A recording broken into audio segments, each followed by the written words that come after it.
The Decameron. By Giovanni Boccaccio. Proem. Here beginneth the book called Decameron and surnamed Prince Galahalt, one wherein are contained 100 stories in 10 days told by 7 ladies and 3 young men. A kindly thing it is to have compassion of the afflicted, and albeit it well beseemeth everyone, yet of those is it more particularly required who have erst had need of comfort and have found it in any, amongst whom, if ever any had need thereof or held it dear or took pleasure therein aforetimes, certes, I am one of these. For that, having from my first youth unto this present been beyond measure inflamed with a very high and noble passion, higher and nobler, perchance, than might appear, were I to relate it. To sort with my low estate, albeit by persons of discretion who had intelligence thereof, I was commended therefore and accounted so much the more worth. Natheless a passing sore travail it was to me to bear it, not, certes, by reason of the cruelty of the beloved lady, but because of the exceeding ardour begotten in my breast of an ill-ordered appetite, for that it suffered me not to stand content at any reasonable bounds, caused me ofttimes feel more chagrin than I had occasion for.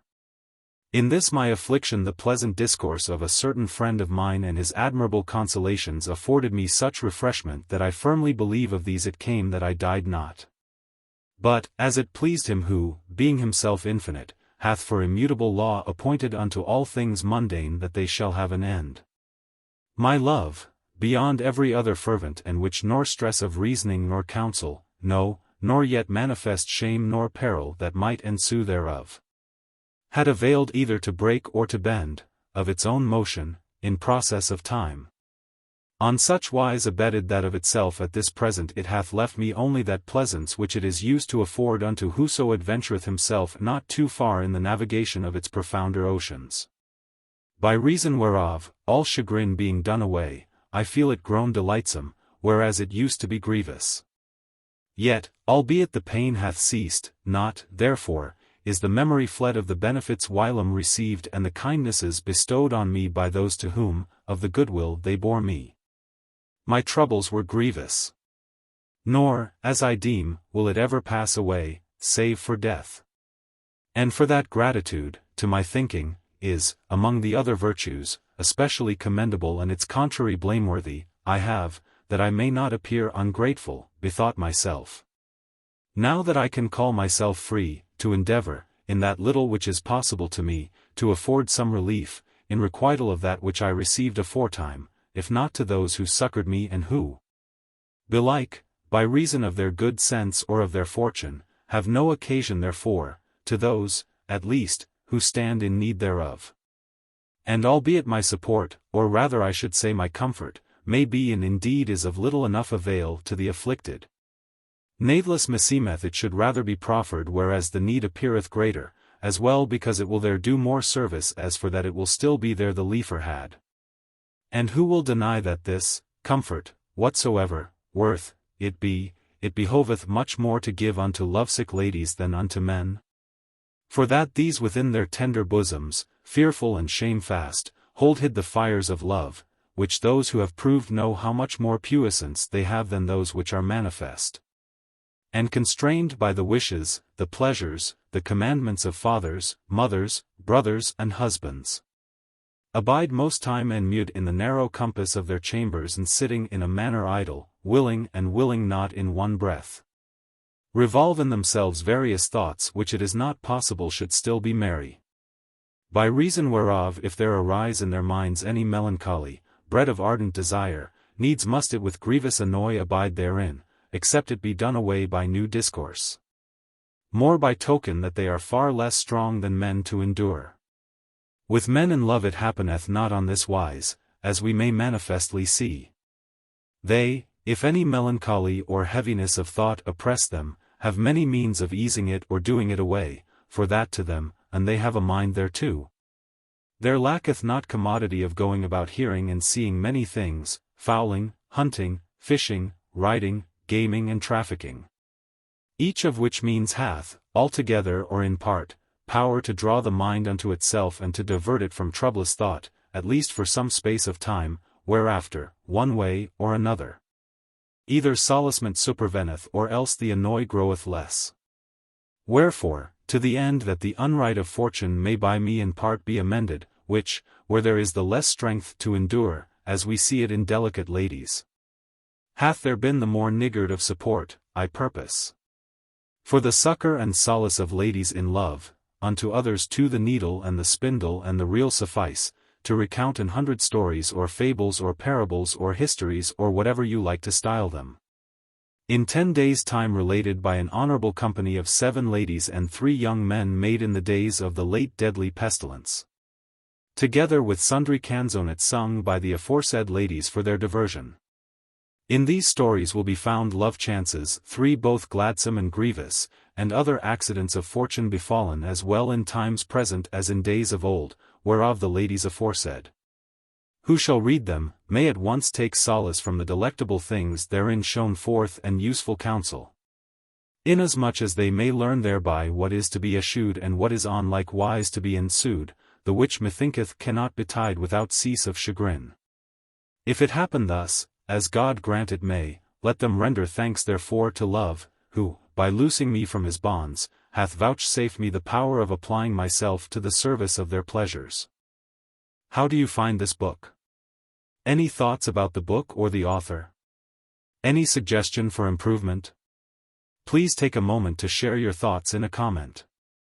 If you like it, share it with your friends who might enjoy it as well. Subscribe to keep in touch. Visit CompleteAudiobooks.com for more quality content. The Decameron. Day the 1st. Day the 1st Introduction. Here beginneth the first day of the Decameron wherein, after demonstration made by the author of the manner in which it came to pass that the persons who are hereinafter presented foregathered for the purpose of devising together, under the governance of Pampinea is discoursed of that which is most agreeable unto each.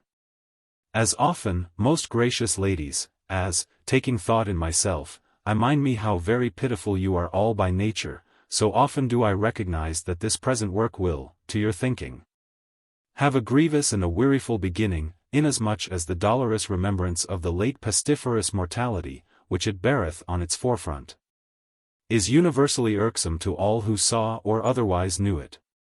But I would not therefore have this affright you from reading further, as if in the reading you were still to fare among sighs and tears. Let this grisly beginning be none other to you than is to wayfarers a rugged and steep mountain, beyond which is situate a most fair and delightful plain. Which latter cometh so much the pleasanter to them as the greater was the hardship of the ascent and the descent. For, like as dolour occupieth the extreme of gladness, even so are miseries determined by imminent joyance. This brief annoy, I say brief, inasmuch as it is contained in few pages, is straightway succeeded by the pleasance and delight which I have already promised you and which, belike, were it not aforesaid, might not be looked for from such a beginning. And in truth, could I fairly have availed to bring you to my desire otherwise than by so rugged a path as this will be I had gladly done it.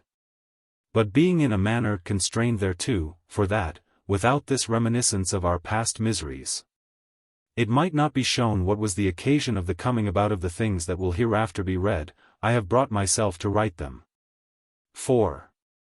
I say, then, that the years, of the era, of the fruitful incarnation of the Son of God had attained to the number of 1,348. When into the notable city of Florence, fair over every other of Italy, there came the death-dealing pestilence, which, through the operation of the heavenly bodies or of our own iniquitous dealings, being sent down upon mankind for our correction by the just wrath of God, had some years before appeared in the parts of the east, and after having bereft these latter of an innumerable number of inhabitants, extending without cease from one place to another, had now unhappily spread towards the west.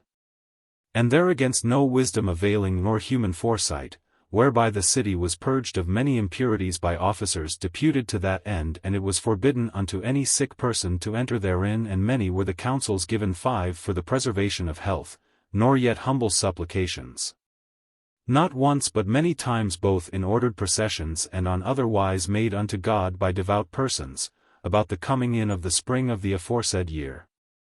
It began on horrible and miraculous wise to show forth its dolorous effects. Yet not as it had done in the east, where, if any bled at the nose, it was a manifest sign of inevitable death. Nay, but in men and women alike there appeared, at the beginning of the malady, certain swellings, either on the groin or under the armpits, whereof some waxed of the bigness of a common apple. Others like unto an egg, some more and some less, and these the vulgar named plague boils. From these two parts the aforesaid death-bearing plague boils proceeded, in brief space, to appear and come indifferently in every part of the body. Wherefrom, after a while, the fashion of the contagion began to change into black or livid blotches, which showed themselves in many, first, on the arms and about the thighs and, after spread to, every other part of the person, in some large and sparse and in others small and thick sown. And like as the plague boils had been first, and yet were, a very certain token of coming death, even so were these for everyone to whom they came. To the cure of these maladies nor counsel six of physician nor virtue of any medicine appeared to avail or profit aught.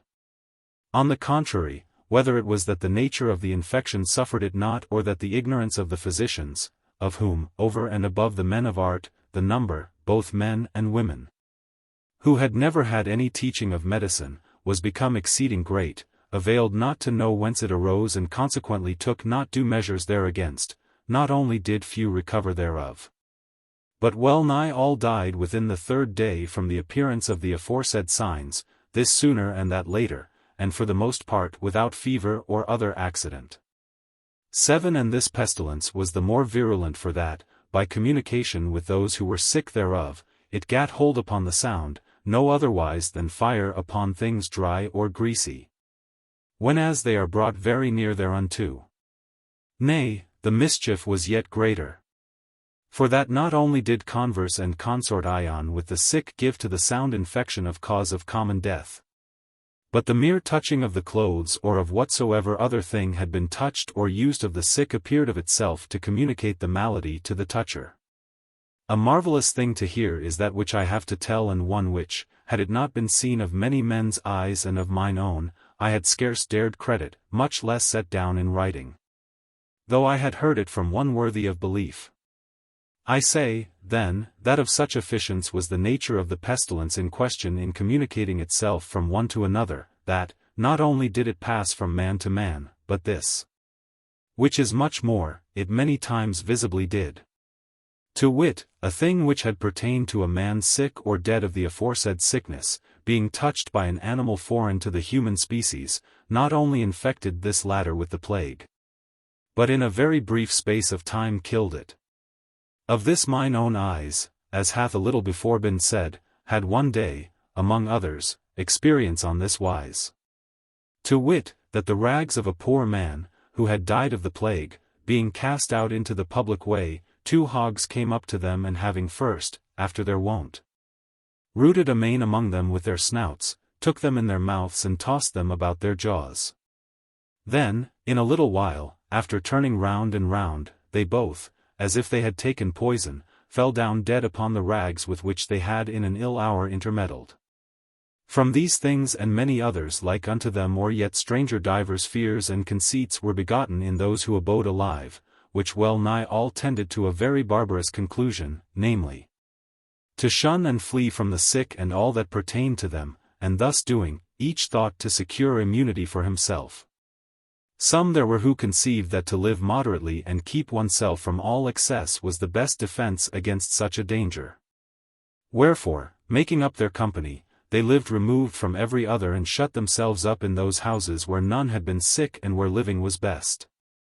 And there, using very temperately of the most delicate viands and the finest wines and eschewing all incontinence, they abode with music and such other diversions as they might have, never suffering themselves to speak with any nor choosing to hear any news from without of death or sick folk. Others, inclining to the contrary opinion, maintained that to carouse and make merry and go about singing and frolicking and satisfy the appetite in everything possible and laugh and scoff at whatsoever befell was a very certain remedy for such an ill. That which they said they put in practice as best they might, going about day and night, now to this tavern, now to that, drinking without stint or measure.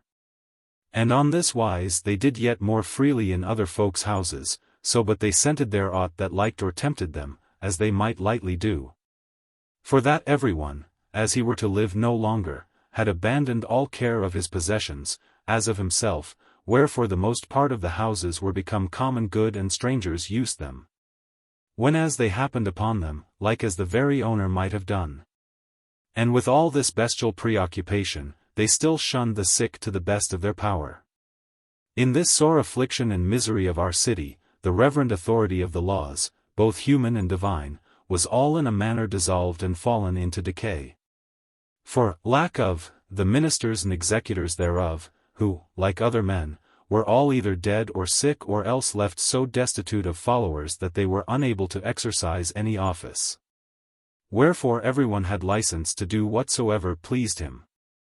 Many others held a middle course between the two aforesaid, not straightening themselves so exactly in the matter of diet as the first, neither allowing themselves such license in drinking and other debauchery as the second, but using things in sufficiency, according to their appetites.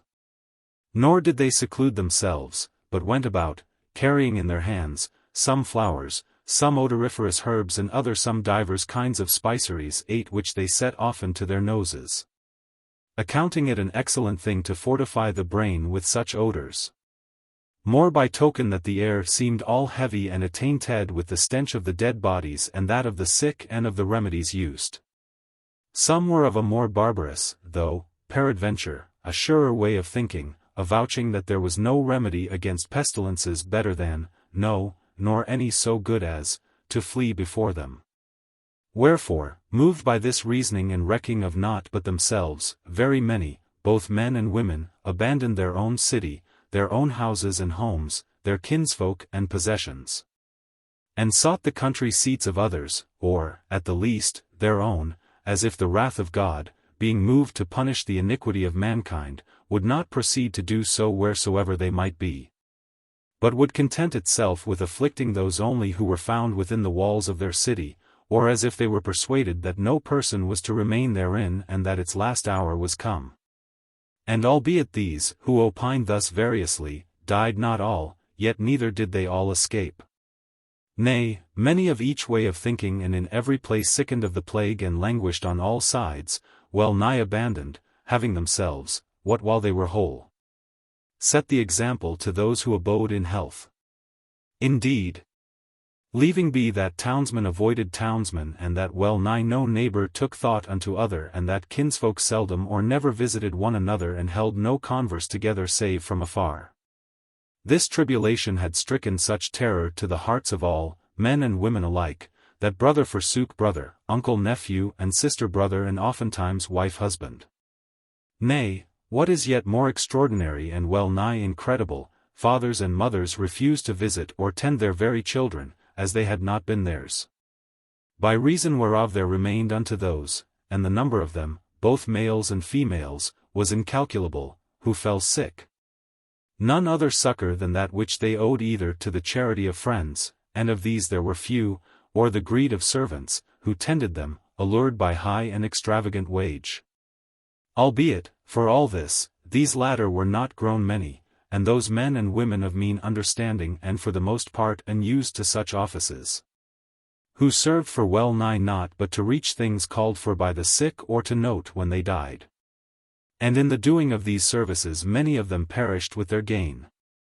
Of this abandonment of the sick by neighbors, kinsfolk and friends and of the scarcity of servants arose an usage before well nigh unheard, to wit, that no woman, how fair or lovesome or wellborn soever she might be, once fallen sick, recked aught of having a man to tend her, whatever he might be, or young or old, and without any shame discovered to him every part of her body, no otherwise than she would have done to a woman, so but the necessity of her sickness required it.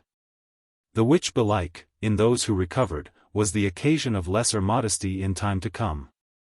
Moreover, there ensued of this abandonment the death of many who peradventure, had they been succored, would have escaped alive.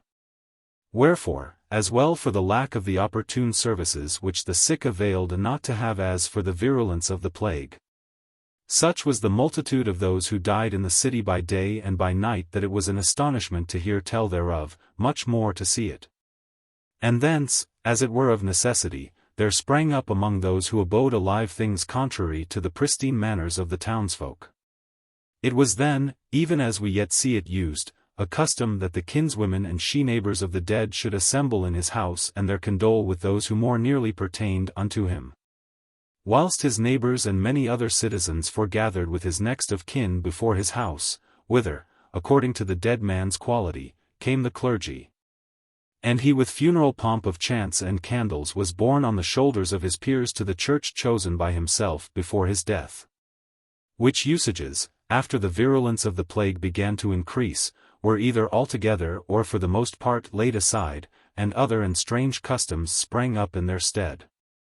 For that, not only did folk die without having a multitude of women about them, but many there were who departed this life without witness, and few indeed were they to whom the pious plaints and bitter tears of their kinsfolk were vouchsafed.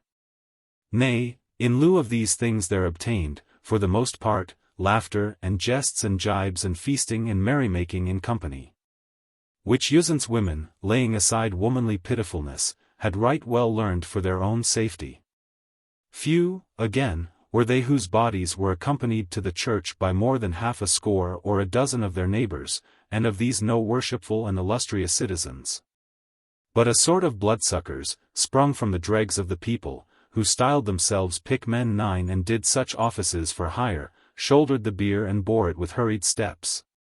Not to that church which the dead man had chosen before his death, but most times to the nearest, behind 5 or 6 10 priests, with little light 11 whiles none at all, which latter, with the aid of the said pickmen, thrust him into what grave soever they first found unoccupied, without troubling themselves with too long or too formal a service.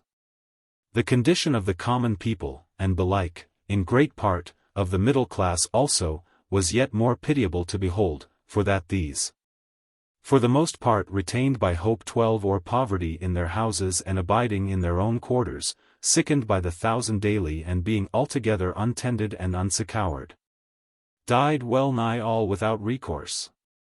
Many breathed their last in the open street, whilst other many, for all they died in their houses, made it known to the neighbors that they were dead rather by the stench of their rotting bodies than otherwise.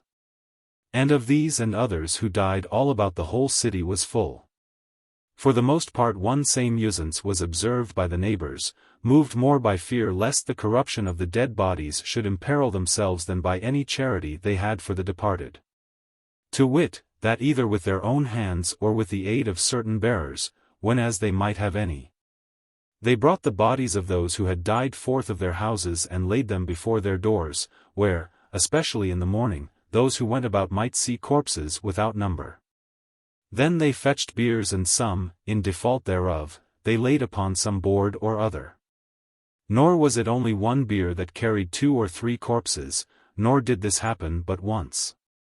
Nay, many might have been counted which contained husband and wife, 2 or 3 brothers, father and son or the like. And an infinite number of times it befell that, 2 priests going with 1 cross for some 1, 3 or 4 biers, borne by bearers, ranged themselves behind the latter. 13 and whereas the priests thought to have but 1 dead man to bury, they had 6 or 8, and whiles more. Nor therefore were the dead honored with aught of tears or candles or funeral train. Nay, the thing was come to such a pass that folk recked no more of men that died than nowadays they would of goats. Whereby it very manifestly appeared that which the natural course of things had not availed, by dint of small and infrequent harms, to teach the wise to endure with patience, the very greatness of their ills had brought even the simple to expect and make no account of.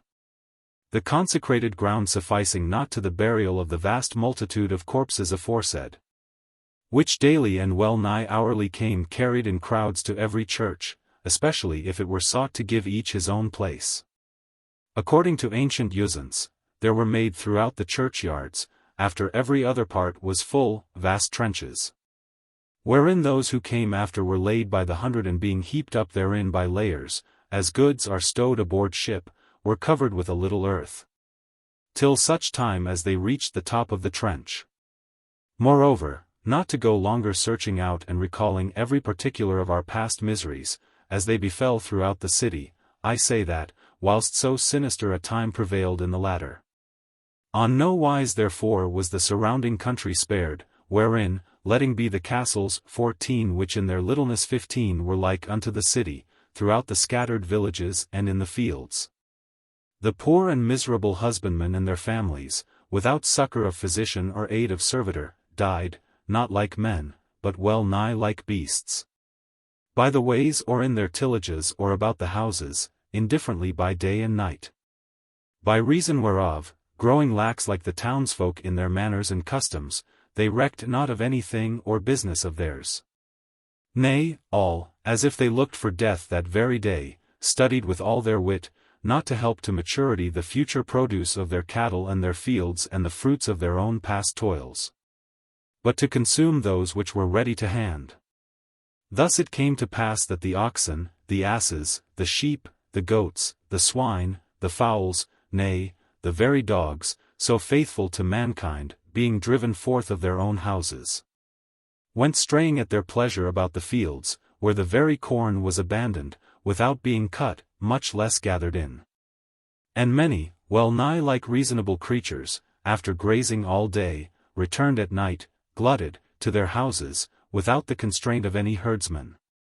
To leave the country and return to the city, what more can be said save that such and so great was the cruelty of heaven, and in part, peradventure, that of men, that between March and the following July, what with the virulence of that pestiferous sickness and the number of sick folk ill-tended or forsaken in their need, through the fearfulness of those who were whole, it is believed for certain that upward of 100,000 human beings perished within the walls of the city of Florence, which, peradventure, before the advent of that death-dealing calamity, had not been accounted to hold so many.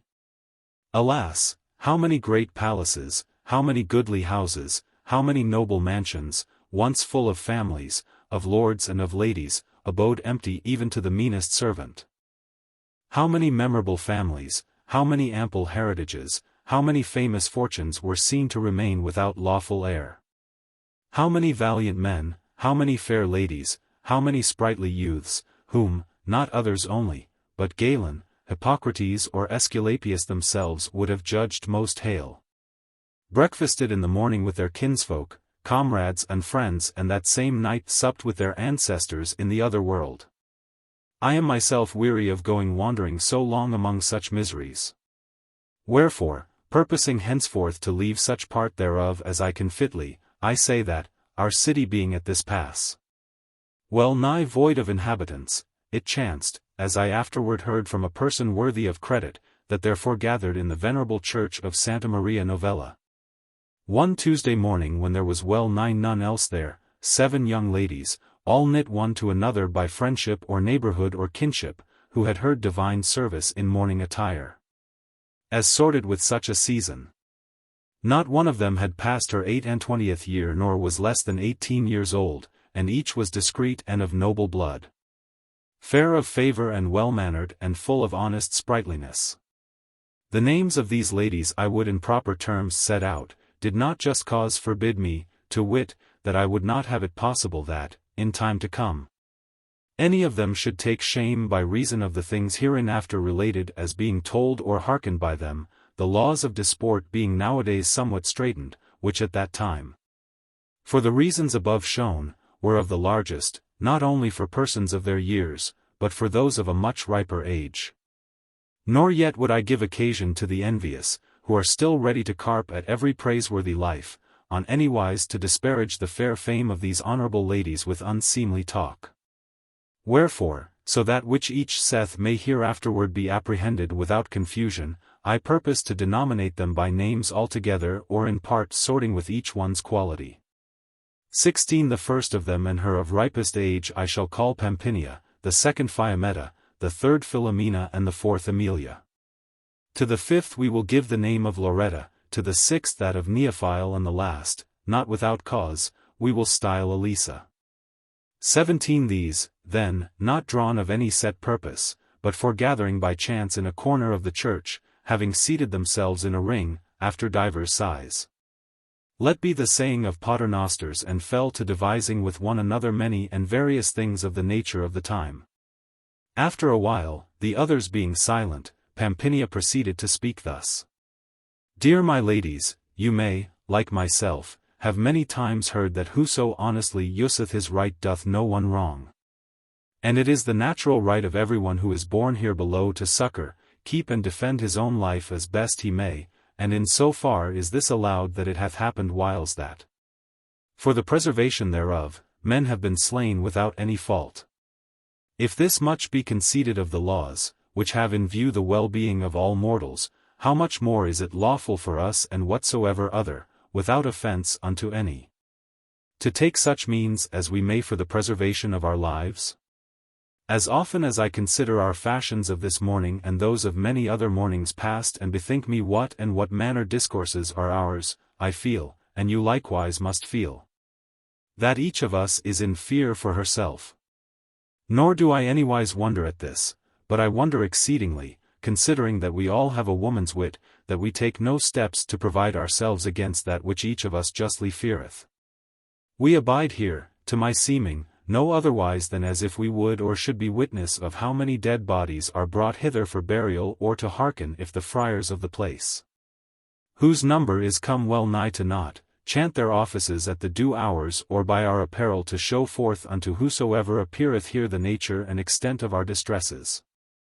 If we depart hence, we either see dead bodies or sick persons carried about or those, whom for their misdeeds the authority of the public laws whilera condemned to exile, overrun the whole place with unseemly excesses, as if scoffing at the laws, for that they know the executors thereof to be either dead or sick. Whilst the dregs of our city, fattened with our blood, style themselves pickmen and ruffle it everywhere in mockery of us, riding and running all about and flouting us with our distresses in ribald songs. We hear nothing here but such an one is dead, or such an one is at the point of death, and were there any to make them, we should hear dolorous lamentations on all sides. And if we return to our houses, I know not if it is with you as with me, but, for my part, when I find none left therein of a great household, save my serving maid, I wax fearful and feel every hair of my body stand on end. And wherever I go or abide about the house, meseemeth I see the shades of those who are departed and who were not those countenances that I was used to see, but terrify me with a horrid aspect. I know not whence newly come to them. By reason of these things I feel myself alike ill at ease here and abroad and at home, more by token that meseemeth none, who hath, as we have, the power and whither to go, is left here, other than ourselves. Or if any such there be, I have many a time both heard and perceived that, without making any distinction between things lawful and unlawful, so but appetite move them, whether alone or in company, both day and night, they do that which affordeth them most delight. Nor is it the laity alone who do thus. Nay, even those who are shut in the monasteries, persuading themselves that what befitteth and is lawful to others alike sortable and unforbidden unto them, 18 have broken the laws of obedience and giving themselves to carnal delights, thinking thus to escape, are grown lewd and dissolute. If thus, then, it be, as is manifestly to be seen, what do we hear? What look we for? What dream we? Why are we more sluggish and slower to provide for our safety than all the rest of the townsfolk? Deem we ourselves of less price than others? Or do we hold our life to be bounden in our bodies with a stronger chain than is theirs and that therefore we need reck nothing of aught that hath power to harm it? We err, we are deceived. What folly is ours, if we think thus? As often as we choose to call to mind the number and quality of the youths and ladies overborne of this cruel pestilence, we may see a most manifest proof thereof. Wherefore, in order that we may not, through wilfulness or nonchalance, fall into that wherefrom we may, peradventure, and we but will, by some means or other escape. I know not if it seem to you as it doth to me, but methinketh it were excellently well done that we, such as we are, depart this city, as many have done before us, and eschewing, as we would death, the dishonorable example of others, betake ourselves quietly to our places in the country, whereof each of us hath great plenty, and there take such diversion, such delight and such pleasance as we may, without anywise overpassing the bounds of reason. There may we hear the small birds sing, there may we see the hills and plains clad all in green and the fields full of corn wave even as doth the sea. There may we see trees, 1,000 sorts, and there is the face of heaven more open to view, the which, angered against us though it be, nevertheless denieth not unto us its eternal beauties. Far goodlier to look upon than the empty walls of our city. Moreover, there is the air far fresher 19 and there at this season is more plenty of that which behoveth unto life and less is the sum of a noise, for that, albeit the husbandmen die there. Even as do the townsfolk here, the displeasance is there the less, insomuch as houses and inhabitants are rarer than in the city. Here, on the other hand, if I deem aright, we abandon no one. Nay, we may far rather say with truth that we ourselves are abandoned, seeing that our kinsfolk, either dying or fleeing from death, have left us alone in this great tribulation.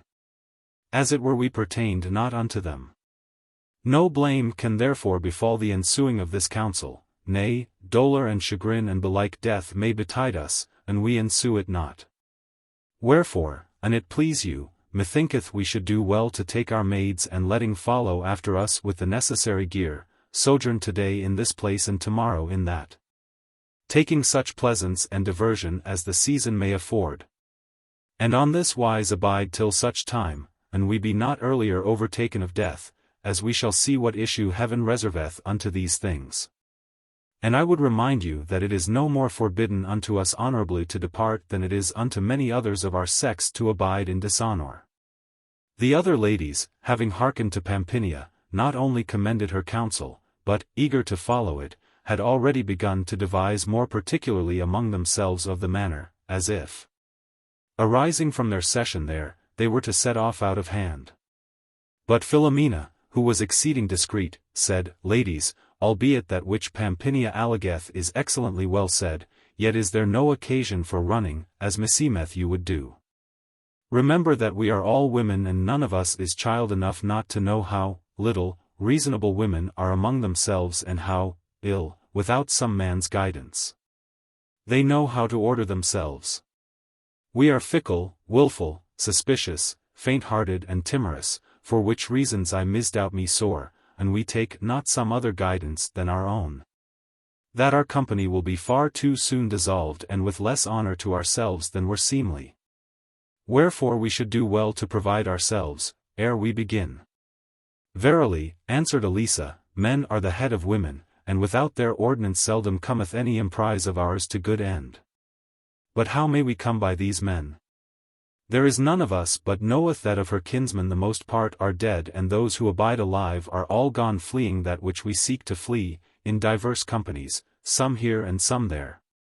Without our knowing where, and to invite strangers would not be seemly, seeing that, if we would endeavor after our welfare, it behoveth us find a means of so ordering ourselves that wherever we go for diversion and repose, scandal or annoy may ensue thereof.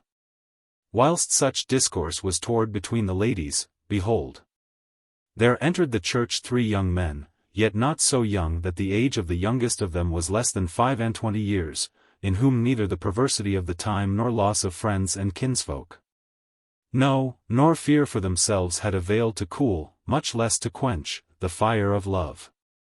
Of these one was called Panfilo 20, another Filostrato 21, and the third Dioneo 22, all very agreeable and well-bred, and they went seeking, for their supreme solace, in such a perturbation of things, to see their mistresses, who, as it chanced, were all 3 among the 7 aforesaid. Whilst certain of the other ladies were near kinswomen of one or other of the young men. No sooner had their eyes fallen on the ladies than they were themselves espied of them. Whereupon quoth Pampinea, smiling, See, fortune is favourable to our beginnings and hath thrown in our way young men of worth and discretion, who will gladly be to us both guides and servitors. And we disdain not to accept of them in that capacity. But Neifile, whose face was grown all vermel for shamefastness, for that it was she who was beloved of one of the young men, said, For God's sake, Pampinea, look what thou sayest. I acknowledge most frankly that there can be naught but all good said of which onesoever of them, and I hold them sufficient unto a much greater thing than this, even as I opine that they would bear. Not only ourselves, but far fairer and nobler dames than we, good and honorable company. But, for that it is a very manifest thing that they are enamored of certain of us who are here, I fear lest, without our fault or theirs, scandal and blame ensue thereof, if we carry them with us. Quoth Filomena, that skilleth not, so but I live honestly in conscience prick me not of aught, let who will speak to the contrary, God and the truth will take up arms for me. Wherefore, if they be disposed to come, verily we may say with Pampinea that fortune is favorable to our going. The other ladies, hearing her speak thus absolutely, not only held their peace, but all with one accord agreed that the young men should be called and acquainted with their project and bidden to be pleased bear them company in their expedition. Accordingly, without more words, Pampinea, who was knit by kinship to one of them, rising to her feet, made for the three young men, who stood fast, looking upon them, and saluting them with a cheerful countenance, discovered to them their intent and prayed them, on behalf of herself and her companions, that they would be pleased to bear them company in a pure and brotherly spirit. The young men at the first thought themselves bantered, but, seeing that the lady spoke in good earnest, they made answer joyfully that they were ready, and without losing time about the matter, forthright took order for that which they had to do against departure. On the following morning, Wednesday to wit, towards break of day, having let orderly make ready all things needful and dispatched them in advance whereas they purposed to go 23 the ladies, with certain of their waiting women, and the three young men, with as many of their serving men, departing Florence, set out upon their way. Nor had they gone more than 2 short miles from the city, when they came to the place foreappointed of them, which was situate on a little hill, somewhat withdrawn on every side from the highway and full of various shrubs and plants, all green of leafage and pleasant to behold. On the summit of this hill was a palace, with a goodly and great courtyard in its midst and galleries 24 and saloons and bedchambers, each in itself most fair and adorned and notable with jocund paintings, with lawns and grass plots round about and wonder goodly gardens and wells of very cold water and cellars full of wines of price, things more apt unto curious drinkers than unto sober and modest ladies. The newcomers, to their no little pleasure, found the place all swept and the beds made in the chambers and everything full of such flowers as might be had at that season and strewn with rushes. As soon as they had seated themselves, Dioneo, who was the merriest springled in the world and full of quips and cranks, said, Ladies, your wit, rather than our foresight, hath guided us hither. And I know not what you purpose to do with your cares. As for my own, I left them within the city gates, whenas I issued thence with you a while agone. Wherefore, do you either address yourselves to make merry and laugh and sing together with me, in so far, I mean, as pertaineth to your dignity, or give me leave to go back for my cares and abide in the afflicted city. Whereto Pampinea, no otherwise than as if in like manner she had banished all her own cares, answered blithely, Dioneo, thou sayest well. It behoveth us live merrily, nor hath any other occasion caused us flee from yonder miseries. But, for that things which are without measure may not long endure, I, who began the discourse wherethrough this so goodly company came to be made, taking thought for the continuance of our gladness, hold it of necessity that we appoint someone to be principal among us, whom we may honor and obey as chief and whose especial care it shall be to dispose us to live joyously. And in order that each in turn may prove the burden of solicitude, together with the pleasure of headship. And that, the chief being thus drawn, in turn, from one and the other sex, there may be no cause for jealousy, as might happen, were any excluded from the sovereignty. I say that unto each be attributed the burden and the honor for one day. Let who is to be our first chief be at the election of us all. For who shall follow, be it he or she whom it shall please the governor of the day to appoint, whenas the hour of vespers draweth near, and let each in turn, at his or her discretion, order and dispose of the place and manner wherein we are to live, for such time as his or her seigneury shall endure. Pampinea's words pleased mightily, and with one voice they elected her chief of the first day. Whereupon Filomena, running nimbly to a laurel tree, for that she had many a time heard speak of the honour due to the leaves of this plant and how worship-worth they made whoso was deservedly crowned withal, and plucking divers sprays therefrom. Made her thereof a goodly and honourable wreath, which, being set upon her head, was thenceforth, what while their company lasted, a manifest sign unto every other of the royal office and seigneury. Pampinea, being made queen, commanded that everyone should be silent. Then, calling the serving men of the 3 young gentlemen and her own and the other ladies' women, who were 4 in number, before herself and all being silent, she spoke thus, in order that I may set you a first example, by which, proceeding from good to better, our company may live and last in order and pleasance and without reproach so long as it is agreeable to us. I constitute, firstly, Parmeno, Dioneo's servant, my seneschal, and commit unto him the care and ordinance of all our household and, especially, that which pertaineth to the service of the saloon. Sarisco, Panfilo's servant, shall be our purveyor and treasurer and ensue the commandments of Parmeno. Tindaro shall look to the service of Filostrato and the other 2 gentlemen in their bed chambers, what time the others, being occupied about their respective offices, cannot attend thereto. Mysia, my woman, and Filomena's Lysiska shall still abide in the kitchen and there diligently prepare such viands as shall be appointed them of Parmeno. Lauretta's Chimera and Fiammetta's Stratilia it is our pleasure shall occupy themselves with the ordinance of the ladies' chambers and the cleanliness of the places where we shall abide. And we will and command all and several, as they hold our favour dear, to have a care that, whithersoever they go or whencesoever they return and whatsoever they hear or see, they bring us from without no news other than joyous.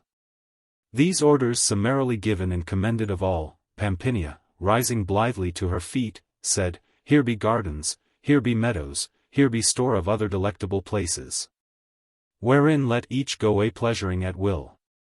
And when tierce 25 soundeth, let all be here, so we may eat in the cool. The merry company, being thus dismissed by the new queen, went straying with slow steps, young men and fair ladies together, about a garden, devising blithely and diverting themselves with weaving goodly garlands of various leaves and carolling amorously. After they had abidden there such time as had been appointed them of the queen, they returned to the house, where they found that Parmeno had made a diligent beginning with his office, for that, entering a saloon on the ground floor, they saw there the tables laid with the whitest of cloths and beakers that seemed of silver and everything covered with the flowers of the broom. Whereupon, having washed their hands, they all, by command of the queen, seated themselves according to Parmeno's ordinance. Then came viands delicately dressed and choicest wines were proffered and the 3 serving men, without more, quietly tended the tables. All, being gladdened by these things, for that they were fair and orderly done, ate joyously and with store of merry talk, and the tables being cleared away. 26 The queen bade bring instruments of music, for that all the ladies knew how to dance, as also the young men, and some of them could both play and sing excellent well. Accordingly, by her commandment, Dioneo took a lute and Fiammetta a viol and began softly to sound a dance. Whereupon the queen and the other ladies, together with the other 2 young men, having sent the serving men to eat, struck up a round and began with a slow pace to dance a brawl. Which ended, they fell to singing quaint and merry ditties. On this wise they abode till it seemed to the queen time to go to sleep, 27 and she accordingly dismissed them all. Whereupon the young men retired to their chambers, which were withdrawn from the ladies' lodging, and finding them with the beds well made and as full of flowers as the saloon, put off their clothes and betook themselves to rest, whilst the ladies, on their part, did likewise. None 28 had not long sounded when the queen, arising, made all the other ladies arise, and on like wise the 3 young men, alleging overmuch sleep to be harmful by day. And so they betook themselves to a little meadow, where the grass grew green and high nor there had the sun power on any side. There, feeling the waftings of a gentle breeze, they all, as their queen willed it, seated themselves in a ring on the green grass. While she bespoke them thus, As ye see, the sun is high and the heat great, nor is aught heard save the crickets yonder among the olives. Wherefore it were doubtless folly to go anywhither at this present. Here is the sojourn fair and cool, and here, as you see, are chess and tables 29, and each can divert himself as is most to his mind. But, and my counsel be followed in this, we shall pass away this sultry part of the day, not in gaming, wherein the mind of one of the players must of necessity be troubled, without any great pleasure of the other or of those who look on, but in telling stories, which, one telling, may afford diversion to all the company who hearken. Nor shall we have made an end of telling each his story, but the sun will have declined and the heat be abated, and we can then go a pleasuring whereas it may be most agreeable to us. Wherefore, if this that I say please you, for I am disposed to follow your pleasure therein, let us do it, and if it please you not, let each until the hour of vespers do what most liketh him. Ladies and men alike all approved the story-telling, whereupon, then, said the queen, since this pleaseth you, I will that this first day each be free to tell of such matters as are most to his liking. Then, turning to Panfilo, who sat on her right hand, she smilingly bade him give beginning to the story-telling with one of his. And he, hearing the commandment, forthright began thus, whilst all gave ear to him. The first story. Master Ciapolletto dupeth a holy friar with a false confession and dieth. And having been in his lifetime the worst of men, he is, after his death, reputed a saint and called Saint Ciapolletto. It is a seemly thing, dearest ladies, that whatsoever a man doth, he give it beginning from the holy and admirable name of him who is the maker of all things. Wherefore, it behoving me, as the first, to give commencement to our story-telling, I purpose to begin with one of his marvels, to the end that, this being heard, our hope in him, as in a thing immutable, may be confirmed and his name be ever praised of us. It is manifest that, like as things temporal are all transitory and mortal, even so both within and without are they full of annoy and anguish and travail and subject to infinite perils, against which it is indubitable that we, who live and mingled therein and who are indeed part and parcel thereof, might avail neither to endure nor to defend ourselves, except God's especial grace lent us strength and foresight, which latter, it is not to be believed, descendeth unto us and upon us by any merit of our own, but of the proper motion of his own benignity and the efficacy of the prayers of those who were mortals even as we are, and having diligently ensued his commandments, what while they were on life, are now with him become eternal and blessed, and unto whom we, belike not daring to address ourselves unto the proper presence of so august a judge, proffer our petitions of the things which we deem needful unto ourselves, as unto advocates 30 informed by experience of our frailty. And this more we discern in him, full as he is of compassionate liberality towards us, that, whereas it chanceth whiles, the keenness of mortal eyes availing not in any wise to penetrate the secrets of the divine intent, that we peradventure, beguiled by report, make such an one our advocate unto his majesty, who is outcast from his presence with an eternal banishment, nevertheless he, from whom nothing is hidden, having regard rather to the purity of the suppliant's intent than to his ignorance or to the reprobate estate of him whose intercession be invoketh, giveth ear unto those who pray unto the latter, as if he were in very deed blessed in his aspect. The which will manifestly appear from the story which I purpose to relate, I say manifestly, ensuing, not the judgment of God, but that of men. It is told, then, that Musciato Franzesi 31 being from a very rich and considerable merchant in France become a knight, and it behoving him thereupon go into Tuscany with Messire Charles Sans Terra 32 brother to the King of France 33 who had been required and bidden thither by Pope Boniface 34 found his affairs in one part and another sore embroiled, as those of merchants most times are, and was unable lightly or promptly to disentangle them. Wherefore he bethought himself to commit them unto divers persons and made shift for all, save only he abode in doubt whom he might leave sufficient to the recovery of the credits he had given to certain Burgundians. The cause of his doubt was that he knew the Burgundians to be litigious, quarrelsome fellows, ill-conditioned and disloyal, and could not call one to mind, in whom he might put any trust, cursed enough to cope with their perversity. After long consideration of the matter, there came to his memory a certain Master Schiaparello de Prato, who came often to his house in Paris and whom, for that he was little of person and mighty nice in his dress, the French, knowing not what Separello 35 meant and thinking it be the same with Capello, to wit, in their vernacular, chaplet, called him, not Capello, but Ciapoletto 36, and accordingly as Ciapoletto he was known everywhere, whilst few knew him for Master Ciaparello. Now this said Ciapoletto was of this manner life, that, being a scrivener, he thought very great shame when as any of his instrument was found, and indeed he drew few such, other than false. Whilst of the latter 37 he would have drawn as many as might be required of him, and these with a better will by way of gift than any other for a great wage. False witness he bore with a special delight, required or not required, and the greatest regard being in those times paid to oaths in France, as he recked nothing of forswearing himself. He knavishly gained all the suits concerning which he was called upon to tell the truth upon his faith.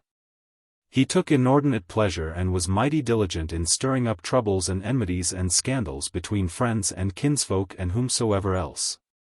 And the greater the mischiefs he saw ensue thereof, the more he rejoiced. If bidden to manslaughter or whatsoever other naughty deed, he went about it with a will, without ever saying nay thereto. And many a time of his proper choice he had been known to wound men and do them to death with his own hand. He was a terrible blasphemer of God and the saints, and that for every trifle, being the most choleric man alive. To church he went never, and all the sacraments thereof he flouted in abominable terms, as things of no account. Whilst, on the other hand, he was still fain to haunt and use taverns and other lewd places. Of women he was as fond as dogs of the stick. But in the contrary he delighted more than any filthy fellow alive. He robbed and pillaged with as much conscience as a godly man would make oblation to God. He was a very glutton and a great wine-bibber, insomuch that by times it wrought him shameful mischief, and to boot, he was a notorious gamester and a caster of cogged dice. But why should I enlarge in so many words? He was belike the worst man that ever was born. 38 His wickedness had long been upheld by the power and interest of Messer Macchiato, who had many a time safeguarded him as well from private persons, to whom he often did a mischief, as from the law, against which he was a perpetual offender.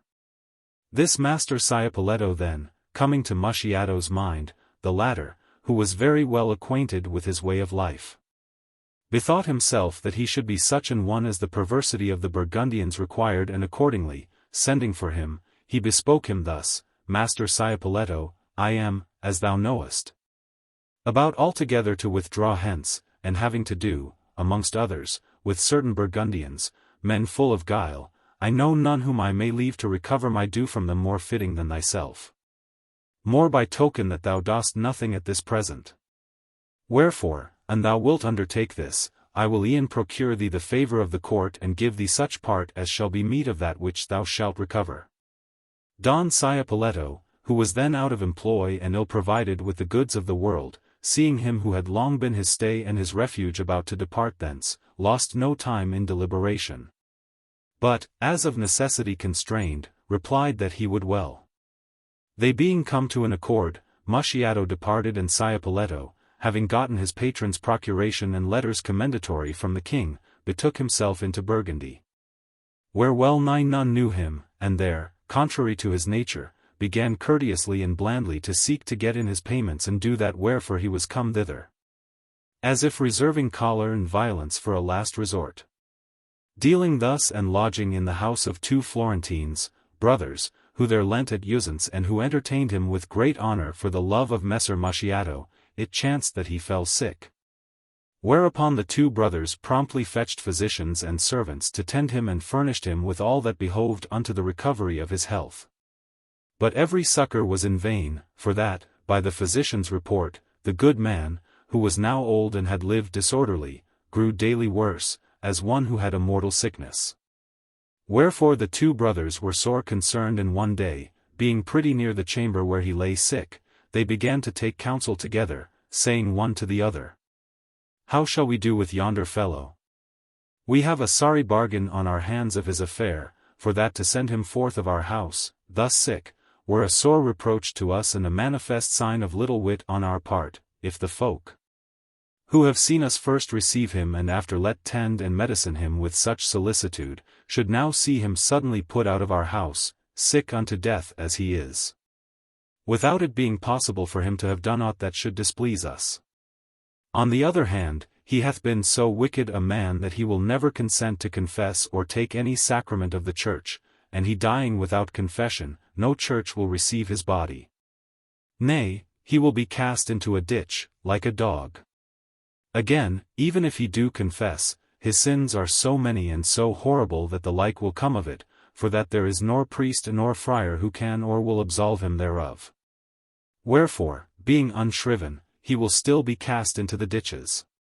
Should it happen thus, the people of the city, as well on account of our trade, which appeareth to them most iniquitous and of which they misery all day, as of their itch to plunder us, seeing this, will rise up in riot and cry out, these Lombard dogs, whom the church refuseth to receive, are to be suffered here no longer.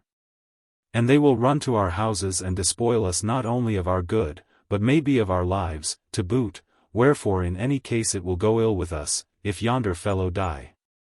Master Ciapoletto, who, as we have said, lay near the place where the two brothers were in discourse, being quick of hearing, as is most times the case with the sick, heard what they said of him and calling them to him, bespoke them thus, I will not have you anywise misdoubt of me nor fear to take any hurt by me. I have heard what you say of me and am well assured that it would happen even as you say, should matters pass as you expect, but it shall go otherwise. I have in my lifetime done God the Lord so many an affront that it will make neither more nor less, and I do him yet another at the point of death. Wherefore do you make shift to bring me the holiest and worthiest friar you may avail to have, if any such there be, 39 and leave the rest to me. For that I will assuredly order your affairs and mine own on such wise that all shall go well and you shall have good cause to be satisfied. The two brothers, albeit they conceived no great hope of this, nevertheless betook themselves to a brotherhood of monks and demanded some holy and learned man to hear the confession of a Lombard who lay sick in their house. There was given them a venerable brother of holy in good life and a past master in holy writ, a very reverend man, for whom all the townsfolk had a very great and special regard. And they carried him to their house, where, coming to the chamber where Master Ciapoletto lay and seating himself by his side, he began first tenderly to comfort him and after asked him how long it was since he had confessed last. Whereto Master Ciapoletto, who had never confessed in his life, answered, Father, it hath been my usance to confess every week once at the least and often more. It is true that, since I fell sick, to wit, these 8 days past, I have not confessed, such is the annoy that my sickness hath given me. Quoth the friar, My son, thou hast done well and so must thou do henceforward. I see, since thou confessest so often, that I shall be at little pains either of hearing or questioning. Sir, answered Master Ciapoletto, say not so. I have never confessed so much nor so often, but I would still fain make a general confession of all my sins that I could call to mind from the day of my birth to that of my confession. Wherefore I pray you, good my father, question me as punctually of everything, nay, everything, as if I had never confessed. And consider me not because I am sick, for that I had far liefer displease this my flesh than, in consulting its ease, do aught that might be the perdition of my soul, which my Saviour redeemed with his precious blood. These words much pleased the holy man and seemed to him to argue a well-disposed mind. Wherefore, after he had much commended Master Ciapoletto for that his usance, he asked him if he had ever sinned by way of lust with any woman. Father, replied Master Ciapoletto, sighing, on this point I am ashamed to tell you the truth, fearing to sin by way of vainglory. Quoth the friar, speak in all security, for never did one sin by telling the truth, whether in confession or otherwise. Then, said Master Ciapoletto, since you certify me of this, I will tell you, I am yet a virgin, even as I came forth of my mother's body. O blessed be thou of God, cried the monk. How well hast thou done! And doing thus, thou hast the more deserved, inasmuch as, and thou wouldst, thou hadst more leisure to do the contrary than we in whatsoever others are limited by any rule. After this he asked him if he had ever offended against God in the sin of gluttony, whereto Master Ciapoletto answered, sighing, I had he, and that many a time. For that, albeit, over and above the Lenten fasts that are yearly observed of the devout. He had been wont to fast on bread and water 3 days at the least in every week, he had oftentimes, and especially when as he had endured any fatigue, either praying or going a pilgrimage, drunken the water with as much appetite and as keen a relish as great drinkers do wine. And many a time he had longed to have such homely salads of potherbs as women make when they go into the country. And whiles eating had given him more pleasure than him seemed it should do to one who fasteth for devotion, as did he.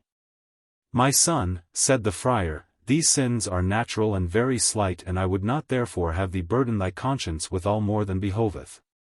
It happeneth to every man, how devout soever he be, that, after long fasting, meat seemeth good to him, and after travail, drink. Alack, father mine, rejoined Ciapoletto, tell me not this to comfort me, you must know I know that things done for the service of God should be done sincerely and with an ungrudging mind. And whoso doth otherwise sinneth. Quoth the friar, exceeding well pleased, I am content that thou shouldst thus apprehend it, and thy pure and good conscience therein pleaseth me exceedingly. But, tell me, hast thou sinned by way of avarice, desiring more than befitted, or withholding that which it behoved thee not to withhold? Father mine, replied Ciapoletto, I would not have you look to my being in the house of these usurers, I have naught to do here.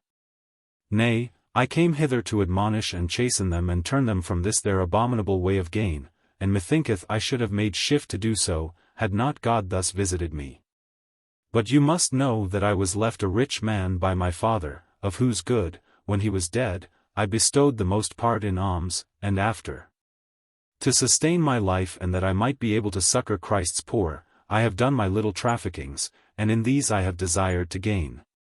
But still with God's poor have I shared that which I gained, converting my own half to my occasion and giving them the other. And in this so well hath my Creator prospered me that my affairs have still gone from good to better. Well hast thou done, said the friar, but hast thou often been angered? Oh, cried Master Ciapoletto, that I must tell you I have very often been. And who could keep himself therefrom, seeing men do unseemly things all day long, keeping not the commandments of God, neither fearing his judgment? Many times a day I had liefer been dead than alive, seeing young men follow after vanities and hearing them curse and forswear themselves, haunting the taverns, visiting not the churches, and ensuing rather the ways of the world than that of God. My son, said the friar, this is a righteous anger, nor for my part might I enjoin thee any penance therefore. But hath anger at any time availed to move thee to do any manslaughter, or to bespeak any one unseemly, or do any other unright? Alack, sir, answered the sick man, you, who seem to me a man of God, how can you say such words? Had I ever had the least thought of doing any one of the things whereof you speak, think you I believe that God would so long have forborne me? These be the doings of outlaws and men of naught, whereof I never saw any, but I said still, Go, may God amend thee. Then said the friar, Now tell me, my son, blessed be thou of God, hast thou never borne false witness against any, or missaid of another, or taken others' good, without leave of him to whom it pertained? I, indeed, sir, replied Master Ciapoletto, I have missaid of others.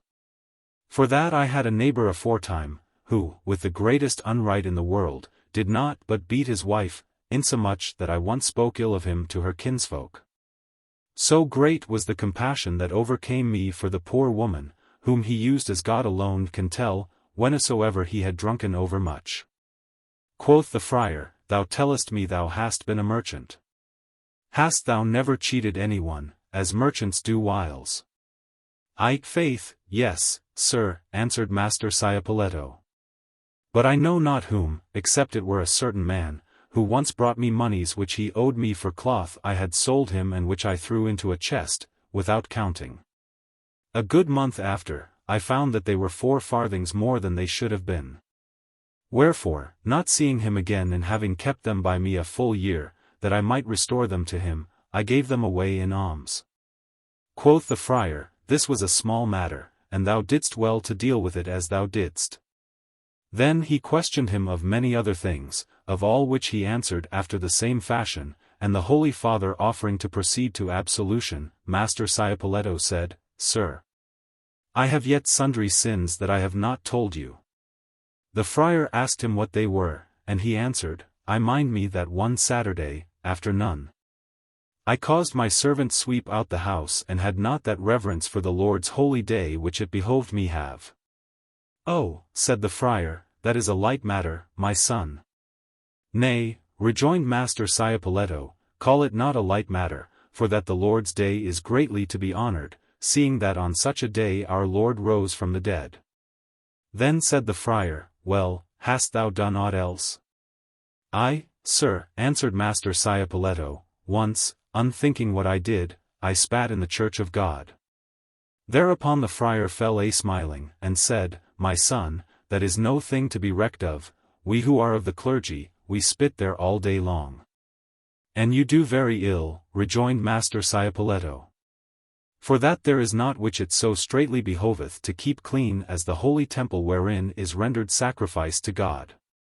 Brief, he told him great plenty of such like things and presently fell a-sighing and after weeping sore, as he knew full well to do, when as he would. Quoth the holy friar, What aileth thee, my son? Alas, sir, replied Master Ciapoletto, I have one sin left, whereof I never yet confessed me, such shame have I to tell it. And every time I call it to mind, I weep, even as you see, and meseemeth very certain that God will never pardon it me. Go to, son, rejoined the friar, what is this thou sayest? If all the sins that were ever wrought or are yet to be wrought of all mankind, what while the world endureth, were all in one man and he repented him thereof and were contrite therefore. As I see thee, such is the mercy and loving kindness of God that, upon confession, he would freely pardon them to him. Wherefore do thou tell it in all assurance. Quoth Master Ciapoletto, still weeping sore, Alack, father mine is too great a sin, and I can scarce believe that it will ever be forgiven me of God, except your prayers strive for me. Then said the friar, Tell it me in all assurance, for I promise thee to pray God for thee. Master Ciapoletto, however, still wept and said not. But, after he had thus held the friar a great while in suspense, he heaved a deep sigh and said, Father mine, since you promise me to pray God for me, I will e'en tell it you. Know, then, that, when I was little, I once cursed my mother. So saying, he fell again to weeping sore. O my son, quoth the friar, seemeth this to thee so heinous a sin? Why, men blaspheme God all day long and he freely pardoneth whoso repenteth him of having blasphemed him, and deemest thou not he will pardon thee this? Weep not, but comfort thyself. For, certes, wert thou one of those who set him on the cross, he would pardon thee, in favor of such contrition as I see in thee. Alack, father mine, what say you? Replied Ciapoletto. My kind mother, who bore me 9 months in her body, day and night, and carried me on her neck 100 times and more, I did passing ill to curse her and it was an exceeding great sin. And except you pray God for me, it will not be forgiven me. The friar, then, seeing that Master Ciapoletto had no more to say, gave him absolution and bestowed on him his benison. Holding him a very holy man and devoutly believing all that he had told him to be true. And who would not have believed it, hearing a man at the point of death speak thus? Then, after all this, he said to him, Master Ciapoletto, with God's help you will speedily be whole. But, should it come to pass that God call your blessed and well-disposed soul to himself, would it please you that your body be buried in our convent?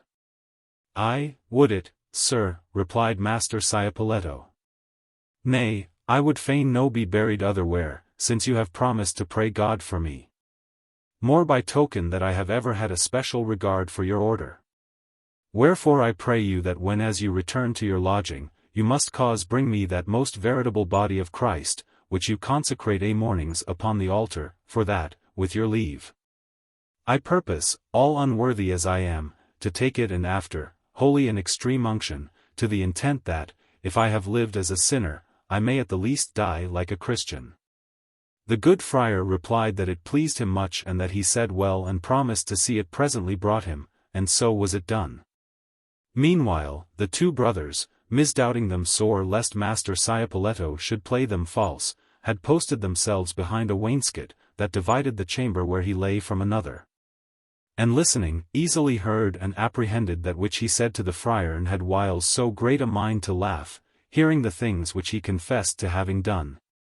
That they were like to burst and said, one to other, What manner of man is this, whom neither old age nor sickness nor fear of death, whereunto he seeth himself near, nor yet of God, before whose judgment seat he looketh to be ere long, have availed to turn from his wickedness nor hinder him from choosing to die as he hath lived? However, seeing that he had so spoken that he should be admitted to burial in a church, they recked not of the rest. Master Ciapoletto presently took the sacrament and, growing rapidly worse, received extreme unction, and a little after evensong of the day he had made his fine confession, he died. Whereupon the two brothers, having, of his proper moneys, taken order for his honorable burial, sent to the convent to acquaint the friars therewith, bidding them come thither that night to hold vigil, according to usance, and fetch away the body in the morning, and meanwhile made ready all that was needful thereunto. The holy friar, who had shriven him, hearing that he had departed this life, betook himself to the prior of the convent and, letting ring to chapter, gave out to the brethren therein assembled that Master Ciapoletto had been a holy man, according to that which he had gathered from his confession, and persuaded them to receive his body with the utmost reverence and devotion, in the hope that God should show forth many miracles through him. To this the prior and brethren credulously consented, and that same evening, coming all whereas Master Ciapoletto lay dead, they held high and solemn vigil over him, and on the morrow, clad all in albs and copes, book in hand and crosses before them, they went, chanting the while, for his body and brought it with the utmost pomp and solemnity to their church, followed by well nigh all the people of the city, men and women. As soon as they had set the body down in the church, the holy friar, who had confessed him, mounted the pulpit and fell a preaching marvelous things of the dead man and of his life, his fasts, his virginity, his simplicity and innocence and sanctity, recounting, amongst other things, that which he had confessed to him as his greatest sin, and how he had hardly availed to persuade him that God would forgive it him. Thence passing on to reprove the folk who hearkened, and you, accursed that you are, quoth he, for every waif of straw that stirreth between your feet, you blaspheme God and the Virgin and all the host of heaven. Moreover, he told them many other things of his loyalty and purity of heart. Brief, with his speech, whereto entire faith was yielded of the people of the city, he so established the dead man in the reverent consideration of all who were present that no sooner was the service at an end, than they all with the utmost eagerness flocked to kiss his hands and feet, and the clothes were torn off his back, he holding himself blessed who might avail to have never so little thereof. And needs must they leave him thus all that day, so he might be seen and visited of all. The following night he was honorably buried in a marble tomb in one of the chapels of the church, and on the morrow the folk began incontinent to come and burn candles and offer up prayers and make vows to him and hang images of wax 40 at his shrine, according to the promise made. Nay, on such wise waxed the frame of his sanctity in men's devotion to him that there was scarce any who, being in adversity, would vow himself to another saint than him. And they styled and yet style him Saint Ciapoletto, and avouched that God through him hath wrought many miracles and yet worketh them every day for whoso devoutly commendeth himself unto him. Thus, then, lived and died Master Separello 41 de Prato, and became a saint, as you have heard. Nor would I deny it to be possible that he is beatified in God's presence, for that, albeit his life was wicked and perverse, he may at his last extremity have shown such contrition that peradventure God had mercy on him and received him into his kingdom. But, for that this is hidden from us, I reason according to that which is apparent, and say that he should rather be in the hands of the devil in perdition than in paradise. And if so it be, we may know from this how great is God's loving kindness towards us, which, having regard not to our error, but to the purity of our faith, whenas we thus make an enemy, deeming him a friend, of his our intermediary, giveth ear unto us, even as if we had recourse unto one truly holy, as intercessor for his favor. Wherefore, to the end that by his grace we may be preserved safe and sound in this present adversity and in this so joyous company, let us, magnifying his name, in which we have begun our diversion, and holding him in reverence, commend ourselves to him in our necessities, well assured of being heard. And with this he was silent. The second story. Abraham the Jew, at the instigation of Giovanni de Chavannes, goeth to the court of Rome, and seeing the depravity of the clergy, returneth to Paris, and there becometh a Christian. Panfilo's story was in part laughed at and altogether commended by the ladies, and it being come to its end, after being diligently hearkened, the queen bade Neifile, who sat next him, ensue the ordinance of the commenced diversion by telling 142 of her fashion. Neifile, who was distinguished no less by courteous manners than by beauty, answered blithely that she would well, and began on this wise: Panfilo hath shown us in his story that God's benignness regardeth not our errors, when they proceed from that which is beyond our ken. And I, in mine, purpose to show you how this same benignness, patiently suffering the defaults of those who, being especially bounden both with words and deeds to bear true witness thereof 43 yet practice the contrary, exhibiteth unto us an infallible proof of itself, to the intent that we may, with the more constancy of mind, ensue that which we believe. As I have heard tell, gracious ladies, there was once in Paris a great merchant and a very loyal and upright man, whose name was Giovanni de Chavannes, and who was of great traffic in silks and stuffs. He had particular friendship for a very rich Jew called Abraham, who was also a merchant and a very honest and trusty man, and seeing the latter's worth and loyalty, it began to irk him sore that the soul of so worthy and discreet and good a man should go to perdition for default of faith. Wherefore he fell to beseeching him on friendly wise leave the errors of the Jewish faith and turn to the Christian verity, which he might see still wax and prosper, as being holy and good.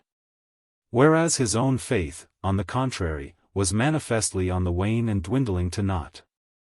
The Jew made answer that he held no faith holy or good save only the Jewish, that in this latter he was born and therein meant to live and die, nor should aught ever make him remove therefrom. Giovanni for all that desisted not from him, but some days after returned to the attack with similar words, showing him, on rude enough wise, for that merchants for the most part can know better, for what reasons our religion is better than the Jewish. And albeit the Jew was a past master in their law, nevertheless, whether it was the great friendship he bore Giovanni that moved him or peradventure words wrought it that the Holy Ghost put into the good simple man's mouth, the latter's arguments began greatly to please him. But yet, persisting in his own belief, he would not suffer himself to be converted. Like as he abode obstinate, even so Giovanni never gave over importuning him, till at last the Jew, overcome by such continual insistence, said, Look you, Giovanni, thou wouldst have me become a Christian, and I am disposed to do it. Insomuch, indeed, that I mean, in the first place, to go to Rome and there see him who, thou sayest, is God's vicar upon earth, and consider his manners and fashions and likewise those of his chief brethren. 44 If these appear to me such that I may, by them, as well as by your words, apprehend that your faith is better than mine, even as thou hast studied to show me, I will do as I have said. And if it be not so, I will remain a Jew as I am. When Giovanni heard this, he was beyond measure chagrined and said in himself, I have lost my pains, which meseemed I had right well bestowed, thinking to have converted this man. For that, and he go to the court of Rome and see the lewd and wicked life of the clergy, not only will he never become a Christian, but, were he already a Christian, he would infallibly turn Jew again.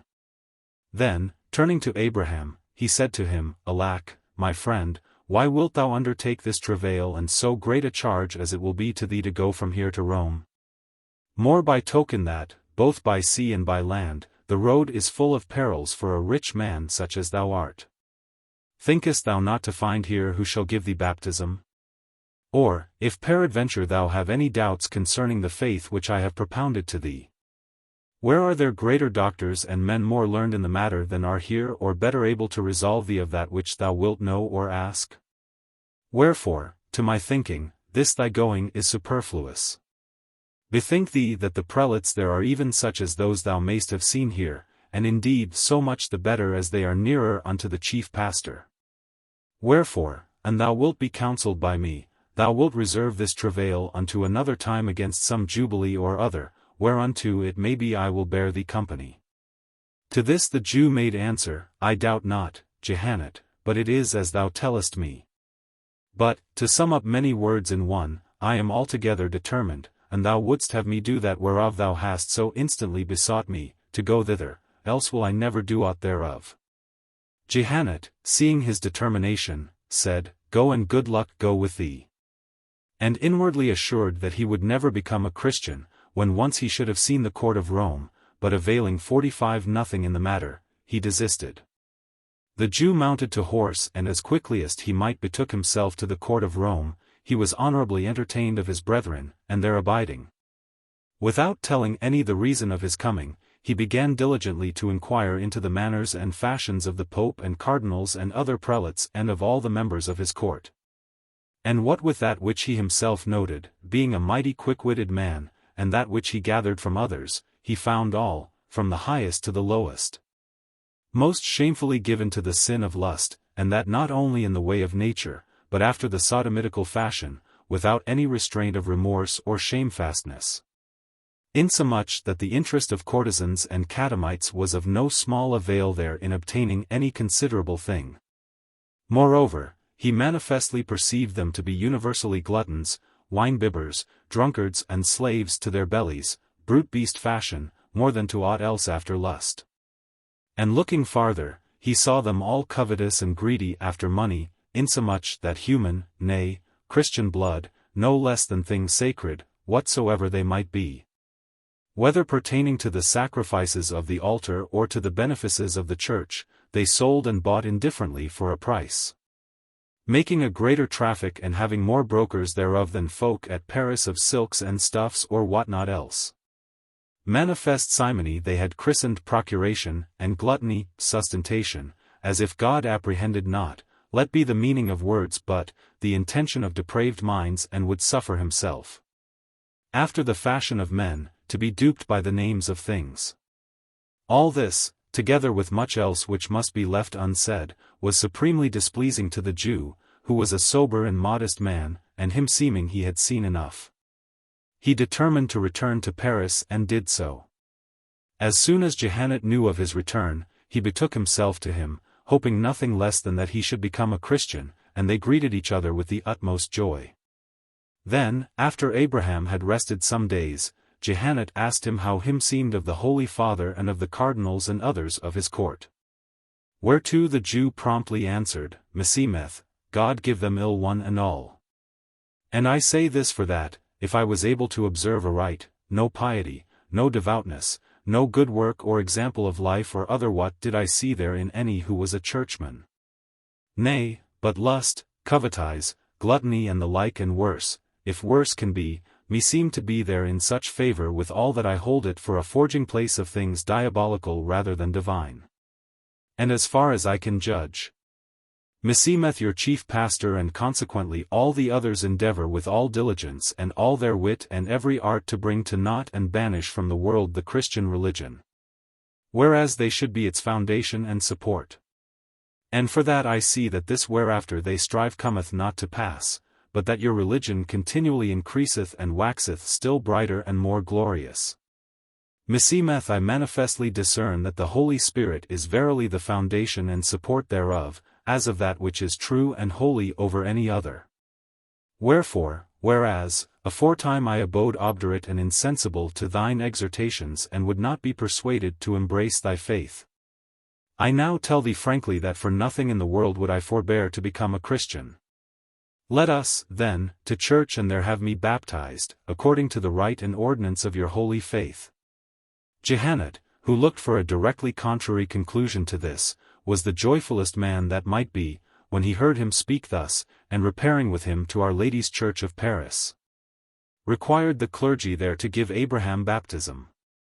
They, hearing that the Jew himself demanded it, straightway proceeded to baptize him, whilst Jehannet raised him from the sacred font 46 and named him Giovanni. After this, he had him thoroughly lessoned by men of great worth and learning in the tenets of our holy faith, which he speedily apprehended, and thenceforward was a good man and a worthy and one of a devout life. The third story. Melchizedek the Jew, with a story of 3 rings, escapeth a parlous snare set for him by Saladin. Neifile having made an end of her story, which was commended of all, Filomena, by the queen's good pleasure, proceeded to speak thus: the story told by Neifile bringeth to my mind a parlous case the once betided a Jew. And for that, it having already been excellent well spoken both of God and of the verity of our faith, it should not henceforth be forbidden us to descend to the doings of mankind and the events that have befallen them. I will now proceed to relate to you the case aforesaid, which having heard, you will peradventure become more wary in answering the questions that may be put to you. You must know, lovesome 47 companions 48 mine, that, like as folly ofttimes draweth folk forth of happy estate and casteth them into the utmost misery, even so doth good sense extricate the wise man from the greatest perils and place him in assurance and tranquillity. How true it is that folly bringeth many an one from fair estate unto misery is seen by multitude of examples, with the recounting whereof we have no present concern, considering that 1,000 instances thereof do every day manifestly appear to us. But that good sense is a cause of solacement. I will, as I promised, briefly show you by a little story. Saladin, whose valor was such that not only from a man of little account it made him Sultan of Babylon, but gained him many victories over King Saracen and Christian, having in divers wars and in the exercise of his extraordinary munificences expended his whole treasure, and having an urgent occasion for a good sum of money nor seeing whence he might avail to have it as promptly as it behoved him, called to mind a rich Jew, by name Melchizedek, who lent at usance in Alexandria, and bethought himself that this latter had the wherewithal to oblige him, and he would. But he was so miserly that he would never have done it of his free will, and Saladin was loath to use force with him. Wherefore, need constraining him, he set his every wit a work to find a means how the Jew might be brought to serve him in this, and presently concluded to do him a violence coloured by some show of reason. Accordingly he sent for Melchizedek, and receiving him familiarly, seated him by himself, then said to him, Honest man, I have understood from divers persons that thou art a very learned man and deeply versed in matters of divinity. Wherefore I would fain know of thee whether of the 3 laws thou reputest the true, the Jewish, the Saracen, or the Christian. The Jew, who was in truth a man of learning and understanding, perceived but too well that Saladin looked to entrap him in words, so he might fasten a quarrel on him, and bethought himself that he could not praise any of the 3 more than the others without giving him the occasion he sought. Accordingly, sharpening his wits, as became one who felt himself in need of an answer by which he might not be taken at advantage, there speedily occurred to him that which it behoved him reply, and he said, My lord, the question that you propound to me is a nice one, and to acquaint you with that which I think of the matter, it behoveth me tell you a little story, which you shall hear.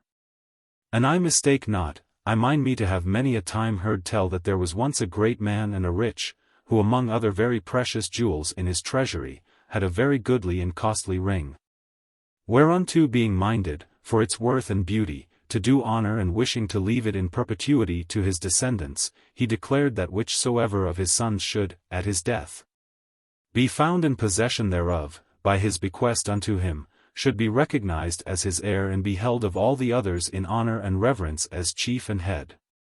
He to whom the ring was left by him held a like course with his own descendants, and did even as his father had done. In brief, the ring passed from hand to hand, through many generations, and came at last into the possession of a man who had 3 goodly and virtuous sons, all very obedient to their father, wherefore he loved them all 3 alike. The young men, knowing the usance of the ring, each for himself, desiring to be the most honored among his folk, as best he might, besought his father, who was now an old man, to leave him the ring. Whenas he came to die. The worthy man, who loved them all alike and knew not himself how to choose to which he had liefer leave the ring, bethought himself, having promised it to each, to seek to satisfy all three, and privily let make by a good craftsman other two rings, which were so like unto the first that he himself scarce knew which was the true. When he came to die, he secretly gave each one of his sons his ring, wherefore each of them, seeking after their father's death, to occupy the inheritance and the honor and denying it to the others, produced his ring, in witness of his right, and the three rings being found so like unto one another that the true might not be known. The question which was the father's very heir abode pending and yet pendeth. And so say I to you, my lord, of the three laws to the three peoples given of God the Father, whereof you question me. Each people deemeth itself to have his inheritance, his true law and his commandments, but of which in very deed hath them, even as of the rings, the question yet pendeth. Saladin perceived that the Jew had excellently well contrived to escape the snare which he had spread before his feet. Wherefore he concluded to discover to him his need and see if he were willing to serve him. And so accordingly he did, confessing to him that which he had it in mind to do, had he not answered him on such discreet wise.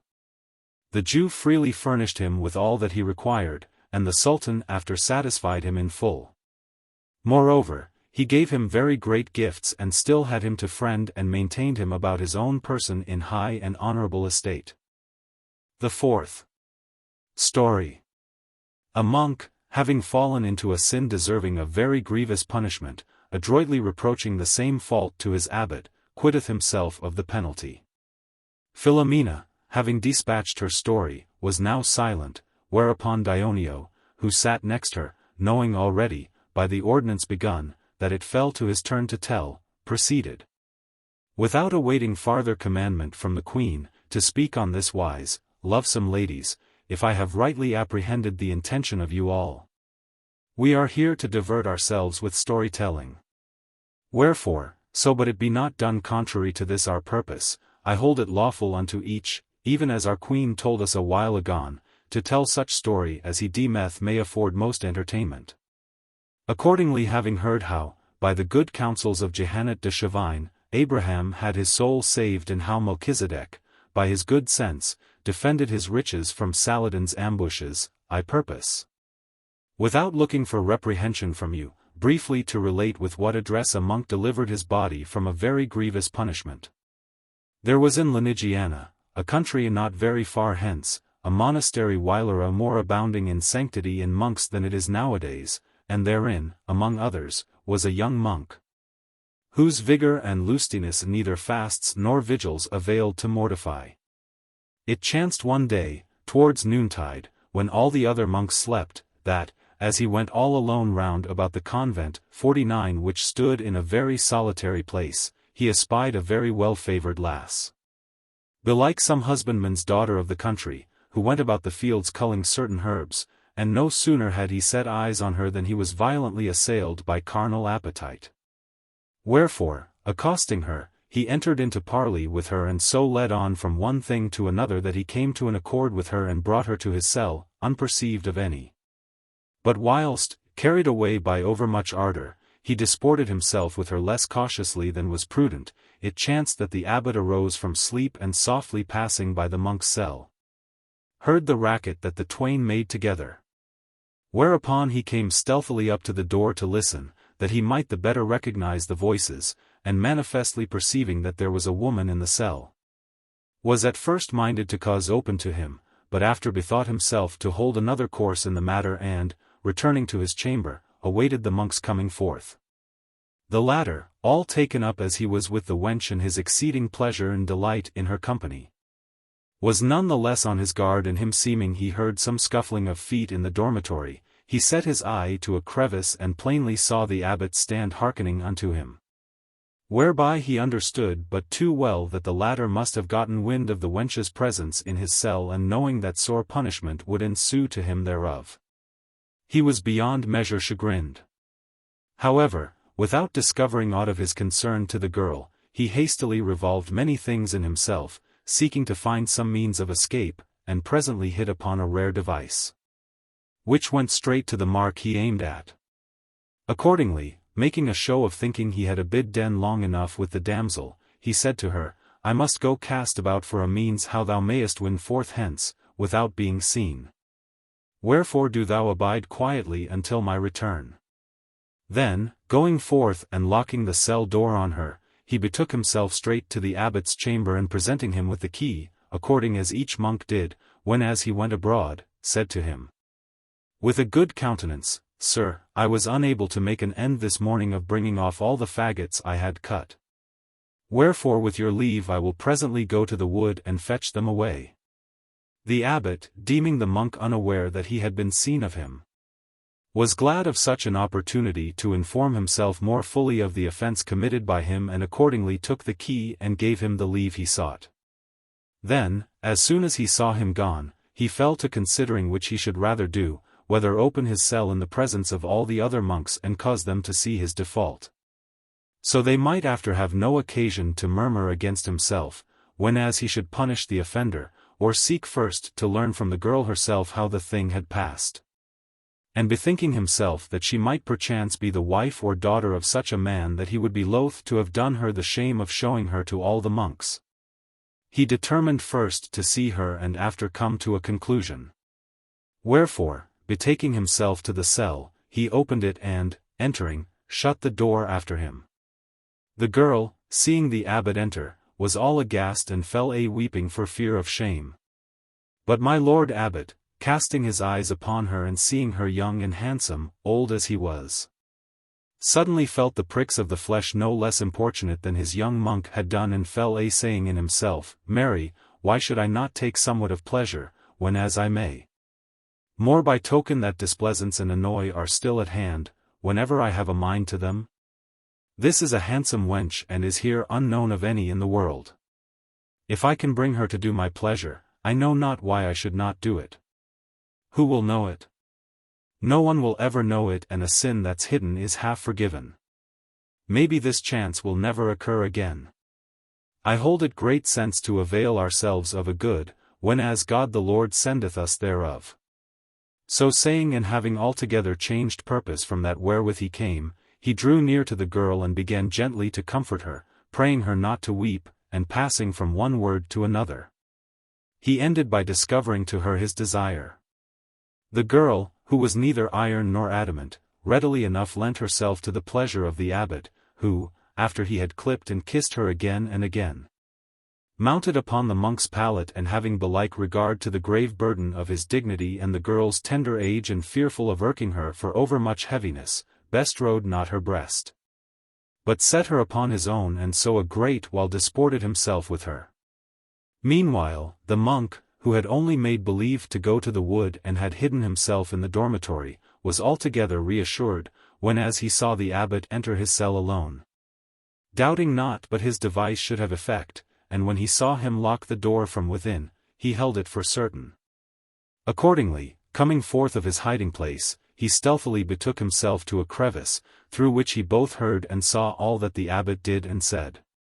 When it seemed to the latter that he had tarried long enough with the damsel, he locked her in the cell and returned to his own chamber, whence, after a while, he heard the monk stirring and deeming him returned from the wood, thought to rebuke him severely and cast him into prison, so himself might alone possess the prey he had gotten.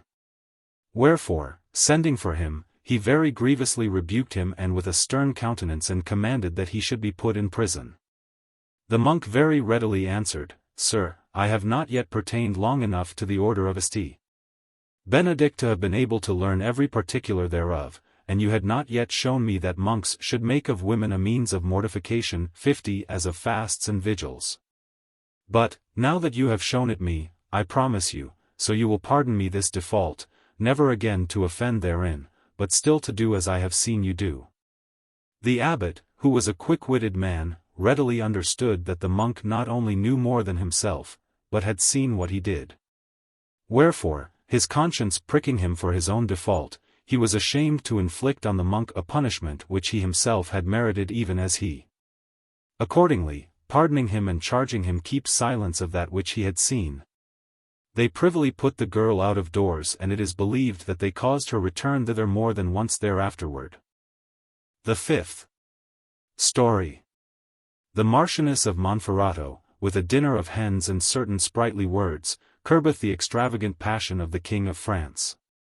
The story told by Dioneo at first pricked the hearts of the listening ladies with somewhat of shamefastness, whereof a modest redness appearing in their faces gave token. But after, looking one at other and being scarce able to keep their countenance, they listened, laughing in their sleeves. The end thereof being come, after they had gently chidden him, giving him to understand that such tales were not fit to be told among ladies, the queen, turning to Fiammetta, who sat next him on the grass, bade her follow on the ordinance. Accordingly, she began with a good grace and a cheerful countenance. It hath occurred to my mind, fair my ladies, at once because it pleaseth me that we have entered upon showing by stories how great is the efficacy of prompt and goodly answers, and because, like as in men it is great good sense to seek still to love a lady of higher lineage than themselves. 51 So in women it is great discretion to know how to keep themselves from being taken with the love of men of greater condition than they, to set forth to you, in the story which it falleth to me to tell, how both with deeds and words a noble lady guarded herself against this and diverted another therefrom. The Marquis of Monferrato, a man of high worth and gonfalonier 52 of the church, had passed beyond seas on the occasion of a general crusade undertaken by the Christians, arms in hand. And it being one day discoursed of his merit at the court of King Philip le Born, 53, who was then making ready to depart France upon the same crusade. It was avouched by a gentleman present that there was not under the stars a couple to match with the Marquis and his lady, for that, even as he was renowned among knights for every virtue, so was she the fairest and noblest of all the ladies in the world. These words took such hold upon the mind of the King of France that, without having seen the Marchioness, he fell of a sudden ardently in love with her and determined to take ship for the crusade, on which he was to go, no otherwhere than at Genoa, in order that, journeying thither by land, he might have an honourable occasion of visiting the Marchioness, doubting not but that, the Marquis being absent, he might avail to give effect to his desire. As he had bethought himself, so he put his thought into execution. For, having sent forward all his power, he set out, attended only by some few gentlemen, and coming within a day's journey of the Marquis's domains, dispatched a vaunt courier to bid the lady expect him the following morning to dinner. The Marchioness, who was well advised and discreet, replied blithely that in this he did her the greatest of favours and that he would be welcome, and after bethought herself what this might mean that such a king should come to visit her in her husband's absence. Nor was she deceived in the conclusion to which she came, to wit, that the report of her beauty drew him thither. Nevertheless, like a brave lady as she was, she determined to receive him with honour, and summoning to her council sundry gentlemen of those who remained there, with their help, she let provide for everything needful.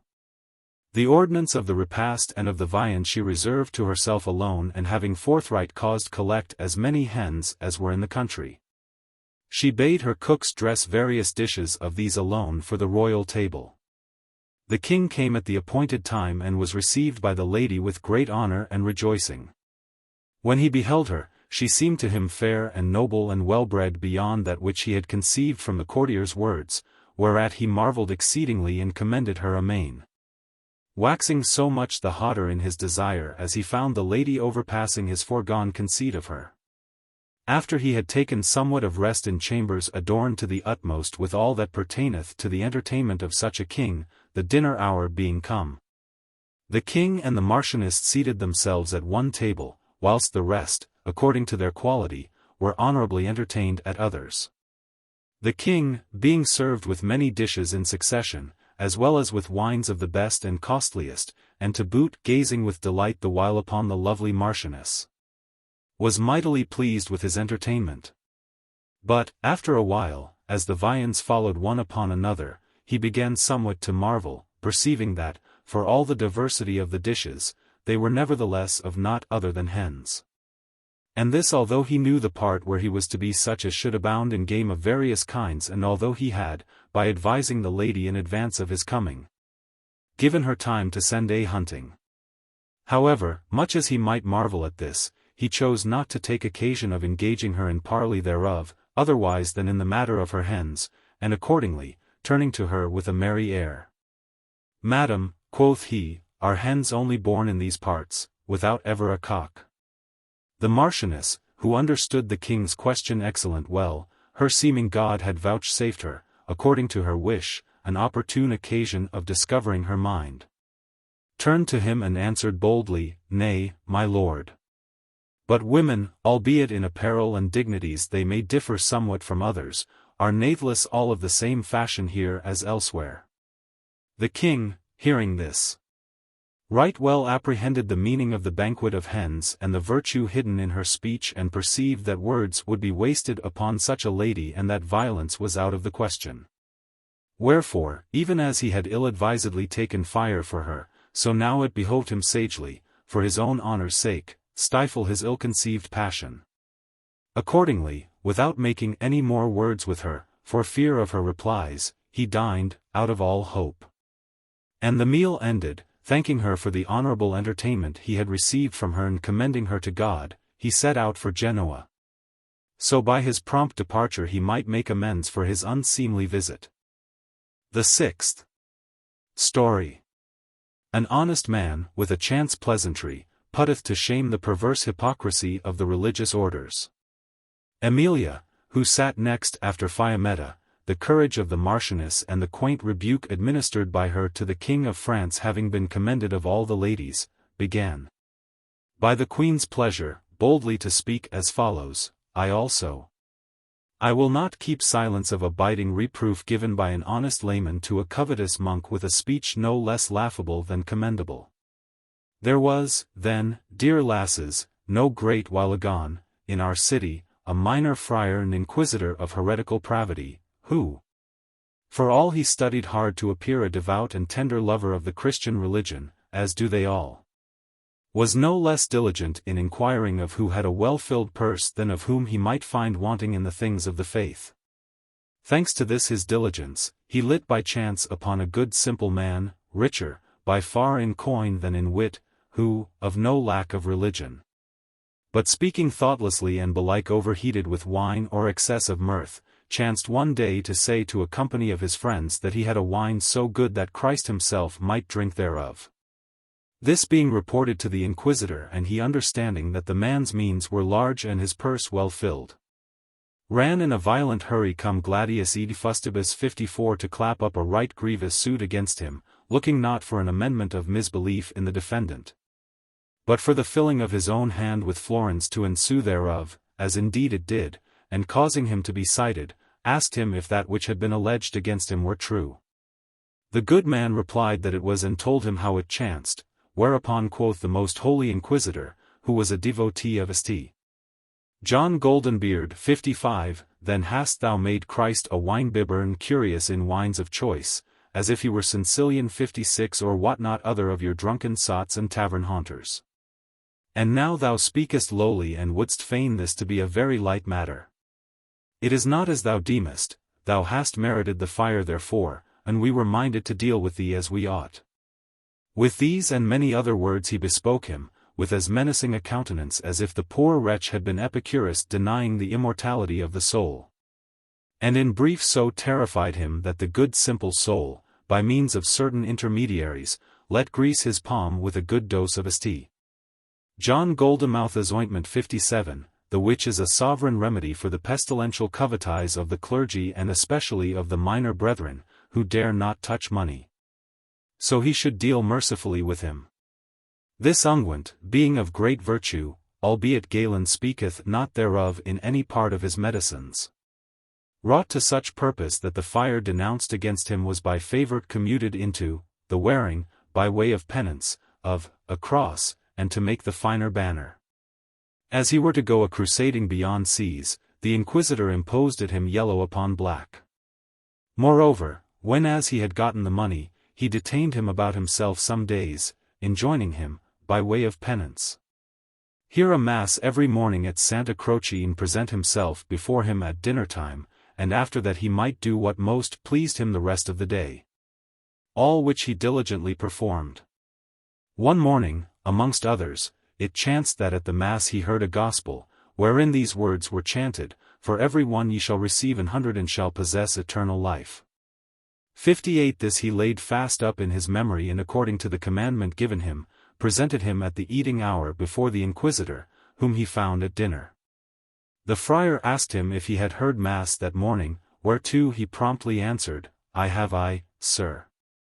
Quoth the inquisitor, Heardest thou aught therein whereof thou doubtest or would question? Certes, replied the good man, I doubt not of aught that I heard, but do firmly believe all to be true. I did indeed hear something which caused and yet causeth me have the greatest compassion of you and your brother friars. Bethinking me of the ill case wherein you will find yourselves over yonder in the next life. And what was it that moved thee to such compassion of us? Asked the inquisitor. Sir, answered the other, it was that verse of the Evangel, which saith, For every one ye shall receive 100. That is true, rejoined the inquisitor. But why did these words move thee thus? Sir, replied the good man, I will tell you. Since I have been used to resort hither, I have seen give out every day to a multitude of poor folk now 1 and now 2 vast great cauldrons of broth, which had been taken away from before yourself and the other brethren of this convent, as superfluous. Wherefore, if for each one of these cauldrons of broth there be rendered you 100 in the world to come, you will have so much thereof that you will assuredly all be drowned therein. All who were at the inquisitor's table fell a laughing. But the latter, feeling the hit at the broth, swilling 59 hypocrisy of himself and his brethren, was mightily incensed, and but that he had gotten blame for that which he had already done, he would have saddled him with another prosecution, for that with a laughable speech he had rebuked him and his brother good for naughts. Wherefore, of his despite, he bade him thenceforward do what most pleased him and not come before him again. The 7th story. Bergamino, with a story of Pramaso and the abbot of Cluny, courteously rebuketh a fit of parsimony newly come to Messer Cain della Scala. Emilia's pleasantness and her story moved the queen and all the rest to laugh and applaud the rare conceit of this newfangled crusader. Then, after the laughter had subsided and all were silent again, Filostrato, whose turn it was to tell, began to speak on this wise, It is a fine thing, noble ladies, to hit a mark that never stirreth. But it is well nigh miraculous if, when some unwonted thing appeareth of a sudden, it be forthright stricken of an archer. The lewd and filthy life of the clergy, in many things as it were a constant mark for malice, giveth without much difficulty occasion to all who have a mind to speak of, to gird at and rebuke it. Wherefore, albeit the worthy man, who pierced the inquisitor to the quick touching the hypocritical charity of the friars, who give to the poor that which it should behove them cast to the swine or throw away, did well, I hold him much more to be commended of whom, the foregoing tale moving me thereto, I am to speak, and who with a quaint story rebuked Messer Cain della Scala, a magnificent nobleman, of a sudden and unaccustomed niggardliness newly appeared in him, figuring in the person of another, that which he purposed to say to him concerning themselves. The which was on this wise.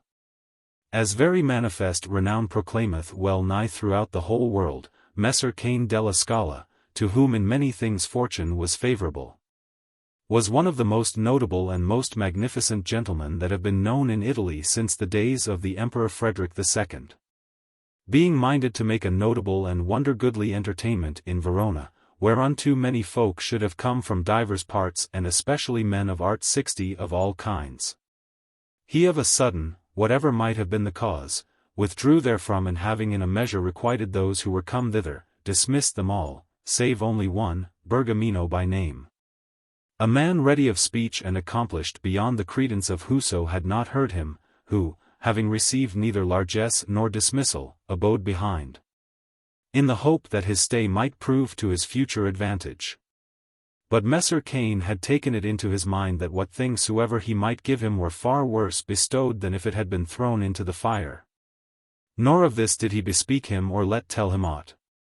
Bergamino, after some days, finding himself neither called upon nor required unto aught that pertained to his craft and wasting his substance, to boot, in the hostelry with his horses and his servants, began to be sore concerned, but waited yet, him seeming he would not do well to depart.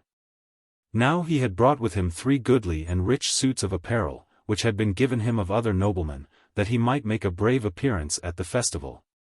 And his host pressing for payment, he gave one thereof to him. After this, tarrying yet longer, it behoved him give the host the 2nd suit, and he would abide longer with him, and withal he began to live upon the 3rd. Resolved to abide in expectation so long as this should last and then depart. Whilst he thus fed upon the 3rd suit, he chanced one day, Messer Cain being at dinner, to present himself before him with a rueful countenance, and Messer Cain, seeing this, more by way of rallying him than of intent to divert himself with any of his speech, said to him, What aileth thee, Bergamino, to stand thus disconsolate? Tell us somewhat. 61 Whereupon Bergamino, without a moment's hesitation, forthright, as if he had long considered it, related the following story to the purpose of his own affairs. My lord, said he, you must know that Promaso was a very learned grammarian 62 and a skilful and ready verse-maker above all others, which things rendered him so notable and so famous that, albeit he might not everywhere be known by sight, there was well nigh none who knew him not by name and by report. It chanced that, finding himself once at Paris in poor case, as indeed he abode most times, for that worth is 63 little prized of those who can most, 64 he heard speak of the abbot of Cluny, who is believed to be, barring the Pope, the richest prelate of his revenues that the Church of God possesseth, and of him he heard tell marvellous and magnificent things. In that he still held open house nor were meat and drink ever denied to any who went whereas he might be, so but he sought at what time the abbot was at meat. Promaso, hearing this and being one who delighted in looking upon men of worth and nobility, determined to go see the magnificence of this abbot and inquired how near he then abode to Paris. It was answered him that he was then at a place of his maybe 6 miles thence, wherefore Promaso thought to be there at dinner time, by starting in the morning betimes. Accordingly, he inquired the way, but, finding none bound thither, he feared lest he might go astray by mischance and happen on a part where there might be no victuals so readily to be found. Wherefore, in order that, if this should betide, he might not suffer for lack of food, he bethought himself to carry with him 3 cakes of bread. Judging that water, albeit it was little to his taste, he should find everywhere. The bread he put in his bosom and setting out, was fortunate enough to reach the abbot's residence before the eating hour. He entered and went spying all about and seeing the great multitude of tables set and the mighty preparations making in the kitchen and what not else provided against dinner, said in himself, Of a truth this abbot is as magnificent as folk say. After he had abid den a while intent upon these things, the abbot seneschal, eating time being come, bade bring water for the hands. Which being done, he seated each man at table, and it chanced that Promaso was set right over against the door of the chamber, whence the abbot should come forth into the eating hall. Now it was the usance in that house that neither wine nor bread nor aught else of meat or drink should ever be set on the tables, except the abbot were first came to sit at his own table. Accordingly, the seneschal, having set the tables, let tell the abbot that, when as it pleased him, the meat was ready. The abbot let open the chamber door, that he might pass into the saloon, and looking before him as he came, as chance would have it, the first who met his eyes was Promaso, who was very ill accoutred and whom he knew not by sight. When he saw him, incontinent there came into his mind an ill thought and one that had never yet been there, and he said in himself, See to whom I give my substance to eat. Then, turning back, he bade shut the chamber door and inquired of those who were about him if any knew yonder losel who sat at table over against his chamber door, but all answered no. Meanwhile Promaso, who had a mind to eat, having come a journey and being unused to fast, waited a while and seeing that the abbot came not, pulled out of his bosom one of the 3 cakes of bread he had brought with him and fell to eating. The abbot, after he had waited a while, bade one of his serving men look if Promaso were gone, and the man answered, No, my lord, nay, he eateth bread, which it seemeth he hath brought with him. Quoth the abbot, Well, let him eat of his own, and he have thereof, 4 of ours he shall not eat today. Now he would fain have had Pramaso depart of his own motion, him seeming it were not well done to turn him away. But the latter, having eaten 1 cake of bread and the abbot coming not, began upon the second, the which was likewise reported to the abbot, who had caused look if he were gone. At last, the abbot still tarrying, Pramaso, having eaten the 2nd cake, began upon the 3rd, and this again was reported to the abbot, who fell a-pondering in himself and saying, Alack! What new maggot is this that is come into my head today? What avarice! What despite! And for whom? This many a year have I given my substance to eat to whosoever had a mind thereto, without regarding if he were gentle or simple, poor or rich, merchant or huckster. And have seen it with mine own eyes squandered by a multitude of ribald knaves. Nor ever yet came there to my mind the thought that hath entered into me for yonder man. Of a surety avarice cannot have assailed me for a man of little account. Needs must this who seemeth to me a losel be some great matter, since my soul hath thus repugned to do him honor. So saying, he desired to know who he was, and finding that it was Pramaso, whom he had long known by report for a man of merit, come thither to see with his own eyes that which he had heard of his magnificence, was ashamed and eager to make him amends, studied in many ways to do him honor. Moreover, after eating, he caused clothe him sumptuously, as befitted his quality, and giving him money and a palfrey, left it to his own choice to go or stay. Whereupon Pramaso, well pleased with his entertainment, rendered him the best thanks in his power and returned on horseback to Paris, whence he had set out afoot. Messer Cain, who was a gentleman of understanding, right well apprehended Bergamino's meaning, without further exposition, and said to him, smiling, Bergamino, thou hast very aptly set forth to me thy wrongs and merit and my niggardliness, as well as that which thou wouldst have of me. And in good sooth, never, save now on thine account, have I been assailed of parsimony, but I will drive it away with that same stick which thou thyself hast shown me.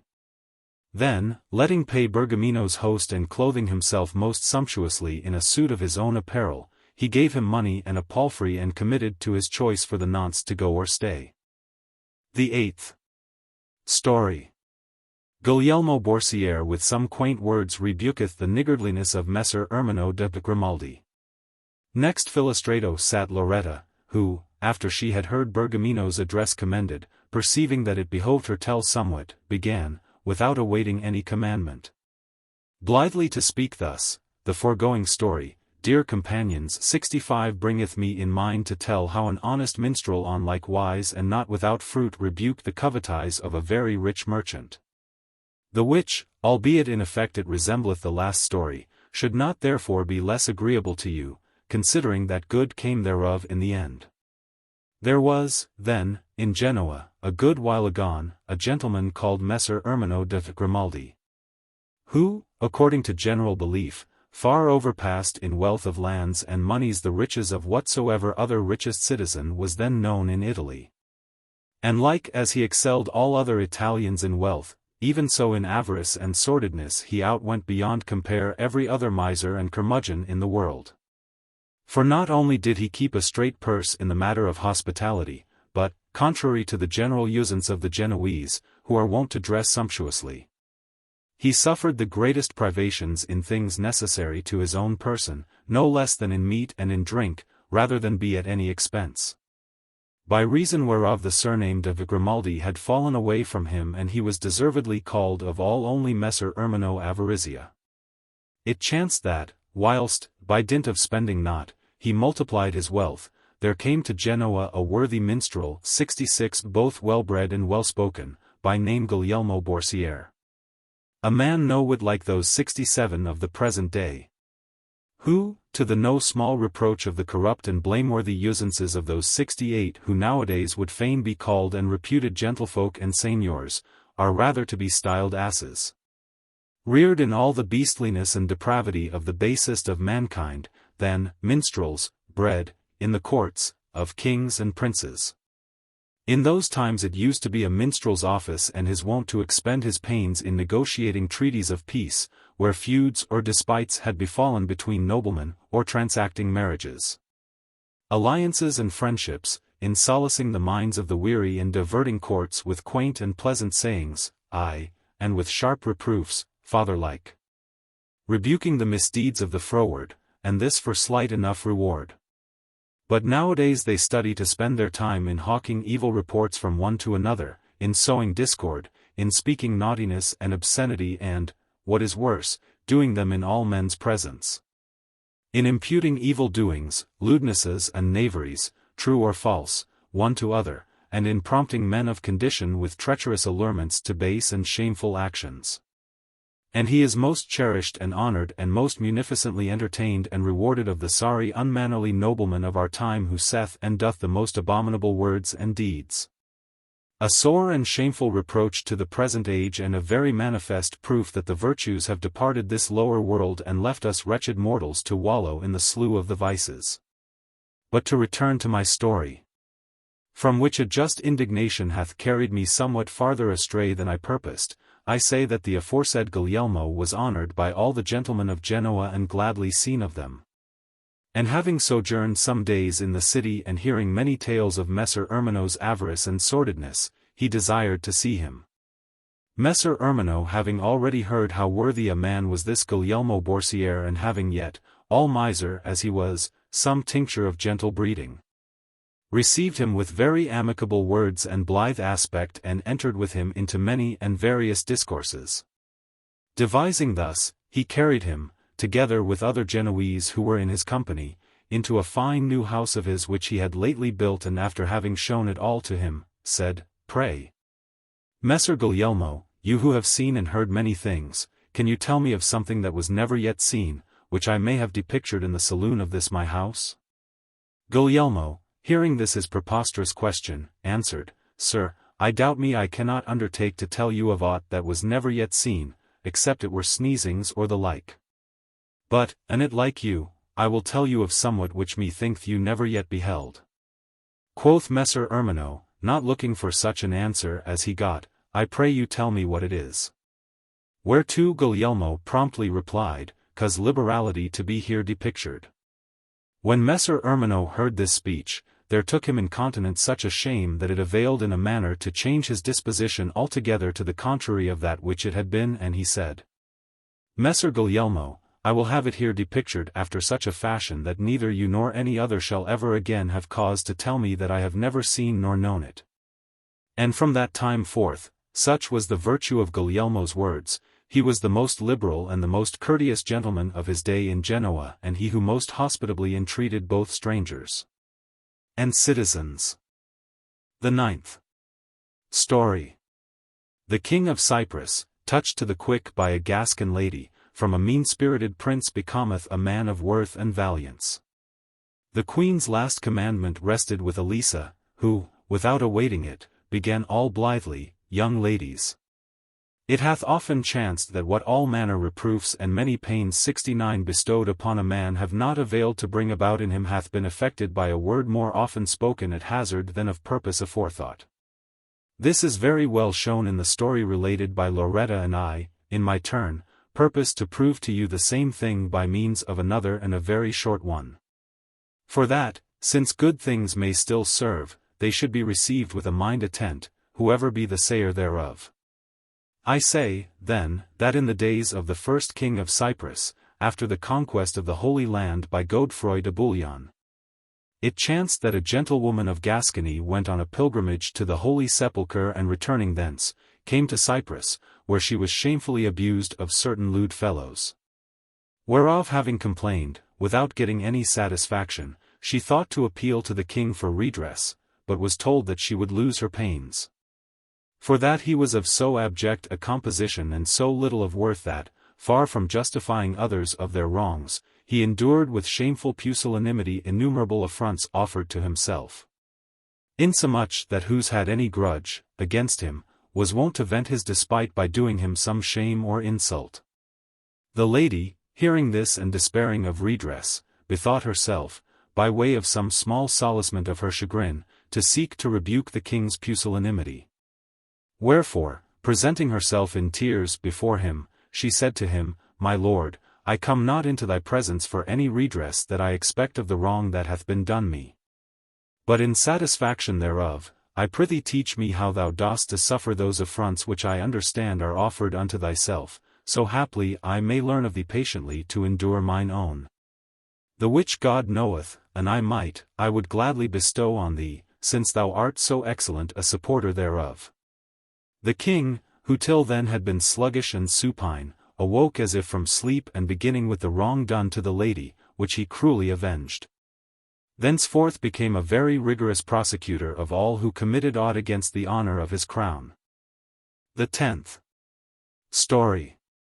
Master Alberto of Bologna civilly putteth a lady to the blush who thought to have shamed him of being enamoured of her. Elissa being now silent, the last burden of the story-telling rested with the queen, who, with womanly grace beginning to speak, said, Noble damsels, like as in the lucid nights the stars are the ornament of the sky, and as in springtime the flowers of the green meadows, even so are commendable manners and pleasing discourse adorned by witty sallies, which latter, for that they are brief, are yet more beseeming to women than to men, inasmuch as much and long speech, whenas it may be dispensed with, is straitlier forbidden unto women than to men, albeit nowadays there are few or no women left who understand a sprightly saying, or, if they understand it, know how to answer it, to the general shame be it said of ourselves and of all women alive. For that virtue, 70 which was erst in the minds of the women of times past, those of our day have diverted to the adornment of the body.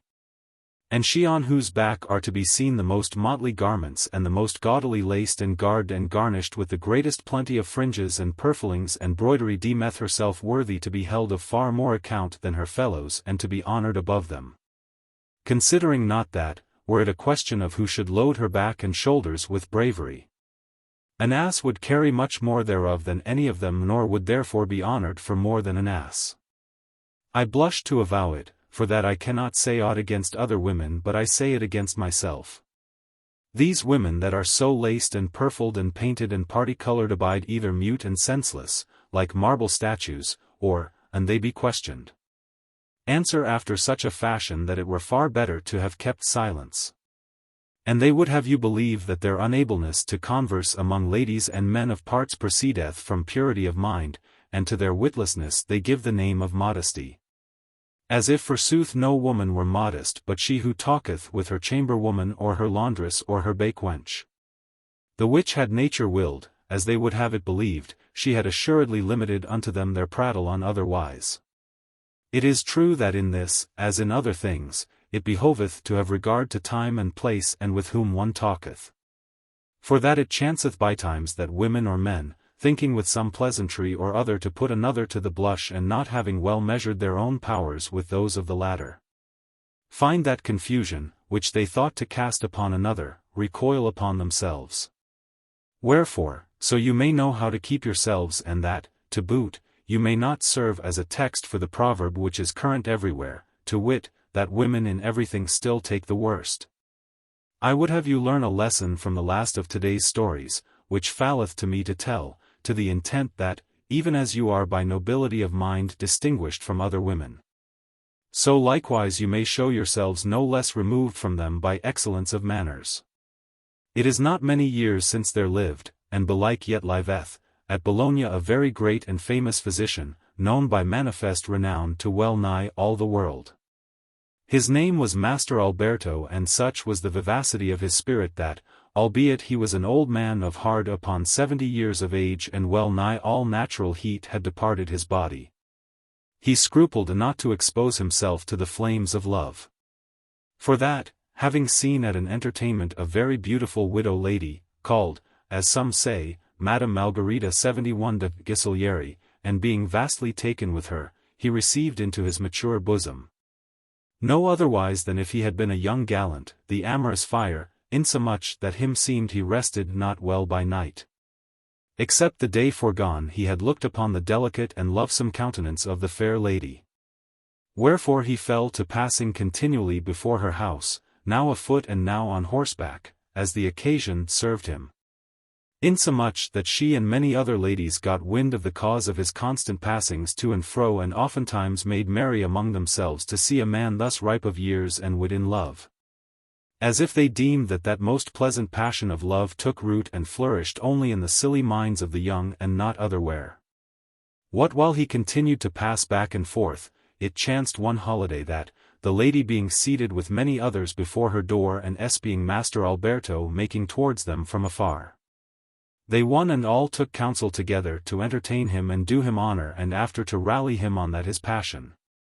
Accordingly, they all rose to receive him, and inviting him to enter, carried him into a shady courtyard, whither they let bring the choicest of wines and sweetmeats, and presently inquired of him, in very civil and pleasant terms, how it might be that he was fallen enamored of that fair lady, knowing her to be loved of many handsome, young, and sprightly gentlemen. The physician, finding himself thus courteously attacked, put on a blithe countenance and answered, Madam, that I love should be no marvel to any understanding person. And especially that I love yourself, for that you deserve it. And albeit old men are by operation of nature bereft of the vigor that behoveth unto amorous exercises, yet not for all that are they bereft of the will nor of the wit to apprehend that which is worthy to be loved. Nay, this latter is naturally the better valued of them, inasmuch as they have more knowledge and experience than the young. As for the hope that moveth me, who am an old man, to love you who are courted of many young gallants, it is on this wise: I have been many a time where I have seen ladies lunch and eat lupins and leeks. Now, although in the leek no part is good, yet is the head 72 thereof less hurtful and more agreeable to the taste. But you ladies, moved by a perverse appetite, commonly hold the head in your hand and munch the leaves, which are not only naught, but of an ill savour. How know I, madam, but you do the like in the election of your lovers? In which case, I should be the one chosen of you, and the others would be turned away. The gentlewoman and her companions were somewhat abashed and said, Doctor, you have right well and courteously chastised our presumptuous emprise.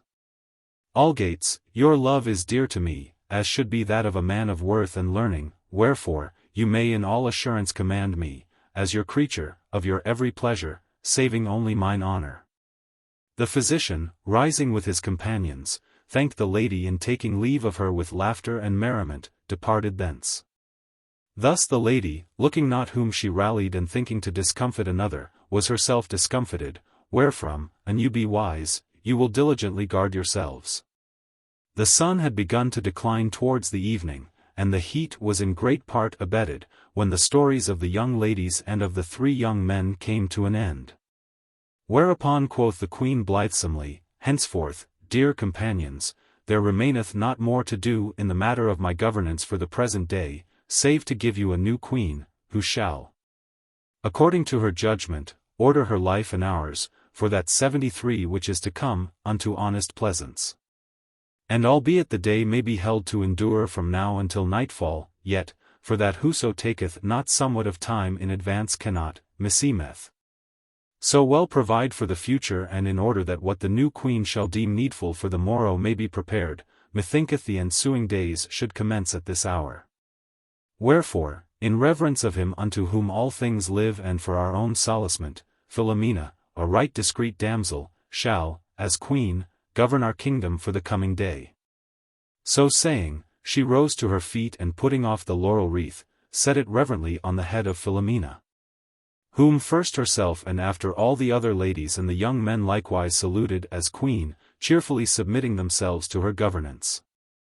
Filomena blushed somewhat to find herself invested with the queendom, but, calling to mind the words a little before spoken by Pampinea, 74, in order that she might not appear witless, she resumed her assurance, and in the first place confirmed all the offices given by Pampinea. Then, having declared that they should abide whereas they were, she appointed that which was to do against the ensuing morning, as well as for that night's supper. And after proceeded to speak thus. Dearest companions, albeit Pampinea, more of her courtesy than for any worth of mine, hath made me queen of you all. I am not therefore disposed to follow my judgment alone in the manner of our living, but yours together with mine. And that you may know that which meseemeth is to do and consequently at your pleasure add thereto or abate thereof, I purpose briefly to declare it to you. If I have well noted the course this day held by Pampinea, meseemeth I have found it alike praiseworthy and delectable. Wherefore till such time as, for overlong continuance or other reason, it grow irksome to us, I judge it not to be changed.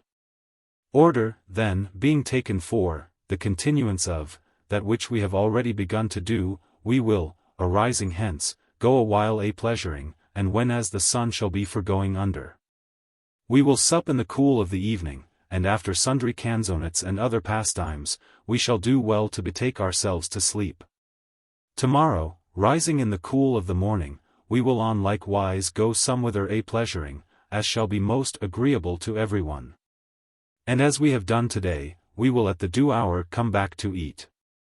After which we will dance, and when we arise from sleep, as today we have done, we will return hither to our story-telling. Wherein meseemeth a very great measure to consist alike of pleasance and of profit. Moreover, that which Pampinea had indeed no opportunity of doing, by reason of her late election to the governance, I purpose now to enter upon, to wit, to limit within some bound that whereof we are to tell and to declare it 75 to you beforehand, so each of you may have leisure to think of some goodly story to relate upon the theme proposed. The which, an it please you, shall be on this wise. Namely, seeing that since the beginning of the world men have been and will be, until the end thereof, bandied about by various shifts of fortune. Each shall be holden to tell of those who after being baffled by diverse chances have won at last to a joyful issue beyond their hope. Ladies and men alike all commended this ordinance and declared themselves ready to ensue it. Only Dioneo, the others all being silent, said, Madam, as all the rest have said, so say I, to wit that the ordinance given by you is exceeding pleasant and commendable. But of a special favour I crave you a boon, which I would have confirmed to me for such time as our company shall endure, to wit, that I may not be constrained by this your law to tell a story upon the given theme, and it like me not, but shall be free to tell that which shall most please me. And that none may think I seek this favour as one who hath not stories in hand, from this time forth I am content to be still the last to tell. The Queen, who knew him for a merry man and a gamesome and was well assured that he asked this but that he might cheer the company with some laughable story. Whenas they should be weary of discoursing, with the others' consent, cheerfully accorded him the favour he sought. Then, arising from session, with slow steps they took their way towards a rill of very clear water, that ran down from a little hill, amid great rocks and green herbage, into a valley overshaded with many trees, and there, going about in the water, bare-armed and shoeless, they fell to taking various diversions among themselves, till supper-time drew near. When they returned to the palace and there supped merrily. Supper ended, the Queen called for instruments of music and bade Lauretta lead up a dance, whilst Emilia sang a song, to the accompaniment of Dioneo's lute. Accordingly, Lauretta promptly set up a dance and led it off, whilst Emilia amorously warbled the following song. I burn for mine own charms with such a fire. Methinketh that I ne'er of other love shall reck or have desire. Whene'er I mirror me, I see therein 76. That good which still contenteth heart and sprite. Nor fortune new nor thought of old can win. To dispossess me of such dear delight. What other object, then, could fill my sight? Enough of pleasance air to kindle in my breast a new desire? This good flees not, what time soe'er I'm fain afresh to view it for my solacement. Nay, at my pleasure, ever and again. With such a grace it doth itself present. Speech cannot tell it nor its full intent be known of mortal air. Except indeed he burn with like desire. And I, grown more enamoured every hour, the straightlier fixed mine eyes upon it be. Give all myself and yield me to its power. E'en tasting now of that it promised me. And greater joyance yet I hope to see. Of such a strain as ne'er was proven here below of love desire. Lauretta having thus made an end of her ballad, 77, in the burden of which all had blithely joined. Albeit the words thereof gave some much matter for thought, divers other rounds were danced, and a part of the short night being now spent, it pleased the queen to give an end to the first day. Wherefore, letting kindle the flambeaux, she commanded that all should betake themselves to rest until the ensuing morning, and all, accordingly, returning to their several chambers, did so. Here endeth the first day of the Decameron. Day the second. Day the second. Introduction. Here beginneth the second day of the Decameron, wherein under the governance of Filomena is discoursed of those who after being baffled by diverse chances have won at last to a joyful issue beyond their hope. The sun had already everywhere brought on the new day with its light, and the birds, carolling blithely among the green branches, bore witness thereof unto the ear with their merry songs. When the ladies and the 3 young men, arising all, entered the gardens, and pressing the dewy grass with slow step, went wandering hither and thither, weaving goodly garlands and disporting themselves a great while. And like as they had done the day foregone, even so did they at present. To wit, having eaten in the cool and danced a while, they betook them to repose, and arising thence after none, came all, by command of their queen, into the fresh meadows, where they seated themselves round about her. Then she, who was fair of favour and exceeding pleasant of aspect, having sat a while, crowned with her laurel wreath, and looked all her company in the face, bade Neifile give beginning to the day's stories by telling one of her fashion. Whereupon the latter, without making any excuse, blithely began to speak thus. The first story. Martellino feigneth himself a cripple, and mocketh believed to wax whole upon the body of Saint Arrigo. His imposture being discovered, he is beaten, and being after taken for a thief, goeth in peril of being hanged by the neck, but ultimately escapeth. It chanceth oft, dearest ladies, that he who studieth to befool others, and especially in things reverend, findeth himself with nothing for his pains but flouts and wiles, cometh not off scathless. Wherefore, that I may obey the Queen's commandment and give beginning to the appointed theme with a story of mine, I purpose to relate to you that which, first misfortunately and after happily, beyond his every thought, betided a townsman of ours. No great while agone there was at Treviso a German called Arrigo, who, being a poor man, served whoso required him to carry burdens for hire. And withal he was held of all a man of very holy and good life. Wherefore, be it true or untrue, when he died, it befell, according to that which the Trevisans avouch, that, in the hour of his death, the bells of the great church of Treviso began to ring, without being pulled of any. The people of the city, accounting this a miracle, proclaimed this Arrigo a saint, and running all to the house where he lay, bore his body, for that of a saint, to the cathedral, whither they fell to bringing the halt, the impotent and the blind and others afflicted with whatsoever defect or infirmity, as if they should all be made whole by the touch of the body. In the midst of this great turmoil and concourse of folk, it chanced that there arrived at Treviso 3 of our townsmen, whereof one was called Stecchi, another Martellino, and the third Marchesi. Men who visited the courts of princes and lords, and diverted the beholders by travestying themselves and counterfeiting whatsoever other man with rare motions and grimaces. Never having been there before, and seeing all the folk run, they marvelled, and hearing the cause, were for going to see what was toward. Wherefore they laid up their baggage at an inn, and Marchesi said, We would fain go look upon this saint. But, for my part, I see not how we may avail to win thither, for that I understand the cathedral place is full of German and other men-at-arms, whom the lord of this city hath stationed there. So no riot may betide. More by token that they say the church is so full of folk that well nigh none else might enter there. Let not that hinder you, quoth Martellino, who was all agog to see the show. I warrant you I will find a means of winning to the holy body. How so? Asked Marchesi, and Martellino answered, I will tell thee.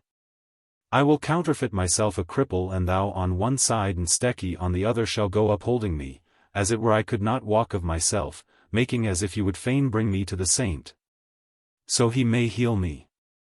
There will be none but, seeing us, will make way for us and let us pass.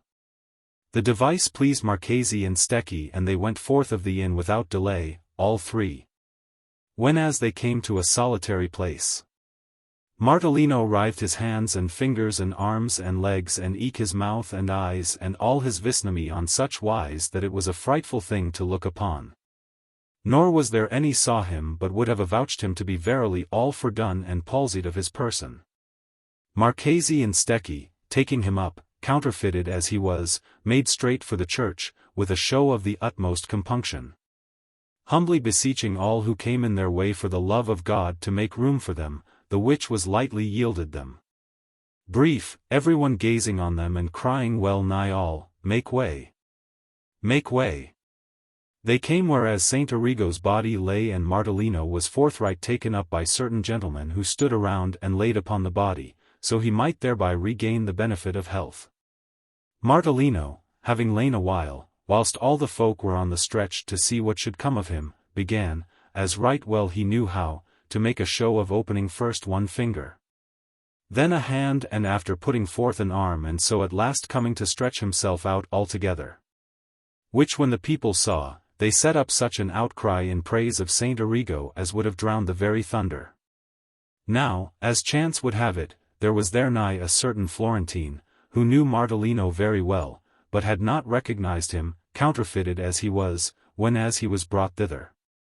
However, when he saw him grown straight again, he knew him and straightway fell a laughing and saying, "God confound him.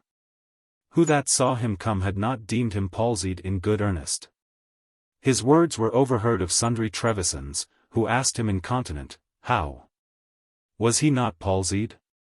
"God forbid," answered the Florentine. "He hath ever been as straight as any one of us. But he knoweth better than any man in the world how to play off tricks of this kind and counterfeit what shape soever he will."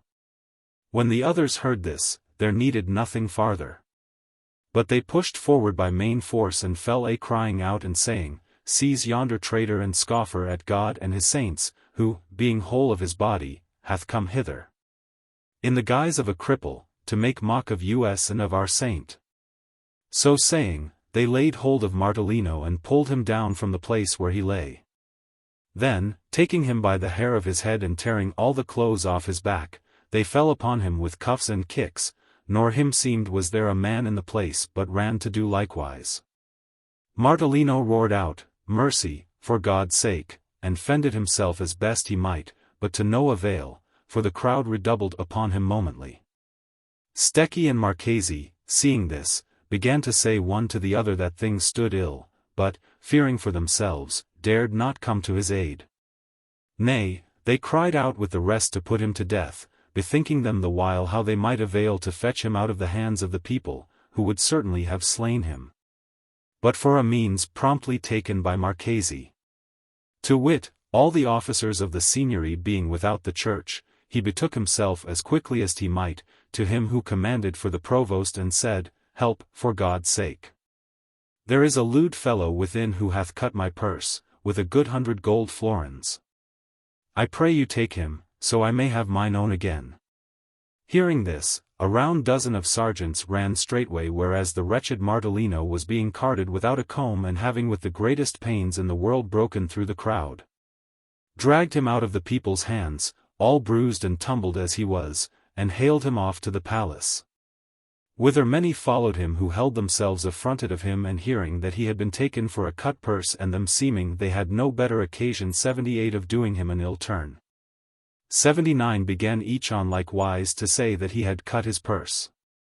The provost's judge, who was a crabbed, ill-conditioned fellow, hearing this, forthright took him apart and began to examine him of the matter. But Martellino answered jestingly, as if he made light of his arrest. Whereat the judge, incensed, caused truss him up and give him 2 or 3 good bouts of the strappado, with intent to make him confess that which they laid to his charge, so he might after have him strung up by the neck. When he was let down again, the judge asked him once more if that were true which the folk avouched against him, and Martellino, seeing that it availed him not to deny, answered, "My lord, I am ready to confess the truth to you.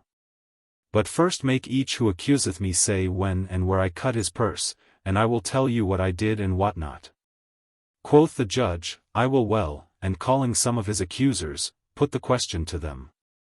Whereupon one said that he had cut his purse 8, another 6, and a third 4 days agone, whilst some said that very day. Martellino, hearing this, said, My lord, these all lie in their throats, and I can give you this proof that I tell you the truth. Inasmuch as would God it were as sure that I had never come hither as it is that I was never in this place till a few hours agone. And as soon as I arrived, I went, of my ill fortune, to see yonder holy body in the church, where I was carted as you may see. And that this I say is true, the prince's officer who keepeth the register of strangers can certify you, he and his book, as also can my host. If, therefore, you find it as I tell you, I beseech you torture me not, neither put me to death at the instance of these wicked men. Whilst things were at this pass, Marchese and Stecchi, hearing that the judge of the provostry was proceeding rigorously against Martellino and had already given him the strappato, were sore afeard and said in themselves, We have gone the wrong way to work. We have brought him forth of the frying pan and cast him into the fire. Wherefore they went with all diligence in quest of their host, and having found him, related to him how the case stood. He laughed and carried them to one Sandro Agalanti, who abode in Treviso and had great interest with the prince, and telling him everything in order, joined with them in beseeching him to occupy himself with Martellino's affairs. Sandro, after many a laugh, repaired to the prince and prevailed upon him to send for Martellino. The prince's messengers found Martellino still in his shirt before the judge, all confounded and sore adread, for that the judge would hear nothing in his excuse. Nay, having, by chance, some spite against the people of Florence, he was altogether determined to hang him by the neck, and would on no wise render him up to the prince till such time as he was constrained thereto in his despite.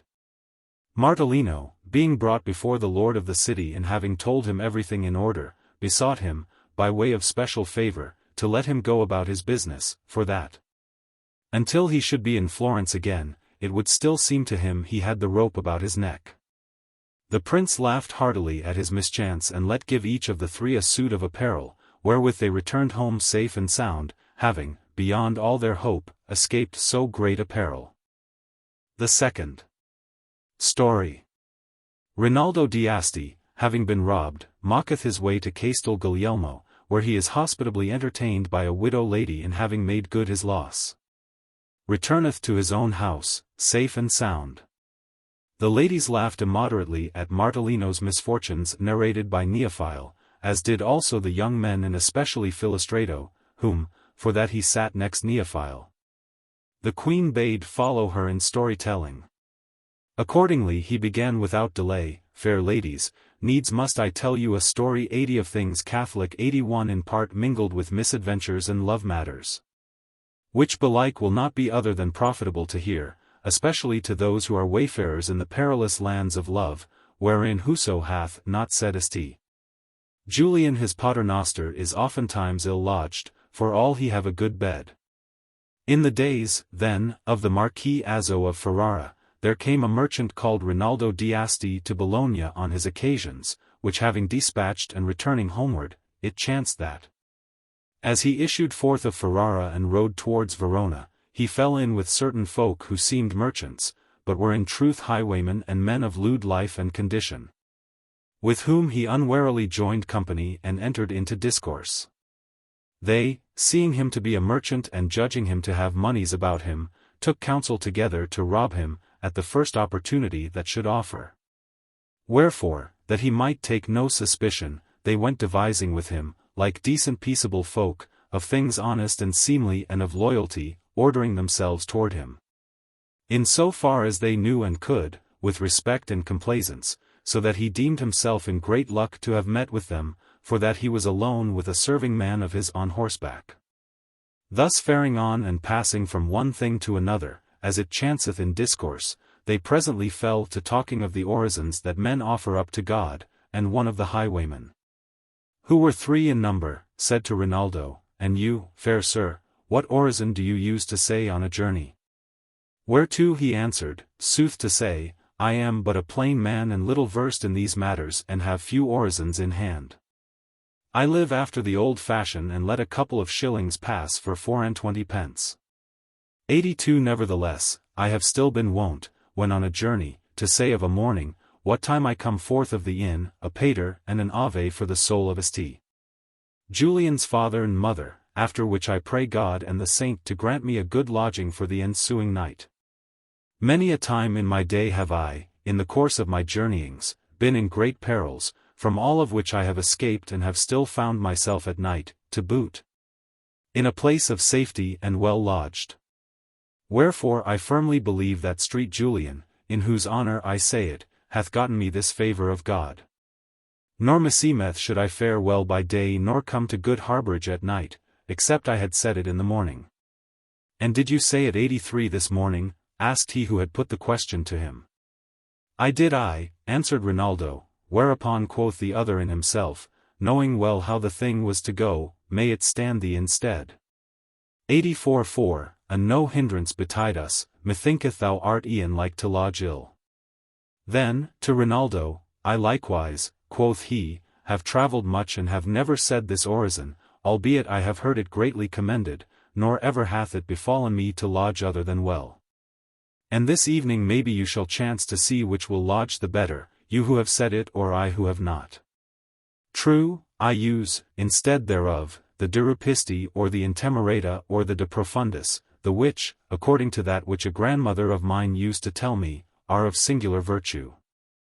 Discoursing thus of various matters and faring on their way, on the lookout the while for time and place apt unto their knavish purpose, they came, late in the day, to a place a little beyond Castel Guglielmo, where, at the fording of a river, the three rogues, seeing the hour advanced and the spot solitary and close shut in, fell upon Rinaldo and robbed him of money, clothes, and horse. Then, leaving him afoot and in his shirt, they departed, saying, Go see if thy St. Julian will give thee a good lodging this night, even as ours 85 will assuredly do for us. And passing the stream, they went their ways. Rinaldo's servant, seeing him attacked, like a cowardly knave as he was, did not to help him, but turning his horse's head, never drew bridle till he came to Castel Guglielmo and entering the town, took up his lodging there, without giving himself farther concern. Rinaldo, left in his shirt and barefoot, it being very cold and snowing hard, knew not what to do and seeing the night already at hand, looked about him, trembling and chattering the while with his teeth, if there were any shelter to be seen there nigh, where he might pass the night, so he should not perish of cold. But, seeing none, for that a little before there had been war in those parts and everything had been burnt, set off at a run, spurred by the cold, towards Castel Guglielmo. Knowing not withal if his servant were fled thither or otherwise and thinking that, so he might but avail to enter therein, God would send him some relief. But darkness overtook him near a mile from the town, wherefore he arrived there so late that, the gates being shut and the drawbridges raised, he could get no admission. Thereupon, despairing and disconsolate, he looked about, weeping, for a place where he might shelter, so at the least it should not snow upon him. And chancing to espy a house that projected somewhat beyond the walls of the town, he determined to go bide thereunder till day. Accordingly, betaking himself thither, he found there a door, albeit it was shut, and gathering at foot thereof somewhat of straw that was there nigh, he laid himself down there, tristful and woebegone, complaining sore to St. Julian and saying that this was not of the faith he had in him.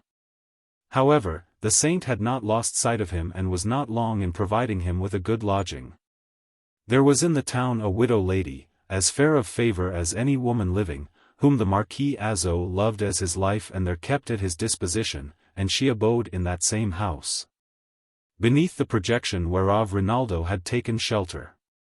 Now, as chance would have it, the Marquis had come to the town that day, thinking to lie the night with her, and had privily let make ready in her house a bath and a sumptuous supper. Everything being ready and not awaited by the lady but the coming of the Marquis, it chanced that there came a serving man to the gate, who brought him news, which obliged him to take horse forthright. Wherefore, sending to tell his mistress not to expect him, he departed in haste. The lady, somewhat disconsolate at this, knowing not what to do, determined to enter the bath prepared for the Marquis and after sup and go to bed. Accordingly she entered the bath, which was near the door, against which the wretched merchant was crouched without the city wall.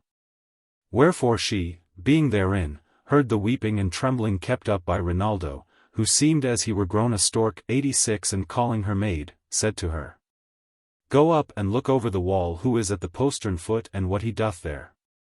The maid went thither and aided by the clearness of the air, saw Rinaldo in his shirt and barefoot, sitting there, as hath been said, and trembling sore, whereupon she asked him who he was. He told her, as briefly as he might, who he was and how and why he was there, trembling the while on such wise that he could scarce form the words. And after fell to beseeching her piteously not to leave him there all night to perish of cold, but to succor him, and it might be. The maid was moved to pity of him and returning to her mistress, told her all. The lady, on like wise taking compassion on him and remembering that she had the key of the door aforesaid, which served whiles for the privy entrances of the Marquis, said, Go softly and open to him.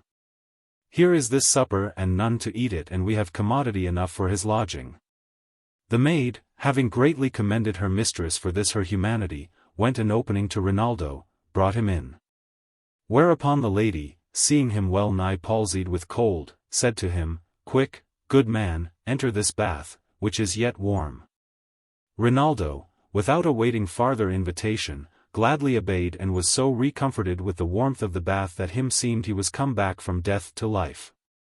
The lady let fetch him a suit of clothes that had pertained to her husband, then lately dead, which when he had donned, they seemed made to his measure. And whilst awaiting what she should command him, he fell to thanking God and St.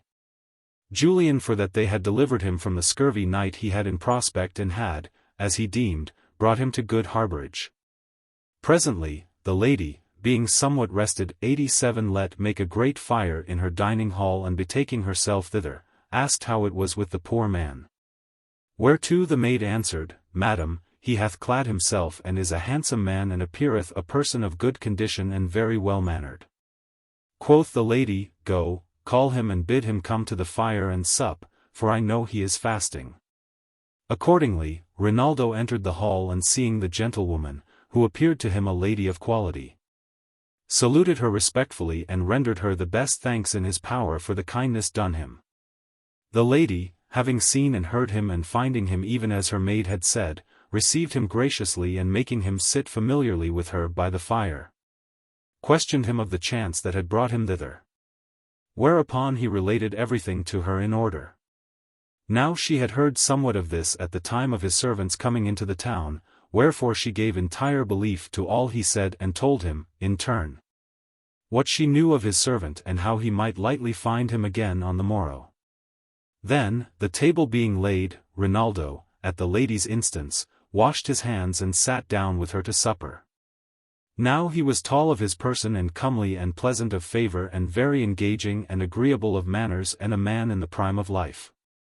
Wherefore the lady had several times cast her eyes on him and found him much to her liking, and her desires being already aroused for the Marquis, who was to have come to lie with her, she had taken a mind to him. Accordingly, after supper, when as they were risen from table, she took counsel with her maid whether her seemed she would do well, the Marquis having left her in the lurch, to use the good which fortune had sent her.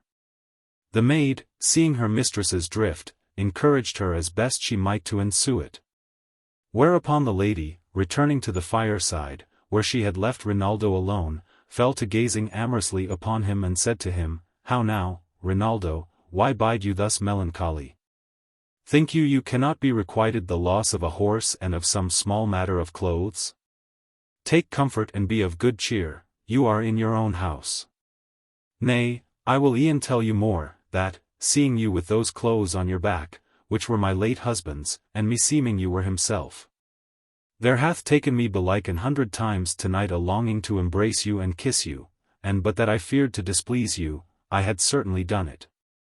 Rinaldo, who was no simpleton, hearing these words and seeing the lady's eyes sparkle, advanced towards her with open arms, saying, Madam, considering that I owe it to you to say that I am now alive and having regard to that from which you delivered me, it were great unmannerliness in me. Did I not study to do everything that may be agreeable to you? Wherefore do you embrace me and kiss me to your heart's content, and I will kiss and clip you more than willingly. There needed no more words.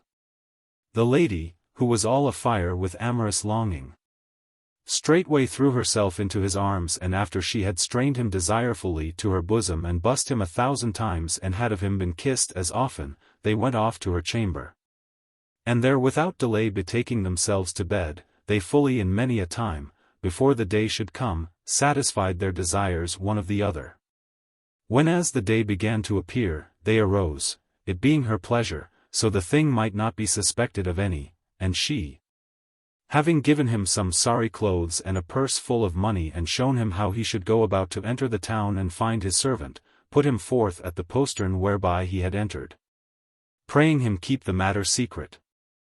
As soon as it was broad day and the gates were opened, he entered the town, feigning to come from afar, and found his servant.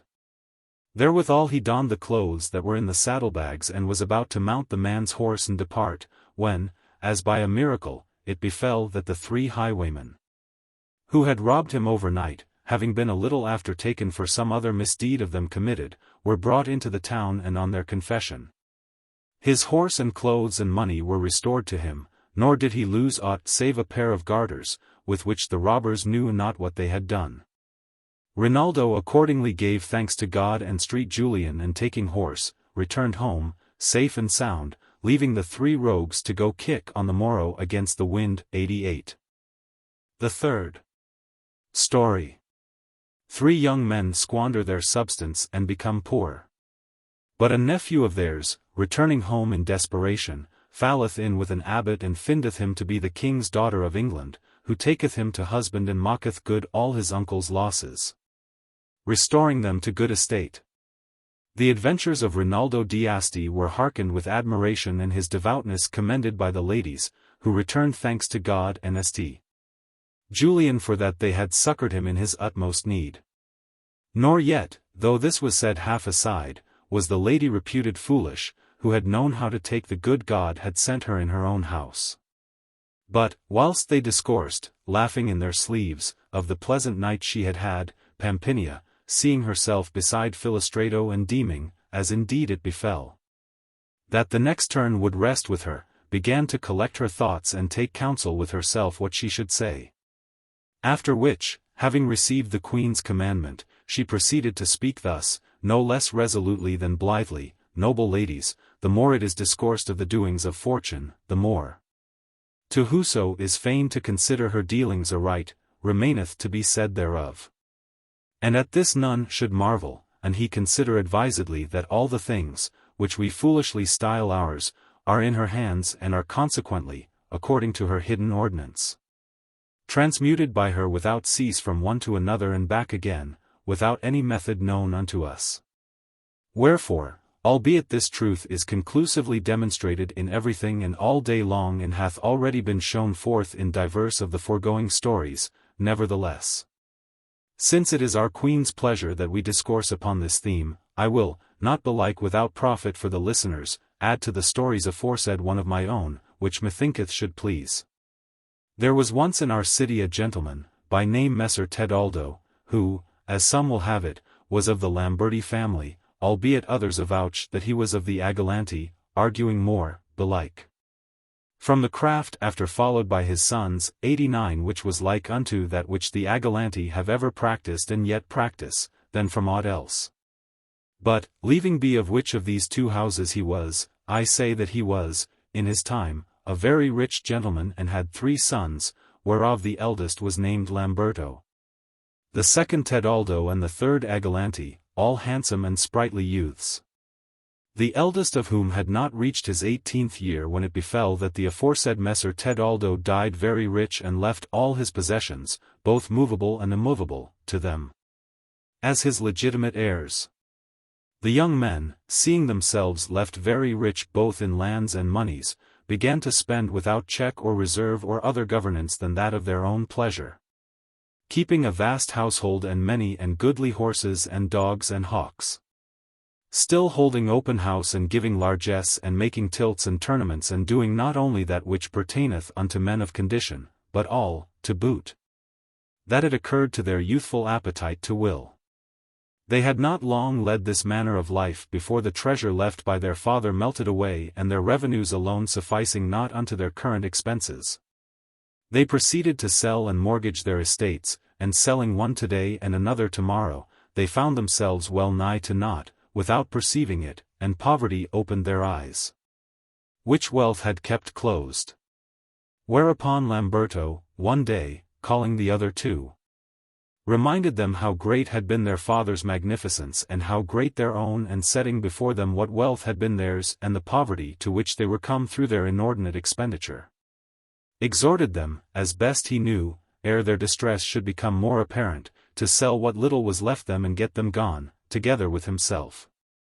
They did as he counselled them, and departing Florence, without leave-taking or ceremony, stayed not till they came to England, where, taking a little house in London and spending very little, they addressed themselves with the utmost diligence to lend money at usance. In this fortune was so favourable to them that in a few years they amassed a vast sum of money, wherewith, returning to Florence, one after another, they bought back great part of their estates and purchased others to boot and took unto themselves wives. Nevertheless, they still continued to lend money in England and sent thither, to look to their affairs, a young man, a nephew of theirs, Alessandro by name, whilst themselves all three at Florence. For all they were become fathers of families, forgetting to what a pass inordinate expenditure had aforetime brought them, began to spend more extravagantly than ever and were high in credit with all the merchants, who trusted them for any sum of money, however great. The moneys remitted them by Alessandro, who had fallen to lending to the barons upon their castles and other their possessions, which brought him great profit, helped them for some years to support these expenses. But, presently, what while the three brothers spent thus freely in lacking money, borrowed, still reckoning with all assurance upon England, it chanced that, contrary to all expectation, there broke out war in England between the king and his son, through which the whole island was divided into two parties, some holding with the one and some with the other. And by reason thereof all the barons' castles were taken from Alessandro, and nor was there any other source of revenue that answered him aught. Hoping that from day to day peace should be made between father and son and consequently everything restored to him, both interest and capital, Alessandro departed not the island, and the three brothers in Florence no wise abetted their extravagant expenditure, borrowing more and more every day. But, when, after several years, no effect was seen to follow upon their expectation, the three brothers not only lost their credit, but, their creditors seeking to be paid their due, they were suddenly arrested, and their possessions sufficing not unto payment, they abode in prison for the residue, whilst their wives and little ones betook themselves, some into the country, some hither and some thither, in very ill plight, unknowing what to expect but misery for the rest of their lives. Meanwhile, Alessandro, after waiting several years in England for peace, seeing that it came not, and him seeming that not only was his tarrying there in vain, but that he went in danger of his life, determined to return to Italy. Accordingly, he set out all alone, and as chance would have it, coming out of Bruges, he saw an abbot of white friars likewise issuing thence, accompanied by many monks and with a numerous household and a great baggage train in his van.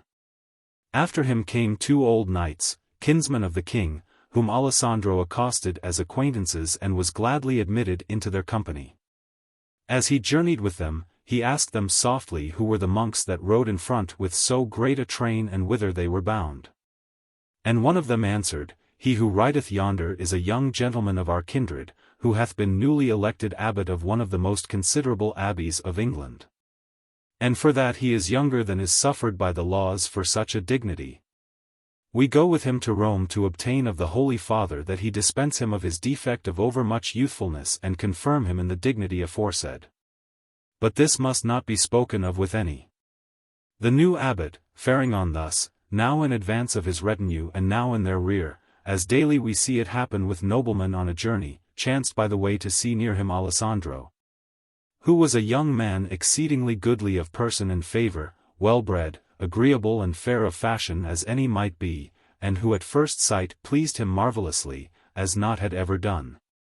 And calling him to his side, fell a discoursing pleasantly with him, asking him who he was and whence he came and whither he was bound. Whereupon Alessandro frankly discovered to him his whole case and satisfied his questions, offering himself to his service in what little he might.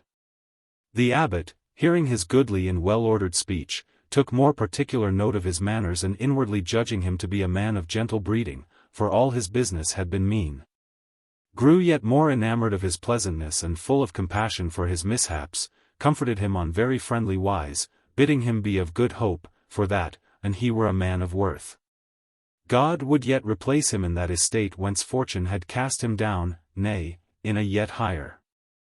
Moreover, he prayed him, since he was bound for Tuscany, that it would please him bear him company, inasmuch as himself was likewise on the way thitherward. Whereupon Alessandro returned him thanks for his encouragement and declared himself ready to his every commandment.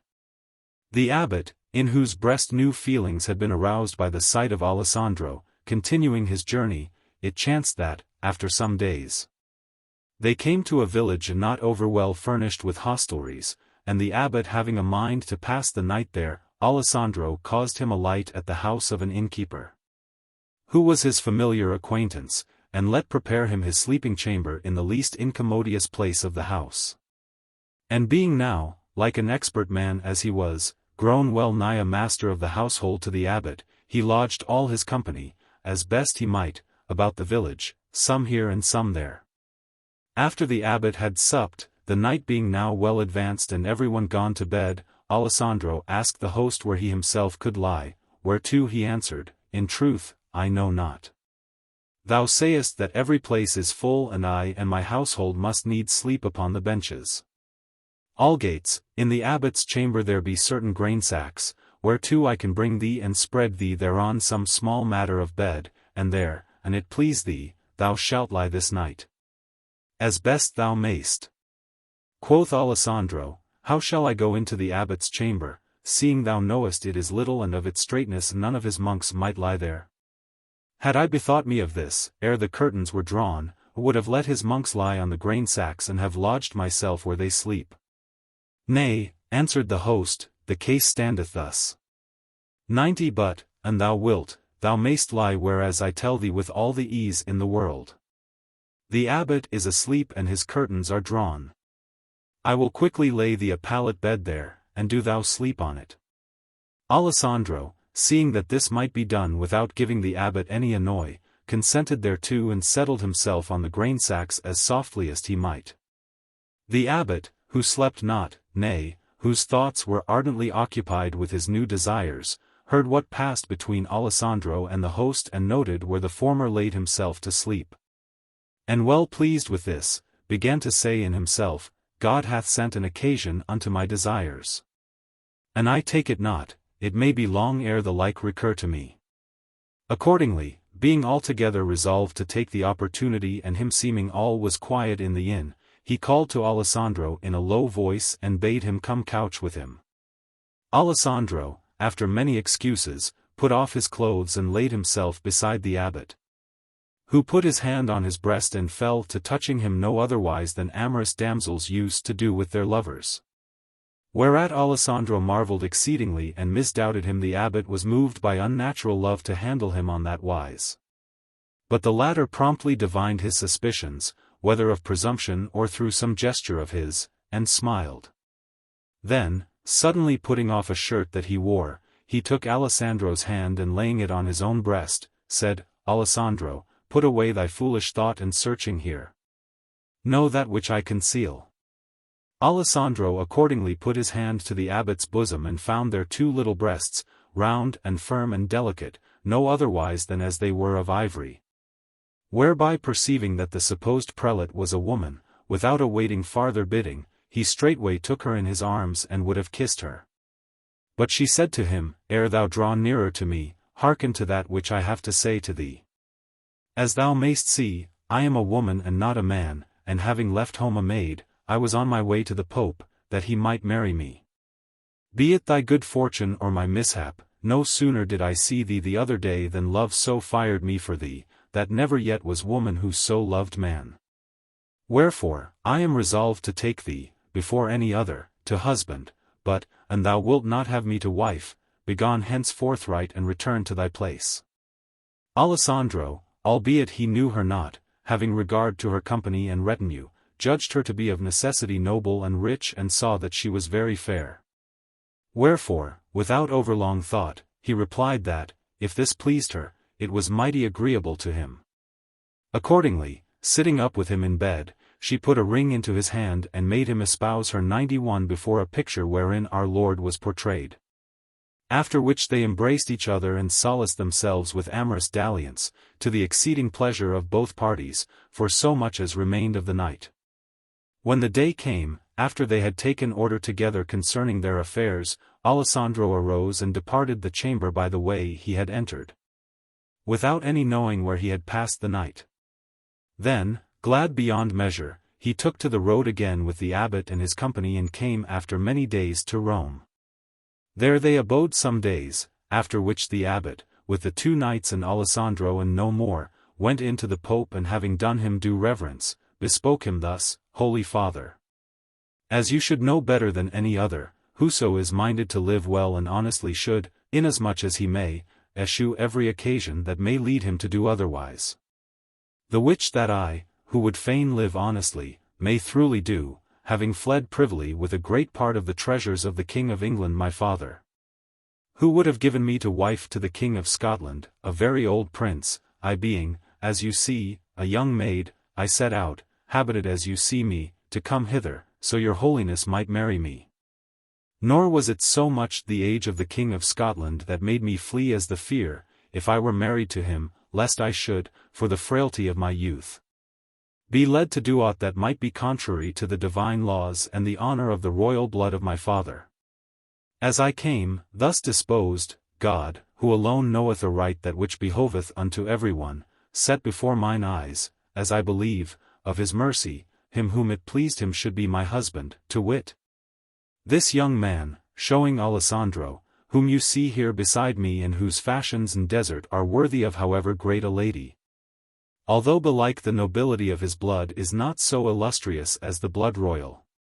Him, then, have I taken and him I desire, nor will I ever have any other than he, however it may seem to my father or to other folk. Thus, the principal occasion of my coming is done away. But it pleased me to make an end of my journey, at once that I might visit the holy and reverential places, whereof this city is full, and your holiness and that through you I might make manifest, in your presence and consequently in that of the rest of mankind, the marriage contracted between Alessandro and myself in the presence of God alone. Wherefore I humbly pray you that this which hath pleased God and me may find favor with you and that you will vouchsafe us your benison, in order that with this, as with more assurance of his approof whose vicar you are, we may live and ultimately die together. Alessandro marveled to hear that the damsel was the king's daughter of England and was inwardly filled with exceeding great gladness. But the 2 knights marveled yet more and were so incensed, that, had they been otherwhere than in the Pope's presence, they had done Alessandro a mischief and belike the lady also. The Pope also, on his part, marveled exceedingly both at the habit of the lady and at her choice. But, seeing that there was no going back on that which was done, he consented to satisfy her of her prayer. Accordingly, having first appeased the 2 knights, whom he knew to be angered, and made them well at one again with the lady and Alessandro, he took order for that which was to do. And the day appointed by him being come, before all the cardinals and many other men of great worship, come, at his bidding, to a magnificent bride feast prepared by him, he produced the lady, royally apparelled, who showed so fair and so agreeable that she was worthily commended of all, and on like wise Alessandro splendidly attired. In bearing and appearance no whit like a youth who had lent at usury, but rather one of royal blood, and now much honored of the 2 knights. There he caused solemnly celebrate the marriage afresh, and after goodly and magnificent nuptials made, he dismissed them with his benison. It pleased Alessandro, and likewise the lady, departing Rome, to betake themselves to Florence, whither report had already carried the news. There they were received by the townsfolk with the utmost honor, and the lady caused liberate the 3 brothers, having first paid every man his due. Moreover, she reinstated them and their ladies in their possessions and with everyone's goodwill. Because of this, she and her husband departed Florence, carrying Agalante with them. And coming to Paris, were honorably entertained by the king. Thence the 2 knights passed into England, and so wrought with the king that the latter restored to his daughter his good graces, and with exceeding great rejoicing received her and his son-in-law, whom he a little after made a knight with the utmost honor, and gave him the earldom of Cornwall. In this capacity he approved himself a man of such parts, and made shift to do on such wise that he reconciled the son with his father, whereof there ensued great good to the island. And thereby he gained the love and favor of all the people of the country. Moreover, Agalante thoroughly recovered all that was there due to him and his brethren, and returned to Florence, rich beyond measure, having first been knighted by Count Alessandro. The latter lived long and gloriously with his lady, and according as some avouch, what with his wit and valor and the aid of his father-in-law, he after conquered Scotland and was crowned king thereof. The 4th story. Landolfo Ruffolo, grown poor, turneth corsair, and being taken by the Genoese, is wrecked at sea. But salveth himself upon a coffer full of jewels of price, and being entertained in Corfu by a woman, returneth home rich. Lauretta, who sat next Pampinea, seeing her come to the glorious ending of her story, began, without awaiting more, to speak on this wise: Most gracious ladies, there can, to my judgment, be seen no greater feat of fortune than when we behold one raised from the lowest misery to royal estate, even as Pampinea's story hath shown it to have betided her Alessandro.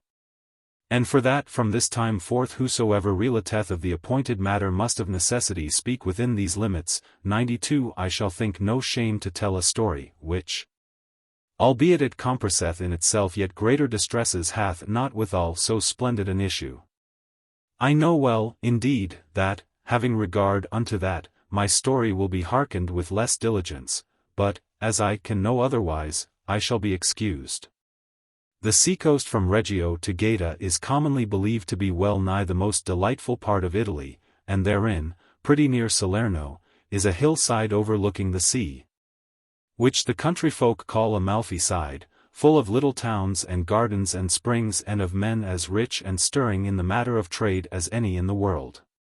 Among the said cities is one called Ravello, and therein, albeit nowadays there are rich men there was aforetime one, Landolfo Ruffolo by name, who was exceeding rich, and who, his wealth sufficing him not, came nigh, in seeking to double it, to lose it all and himself withal.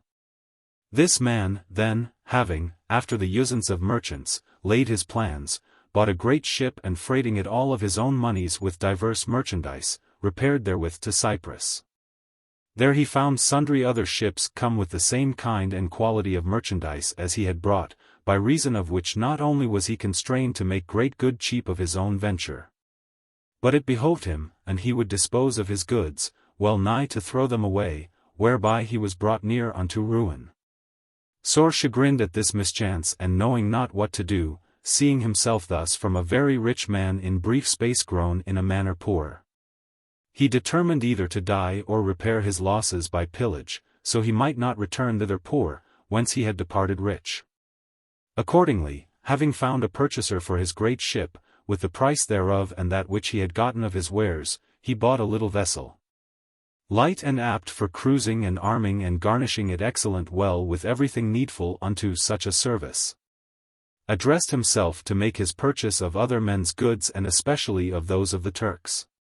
In this trade fortune was far kinder to him than she had been in that of a merchant, for that, in some years' space, he plundered and took so many Turkish vessels that he found he had not only gotten him his own again that he had lost in trade, but had more than doubled his former substance.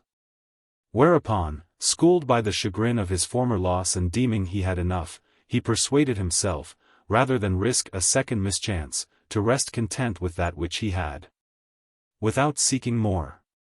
Accordingly he resolved to return therewith to his own country, and being fearful of trade, concerned not himself to employ his money otherwise, but, thrusting his oars into the water, set out homeward in that same little vessel wherewith he had gained it.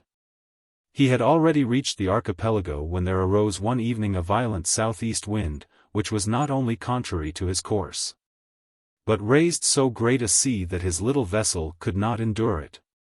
Wherefore he took refuge in a bight of the sea, made by a little island, and there abode sheltered from the wind and purposing there to await better weather.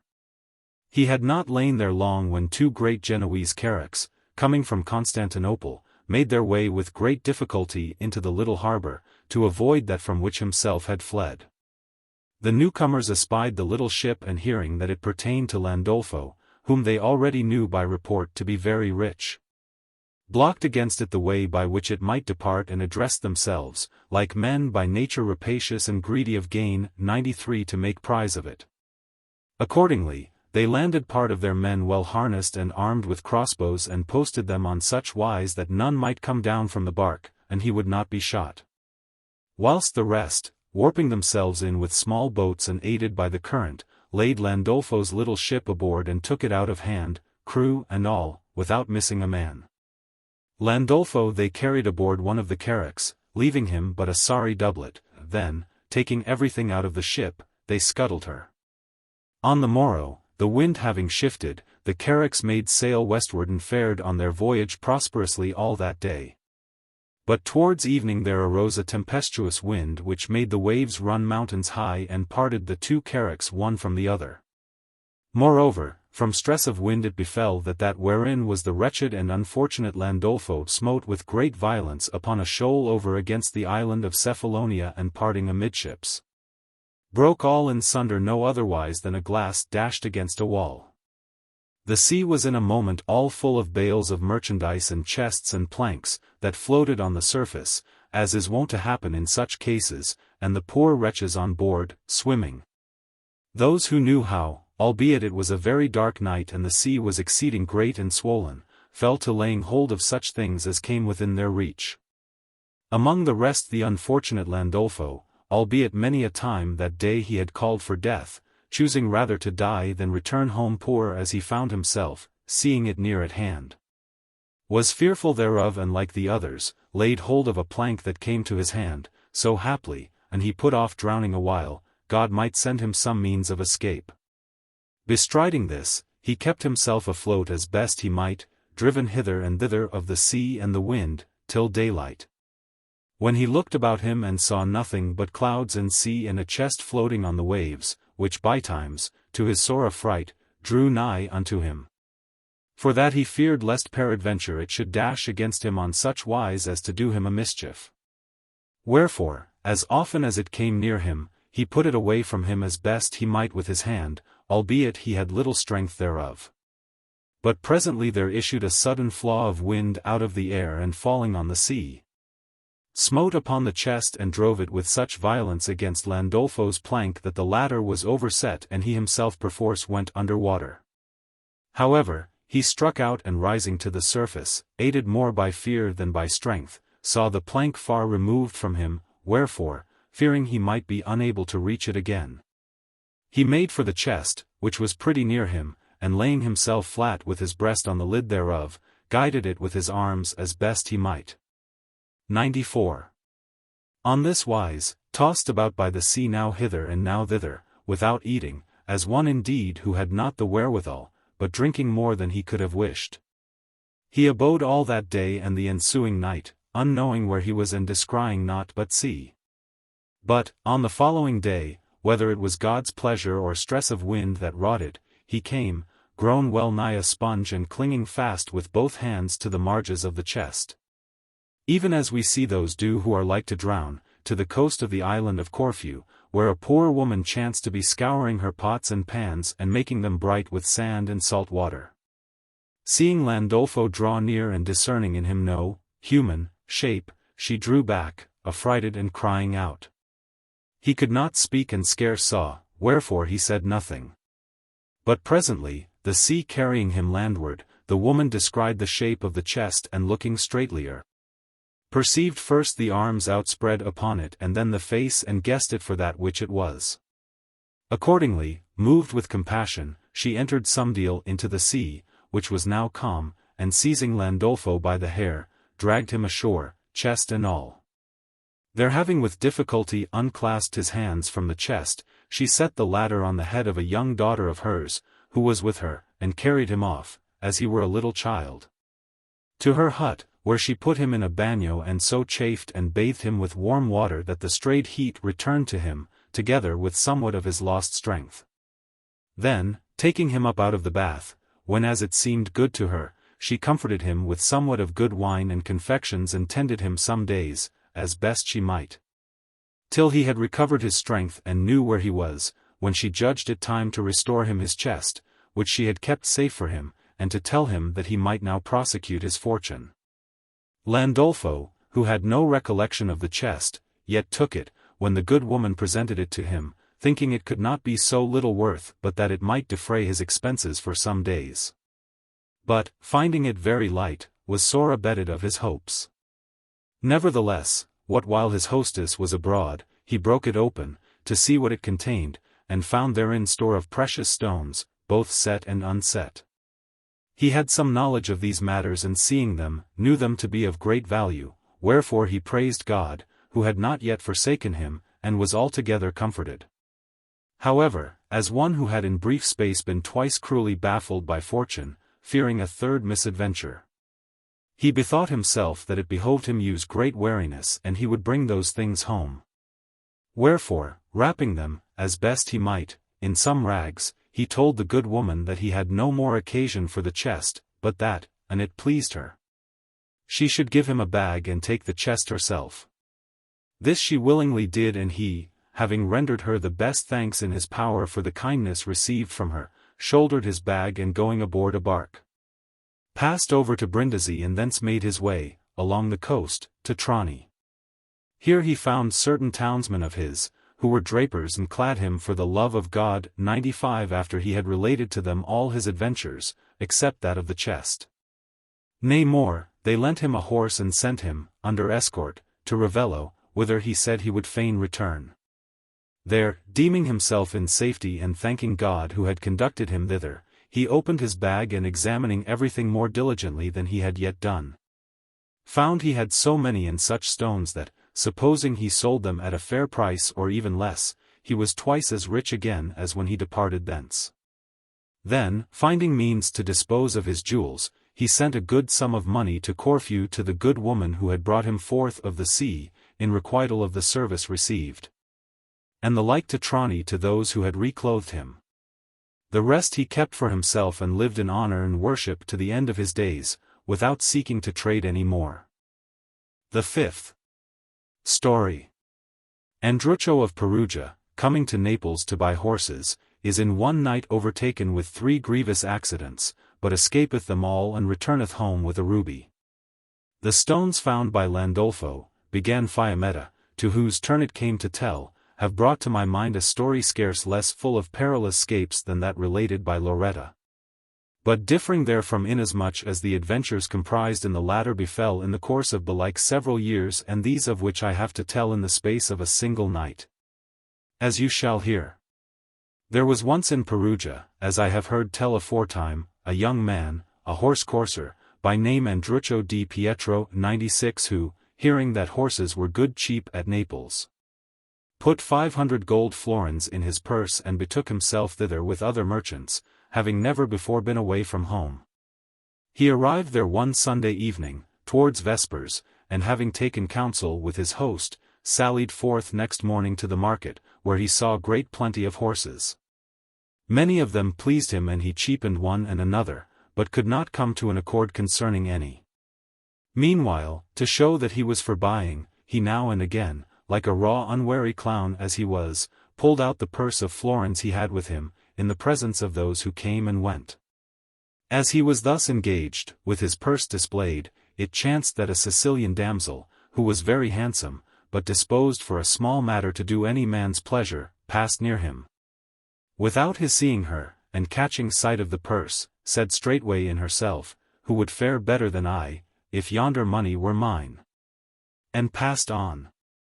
Now there was with her an old woman, likewise a Sicilian, who, seeing Andruccio, let her companion pass on and running to him, embraced him affectionately, which when the damsel saw, she stepped aside to wait for her, without saying aught.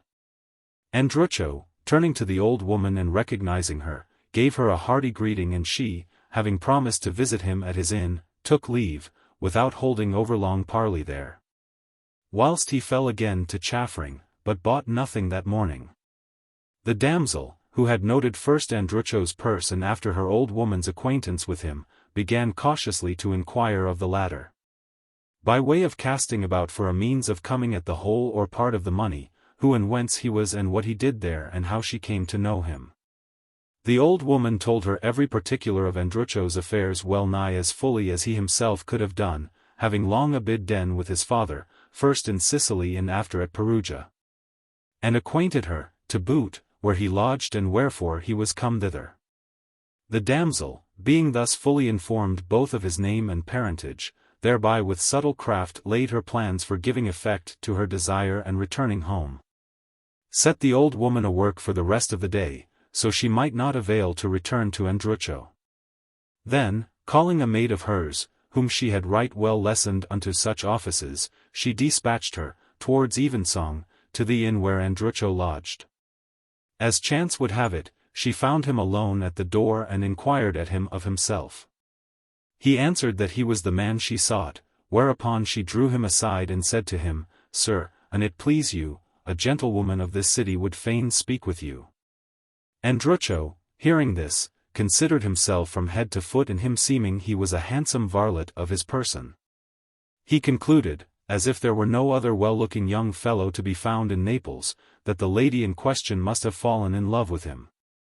Accordingly, he answered without further deliberation that he was ready, and asked the girl when and where the lady would speak with him.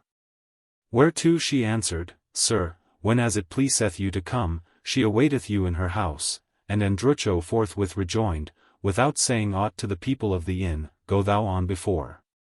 I will come after thee.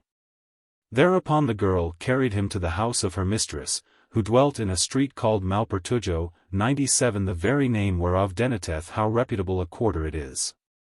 But he, unknowing neither suspecting aught thereof and thinking to go to a most honorable place and to a lady of quality, entered the house without hesitation, preceded by the serving maid, who called her mistress and said, Here is Andruccio, and mounting the stair, saw the damsel come to the stairhead to receive him. Now she was yet in the prime of youth, tall of person, with a very fair face and very handsomely dressed and adorned.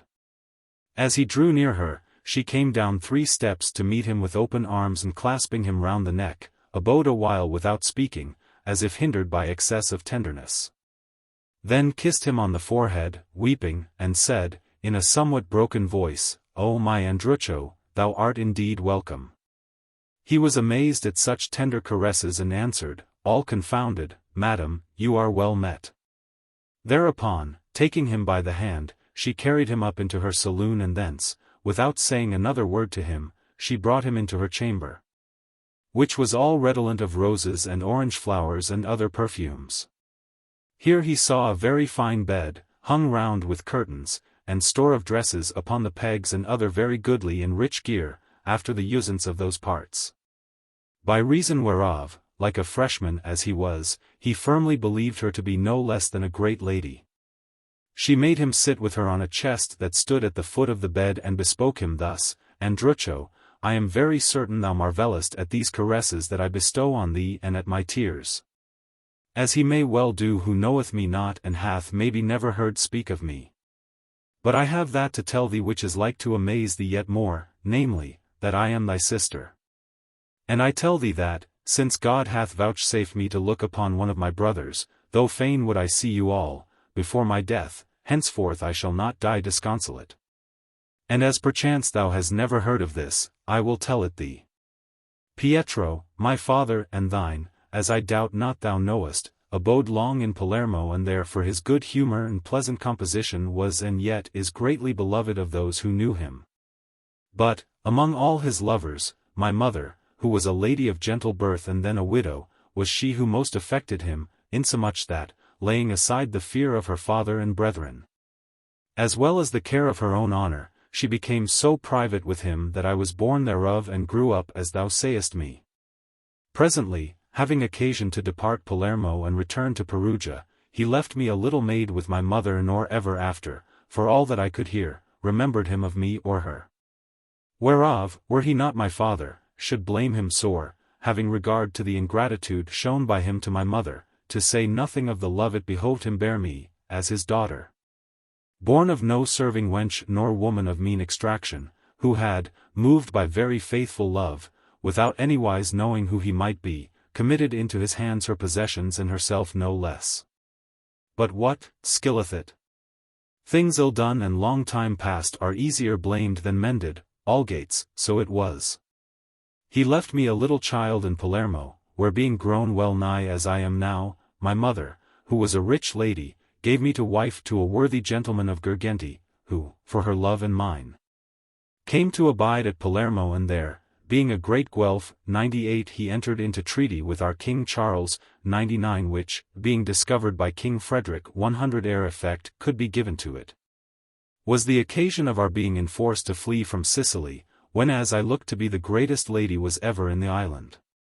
Wherefore, taking such few things as we might, I say few, in respect of the many we had, and leaving our lands and palaces, we took refuge in this city, where we found King Charles so mindful of our services that he hath in part made good to us the losses we had sustained for him, bestowing on us both lands and houses, and still mocketh my husband, thy kinsman, that is, a goodly provision, as thou shalt hereafter see.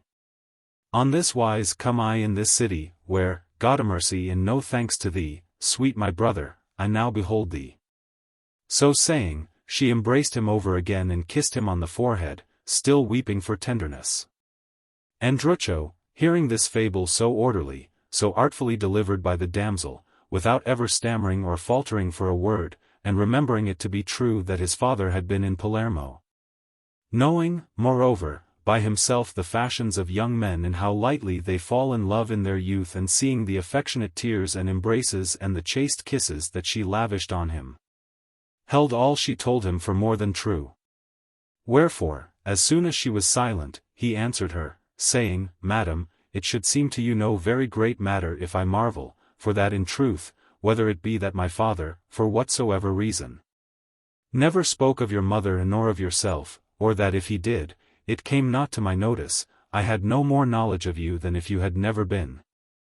And so much the dearer is it to me to find you my sister here, as I am alone in this city, and the less expected this. Indeed, I know no man of so high a condition that you should not be dear to him, to say nothing of myself, who am but a petty trader. But I pray you make me clear of one thing. How knew you that I was here?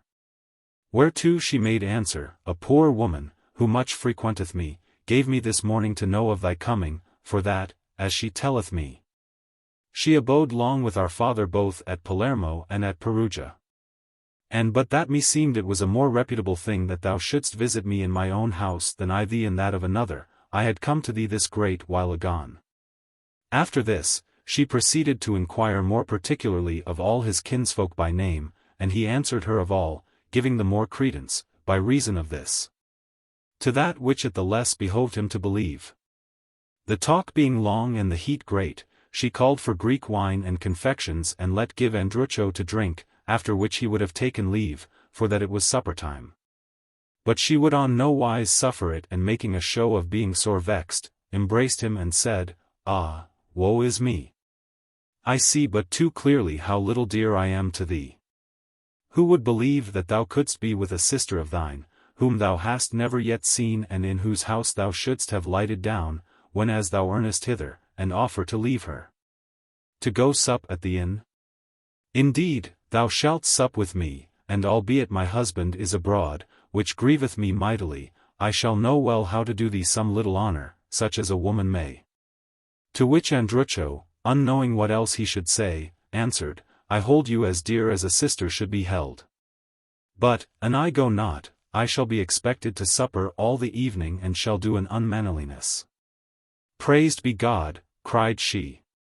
One would think I had no one in the house to send to tell them not to expect thee. Albeit thou wouldst do much greater courtesy and indeed but thy duty, and thou sentest to bid thy companions come hither to supper, and after, and thou must e'en begone, you might all go away together. Andruccio replied that he had no desire for his companions that evening, but that, since it was agreeable to her, she might do her pleasure of him. Accordingly, she made a show of sending to the inn to say that he was not to be expected to supper, and after much other discourse, they sat down to supper and were sumptuously served with various meats, whilst she adroitly contrived to prolong the repast till it was dark night. Then, when they rose from table and Andruccio would have taken his leave, she declared that she would on no wise suffer this. For that Naples was no place to go about in by night, especially for a stranger, and that, whenas she sent to the inn to say that he was not to be expected to supper, she had at the same time given notice that he would lie abroad. Andruccio, believing this and taking pleasure in being with her, beguiled as he was by false credence, abode where he was, and after supper they held much and long discourse, not without reason. 101 till a part of the night was past, when she withdrew with her women into another room, leaving Andruccio in her own chamber, with a little lad to wait upon him, if he should lack aught. The heat being great, Andruccio, as soon as he found himself alone, stripped to his doublet and putting off his hosen, laid them at the bedhead. After which, natural use soliciting him to rid himself of the overmuch burden of his stomach, he asked the boy where this might be done, who showed him a door in one corner of the room and said, "Go in there." Accordingly he opened the door and passing through in all assurance, chanced to set foot on a plank, which, being broken loose from the joist at the opposite end, flew up, and down they went, plank and man together. God so favoured him that he did himself no hurt in the fall, albeit he fell from some height, but he was all bemired with the ordure whereof the place was full. And in order that you may the better apprehend both that which hath been said and that which ensueth, I will show you how the place lay. There were in a narrow alley, such as we often see between two houses, a pair of rafters laid from one house to another, and thereon sundry boards nailed and the place of session set up. Of which boards that which gave way with Andruccio was one. Finding himself, then, at the bottom of the alley and sore chagrined at the mishap, he fell a-bawling for the boy. But the latter, as soon as he heard him fall, had run to tell his mistress, who hastened to his chamber and searching hurriedly if his clothes were there, found them and with them the money, which, in his mistrust, he still foolishly carried about him. Having now gotten that for which, feigning herself of Palermo and sister to a Perugian, she had set her snare, she took no more reck of him, but hastened to shut the door whereby he had gone out when he fell. Andruccio, getting no answer from the boy, proceeded to call loudlier, but to no purpose, whereupon, his suspicions being now aroused, he began too late to smoke the cheat. Accordingly, he scrambled over a low wall that shut off the alley from the street, and letting himself down into the road, went up to the door of the house, which he knew very well. And there called long and loud and shook and beat upon it amain, but all in vain. Wherefore, bewailing himself, as one who was now fully aware of his mischance, "Ah, woe is me," cried he. "In how little time have I lost 500 florins and a sister." Then, after many other words, he fell again to battering the door and crying out, and this he did so long and so lustily that many of the neighbors, being awakened and unable to brook the annoy, arose, and one of the courtesan's waiting women, coming to the window, apparently all sleepy-eyed, said peevishly, "Who knocketh below there?" "What?" cried Andruccio. "Dost thou not know me? I am Andruccio, brother to Madame Fiordaliso." "Whereto?" quoth she, "Good man, and thou have drunken overmuch, go sleep and come back tomorrow morning." "I know no Andruccio, nor what be these idle tales thou tellest. Begone in peace and let us sleep, so it please thee." "How?" replied Andruccio. "Thou knowest not what I mean." "Certes, thou knowest. But, if Sicilian kinships be of such a fashion that they are forgotten in so short a time, at least give me back my clothes and I will begone with all my heart." "Good man," rejoined she, as if laughing, "methinketh thou dreamest," and to say this and to draw in her head and shut the window were one and the same thing. Whereat Andruccio, now fully certified of his loss, was like for chagrin to turn his exceeding anger into madness, and bethought himself to seek to recover by violence that which he might not have again with words. Wherefore, taking up a great stone, he began anew to batter the door more furiously than ever. At this many of the neighbors, who had already been awakened and had arisen, deeming him some pestilent fellow who had trumped up this story to spite the woman of the house and provoked at the knocking he kept up, came to the windows and began to say, no otherwise than as all the dogs of a quarter bark after a strange dog, 'tis a villainous shame to come at this hour to decent women's houses and tell these cock and bull stories. For God's sake, good man, please you begone in peace and let us sleep. And thou have aught to mell with her, come back tomorrow and spare us this annoy tonight. Taking assurance, perchance, by these words, there came to the window one who was within the house, a bully of the gentlewoman's, whom Andruccio had as yet neither heard nor seen, and said, in a terrible big rough voice, who is below there? Andruccio, hearing this, raised his eyes and saw at the window one who, by what little he could make out, him seemed should be a very masterful fellow, with a bushy black beard on his face, and who yawned and rubbed his eyes, as he had arisen from bed or deep sleep. Whereupon, not without fear, he answered, I am a brother of the lady of the house. The other waited not for him to make an end of his reply, but said, more fiercely than before, I know not what hindereth me from coming down and cudgelling thee what while I see thee stir. For a pestilent drunken ass as thou must be, who will not let us sleep this night. Then, drawing back into the house, he shut the window. Whereupon certain of the neighbors, who were better acquainted with the fellow's quality, said softly to Andruccio, for God's sake, good man, begone in peace and abide not there tonight to be slain. Get thee gone for thine own good. Andruccio, terrified at the fellow's voice and aspect and moved by the exhortations of the neighbors, who seemed to him to speak out of charity, set out to return to his inn, in the direction of the quarter whence he had followed the maid, without knowing whither to go, despairing of his money and woebegone as ever man was. Being loathsome to himself, for the stench that came from him, and thinking to repair to the sea to wash himself, he turned to the left and followed a street called Ruga Catalana, 102 that led towards the upper part of the city. Presently, he espied two men coming towards him with a lantern, and fearing they might be officers of the watch or other ill-disposed folk, he stealthily took refuge, to avoid them, in a hovel that he saw hard by. But they, as of malice aforethought, made straight for the same place, and entering in, began to examine certain irons which one of them laid from off his shoulder, discoursing various things thereof the while. Presently, what meaneth this, quoth one. I smell the worst stench meseemeth I ever smelt. So saying, he raised the lantern, and seeing the wretched Andruccio, inquired, in amazement, who is there? Andruccio made no answer, but they came up to him with the light and asked him what he did there in such a pickle.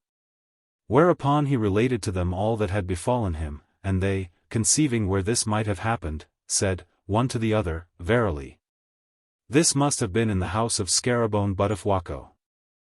Then, turning to him, good man, quoth one, albeit thou hast lost thy money, thou hast much reason to praise God that this mischance betided thee, so that thou fellest nor couldst after avail to enter the house again.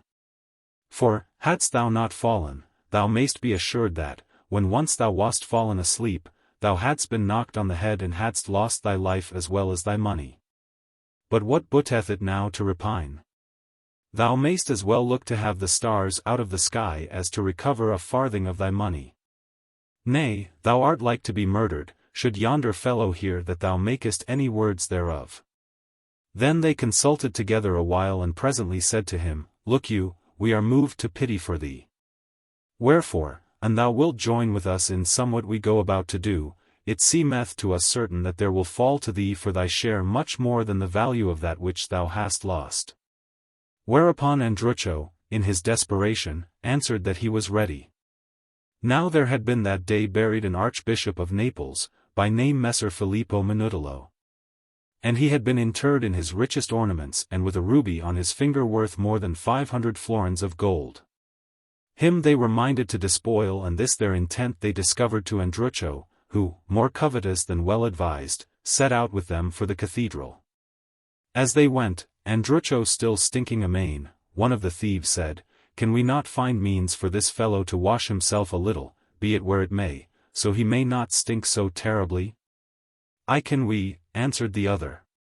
"We are here near a well, where there useth to be a rope and pulley in a great bucket, let us go thither and we will wash him in a trice."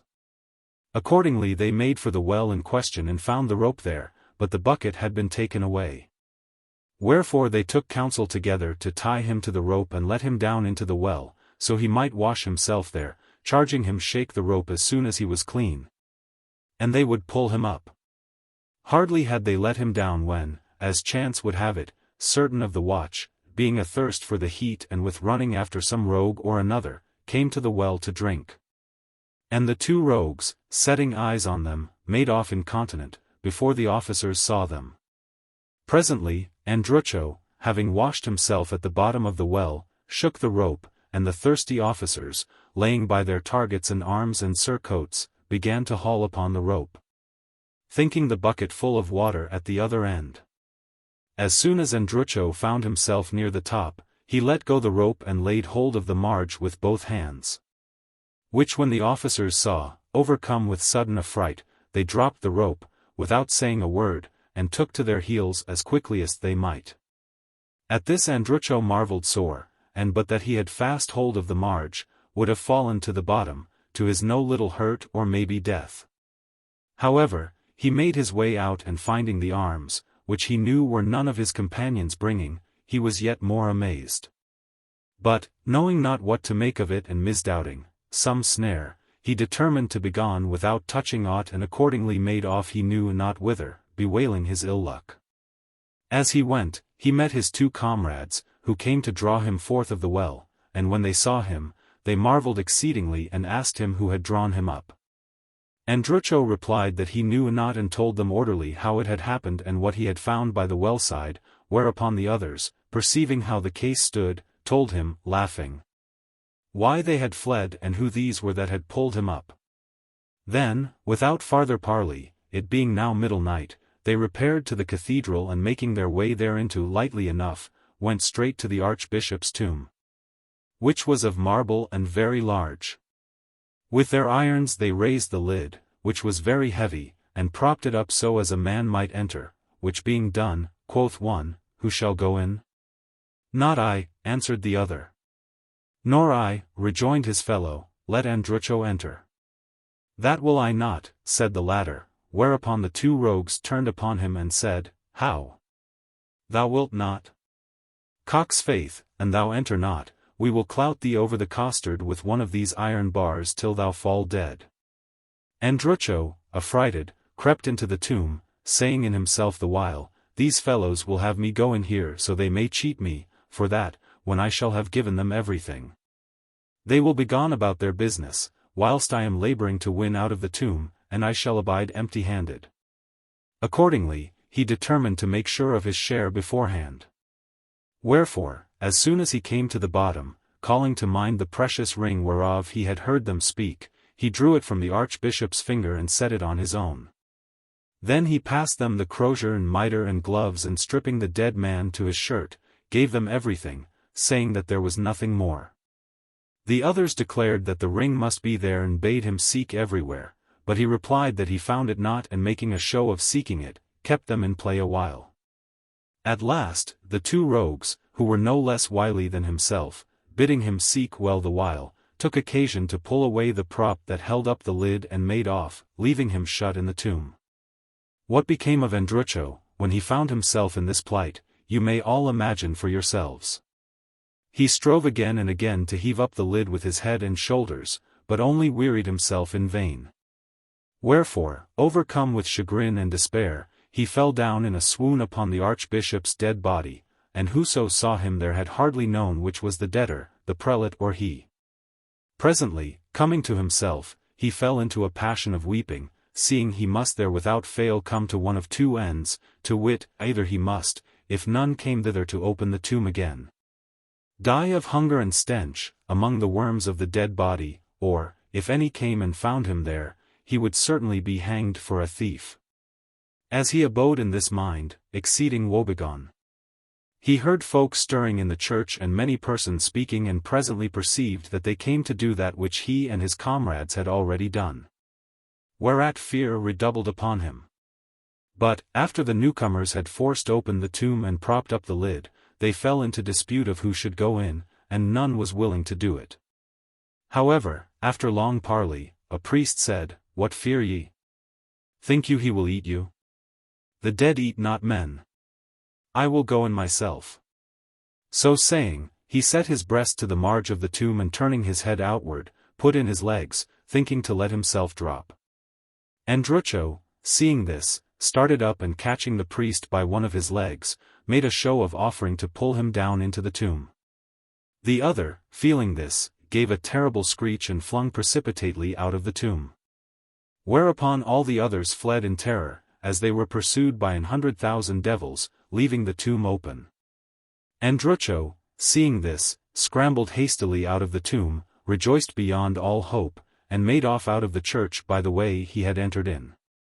The day now drawing near, he fared on at a venture, with the ring on his finger, till he came to the seashore, and thence made his way back to his inn, where he found his comrades and the host, who had been in concern for him all that night.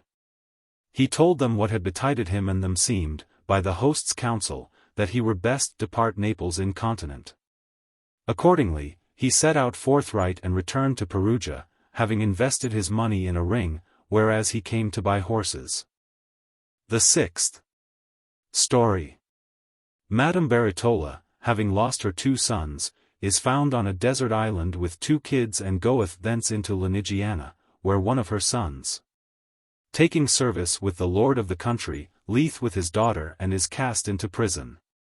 Sicily, after rebelling against King Charles, and the youth being recognized by his mother, he espouseth his lord's daughter, and his brother being likewise found, they are all 3 restored to high estate. Ladies and young men alike laughed heartily at Andruccio's adventures, as related by Fiammetta, and Emilia, seeing the story ended, began, by the Queen's commandment, to speak thus: "Grievous things and woeful are the various shifts of fortune, whereof, for that, whensoever it is discoursed of them, it is an awakenment for our minds, which lightly fall asleep under her blandishments, methinketh it should never be irksome either to the happy or the unhappy to hear tell, inasmuch as it rendereth the former wary and consoleth the latter. Wherefore, albeit great things have already been recounted upon this subject, I purpose to tell you thereanent a story no less true than pitiful, whereof, for all it had a joyful ending, so great and so longsome was the bitterness that I can scarce believe it to have been assuaged by any subsequent gladness. You must know, dearest ladies, that, after the death of the Emperor Frederick II, Manfred was crowned King of Sicily, in very high estate, with whom was a gentleman of Naples called Arrighetto Capice, who had to wife a fair and noble lady, also of Naples, by name Madame Baritola Caracciolo. The said Arrighetto, who had the governance of the island in his hands, hearing that King Charles I 103 had overcome and slain Manfred at Benevento, and that all the realm had revolted to him, and having scant assurance of the short-lived fidelity of the Sicilians, prepared for flight, misliking to become a subject of his lord's enemy. But, his intent being known of the Sicilians, he and many other friends and servants of King Manfred were suddenly made prisoners and delivered to King Charles, together with possession of the island. Madame Baritola, in this grievous change of affairs, knowing not what was come of Arrighetto and sore adread of that which had befallen, abandoned all her possessions for fear of shame, and poor and pregnant as she was, embarked, with a son of hers and maybe 8 years of age, Giusfredi by name, in a little boat, and fled to Lipari, where she gave birth to another male child, whom she named Scacciato 104, and getting her a nurse, took ship with all 3 to return to her kinsfolk at Naples. But it befell otherwise than as she purposed. For that the ship, which should have gone to Naples, was carried by stress of wind to the island of Ponza 105, where they entered a little bight of the sea, and there awaited an occasion for continuing their voyage. Madame Baritola, going up, like the rest, into the island, and finding a remote and solitary place, addressed herself to make moan for her arrigetto, all alone there. This being her daily usance, it chanced one day that, as she was occupied in bewailing herself, there came up a pirate galley, unobserved of any sailor or other, and taking them all at unawares, made off with her prize. Madame Baritola, having made an end of her diurnal lamentation, returned to the seashore, as she was used to do, to visit her children, but found none there. Whereat she first marvelled, and after, suddenly misdoubting her of that which had happened, cast her eyes out to sea and saw the galley at no great distance, towing the little ship after it. Whereby she knew but too well that she had lost her children, as well as her husband, and seeing herself there poor and desolate and forsaken, unknowing where she should ever again find any of them, she fell down a swoon upon the strand, calling upon her husband and her children. There was none there to recall her distracted spirits with cold water or other remedy, wherefore they might at their leisure go wandering whither it pleased them. But, after a while, the lost senses returning to her wretched body, in company with tears and lamentations, she called long upon her children and went a great while seeking them in every cavern.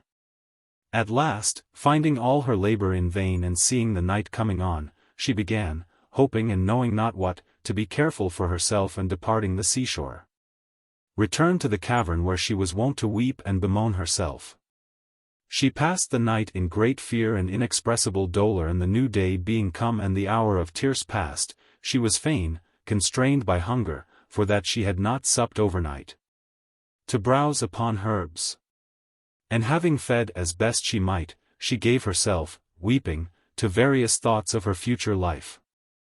Pondering thus, she saw a she-goat enter a cavern hard by, and presently issue thence and betake herself into the wood.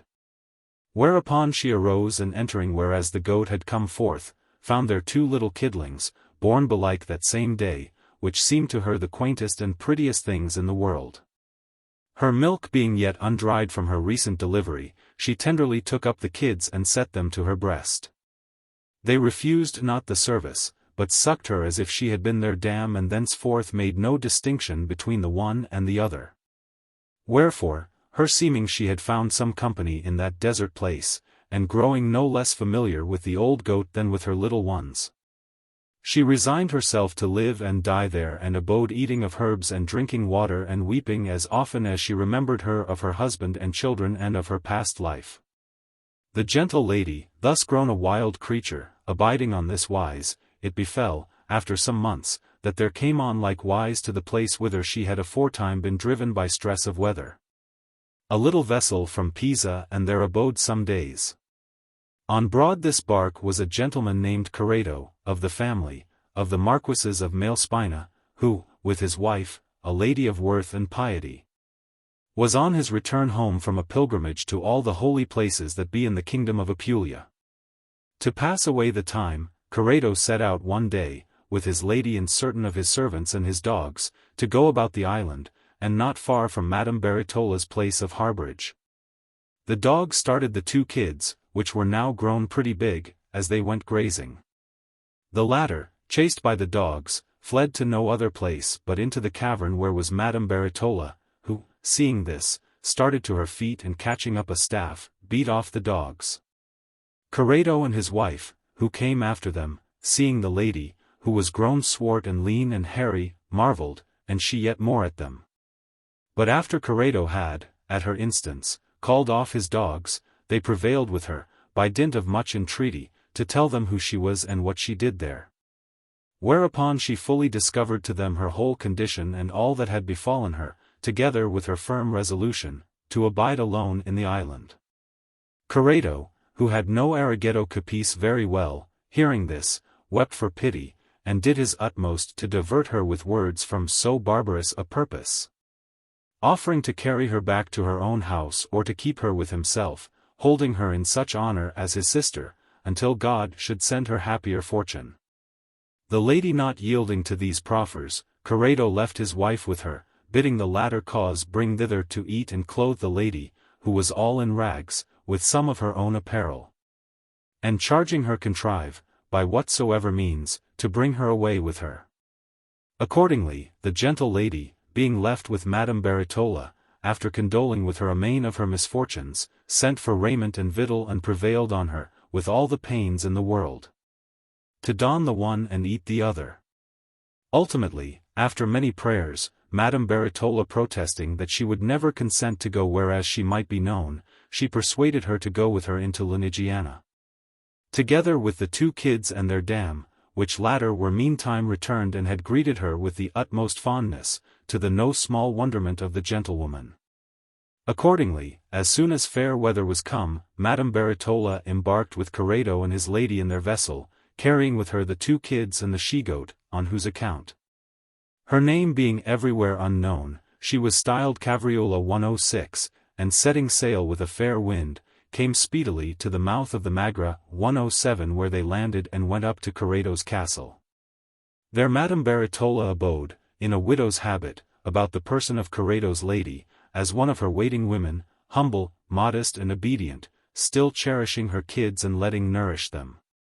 Meanwhile, the corsairs, who had taken the ship wherein Madame Baritola came to Ponza, but had left herself, as being unseen of them, betook themselves with all the other folk to Genoa, where, the booty coming to be shared among the owners of the galley, it chanced that the nurse and the 2 children fell, amongst other things, to the lot of a certain Messer Gasparino d'Oria 108 who sent them all 3 to his mansion, to be there employed as slaves about the service of the house. The nurse, afflicted beyond measure at the loss of her mistress and at the wretched condition whereinto she found herself and the 2 children fallen, wept long and sore. But, for that, albeit a poor woman, she was discreet and well advised, when she saw that tears availed nothing and that she was become a slave together with them. She first comforted herself as best she might and after, considering whither they were come, she bethought herself that, should the 2 children be known, they might lightly chance to suffer hindrance. Wherefore, hoping withal that, sooner or later fortune might change and they lived, regain their lost estate, she resolved to discover to no one who they were, until she should see occasion therefore, and told all who asked her thereof that they were her sons. The elder she named, not Giusfredi, but Gianotto di Procida, the name of the younger she cared not to change, and explained to him, with the utmost diligence, why she had changed his name, showing him in what peril he might be, and he were known. This she set out to him not once, but many and many a time, and the boy, who was quick of wit, punctually obeyed the enjoinment of his discreet nurse. Accordingly, the 2 boys and their nurse abode patiently in Messer Gasparino's house several years, ill-clad and worse shod and employed about the meanest offices. But Gianotto, who was now 16 years of age, and had more spirit than pertained to a slave, scorning the baseness of a menial condition, embarked on board certain galleys bound for Alexandria and taking leave of Messer Gasparino's service, journeyed to divers parts, without any wise availing to advance himself. At last some 3 or 4 years after his departure from Genoa, being grown a handsome youth and tall of his person and hearing that his father, whom he thought dead, was yet alive, but was kept by King Charles in prison in duress, he went wandering at a venture, well nigh despairing of fortune, till he came to Lunigiana and there, as chance would have it, took service with Corrado Malespina, whom he served with great aptitude and acceptance. And albeit he now and again saw his mother, who was with Corrado's lady, he never recognized her nor she him, so much had time changed the one and the other from that which they were used to be, when as they last set eyes on each other. Gianotto being, then, in Corrado's service, it befell that a daughter of the latter, by name Spina, being left the widow of one Niccolò de Grignano, returned to her father's house and being very fair and agreeable and a girl of little more than 16 years of age, chanced to cast eyes on Gianotto and he on her. And they became passionately enamored of each other. Their love was not long without effect and lasted several months ere any was ware thereof. Wherefore, taking over much assurance, they began to order themselves with less discretion than behoveth unto matters of this kind, and one day, as they went, the young lady and Gianotto together, through a fair and thick-set wood, they pushed on among the trees, leaving the rest of the company behind. Presently, them seeming they had far foregone the others, they laid themselves down to rest in a pleasant place, full of grass and flowers and shut in with trees. And there fell to taking amorous delight one of the other. In this occupation, the greatness of their delight making the time seem brief to them, albeit they had been there a great while, they were surprised, first by the girl's mother and after by Corrado, who, chagrined beyond measure at this sight, without saying aught of the cause, had them both seized by 3 of his serving men and carried in bonds to a castle of his and went off, boiling with rage and despite and resolved to put them both to a shameful death. The girl's mother, although sore incensed and holding her daughter worthy of the severest punishment for her default, having by certain words of Corrado apprehended his intent towards the culprits and unable to brook this, hastened after her enraged husband and began to beseech him that it would please him not run madly to make himself in his old age the murderer of his own daughter and to soil his hands with the blood of one of his servants, but to find other means of satisfying his wrath, such as to clap them in prison and there let them pine and bewail the fault committed. With these and many other words the pious lady so wrought upon him that she turned his mind from putting them to death and he bade imprison them, each in a place apart, where they should be well guarded and kept with scant victual and much unease, till such time as he should determine farther of them. As he bade, so was it done, and what their life was in duress and continual tears and in fasts longer than might have behoved unto them, each may picture to himself. What while Gianotto and Spina abode in this doleful case and had therein already abidden a year's space, unremembered of Corrado, it came to pass that King Pedro of Aragon, by the procurement of Messer John di Procida, raised the island of Sicily against King Charles and took it from him, whereat Corrado, being a Ghibelline 109 rejoiced exceedingly. Gianotto, hearing of this from one of those who had him in guard, heaved a great sigh and said, "Ah, woe is me! These 14 years have I gone ranging beggar-like about the world, looking for naught other than this, which, now that it is come, so I may never again hope for weal, hath found me in a prison whence I have no hope ever to come forth, save dead." "How so?" asked the jailer. "What doth that concern thee which great kings do to one another? What hast thou to do in Sicily?" Quoth Gianotto, "My heart is like to burst when I remember me of that which my father erst had to do there, whom, albeit I was but a little child, when I fled thence, yet do I mind me to have been lord thereof, in the lifetime of King Manfred." "And who was thy father?" asked the jailer. "My father's name," answered Gianotto, "I may now safely make known, since I find myself in the peril whereof I was in fear, and I discovered it. He was and is yet, and he live, called Arrigetto Capice, and my name is, not Gianotto, but Giusfredi, and I doubt not a jot, and I were quit of this prison, but I might yet, by returning to Sicily, have very high place there." The honest man, without asking farther, reported Gianotto's words, as first he had occasion, to Corrado, who, hearing this, albeit he feigned to the jailer to make light of it, betook himself to Madame Baratola and courteously asked her if she had had by Arrigetto a son named Giusfredi. The lady answered, weeping, that, if the elder of her 2 sons were alive, he would so be called and would be 22 years old. Corrado, hearing this, concluded that this must be he and bethought himself that, were it so, he might at once do a great mercy and take away his own and his daughter's shame by giving her to Gianotto to wife.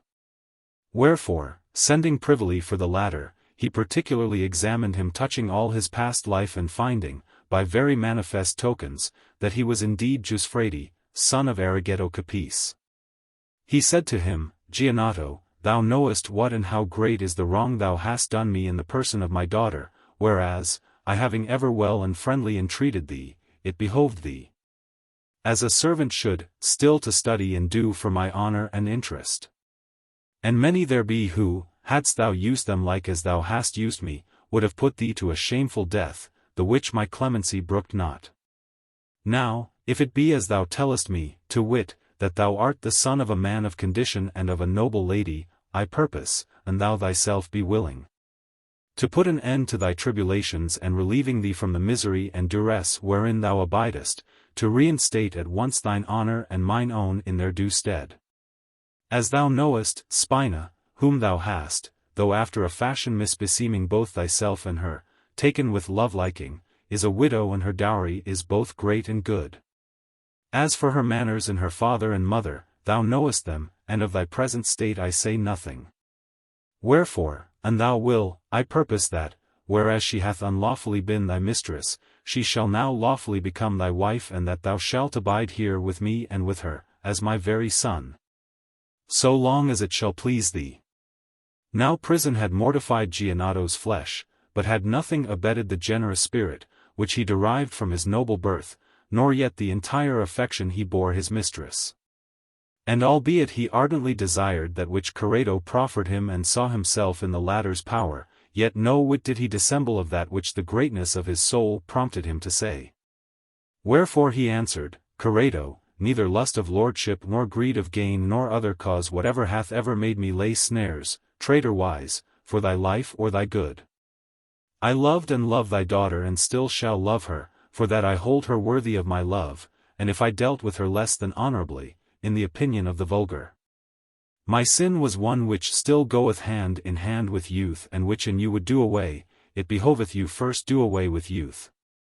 Moreover, it is an offence which, would the old but remember them of having been young and measure the defaults of others by their own and their own by those of others, would show less grievous than thou and many others make it. And as a friend, and not as an enemy, I committed it. This that thou profferest me I have still desired and had I thought it should be vouchsafed me, I had long since sought it. And so much the dearer will it now be to me, as my hope thereof was less. If, then, thou have not that intent which thy words denote, feed me not with vain hope. But restore me to prison and there torment me as thou wilt, for, so long as I love Spina, even so, for the love of her, shall I still love thee, whatsoever thou dost with me. And have thee in reverence. Corrado, hearing this, marvelled and held him great of soul and his love fervent and tendered him therefore the dearer. Wherefore, rising to his feet, he embraced him and kissed him and without more delay bade privily bring Spina thither. Accordingly, the lady, who was grown lean and pale and weakly in prison and showed well nigh another than she was wont to be, as on likewise Gianotto another man, being come. The two lovers in Corrado's presence with one consent contracted marriage according to our usance. Then, after some days, during which he had let furnish the newly married pair with all that was necessary or agreeable to them, he deemed it time to gladden their mothers with the good news and accordingly calling his lady in cavriola, he said to the latter, What would you say, madam? And I should cause you have again your elder son as the husband of one of my daughters? Whereto she answered, Of that I can say to you no other what than that, could I be more beholden to you than I am. I should be so much the more so as you would have restored to me that which is dearer to me than mine own self. And restoring it to me on such wise as you say, you would in some measure reawaken in me my lost hope.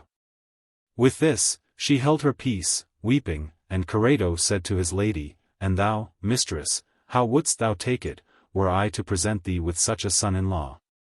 The lady replied, Even a common churl, so he pleased you, would please me, let alone one of these 110 who are men of gentle birth. Then, said Corrado, I hope, ere many days, to make you happy women in this. Accordingly, seeing the two young folk now restored to their former cheer, he clad them sumptuously and said to Giusfredi, Were it not dear to thee, over and above thy present joyance? And thou sawest thy mother here? Whereto he answered, I dare not flatter myself that the chagrin of her unhappy chances can have left her so long alive. But, were it indeed so, it were dear to me above all, more by token that methinketh I might yet, by her counsel, avail to recover great part of my estate in Sicily. Thereupon Corrado sent for both the ladies, who came and made much of the newly wedded wife. No little wondering what happy inspiration it could have been that prompted Corrado to such exceeding complaisance as he had shown in joining Gianotto with her in marriage. Madame Baratola, by reason of the words she had heard from Corrado, began to consider Gianotto and some remembrance of the boyish lineaments of her son's countenance being by occult virtue awakened in her, without awaiting farther explanation, she ran, open-armed, to cast herself upon his neck, nor did overabounding emotion and maternal joy suffer her to say a word. Nay, they so locked up all her senses that she fell into her son's arms, as if dead. The latter, albeit he was sore amazed, remembering to have many times before seen her in that same castle and never recognized her, nevertheless knew incontinent the maternal odor, and blaming himself for his past heedlessness, received her, weeping, in his arms and kissed her tenderly. After a while, Madame Baritola, being affectionately tended by Corrado's lady in Spina and plied both with cold water and other remedies, recalled her strayed senses and embracing her son anew, full of maternal tenderness, with many tears and many tender words, kissed him 1,000 times, whilst he all reverently beheld and entreated her. After these joyful and honourable greetings had been 3 or 4 times repeated, to the no small contentment of the bystanders, and they had related unto each other all that had befallen them, Corrado now, to the exceeding satisfaction of all, signified to his friends the new alliance made by him and gave ordinance for a goodly and magnificent entertainment. Then said Giuffredi to him, Corrado, you have made me glad of many things and have long honourably entertained my mother. And now, that no whit may remain undone of that which it is in your power to do, I pray you gladden my mother and bride feast and myself with the presence of my brother, whom Messer Guasparino d'Oria holdeth in servitude in his house, and whom, as I have already told you, he took with me in one of his cruises. Moreover, I would have you send into Sicily one who shall thoroughly inform himself of the state and condition of the country and study to learn what is come of Arrighetto, my father, and he be alive or dead, and if he be alive, in what estate. Of all which having fully certified himself, let him return to us. Giuffredi's request was pleasing to Corrado, and without any delay he dispatched very discreet persons both to Genoa and to Sicily. He who went to Genoa there sought out Messer Guasparino and instantly besought him, on Corrado's part, to send him Scacciato and his nurse, orderly recounting to him all his lord's dealings with Giuffredi and his mother. Messer Guasparino marvelled exceedingly to hear this and said, True is it I would do all I may to pleasure Corrado, and I have, indeed. These 14 years had in my house the boy thou seekest and one his mother, both of whom I will gladly send him. But do thou bid him, on my part, beware of lending overmuch credence to the fables of Gianotto, who nowadays styleth himself Giuffredi, for that he is a far greater knave than he deemeth. So saying, he caused honourably entertain the gentleman, and sending privily for the nurse, questioned her shrewdly touching the matter. Now she had heard of the Sicilian revolt and understood Arrighetto to be alive, wherefore, casting off her former fears, she told him everything in order and showed him the reasons that had moved her to do as she had done. Messer Guasparino, finding her tale to accord perfectly with that of Corrado's messenger, began to give credit to the latter's words, and having by one means and another, like a very astute man as he was, made inquiry of the matter, and happening hourly upon things that gave him more and more assurance of the fact, took shame to himself of his mean usage of the lad. In amends whereof, knowing what Arrighetto had been and was, he gave him to wife a fair young daughter of his, 11 years of age, with a great dowry.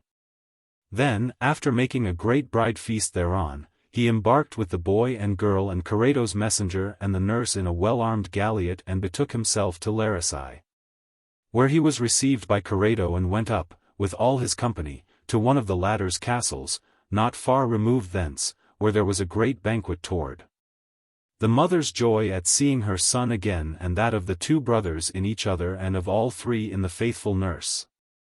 The honour done of all to Messer Guasparino and his daughter, and of him to all, and the rejoicing of all together with Corrado and his lady and children and friends, no words might avail to express. Wherefore, ladies, I leave it to you to imagine. Thereunto 1:11 that it might be complete, it pleased God the Most High, a most abundant giver, when as he beginneth, to add the glad news of the life and well-being of Arrighetto Capice. For that, the feast being at its height and the guests, both ladies and men, yet at table for the first service, there came he who had been sent into Sicily, and amongst other things, reported of Arrighetto that he, being kept in captivity by King Charles, when as the revolt against the latter broke out in the land, the folk ran in a fury to the prison and slaying his guards. Delivered himself and as a capital enemy of King Charles, made him their captain and followed him to expel and slay the French, wherefore he was become in especial favor with King Pedro.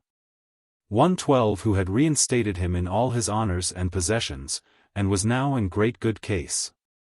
The messenger added that he had received himself with the utmost honor and had rejoiced with inexpressible joy in the recovery of his wife and son, of whom he had heard nothing since his capture. Moreover, he had sent a brigantine for them, with divers gentlemen aboard, who came after him. The messenger was received and hearkened with great gladness and rejoicing, whilst Corrado, with certain of his friends, set out incontinent to meet the gentlemen who came for Madame Beretola and Giuffredine, welcoming them joyously, introduced them into his banquet, which was not yet half ended. There both the lady and Giuffredi, no less than all the others, beheld them with such joyance that never was heard the like. And the gentlemen, ere they sat down to meat, saluted Corrado and his lady on the part of Arrighetto, thanking them, as best they knew and might, for the honor done both to his wife and his son and offering himself to their pleasure, 113 in all that lay in his power. Then, turning to Messer Guasparino, whose kindness was unlooked for, they avouched themselves most certain that, whenas that which he had done for Scacciato should be known of Arrighetto, the like thanks and yet greater would be rendered him. Thereafter they banqueted right joyously with the new-made bridegrooms at the bride feast of the two newly-wedded wives. Nor that day alone did Corrado entertain his son-in-law and other his kinsmen and friends, but many others. As soon as the rejoicings were somewhat abated, it appearing to Madame Beretola and to Giuffredi and the others that it was time to depart, they took leave with many tears of Corrado and his lady in Messer Guasparino and embarked on board the brigantine, carrying Spina with them. Then, setting sail with a fair wind, they came speedily to Sicily, where all alike, both sons and daughters-in-law, were received by Arrighetto in Palermo with such rejoicing as might never be told. And there it is believed that they all lived happily a great while after, in love and thankfulness to God the Most High, as mindful of the benefits received. The 7th story. The Sultan of Babylon sendeth a daughter of his to be married to the king of Algarve, and she, by diverse chances, in the space of 4 years cometh to the hands of 9 men in various places. Ultimately, being restored to her father for a maid, she goeth to the king of Algarve to wife, as first she did. Had Emilia's story been much longer protracted, it is like the compassion had by the young ladies on the misfortunes of Madame Beretola would have brought them to tears. But, an end being now made thereof, it pleased the queen that Panfilo should follow on with his story, and accordingly he, who was very obedient, began thus: Uneath, charming ladies, is it for us to know that which is meet for us, for that, as may oftentimes have been seen, many, imagining that, were they but rich, they might avail to live without care and secure, have not only with prayers sought riches of God, but have diligently studied to acquire them, grudging no toil and no peril in the quest, and who, whereas, before they became enriched, they loved their lives, once having gotten their desire, have found folk to slay them, for greed of so ample an inheritance. Others of low estate, having, through 1,000 perilous battles and the blood of their brethren and their friends, mounted to the summit of kingdoms, thinking in the royal estate to enjoy supreme felicity, without the innumerable cares and alarms whereof they see and feel it full, have learned, at the cost of their lives, that poison is drunken at royal tables in cups of gold. Many there be who have with most ardent appetite desired bodily strength and beauty and divers personal adornments, and perceived not that they had desired ill till they found these very gifts a cause to them of death or dolorous life. In fine, not to speak particularly of all the objects of human desire, I dare say that there is not one which can, with entire assurance, be chosen by mortal men as secure from the vicissitudes of fortune. Wherefore, and we would do aright, needs must we resign ourselves to take and possess that which is appointed us of him who alone knoweth that which behoveth unto us and is able to give it to us.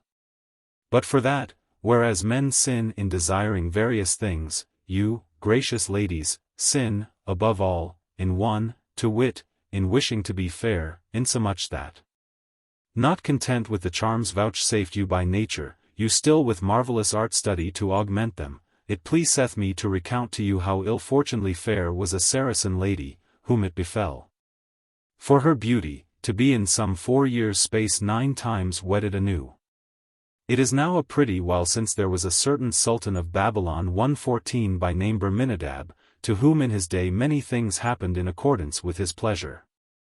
115 amongst many other children, both male and female, he had a daughter called Aladiel, who, by report of all who saw her, was the fairest woman to be seen in the world in those days, and having, in a great defeat he had inflicted upon a vast multitude of Arabs who were come upon him, been wonderwell seconded by the king of Algarve 116 had, at his request, given her to him to wife, of a special favour.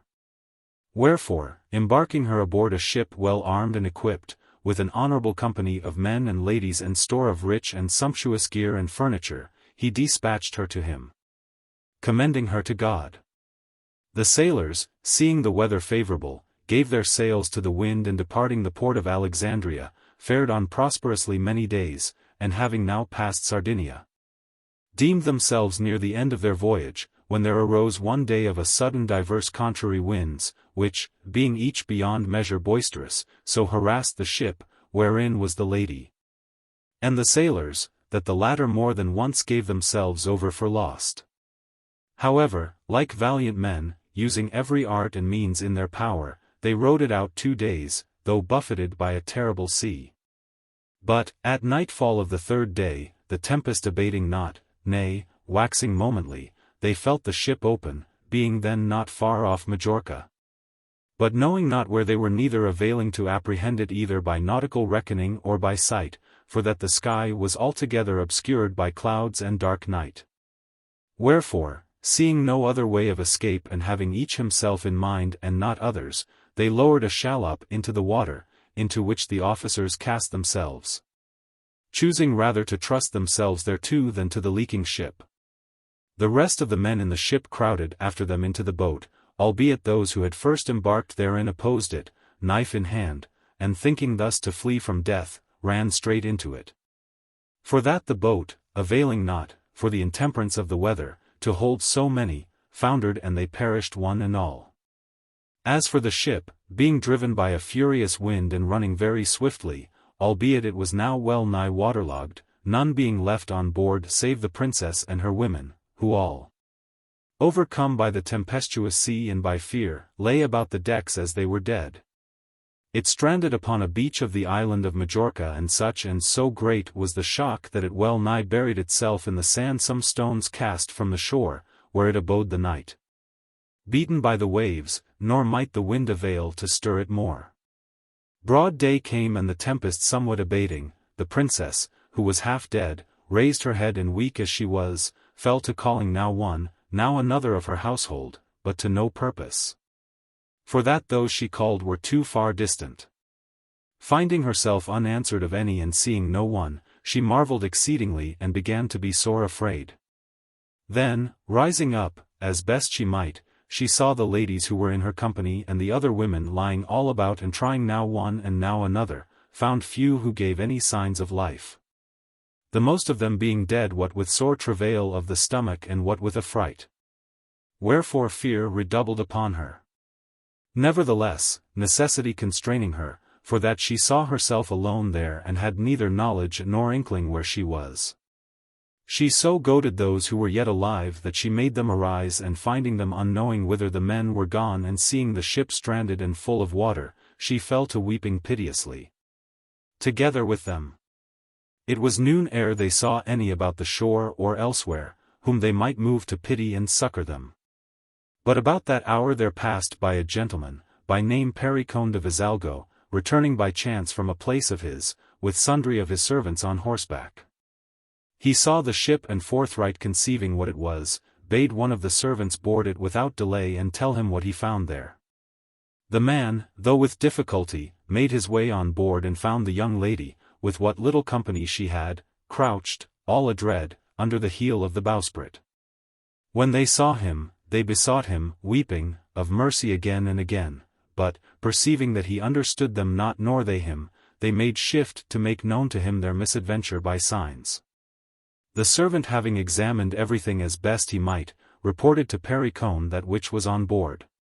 Whereupon the latter promptly caused to bring the ladies ashore, together with the most precious things that were in the ship and might be gotten, and carried them off to a castle of his, where, the women being refreshed with food and rest, he perceived, from the richness of her apparel, that the lady whom he had found must needs be some great gentlewoman. And of this he was speedily certified by the honor that he saw the others do her and her alone.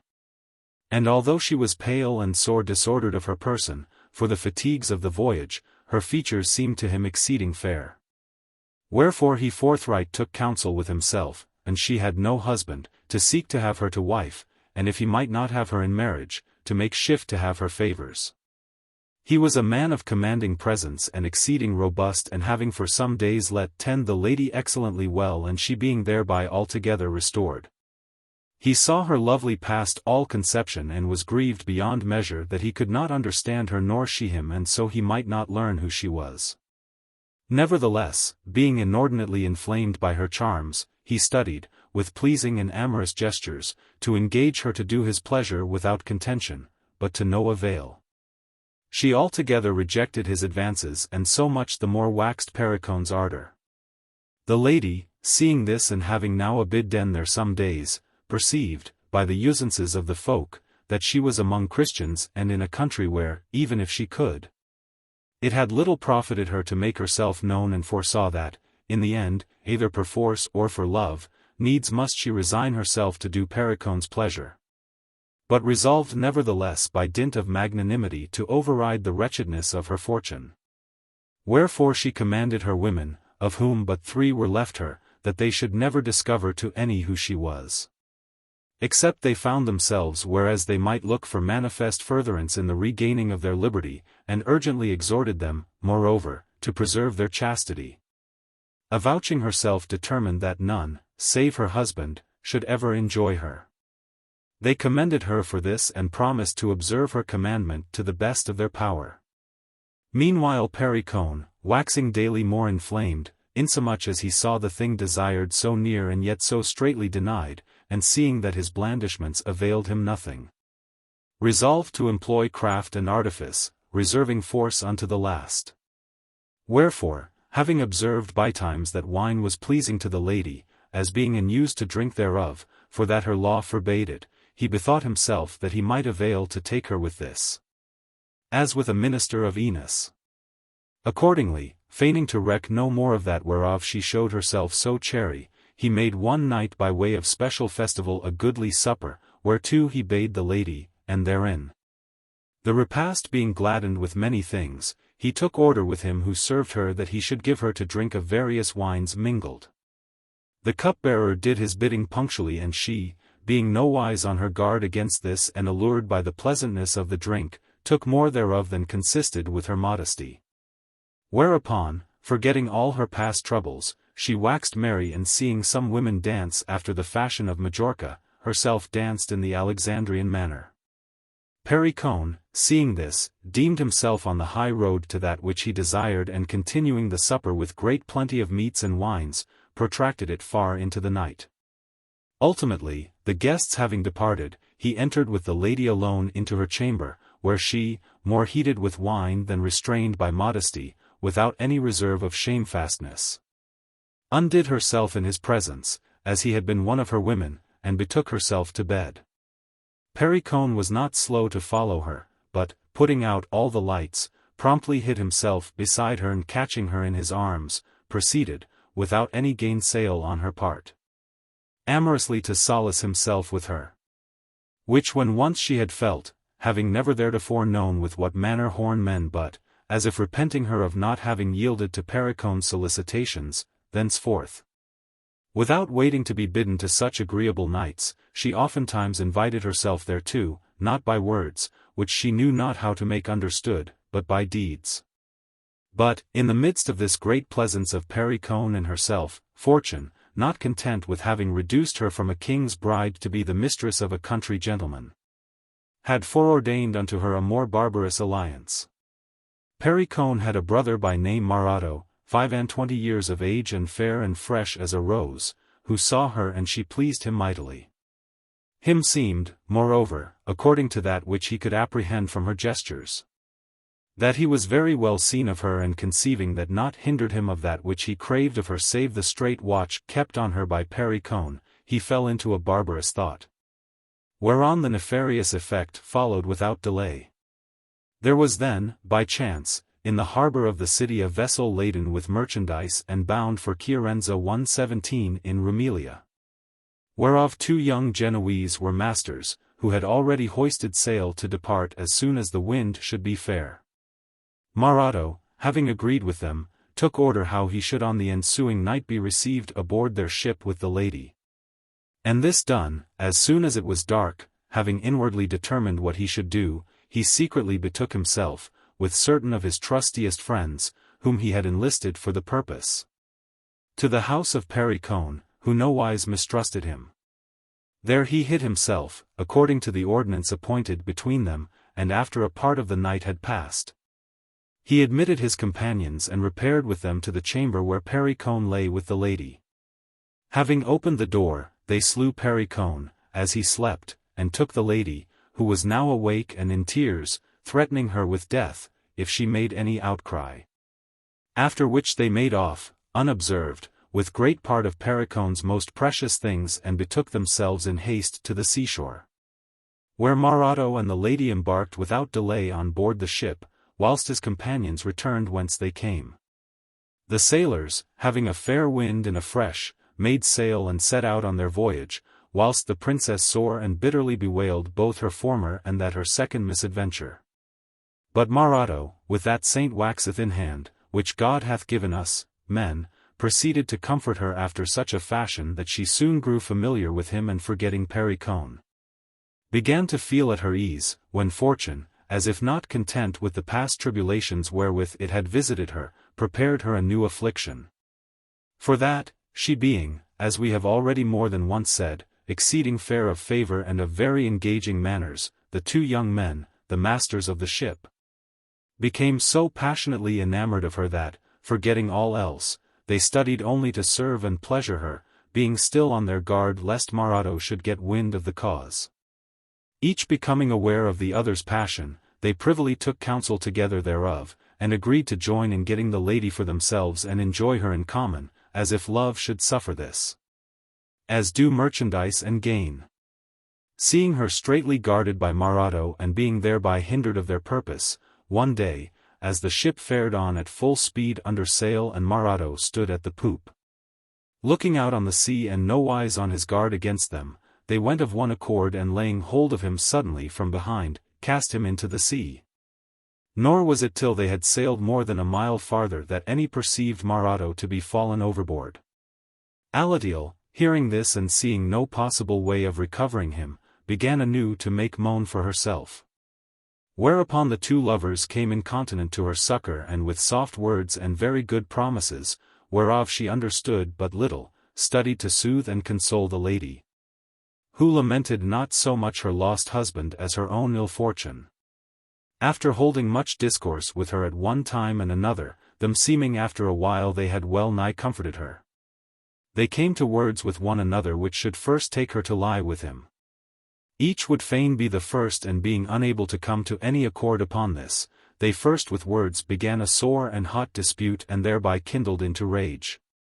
They clapped hands to their knives, and falling furiously on one another, before those on board could part them, dealt each other several blows, whereof one incontinent fell dead, whilst the other abode on life, though grievously wounded in many places. This new mishap was sore unpleasing to the lady, who saw herself alone, without aid or counsel of any, and feared lest the anger of the 2 masters' kinsfolk and friends should revert upon herself. But the prayers of the wounded man and their speedy arrival at Chiarenza delivered her from danger of death. There she went ashore with the wounded man and took up her abode with him in an inn, where the report of her great beauty soon spread through the city and came to the ears of the Prince of the Morea, who was then at Chiarenza and was fain to see her. Having gotten sight of her and him seeming she was fairer than report gave out, he straightway became so sore enamored of her that he could think of nothing else, and hearing how she came thither, doubted not to be able to get her for himself. As he cast about for a means of effecting his purpose, the wounded man's kinsfolk got wind of his desire, and without awaiting more, sent her to him forthright.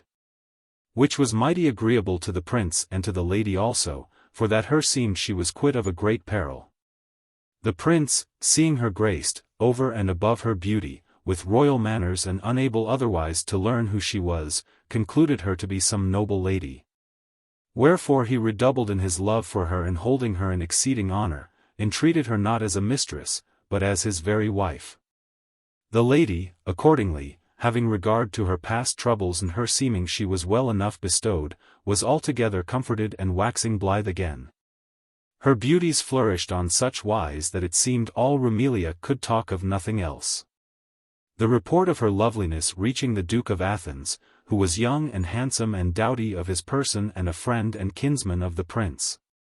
He was taken with a desire to see her, and making a show of paying him a visit, as he was wont bytimes to do, repaired, with a fair and worshipful company, to Fiorenza, where he was honorably received and sumptuously entertained. Some days after, the two kinsmen coming to discourse together of the lady's charms, the Duke asked if she were indeed so admirable a creature as was reported. To which the prince answered, much more so, but thereof I will have not my words, but thine own eyes certify thee. Accordingly, at the Duke's solicitation, they betook themselves together to the princess's lodging, who, having had notice of their coming, received them very courteously and with a cheerful favor. And they seated her between them, but might not have the pleasure of conversing with her, for that she understood little or nothing of their language. Wherefore each contented himself with gazing upon her, as upon a marvel, and especially the Duke, who could scarce bring himself to believe that she was a mortal creature, and thinking to satisfy his desire with her sight, heedless of the amorous poison he drank in at his eyes, beholding her, he miserably ensnared himself, becoming most ardently enamored of her. After he had departed her presence with the prince and had leisure to bethink himself, he esteemed his kinsman happy beyond all others in having so fair a creature at his pleasure. And after many and various thoughts, his unruly passion weighing more with him than his honor, he resolved, come thereof what might, to do his utmost endeavor to despoil the prince of that felicity and bless himself therewith.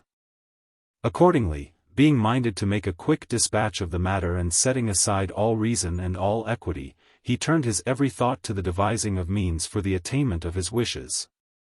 And one day, in accordance with the nefarious ordinance taken by him with a privy chamberlain of the prince's, by name Cyuriusai, he let make ready in secret his horses and baggage for a sudden departure. The night come, he was, with a companion, both armed, stealthily introduced by the aforesaid Cyuriusai into the prince's chamber, and saw the latter, the lady being asleep, standing, all naked for the great heat, at a window overlooking the seashore, to take a little breeze that came from that quarter. Whereupon, having beforehand informed his companion of that which he had to do, he went softly up to the window, and striking the prince with a knife, stabbed him through and through the small of his back. Then, taking him up in haste, he cast him forth of the window. The palace stood over against the sea and was very lofty, and the window in question looked upon certain houses that had been undermined by the beating of the waves, and where seldom or never any came. Wherefore it happened, as the Duke had foreseen, that the fall of the prince's body was not nor might be heard of any. The Duke's companion, seeing this done, pulled out a halter he had brought with him to that end, and making a show of caressing Cyuriusai, cast it adroitly about his neck and drew it so that he could make no outcry. Then, the Duke coming up, they strangled him and cast him whereas they had cast the prince. This done, and they being manifestly certified that they had been unheard of the lady or of any other, the Duke took a light in his hand, and carrying it to the bedside, softly uncovered the princess, who slept fast. He considered her from head to foot and mightily commended her, for, if she was to his liking, being clothed, she pleased him, naked, beyond all compare. Wherefore, fired with hotter desire and unawed by his new committed crime, he couched himself by her side, with hands yet bloody, and lay with her. All sleepy-eyed as she was in thinking him to be the prince. After he had abid den with her a while in the utmost pleasure, he arose and summoning certain of his companions, caused take up the lady on such wise that she could make no outcry and carry her forth by a privy door, whereat he had entered. Then, setting her on horseback, he took to the road with all his men, as softly as he might, and returned to his own dominions. However, for that he had a wife, he carried the lady, who was the most distressful of women, not to Athens, but to a very goodly place he had by the sea, a little without the city. And there entertained her in secret, causing honorably furnish her with all that was needful. The prince's courtiers on the morrow awaited his rising till none, when, hearing nothing, they opened the chamber doors, which were but closed, and finding no one, concluded that he was gone somewhither privily, to pass some days there at his ease with his fair lady, and gave themselves no farther concern. Things being thus, it chanced next day that an idiot, entering the ruins where lay the bodies of the prince and Cyuriusai, dragged the latter forth by the halter and went haling him after him. The body was, with no little wonderment, recognized by many, who, coaxing the idiot to bring them to the place whence he had dragged it, there, to the exceeding grief of the whole city, found the prince's corpse and gave it honorable burial. Then, inquiring for the authors of so heinous a crime and finding that the Duke of Athens was no longer there, but had departed by stealth, they concluded, even as was the case, that it must be he who had done this and carried off the lady. Whereupon they straightway substituted a brother of the dead man to their prince and incited him with all their might to vengeance. The new prince, being presently certified by various other circumstances that it was as they had surmised, summoned his friends and kinsmen and servants from divers parts and promptly levying a great and goodly and powerful army, set out to make war upon the Duke of Athens. The latter, hearing of this, on like wise mustered all his forces for his own defense, and to his aid came many lords, amongst whom the Emperor of Constantinople sent Constantine his son and Manuel his nephew, with a great and goodly following. The two princes were honorably received by the Duke and yet more so by the Duchess, for that she was their sister. 118 And matters drawing thus daily nearer unto war, taking her occasion, she sent for them both one day to her chamber and there, with tears galore and many words, related to them the whole story, acquainting them with the causes of the war. Moreover, she discovered to them the affront done her by the Duke in the matter of the woman whom it was believed he privily entertained, and complaining sore thereof, besought them to apply to the matter such remedy as best they might, for the honor of the Duke and her own solacement. The young men already knew all the facts as it had been, wherefore, without inquiring farther, they comforted the Duchess, as best they might, and filled her with good hope.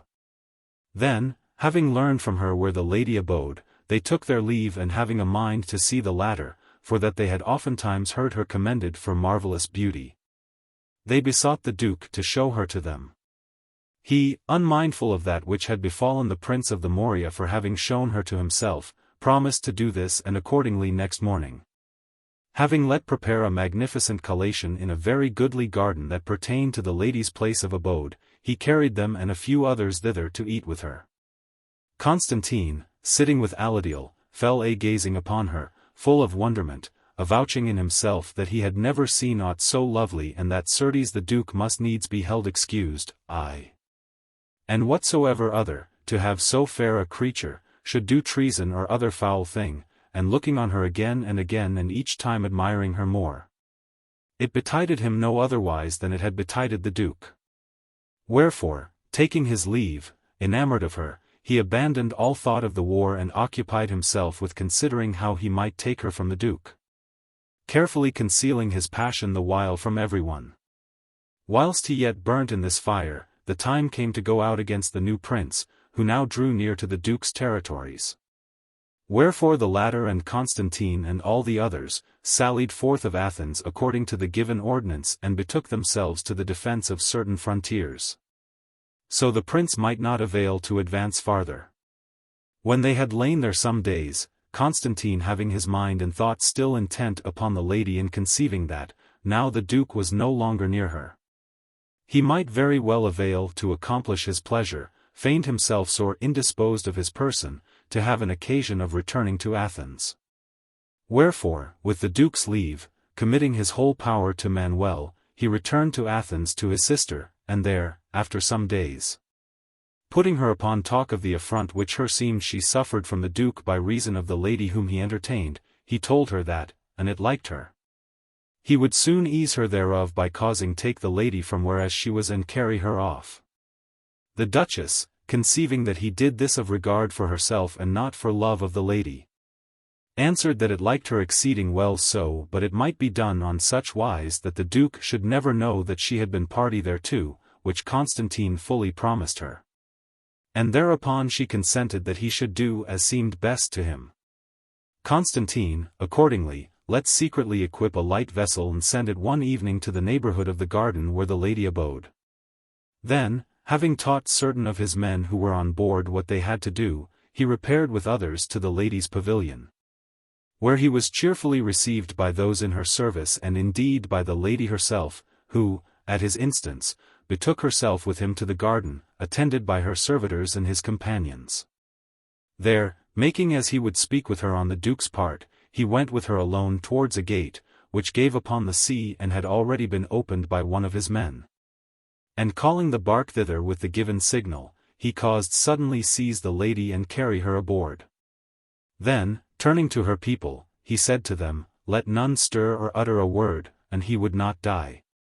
For that I purpose not to rob the Duke of his wench, but to do away the affront which he putteth upon my sister. To this none dared make answer. Whereupon Constantine, embarking with his people and seating himself by the side of the weeping lady, bade thrust the oars into the water and make off.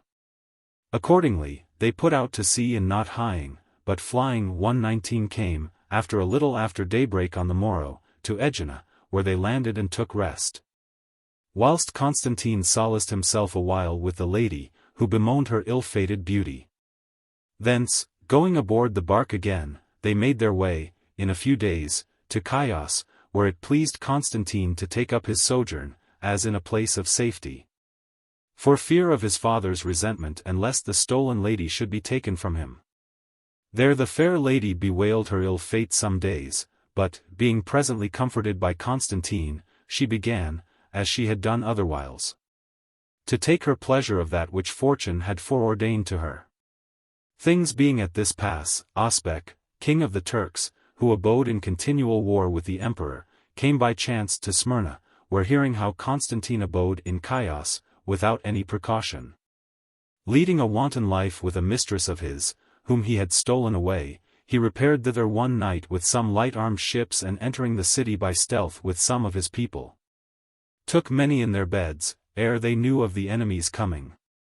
Some, who, taking the alert, had run to arms, he slew, and having burnt the whole place, carried the booty and captives on board the ships and returned to Smyrna.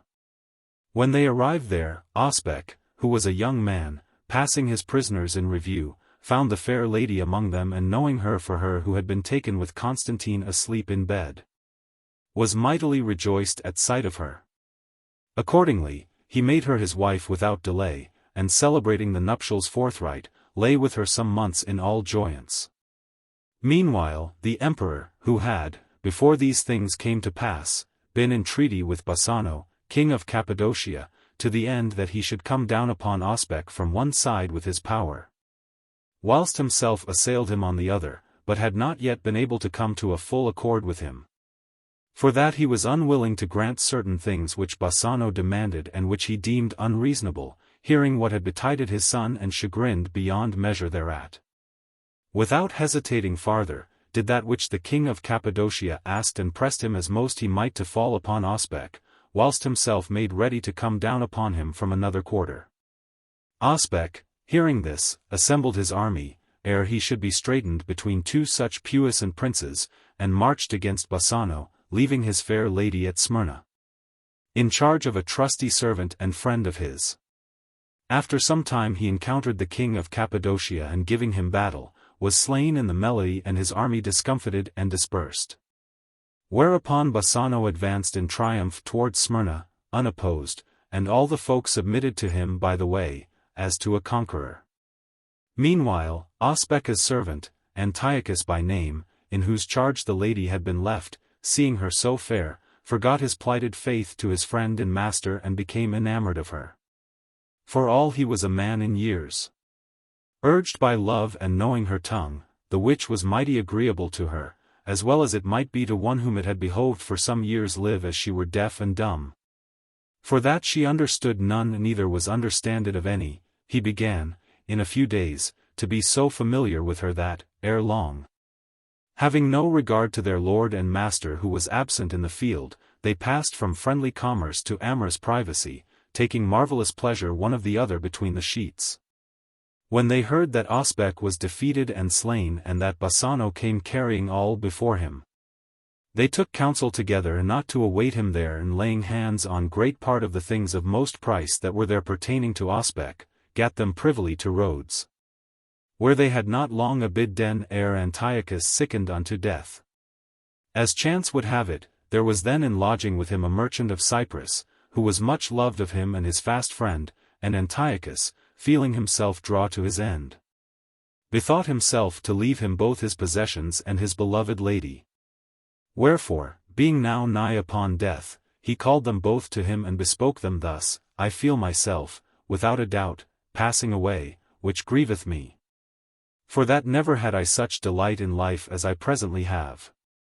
Of one thing, indeed, I die most content, in that, since I must e'en die, I see myself die in the arms of those twain whom I love over all others that be in the world, to wit, in thine, dearest friend, and in those of this lady, whom I have loved more than mine own self, since first I knew her. True, it grieveth me to feel that, when I am dead, she will abide here a stranger, without aid or counsel. And it were yet more grievous to me, did I not know thee here, who wilt, I trust, have that same care of her, for the love of me, which thou wouldst have had of myself. Wherefore, I entreat thee, as most I may, if it come to pass that I die, that thou take my goods and her into thy charge and do with them and her that which thou deemest may be for the solacement of my soul. And thou, dearest lady, I prithee forget me not after my death, so I may vaunt me, in the other world, of being beloved here below of the fairest lady ever nature formed.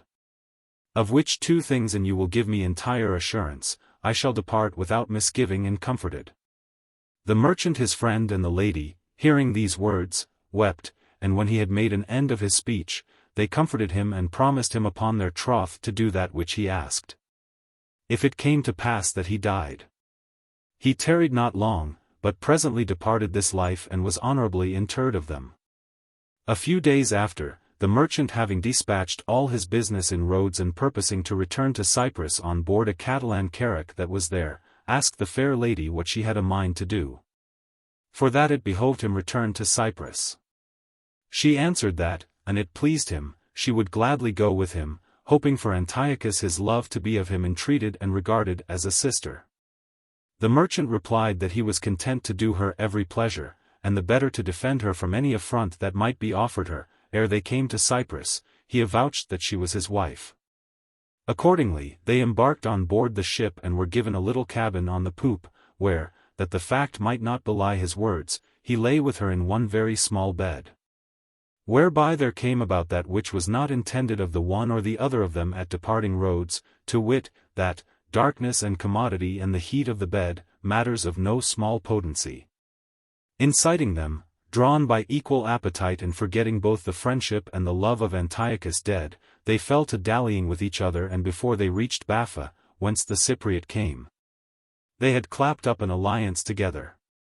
At Baffa she abode some time with the merchant till, as chance would have it, there came thither, for his occasions, a gentleman by name Antigonus, great of years and greater yet of wit, but little of wealth, for that, intermeddling in the affairs of the king of Cyprus, fortune had in many things been contrary to him. Chancing one day to pass by the house where the fair lady dwelt with the merchant, who was then gone with his merchandise into Armenia, he espied her at a window, and seeing her very beautiful, fell to gazing fixedly upon her, and presently began to recollect that he must have seen her otherwhere, but where he could on no wise call to mind. As for the lady, who had long been the sport of fortune, but the term of whose ills was now drawing near, she no sooner set eyes on Antigonus than she remembered to have seen him at Alexandria in no mean station in her father's service. Wherefore, conceiving a sudden hope of yet by his aid regaining her royal estate, and knowing her merchant to be abroad, she let call him to her as quickly as she might and asked him, blushing. And he were not, as she supposed, Antigonus of Famagosta. He answered that he was and added, Madam, meseemeth I know you, but on no wise can I remember me where I have seen you, wherefore I pray you, and it mislike you not, put me in mind who you are. The lady hearing that it was indeed he, to his great amazement, cast her arms about his neck, weeping sore, and presently asked him if he had never seen her in Alexandria. Antigonus, hearing this, incontinent knew her for the Sultan's daughter Aladiel, who was thought to have perished at sea, and would fain have paid her the homage due to her quality. But she would on no wise suffer it and besought him to sit with her a while. Accordingly, seating himself beside her, he asked her respectfully how and when and whence she came thither, seeing that it was had for certain, through all the land of Egypt, that she had been drowned at sea years agone. Would God, replied she, it had been so, rather than that I should have had the life I have had, and I doubt not but my father would wish the like, if ever he came to know it. So saying, she fell anew to weeping wonder sore, whereupon quoth Antigonus to her, Madam, despair not ere it behove you. But, an it please you, relate to me your adventures and what manner of life yours hath been. It may be the matter hath gone on such wise that, with God's aid, we may avail to find an effectual remedy. Antigonus, answered the fair lady, when I beheld thee, meseemed I saw my father, and moved by that love and tenderness, which I am bounden to bear him, I discovered myself to thee, having it in my power to conceal myself from thee. And few persons could it have befallen me to look upon in whom I could have been so well pleased as I am to have seen and known thee before any other. Wherefore that which in my ill fortune I have still kept hidden, to thee, as to a father, I will discover. If, after thou hast heard it, thou see any means of restoring me to my pristine estate, prithee use it. But, if thou see none, I beseech thee never tell any that thou hast seen me or heard aught of me. This said, she recounted to him, still weeping, that which had befallen her from the time of her shipwreck on Majorca up to that moment. Whereupon he fell a weeping for pity, and after considering a while, Madam, said he, since in your misfortunes it hath been hidden who you are, I will, without fail, restore you, dearer than ever, to your father and after to the king of Algarva to wife. Being questioned of her of the means, he showed her orderly that which was to do, and lest any hindrance should betide through delay, he presently returned to Famagosta and going in to the king, said to him, My lord, an it like you, you have it in your power at once to do yourself exceeding honor and me, who am poor through you, a great service, at no great cost of yours.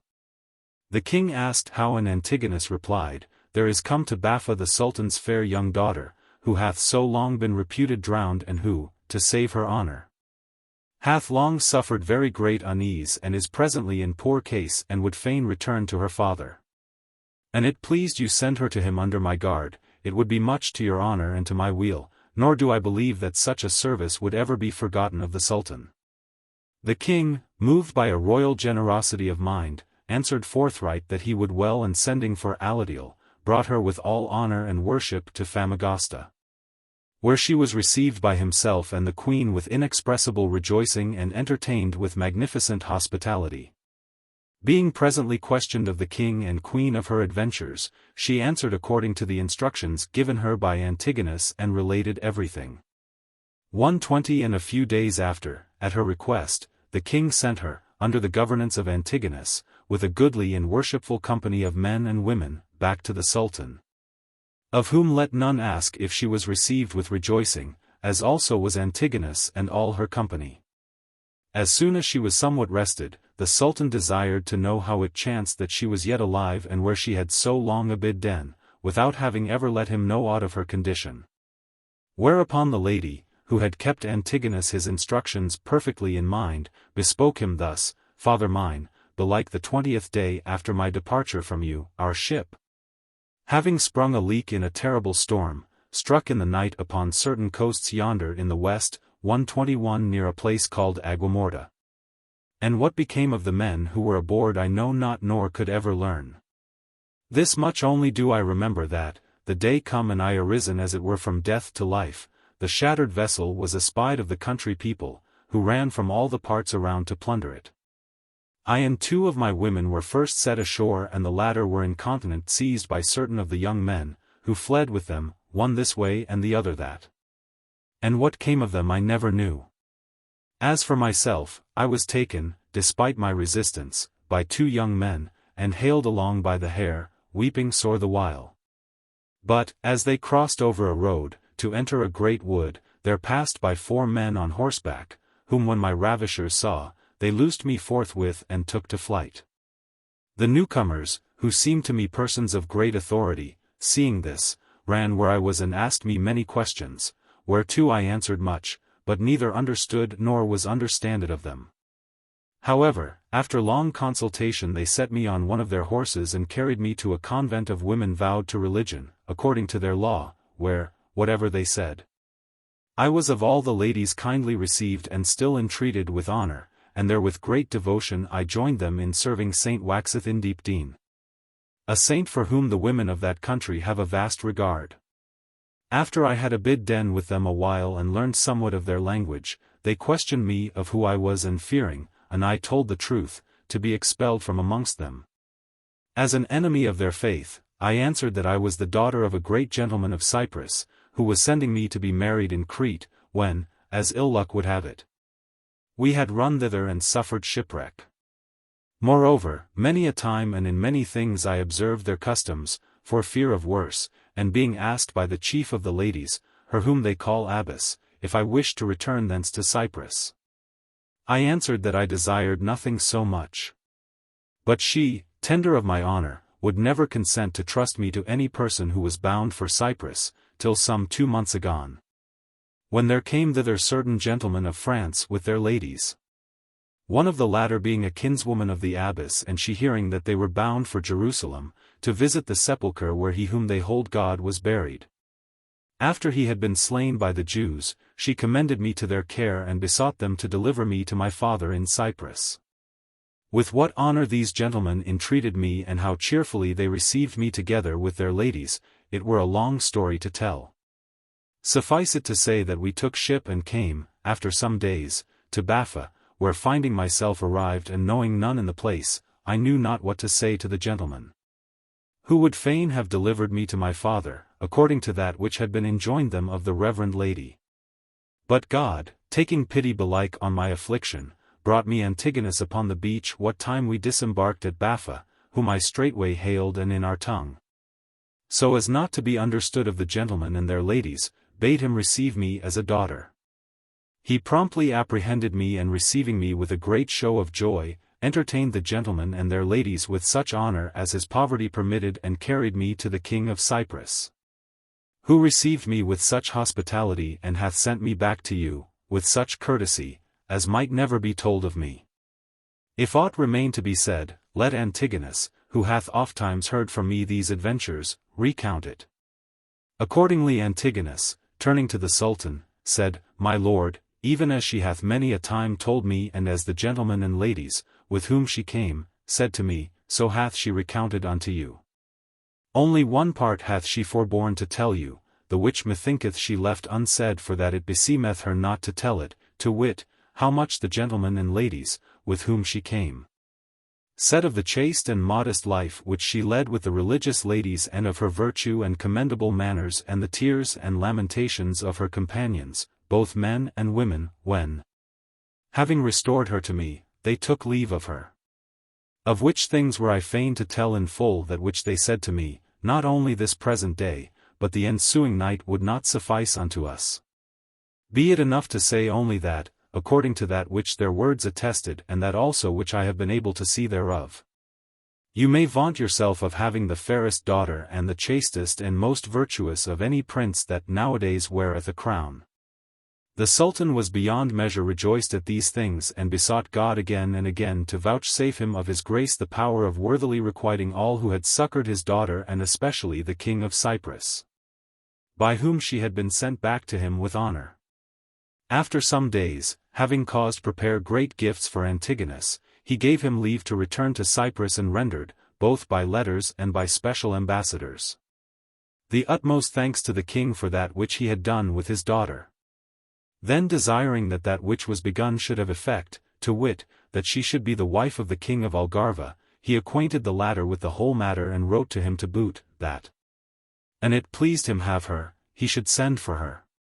The king of Algarve was mightily rejoiced at this news and sending for her in state, received her joyfully. And she, who had lain with 8 men belike 10,000 times, was put to bed to him for a maid and making him believe that she was so, lived happily with him as his queen a while after. Wherefore it was said, lips for kissing forfeit no favor, nay, they renew as the moon doth ever. The 8th story. The Count of Antwerp, being falsely accused, goeth into exile and leaveth his 2 children in different places in England, whither, after a while, returning in disguise and finding them in good case, he taketh service as a horse boy in the service of the King of France and being approved innocent, is restored to his former estate. The ladies sighed amain over the fortunes of the fair Saracen, but who knoweth what gave rise to those sighs?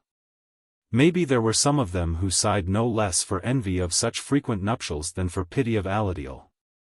But, leaving that be for the present, after they had laughed at Pamfilo's last words, the queen, seeing his story ended, turned to Elissa and bade her follow on with one of hers. Elissa cheerfully obeyed and began as follows: A most ample field is that wherein we go today a-ranging, nor is there any of us but could lightly enough run, not 1, but half a score courses there. So abounding hath fortune made it in her strange and grievous chances. Wherefore, to come to tell of one of these latter, which are innumerable, I say that when the Roman Empire was transferred from the French to the Germans, 122 there arose between the one and the other nation an exceeding great enmity and a grievous and continual war, by reason whereof, as well for the defense of their own country as for the offense of that of others, the King of France and a son of his, with all the power of their realm and of such friends and kinsfolk as they could command, levied a mighty army to go forth upon the foe. And ere they proceeded thereunto, not to leave the realm without governance, knowing Gautier, Count of Antwerp 123 for a noble and discreet gentleman and their very faithful friend and servant. And for that, albeit he was well versed in the art of war, he seemed to them more apt unto things delicate than unto martial toils. They left him vicar general in their stead over all the governance of the realm of France and went on their way. Gautier accordingly addressed himself with both order and discretion to the office committed unto him, still conferring of everything with the queen and her daughter-in-law, whom, for all they were left under his custody and jurisdiction, he honored none the less as his liege ladies and mistresses. Now this Gautier was exceedingly goodly of his body, being maybe 40 years old and as agreeable and well-mannered a gentleman as might be. And withal, he was the sprightliest and daintiest cavalier known in those days and he who went most adorned of his person. His countess was dead, leaving him 2 little children, a boy and a girl, without more, and it befell that the King of France and his son being at the war aforesaid and Gautier using much at the court of the aforesaid ladies and speaking often with them of the affairs of the kingdom, the wife of the king's son cast her eyes on him and considering his person and his manners with very great affection, was secretly fired with a fervent love for him. Feeling herself young and lusty and knowing him wifeless, she doubted not but her desire might lightly be accomplished unto her and thinking not hindered her thereof but shamefastness. She bethought herself altogether to put that away and discover to him her passion. Accordingly, being one day alone and it seeming to her time, she sent for him into her chamber, as though she would discourse with him of other matters. The Count, whose thought was far from that of the lady, betook himself to her without any delay and at her bidding, seated himself by her side on a couch. Then, they being alone together, he twice asked her the occasion for which she had caused him come thither, but she made him no reply. At last, urged by love and grown all vermeil for shame, well nigh in tears and all trembling, with broken speech she thus began to say, "Dearest and sweet friend and my lord, you may easily as a man of understanding apprehend how great is the frailty both of men and of women, and that more, for diverse reasons, in one than in another. Wherefore, at the hands of a just judge, the same sin in divers kinds of qualities of persons should not in equity receive one same punishment. And who is there will deny that a poor man or a poor woman, whom it behoveth gain with their toil that which is needful for their livelihood, would, and they were stricken with love's smart and followed after him, be far more blameworthy than a lady who is rich and idle and to whom nothing is lacking that can flatter her desires? Certes, I believe, no one. For which reason methinketh the things aforesaid, to wit, wealth and leisure and luxurious living, should furnish forth a very great measure of excuse on behalf of her who possesseth them, if, peradventure, she suffer herself lapse into loving, and the having made choice of a lover of worth and discretion should stand for the rest. 124 If she who loveth hath done that. These circumstances being both, to my seeming, in myself, besides several others which should move me to love, such as my youth and the absence of my husband. It behoveth now that they rise up in my behalf for the defense of my ardent love in your sight, wherein if they avail that which they should avail in the eyes of men of understanding, I pray you afford me counsel and succor in that which I shall ask of you. True is it, that availing not, for the absence of my husband, to withstand the pricks of the flesh nor the might of love-liking, the which are of such potency that they have erst many a time overcome and yet all days long overcome the strongest men. To say nothing of weak women, and enjoying the commodities and the leisures wherein you see me, I have suffered myself lapse into ensuing love his pleasures and becoming enamored.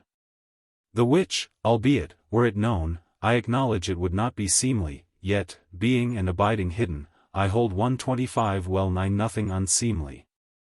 More by token that love hath been insomuch gracious to me that not only hath he not bereft me of due discernment in the choice of a lover, but hath lent me great plenty thereof. 126 To that end, showing me yourself worthy to be loved of a lady such as I, you whom, if my fancy beguile me not, I hold the goodliest, the most agreeable, the sprightliest and the most accomplished cavalier that may be found in all the realm of France. And even as I may say that I find myself without a husband, so likewise are you without a wife. Wherefore, I pray you, by the great love which I bear you, that you deny me not your love in return, but have compassion on my youth, the which, in very deed, consumeth for you, as ice before the fire. With these words her tears welled up in such abundance that, albeit she would fain have proffered him yet other prayers, she had no power to speak farther, but, bowing her face, as if overcome, she let herself fall, weeping, her head on the Count's bosom. The latter, who was a very loyal gentleman, began with the gravest reproofs to rebuke so fond a passion and to repel the princess, who would fain have cast herself on his neck, avouching to her with oaths that he had liefer be torn limb from limb than consent unto such an offence against his lord's honour, whether in himself or in another. The lady, hearing this, forthright forgot her love and kindling into a furious rage, said, "Felon knight that you are, shall I be this wise flouted by you of my desire? Now God forbid, since you would have me die, but I have you put to death or driven from the world." So saying, she set her hands to her tresses and altogether disordered and tore them. Then, rending her raiment at the breast, she fell to crying aloud and saying, "Help! Help! The Count of Antwerp would do me violence." The Count, seeing this, misdoubting far more the courtier's envy than his own conscience and fearful lest, by reason of this same envy, more credence should be given to the lady's malice than to his own innocence, started up and departing the chamber and the palace as quickly as he might, fled to his own house, where, without taking other counsel, he set his children on horseback and mounting himself to horse, made off with them, as most he might, towards Calais. Meanwhile, many ran to the princess's clamour and seeing her in that plight and hearing her account of the cause of her outcry, not only gave credence to her words, but added 127 that the count's gallant bearing and debonair address had long been used by him to win to that end. Accordingly, they ran in a fury to his houses to arrest him, but finding him not, first plundered them all and after razed them to the foundations. The news, in its perverted shape, came presently to the army to the king and his son, who, sore incensed, doomed Gautier and his descendants to perpetual banishment, promising very great guerdons to whoso should deliver him to them alive or dead. The count, woeful for that by his flight he had, innocent as he was, approved himself guilty, having, without making himself known or being recognized, reached Calais with his children, passed hastily over into England and betook himself in mean apparel to London, wherein ere he entered, with many words he lessoned his two little children, and especially in two things. First, that they should brook with patience the poor estate, whereunto, without their fault, fortune had brought them, together with himself, and after that with all wariness they should keep themselves from ever discovering unto any whence or whose children they were, as they held life dear. The boy, Louis by name, who was some 9 and the girl, who was called Violante and was some 7 years old, both, as far as their tender age comported, very well apprehended their father's lessons and showed it thereafter by deed. That this might be the better done 128 he deemed it well to change their names. Wherefore he named the boy Perrault and the girl Jeanette, and all three, entering London, meanly clad, addressed themselves to go about asking alms, like as we see yonder French vagabonds do. They being on this account one morning at a church door, it chanced that a certain great lady, the wife of one of the king's marshals of England, coming forth of the church, saw the count and his two little ones asking alms and questioned him whence he was and if the children were his, to which he replied that he was from Picardy and that, by reason of the misfeasance of a rakehelly elder son of his, it had behoved him depart the country with these two, who were his. The lady, who was pitiful, cast her eyes on the girl and being much taken with her, for that she was handsome, well-mannered and engaging, said, Honest man, an thou be content to leave thy daughter with me, I will willingly take her, for that she hath a good favour, and if she prove an honest woman, I will in due time marry her on such wise that she shall fare well. This offer was very pleasing to the count, who promptly answered, Yes, and with tears gave up the girl to the lady, urgently commending her to her care. Having thus disposed of his daughter, well knowing to whom, he resolved to abide there no longer and accordingly, begging his way across the island, came, not without sore fatigue, as one who was unused to go afoot, into Wales. Here dwelt another of the king's marshals, who held great state and entertained a numerous household, and to his court both the count and his son whiles much resorted to get food.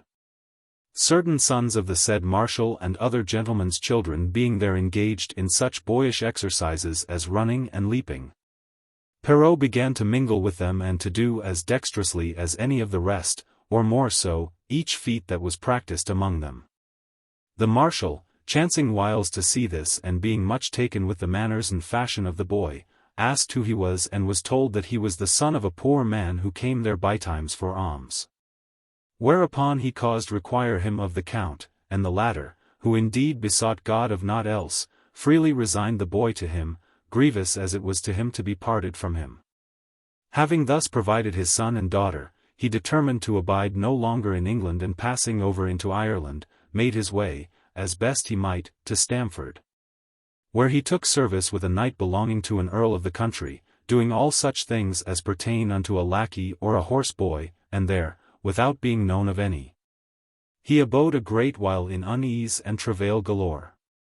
Meanwhile Violante, called Jeanette, went waxing with the gentlewoman in London in years and person and beauty, and was in such favour both with the lady and her husband and with every other of the house and whoso else knew her, that it was a marvellous thing to see. Nor was there any who noted her manners and fashions but avouched her worthy of every greatest good and honour. Wherefore the noble lady who had received her from her father, without having ever availed to learn who he was, otherwise than as she had heard from himself, was purposed to marry her honourably according to that condition whereof she deemed her. But God, who is a just observer of folks' deserts, knowing her to be of noble birth and to bear, without fault, the penalty of another's sin, ordained otherwise. And fain must we believe that he of his benignity permitted that which came to pass to the end that the gentle damsel might not fall into the hands of a man of low estate. The noble lady with whom Jeanette dwelt had of her husband one only son, whom both she and his father loved with an exceeding love. Both for that he was their child and that he deserved it by reason of his worth and virtues. He, being some 6 years older than Jeanette and seeing her exceeding fair and graceful, became so sore enamoured of her that he saw not beyond her. Yet, for that he deemed her to be of mean extraction, not only dared he not demand her of his father and mother to wife, but, fearing to be blamed for having set himself to love unworthily, he held his love, as most he might, hidden. Wherefore it tormented him far more than if he had discovered it, and thus it came to pass that, for excess of chagrin, he fell sick and that grievously. Divers physicians were called in to medicine him, who, having noted one and another symptom of his case and being nevertheless unable to discover what ailed him, all with one accord despaired of his recovery. Whereat the young man's father and mother suffered dolour and melancholy so great that greater might not be brooked, and many a time, with piteous prayers, they questioned him of the cause of his malady, whereto or sighs he gave for answer or replied that he felt himself all wasting away. It chanced one day that, what while a doctor, young enough, but exceedingly deeply versed in science, sat by him and held him by the arm in that part where leeches used to seek the pulse, Jeanette, who, of regard for his mother, tended him solicitously, entered, on some occasion or another, the chamber where the young man lay. When the latter saw her, without word said or gesture made, he felt the amorous ardour redouble in his heart, wherefore his pulse began to beat stronglier than of wont. The which the leech incontinent noted and marvelling, abode still to see how long this should last. As soon as Jeanette left the chamber, the beating abated, wherefore it seemed to the physician he had gotten impartment of the cause of the young man's ailment, and after waiting a while, he let call Jeanette to him, as he would question her of somewhat, still holding the sick man by the arm. She came to him incontinent, and no sooner did she enter than the beating of the youth's pulse returned, and she being gone again, ceased. Thereupon, it seeming to the physician that he had full enough assurance, he rose and taking the young man's father and mother apart, said to them, "The healing of your son is not in the succour of physicians, but abideth in the hands of Jeanette, whom, as I have by sure signs manifestly recognized, the young man ardently loveth, albeit, for all I can see, she is unaware thereof. You know now what you have to do, if his life be dear to you." The gentleman and his lady, hearing this, were well pleased, inasmuch as some means was found for his recoverance. Albeit it irked them sore that the means in question should be that whereof they misdoubted them, to wit, that they should give Jeanette to their son to wife. Accordingly, the physician being gone, they went into the sick man, and the lady bespoke him thus, "Son mine, I could never have believed that thou wouldst keep from me any desire of thine, especially seeing thyself pine away for lack thereof. For that thou shouldst have been and shouldst be assured that there is naught I can for thy contentment, were it even less than seemly, which I would not do as for myself.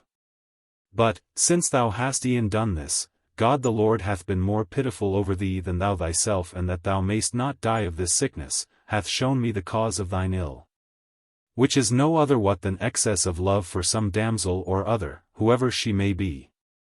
And this, indeed, thou needest not have thought shame to discover, for that thine age requireth it, and wert thou not enamoured, I should hold thee of very little account. Wherefore, my son, dissemble not with me, but in all security discover to me thine every desire, and put away from thee the melancholy and the thought-taking which be upon thee and from which proceedeth this thy sickness, and take comfort and be assured that there is nothing of that which thou mayst impose on me for thy satisfaction, but I will do it to the best of my power, as she who loveth thee more than her life. Banish shamefastness and fearfulness, and tell me if I can do aught to further thy passion. And if thou find me not diligent therein, or if I bring it not to effect for thee, account me the cruelest mother that ever bore son." The young man, hearing his mother's words, was at first abashed, but presently, bethinking himself that none was better able than she to satisfy his wishes, He put away shamefastness and said thus to her, Madam, nothing hath wrought so effectually with me to keep my love hidden as my having noted of most folk that, once they are grown in years, they choose not to remember them of having themselves been young. But, since in this I find you reasonable, not only will I not deny that to be true which you say you have observed, but I will, to boot, discover to you of whom I am enamored. On condition that you will, to the best of your power, give effect to your promise. And thus may you have me whole again. Whereto the lady, trusting overmuch in that which was not to come to pass for her on such wise as she deemed in herself, answered freely that he might in all assurance discover to her his every desire. For that she would without any delay address herself to contrive that he should have his pleasure.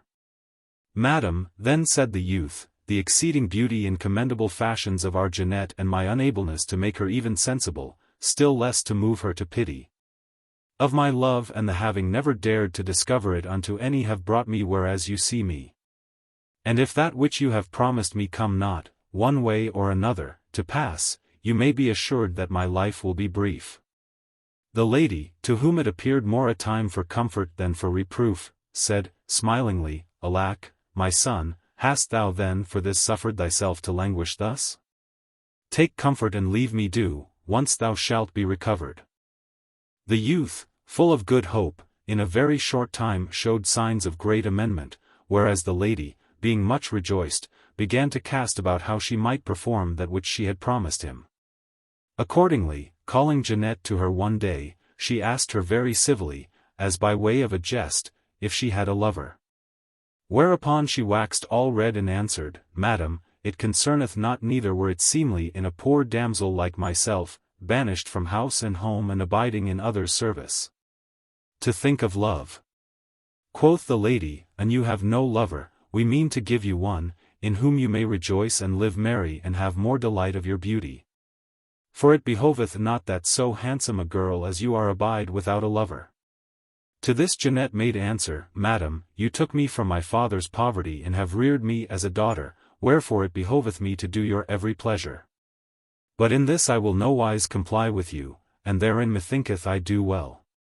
If it please you give me a husband, him do I purpose to love, but none other. For that, since of the inheritance of my ancestors naught is left me save only honor, this latter I mean to keep and preserve as long as life shall endure to me. This speech seemed to the lady very contrary to that whereto she thought to come for the keeping of her promise to her son, albeit, like a discreet woman as she was, she inwardly much commended the damsel therefore, and she said, How now, Jeanette? If our lord the king, who is a young cavalier, as thou art a very fair damsel, would fain have some easance of thy love, wouldst thou deny it to him?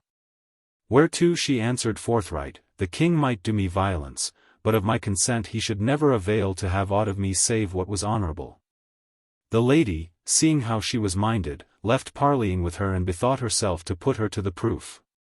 Wherefore she told her son that, whenas he should be recovered, she would contrive to get her alone with him in a chamber, so he might make shift to have his pleasure of her. Saying that it appeared to her unseemly that she should, procuress-wise, plead for her son and solicit her own maid. With this the young man was nowise content and presently waxed grievously worse, which when his mother saw, she opened her mind to Jeanette, but, finding her more constant than ever, recounted what she had done to her husband, and he and she resolved of one accord, grievous though it seemed to them, to give her to him to wife, choosing rather to have their son alive with a wife unsorted to his quality than dead without any. And so, after much parley, they did, whereat Jeanette was exceeding content and with a devout heart rendered thanks to God, who had not forgotten her. But for all that she never avouched herself other than the daughter of a Picard. As for the young man, he presently recovered and celebrating his nuptials, the gladdest man alive, proceeded to lead a merry life with his bride. Meanwhile, Perrault, who had been left in Wales with the King of England's marshal, waxed likewise in favour with his lord and grew up very goodly of his person and doughty as any man in the island. Insomuch that neither in tourneying nor jousting nor in any other act of arms was there any in the land who could cope with him. Wherefore he was everywhere known and famous under the name of Perrault the Picard. And even as God had not forgotten his sister, so on like wise he showed that he had him also in mind. For that a pestilential sickness, being come into those parts, carried off well nigh half the people thereof, besides that most part of those who survived fled for fear into other lands. Wherefore the whole country appeared desert. In this mortality, the marshal his lord and his lady and only son, together with many others, brothers and nephews and kinsmen, all died, nor was any left of all his house save a daughter. Just husband ripe, and Perrault, with sundry other serving folk. The pestilence being somewhat abated, the young lady, with the uproof and by the counsel of some few gentlemen of the country 129 left alive, took Perrault, for that he was a man of worth and prowess, to husband and made him lord of all that had fallen to her by inheritance. Nor was it long ere the King of England, hearing the marshal to be dead and knowing the worth of Perrault the Picard, substituted him in the dead man's room and made him his marshal. This, in brief, is what came of the 2 innocent children of the Count of Antwerp, left by him for lost. 18 years were now past since the Count's flight from Paris, when, as he abode in Ireland, having suffered many things in a very sorry way of life, there took him a desire to learn, as he might, what was come of his children. Wherefore, seeing himself altogether changed of favour from that which he was wont to be and feeling himself, for long exercise, grown more robust of his person than he had been when young and abiding in ease and idleness, he took leave of him with whom he had so long abidden and came, poor and ill enough in case, to England. Thence he betook himself whereas he had left Perrault and found him a marshal and a great lord and saw him robust and goodly of person. The which was mighty pleasing unto him, but he would not make himself known to him till he should have learned how it was with Jeanette. Accordingly, he set out and stayed not till he came to London, where, cautiously inquiring of the lady with whom he had left his daughter and of her condition, he found Jeanette married to her son, which greatly rejoiced him, and he counted all his past adversity a little thing, since he had found his children again alive and in good case. Then, desirous of seeing Jeanette, he began beggarwise, to haunt the neighbourhood of her house, where one day Jammy Lamians, for so was Jeanette's husband called, espying him and having compassion on him, for that he saw him old and poor, bade one of his servants bring him in and give him to eat for the love of God, which the man readily did. Now Jeanette had had several children by Jammy, whereof the eldest was no more than 8 years old, and they were the handsomest and sprightliest children in the world. When they saw the Count eat, they came one and all about him and began to caress him, as if, moved by some occult virtue, they divined him to be their grandfather. He, knowing them for his grandchildren, fell to fondling and making much of them, wherefore the children would not leave him, albeit he who had charge of their governance called them. Jeanette, hearing this, issued forth of a chamber there nigh and coming whereas the Count was, chid them amain and threatened to beat them, and they did not what their governor willed. The children began to weep and say that they would fain abide with that honest man, who loved them better than their governor, whereat both the lady and the Count laughed. Now the latter had risen, nowise as a father, but as a poor man, to do honour to his daughter, as to a mistress, and seeing her, felt a marvellous pleasure at his heart. But she nor then nor after knew him any whit, for that he was beyond measure changed from what he was used to be, being grown old and hoar and bearded and lean and swart, and appeared altogether another man than the Count. The lady then, seeing that the children were unwilling to leave him and wept, when she would have them go away, bade their governor let them be a while, and the children thus being with the good man. It chanced that Jamie's father returned and heard from their governor what had passed, whereupon quoth the marshal, who held Jeanette in despite, let them be, God give them ill luck. They do but hark back to that whence they sprang. They come by their mother of a vagabond, and therefore it is no wonder if they are fain to herd with vagabonds. The Count heard these words and was mightily chagrined thereat, nevertheless, he shrugged his shoulders and put up with the affront, even as he had put up with many others. Jammy, hearing how the children had welcomed the honest man, to wit, the Count, albeit it misliked him, nevertheless so loved them that, rather than see them weep, he commanded that, if the good man chose to abide there in any capacity, he should be received into his service. The count answered that he would gladly abide there, but he knew not to do aught other than tend horses, whereto he had been used all his lifetime.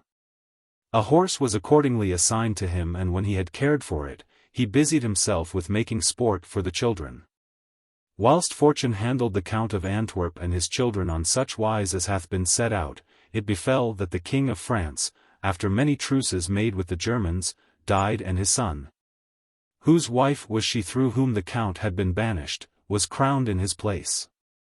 And no sooner was the current truce expired than he again began a very fierce war. To his aid the King of England, as a new-made kinsman, dispatched much people, under the commandment of Perrot his marshal and Jammy Lamians, son of the other marshal, and with them went the good man. To wit, the Count, who, without being recognized of any, abode a pretty while with the army in the guise of a horse boy, and there, like a man of metal as he was, wrought good galore. More than was required of him, both with counsels and with deeds. During the war, it came to pass that the Queen of France fell grievously sick, and feeling herself nigh unto death, contrite for all her sins, confessed herself unto the Archbishop of Rouen, who was held of all a very holy and good man. Amongst her other sins, she related to him that which the Count of Antwerp had most wrongfully suffered through her.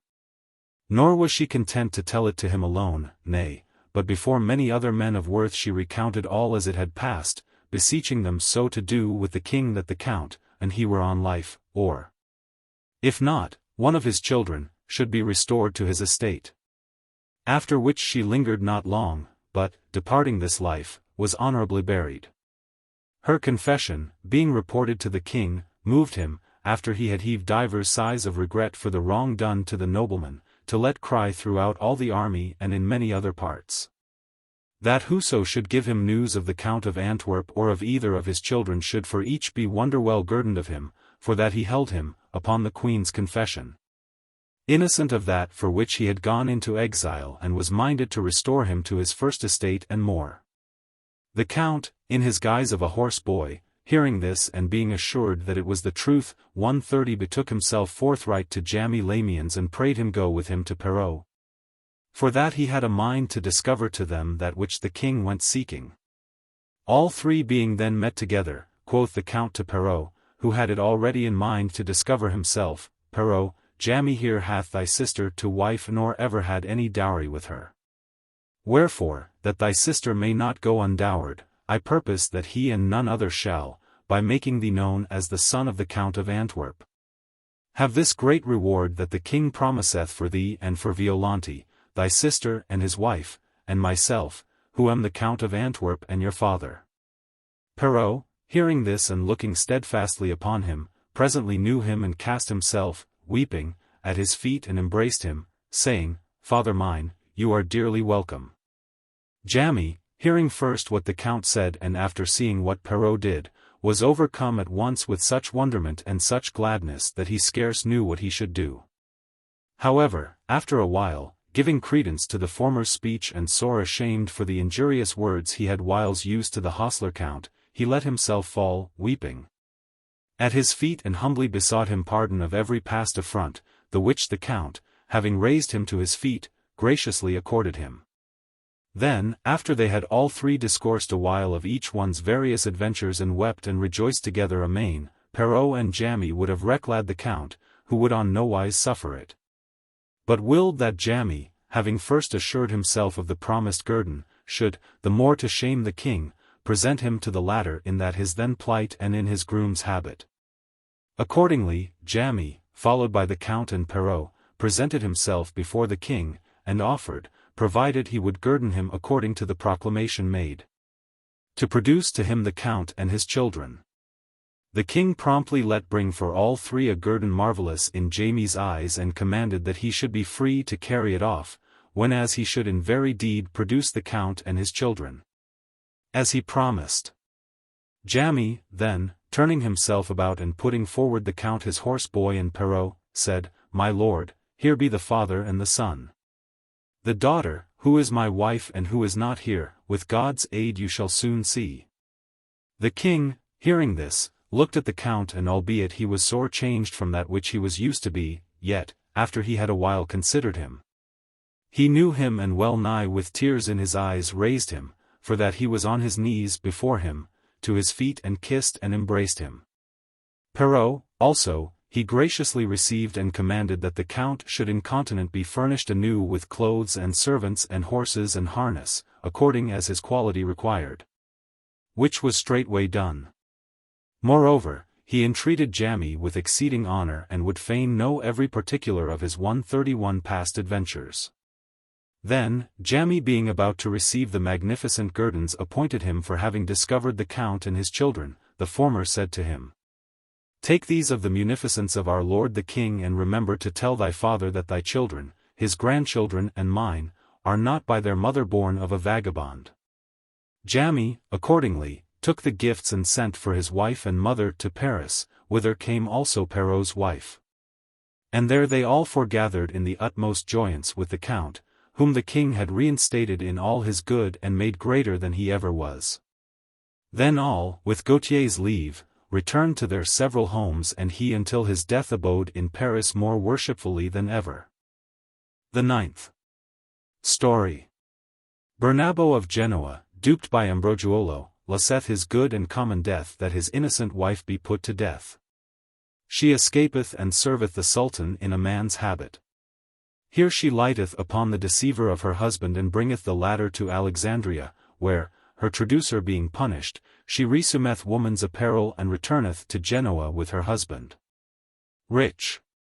Elissa having furnished her due with her pitiful story, Filomena the queen, who was tall and goodly of person and smiling and agreeable of aspect beyond any other of her sex, collecting herself, said, "Needs must the covenant with Dioneo be observed, wherefore, there remaining none other to tell than he and I will tell my story first, and he, for that he asked it as a favor, shall be the last to speak." So saying, she began thus. There is a proverb oftentimes cited among the common folk to the effect that the deceiver abideth 132 at the feet of the deceived. The which meseemeth may by no reasoning be shown to be true, and it approve not itself by actual occurrences. Wherefore, whilst ensuing the appointed theme, it hath occurred to me, dearest ladies, to show you, at the same time, that this is true, even as it is said.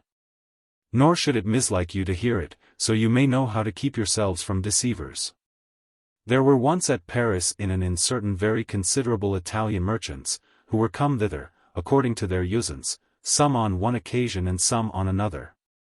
And having one evening among others supped all together merrily, they fell to devising of divers matters, and passing from one discourse to another, they came at last to speak of their wives, whom they had left at home, and one said jestingly, "I know not how mine doth.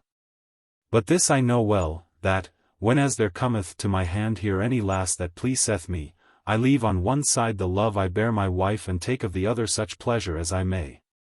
And I, quoth another, do likewise, for that if I believe that my wife pusheth her fortunes, in my absence, she doth it, and if I believe it not, still she doth it, wherefore tit for tat be it.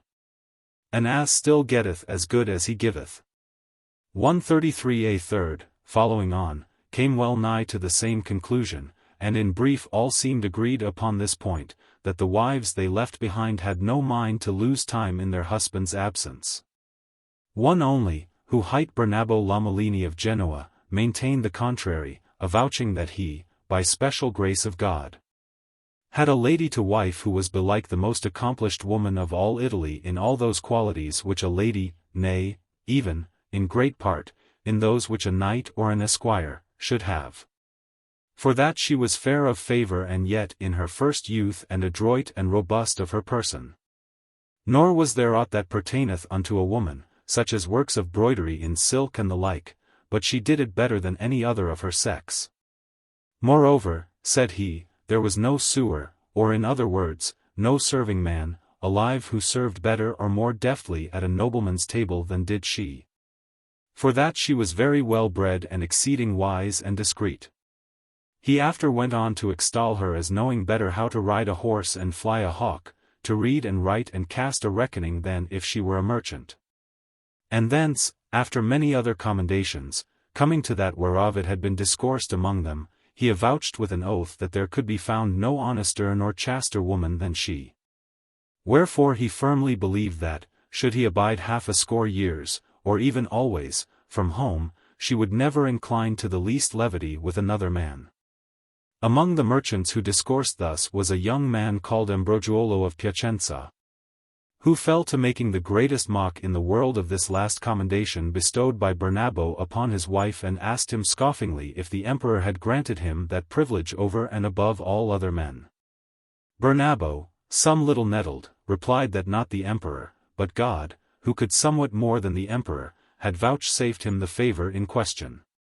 Whereupon quoth Ambrogiolo, Bernabo, I doubt not a whit but that thou thinkest to say sooth, but meseemeth thou hast paid little regard to the nature of things. For that, hadst thou taken heed thereunto, I deem thee not so dull of wit but thou wouldst have noted therein certain matters which had made thee speak more circumspectly on this subject. And that thou mayst not think that we, who have spoken much at large of our wives, believe that we have wives other or otherwise made than thine, but mayst see that we spoke thus.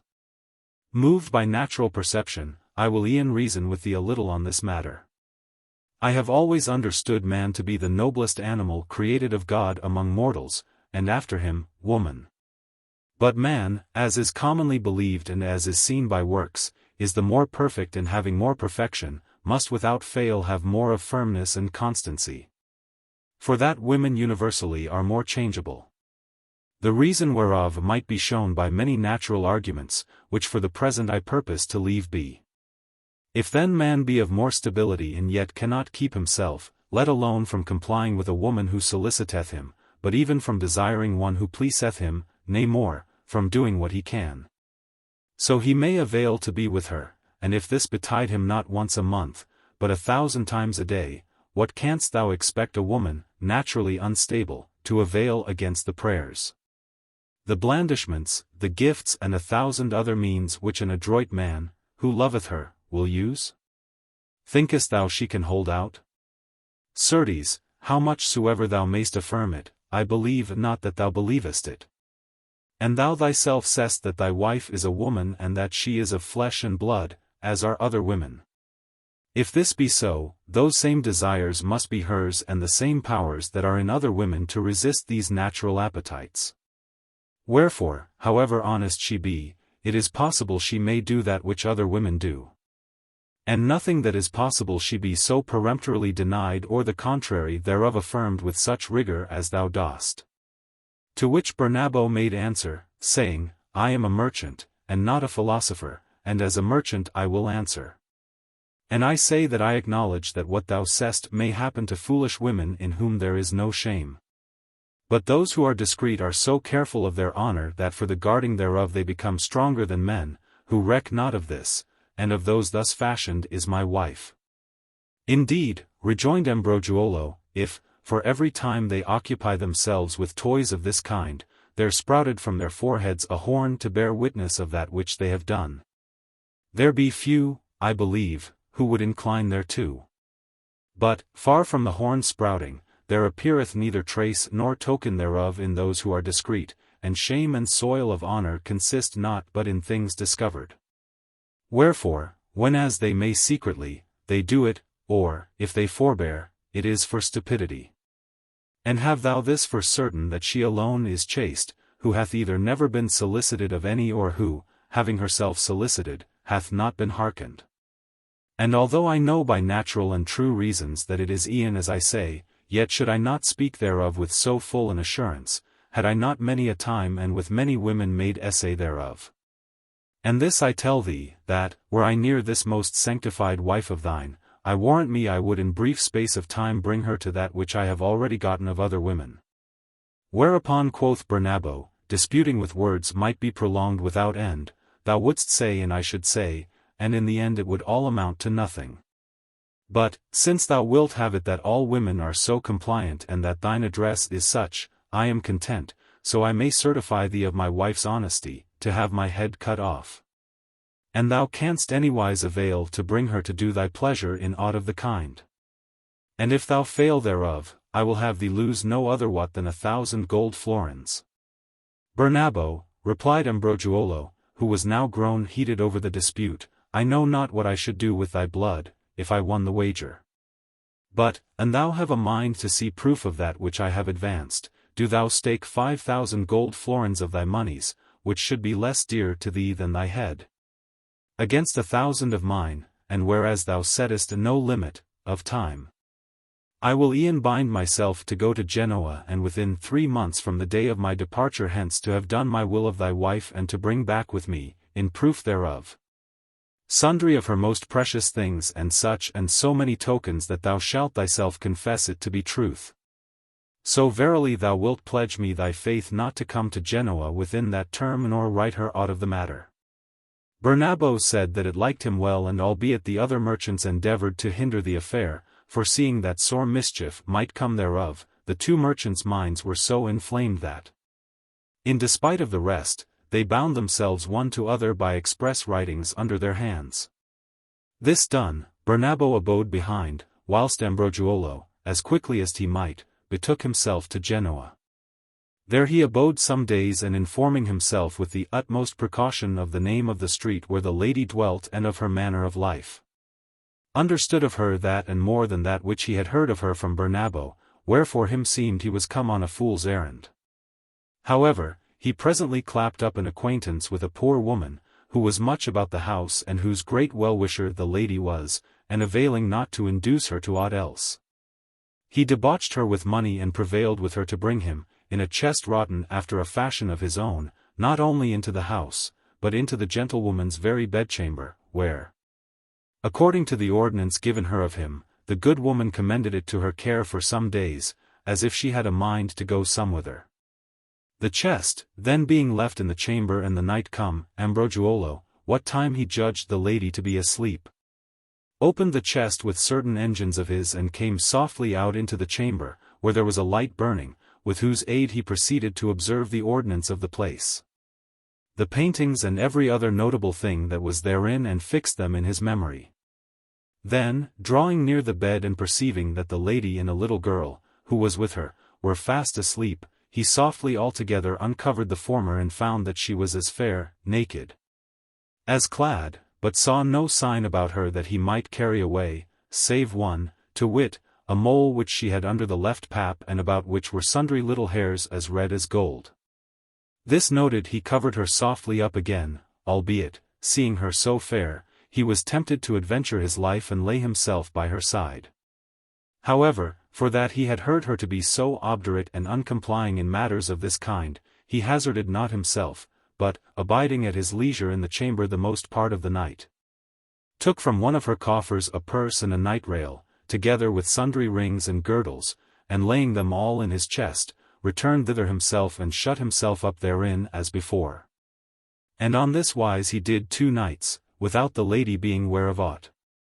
On the 3rd day the good woman came back for the chest, according to the given ordinance, and carried it off whence she had taken it. Whereupon Ambroggiolo came out, and having rewarded her according to promise, returned, as quickly as he might, with the things aforesaid, to Paris, where he arrived before the term appointed. There he summoned the merchants who had been present at the dispute and the laying of the wager, and declared, in Bernabo's presence, that he had won the wager laid between them. For that he had accomplished that whereof he had vaunted himself. And to prove this to be true, he first described the fashion of the chamber and the paintings thereof, and after showed the things he had brought with him thence, avouching that he had them of herself. Bernabo confessed the chamber to be as he had said, and owned, moreover, that he recognized the things in question as being in truth his wife's, but said that he might have learned from one of the servants of the house the fashion of the chamber and have gotten the things in like manner. Wherefore, and he had naught else to say, him seemed not that this should suffice to prove him to have won. Whereupon quoth Ambroggiolo, in sooth this should suffice, but, since thou wilt have me say more, I will say it. I tell thee that Madame Ginevra thy wife hath under her left pap a pretty big mole, about which are maybe 6 little hairs as red as gold. When Bernabo heard this, it was as if he had gotten a knife thrust in the heart, such anguish did he feel, and though he had said not a word, his countenance, being all changed, gave very manifest token that what Ambroggiolo said was true. Then, after a while, gentlemen, quoth he, that which Ambrogiolo saith is true, wherefore, he having won, let him come whensoever it pleaseth him and he shall be paid. Accordingly, on the ensuing day Ambrogiolo was paid in full and Bernabo, departing Paris, betook himself to Genoa with fell intent against the lady. When he drew near the city, he would not enter therein, but lighted down a good score miles away at a country house of his and dispatched one of his servants, in whom he much trusted, to Genoa with 2 horses and letters under his hand, advising his wife that he had returned and bidding her come to him. And he privily charged the man, whenas he should be with the lady in such place as should seem best to him, to put her to death without pity and return to him. The servant accordingly repaired to Genoa and delivering the letters and doing his errand, was received with great rejoicing by the lady, who on the morrow took horse with him and set out for their country house. As they fared on together, discoursing of one thing and another, they came to a very deep and lonely valley, beset with high rocks and trees, which seeming to the servant a place wherein he might, with assurance for himself, do his lord's commandment, he pulled out his knife and taking the lady by the arm, said, Madam, commend your soul to God, for needs must you die, without faring farther. The lady, seeing the knife and hearing these words, was all dismayed and said, Mercy, for God's sake. Ere thou slay me, tell me wherein I have offended thee, that thou wouldst put me to death. Madam, answered the man, me you have nowise offended. But wherein you have offended your husband I know not, save that he hath commanded me slay you by the way, without having any pity upon you, threatening me, and I did it not, to have me hanged by the neck. You know well how much I am beholden to him and how I may not gainsay him in aught that he may impose upon me. God knoweth it irketh me for you, but I can no otherwise. Whereupon quoth the lady, weeping, Alack, for God's sake, consent not to become the murderer of one who hath never wronged thee, to serve another. God who knoweth all knoweth that I never did aught for which I should receive such a recompense from my husband. But let that be. Thou mayst, and thou wilt, at once content God and thy master and me, on this wise. To wit, that thou take these my clothes and give me but thy doublet and a hood and with the former return to my lord and thine and tell him that thou hast slain me. And I swear to thee, by that life which thou wilt have bestowed on me, that I will remove hence and get me gone into a country whence never shall any news of me win either to him or to thee or into these parts. The servant, who was loath to slay her, was lightly moved to compassion, wherefore he took her clothes and give her a sorry doublet of his and a hood, leaving her sundry moneys she had with her. Then praying her depart the country, he left her in the valley in a foot and betook himself to his master, to whom he avouched that not only was his commandment accomplished, but that he had left the lady's dead body among a pack of wolves, and Bernabo presently returned to Genoa, where the thing becoming known, he was much blamed. As for the lady, she abode alone and disconsolate till nightfall, when she disguised herself as most she might and repaired to a village hard by, where, having gotten from an old woman that which she needed, she fitted the doublet to her shape and shortening it, made a pair of linen breeches of her shift. Then, having cut her hair and altogether transformed herself in the guise of a sailor, she betook herself to the seashore, where, as chance would have it, she found a Catalan gentleman, by name Senyorin Carrick, who had landed at Alba from a ship he had in the offing, to refresh himself at a spring there. With him she entered into parley and engaging with him as a servant, embarked on board the ship, under the name of Sicurano de Finale. There, being furnished by the gentleman with better clothes, she proceeded to serve him so well and so aptly that she became in the utmost favor with him. No great while after it befell that the Catalan made a voyage to Alexandria with a lading of his and carrying thither certain peregrine falcons for the Sultan, presented them to him. The Sultan, having once and again entertained him at meat and noting with approof the fashions of Sicurano, who still went serving him, begged him 134 of his master, who yielded him to him. Although it irked him to do it, and Sicurano, in a little while, by his good behavior, gained the love and favor of the Sultan, even as he had gained that of the Catalan. Wherefore, in process of time, it befell that, the time coming for a great assemblage, in the guise of a fair, of merchants, both Christian and Saracen. Which was wont at a certain season of the year to be held in Acre, a town under the seigneury of the Sultan, and to which, in order that the merchants and their merchandise might rest secure, the latter was still used to dispatch, besides other his officers, some one of his chief men, with troops, to look to the guard, he bethought himself to send Sicurano, who was by this well versed in the language of the country, on this service. And so he did. Sicurano accordingly came to Acre as governor and captain of the guard of the merchants and their merchandise, and their well and diligently doing that which pertained to his office, and going round looking about him, saw many merchants there, Sicilians and Pisans and Genoese and Venetians and other Italians, with whom he was fain to make acquaintance, in remembrance of his country. It befell, one time amongst others, that, having lighted down at the shop of certain Venetian merchants, he espied among other trinkets, a purse and a girdle, which he straightway knew for having been his, and marvelled thereat. But, without making any sign, he carelessly asked to whom they pertained and if they were for sale. Now Ambrogiolo of Piacenza was come thither with much merchandise on board a Venetian ship, and hearing the captain of the guard ask whose the trinkets were, came forward and said, laughing, Sir, the things are mine and I do not sell them. But, if they please you, I will gladly give them to you. Sicurano, seeing him laugh, misdoubted he had recognized him by some gesture of his. But yet, keeping a steady countenance, he said, Belike thou laughest to see me, a soldier, go questioning of these women's toys? Sir, answered Ambrogiolo, I laugh not at that. Nay, but at the way I came by them. Marry, then, said Sicurano, and it be not unspeakable, tell me how thou gottest them, so God give thee good luck. Quoth Ambrogiolo, Sir, a gentlewoman of Genoa, hight Madame Ginevra, wife of Bernabo Lamellini, gave me these things, with certain others, one night that I lay with her, and prayed me keep them for the love of her. Now I laugh for that I mind me of the simplicity of Bernabo, who was fool enough to lay 5,000 florins to one that I would not bring his wife to do my pleasure. The which I did and won the wager. Whereupon he, who should rather have punished himself for his stupidity than her for doing that which all women do, returned from Paris to Genoa, and there, by what I have since heard, caused her put to death. Sicurano, hearing this, understood forthwith what was the cause of Bernabo's anger against his wife 135, and manifestly perceiving this fellow to have been the occasion of all her ills, determined not to let him go unpunished therefore. Accordingly he feigned to be greatly diverted with the story, and artfully clapped up a straight acquaintance with him, insomuch that, the fair being ended, Ambrogiolo, at his instance, accompanied him, with all his good, to Alexandria.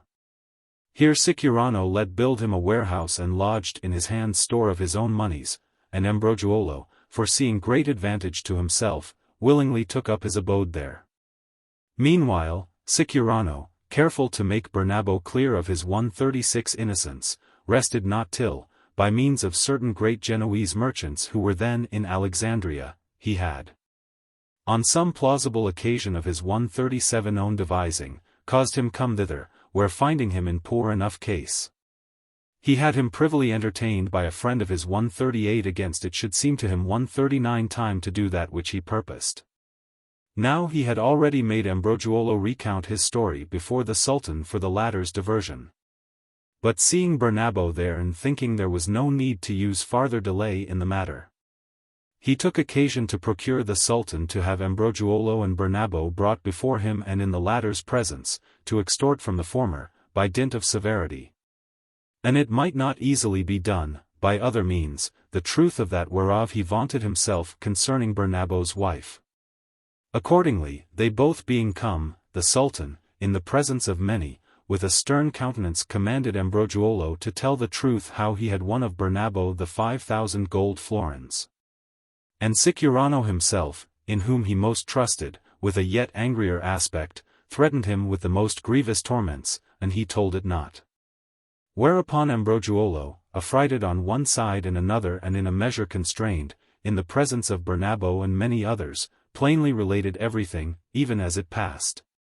expecting no worse punishment therefore than the restitution of the 5,000 gold florins and of the stolen trinkets. He having spoken, Sicurano, as he were the Sultan's minister in the matter, turned to Bernabo and said to him, And thou, what didst thou to thy lady for this lie? Whereto Bernabo replied, Overcome with wrath for the loss of my money and with resentment for the shame which meseemed I had gotten from my wife, I caused a servant of mine put her to death. And according to that which he reported to me, she was straightway devoured by a multitude of wolves. These things said in the presence of the Sultan, and all heard and apprehended of him. Albeit he knew not yet to what end Sicurano, who had sought and ordered this, would fain come, the latter said to him, My lord, you may very clearly see how much reason yonder poor lady had to vaunt herself of her gallant and her husband, for that the former at once bereaved her of honor, marring her fair fame with lies, and despoiled her husband, whilst the latter, more credulous of others' falsehoods than of the truth which he might by long experience have known, caused her to be slain and eaten of wolves. And moreover, such is the goodwill and the love borne her by the one and the other that, having long abid den with her, neither of them knoweth her. But that you may the better apprehend that which each of these hath deserved, I will, so but you vouchsafe me of special favour to punish the deceiver and pardon the dupe, e'en cause her come hither into your and their presence. The Sultan, disposed in the matter altogether to comply with Sicurano's wishes, answered that he would well and bade him produce the lady.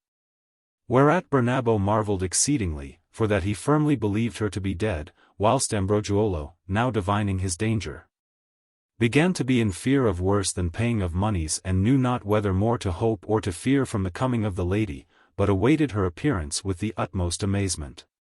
The Sultan, then, having accorded Sicurano his wish, the latter threw himself, weeping, on his knees before him and putting off, as it were at one and the same time, his manly voice and masculine demeanor, said, My lord, I am the wretched misfortunate Ginevra, who have these 6 years gone wandering in man's disguise about the world, having been foully and wickedly aspersed by this traitor Ambroggiolo and given by yonder cruel and unjust man to one of his servants to be slain and eaten of wolves.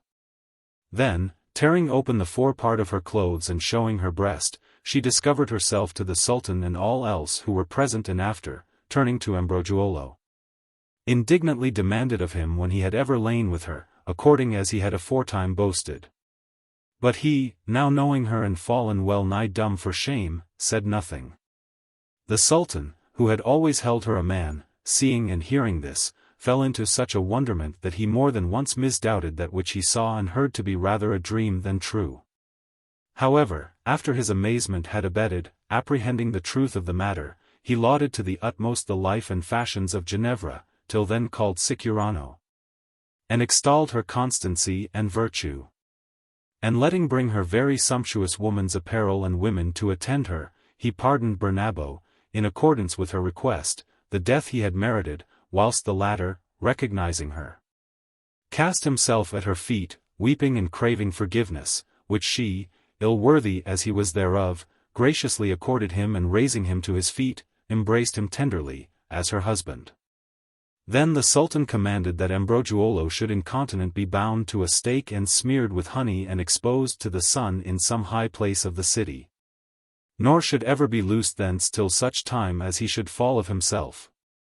And so was it done. After this he commanded that all that had belonged to him should be given to the lady, the which was not so little but that it outvalued 10,000 doubloons. Moreover, he let make a very goodly banquet, wherein he entertained Bernabo with honor, as Madame Ginevra's husband, and herself as a very valiant lady, and gave her in jewels and vessels of gold and silver and moneys, that which amounted to better 140 than other 10,000 doubloons. Then, the banquet over, he caused equip them a ship and gave them leave to return at their pleasure to Genoa, whither accordingly they returned with great joyance and exceeding rich. And there they were received with the utmost honor, especially Madame Ginevra, who was of all believed to be dead, and who, while she lived, was still reputed of great worth and virtue. As for Ambroggiolo, being that same day bounded to the stake and anointed with honey, he was, to his exceeding torment, not only slain, but devoured, of the flies and wasps and gadflies. Wherewith that country aboundeth, even to the bones, which latter, waxed white and hanging by the sinews, being left unremoved, long bore witness of his villainy to all who saw them. And on this wise did the deceiver abide at the feet of the deceived. The 10th story. Paganino of Monaco stealeth away the wife of Messer Riccardo di Cinzica, who, learning where she is, goeth thither and making friends with Paganino, demandeth her again of him. The latter concedeth her to him, and she will, but she refuseth to return with him, and Messer Riccardo dying, she becometh the wife of Paganino. Each of the honorable company highly commended for goodly the story told by their queen, especially Dioneo, with whom alone for that present day it now rested to tell, and who, after many praises bestowed upon the preceding tale, said, Fair ladies, one part of the queen's story hath caused me change counsel of telling you one that was in my mind, and determined to tell you another, and that is the stupidity of Bernabo, albeit good betided him thereof, and of all others who give themselves to believe that which he made a show of believing, and who, to wit, whilst going about the world, diverting themselves now with this woman and now with that, imagine that the ladies left at home abide with their hands in their girdles, as if we knew not.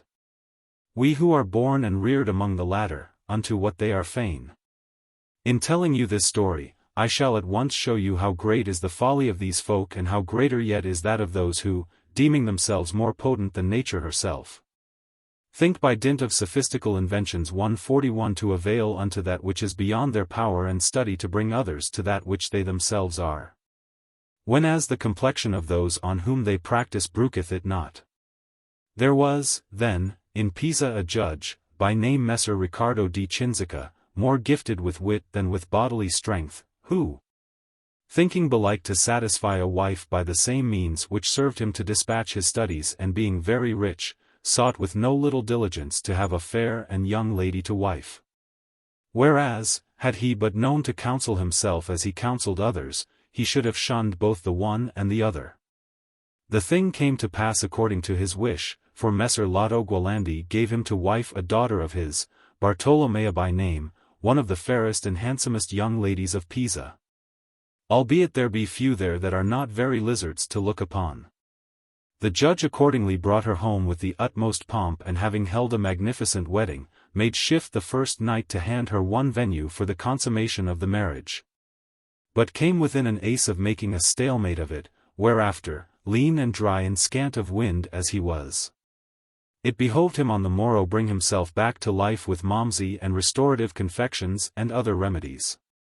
Thenceforward, being now a better judge of his own powers than he was, he fell to teaching his wife a calendar fit for children learning to read, and belike made aforetime at Ravenna 142 for that.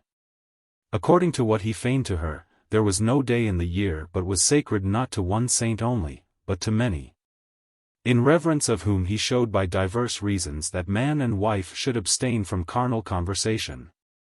And to these be added, to boot, fast days and ember days, and the vigils of the apostles and of 1,000 other saints, and Fridays and Saturdays and Lord's Day, and all Lent and certain seasons of the moon, and store of other exceptions. Conceiving belike that it behoved to keep holiday with women in bed, like as he did bytimes whilst pleading in the courts of civil law. This fashion, to the no small chagrin of the lady, whom he handled maybe once a month, and hardly that, he followed a great while, still keeping straight watch over her, lest peradventure some other should teach her to know working days, even as he had taught her holidays. Things standing thus, it chanced that, the heat being great, and Messer Riccardo having a mind to go a pleasuring to a very fair country seat he had, near Monte Nero, and there abide some days to take the air, he betook himself thither, carrying with him his fair lady. There sojourning, to give her some diversion, he caused one day fish, and they went out to sea in 2 boats, he in one with the fishermen, and she in another with other ladies. The sport luring them on, they drifted some miles out to sea, well nigh without perceiving it, and whilst they were intent upon their diversion, there came up of a sudden a galliot belonging to Paganino de Mare, a famous corsair of those days. The latter, being the boats, made for them, nor could they flee so fast, but he overtook that in which were the women, and seeing therein the judge's fair lady, he carried her aboard the galliot. in full sight of Messer Riccardo, who was now come to land, and made off without recking of aught else. When my lord judge, who was so jealous that he misdoubted of the very air, saw this, it booteth not to ask if he was chagrined. And in vain, both at Pisa and otherwhere, did he complain of the villainy of the corsairs, for that he knew not who had taken his wife from him nor whither he had carried her. As for Paganino, finding her so fair, he deemed himself in luck, and having no wife, resolved to keep her for himself. Accordingly, seeing her weeping sore, he studied to comfort her with soft words till nightfall, when, his calendar having dropped from his girdle and saints' days and holidays gone clean out of his head, he fell to comforting her with deeds, him seeming that words had availed little by day. And after such a fashion did he console her that, ere they came to Monaco, the judge and his ordinances had altogether escaped her mind, and she began to lead the merriest of lives with Paganino. The latter carried her to Monaco, and there, over and above the consolations with which he plied her night and day, he entreated her honorably as his wife. After a while it came to Messer Riccardo's ears where his wife was, and he, being possessed with the most ardent desire to have her again, and bethinking himself that none other might thoroughly suffice to do what was needful to that end, resolved to go thither himself, determined to spend any quantity of money for her ransom. Accordingly he set out by sea, and coming to Monaco, there both saw and was seen of the lady, who told it to Paganino that same evening and acquainted him with her intent. Next morning Messer Riccardo, seeing Paganino, accosted him and quickly clapped up a great familiarity and friendship with him, whilst the other feigned not to know him and waited to see at what he aimed. Accordingly, when as it seemed to him time, Messer Riccardo discovered to him, as best and most civilly he knew, the occasion of his coming, and prayed him take what he pleased and restore him the lady. To which Paganino made answer with a cheerful countenance, Sir, you are welcome, and to answer you briefly, I say thus. It is true I have a young lady in my house, if she be your wife or another's I know not, for that I know you not nor indeed her, save in so much as she hath abidden a while with me. If you be, as you say, her husband, I will, since you seem to me a civil gentleman, carry you to her, and I am assured that she will know you right well. If she say it is as you avouch and be willing to go with you, you shall, for the sake of your civility, give me what you yourself will to her ransom. But, an it be not so, you would do ill to seek to take her from me, for that I am a young man and can entertain a woman as well as another, and especially such an one as she, who is the most pleasing I ever saw. Quoth Messer Riccardo, for certain she is my wife, and thou bring me where she is, thou shalt soon see it, for she will incontinent throw herself on my neck. Wherefore I ask no better than that it be as thou proposest. Then, said Paganino, let us be going. Accordingly they betook themselves to the corsair's house, where he brought the judge into a saloon of his and let call the lady, who issued forth of a chamber, all dressed and tired, and came whereas they were, but accosted Messer Riccardo no otherwise than as she would any other stranger who might have come home with Paganino. The judge, who looked to have been received by her with the utmost joy, marvelled sore at this, and fell a saying in himself, belike the chagrin and long grief I have suffered, since I lost her, have so changed me that she knoweth me not. Wherefore he said to her, Wife, it hath cost me dear to carry thee a fishing, for that never was grief felt like that which I have suffered since I lost thee, and now meseemeth thou knowest me not. So distantly dost thou greet me. Sayest thou not that I am thine own Messer Riccardo, come hither to pay that which this gentleman, in whose house we are, shall require to thy ransom and to carry thee away? And he, of his favour, restoreth thee to me for what I will. The lady turned to him and said, smiling somewhat, Speak you to me, sir? Look you mistake me not, for my part, I mind me not ever to have seen you.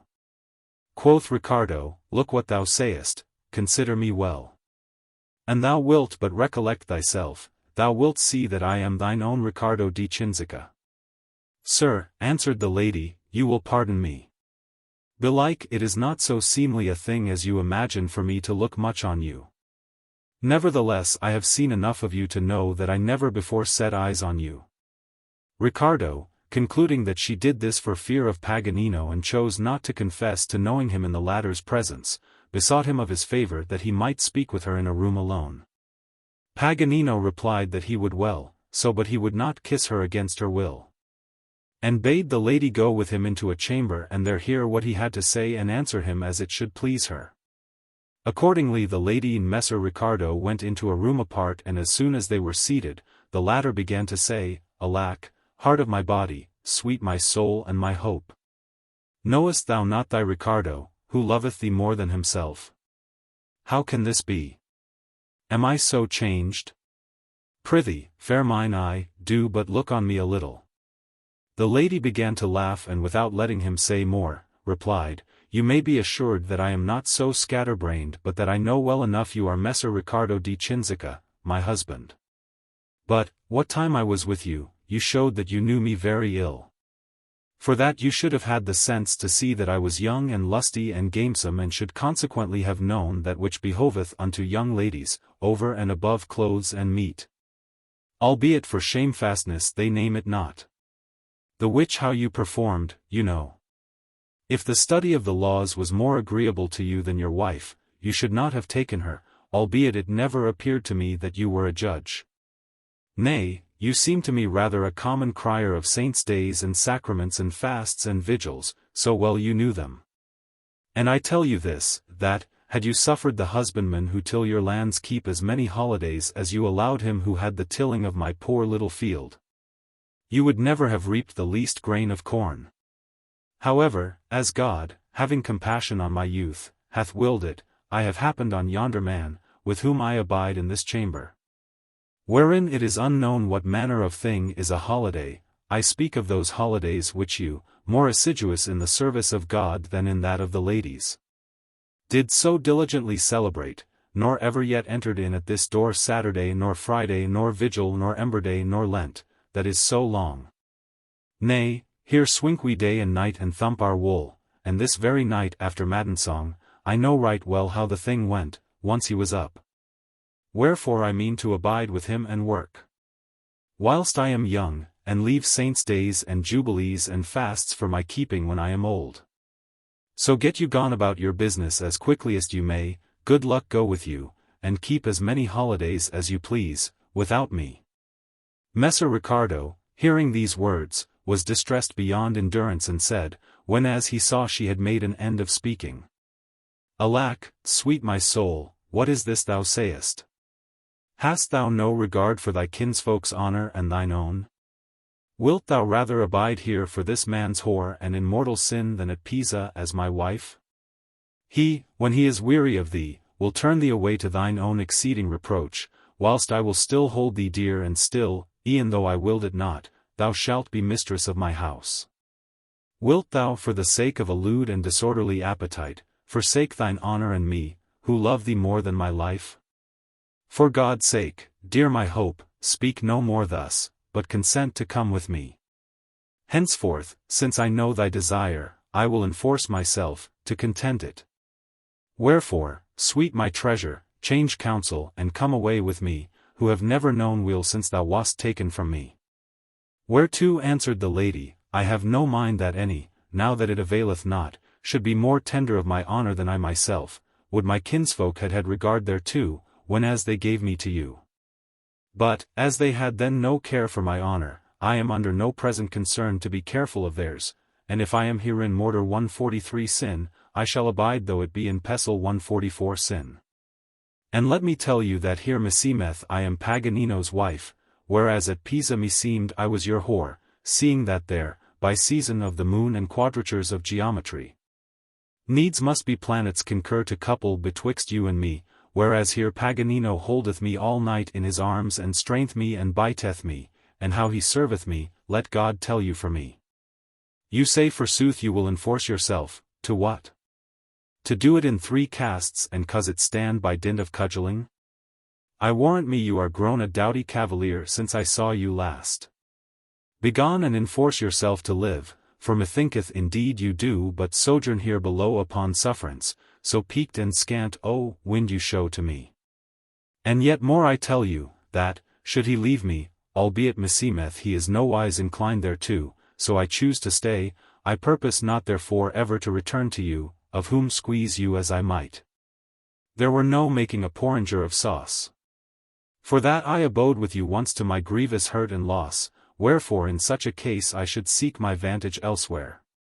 Nay, once again I tell you, here be neither saints' days nor vigils. Wherefore here I mean to abide, so get you gone in God's name as quickly as you may, or I will cry out that you would fain force me.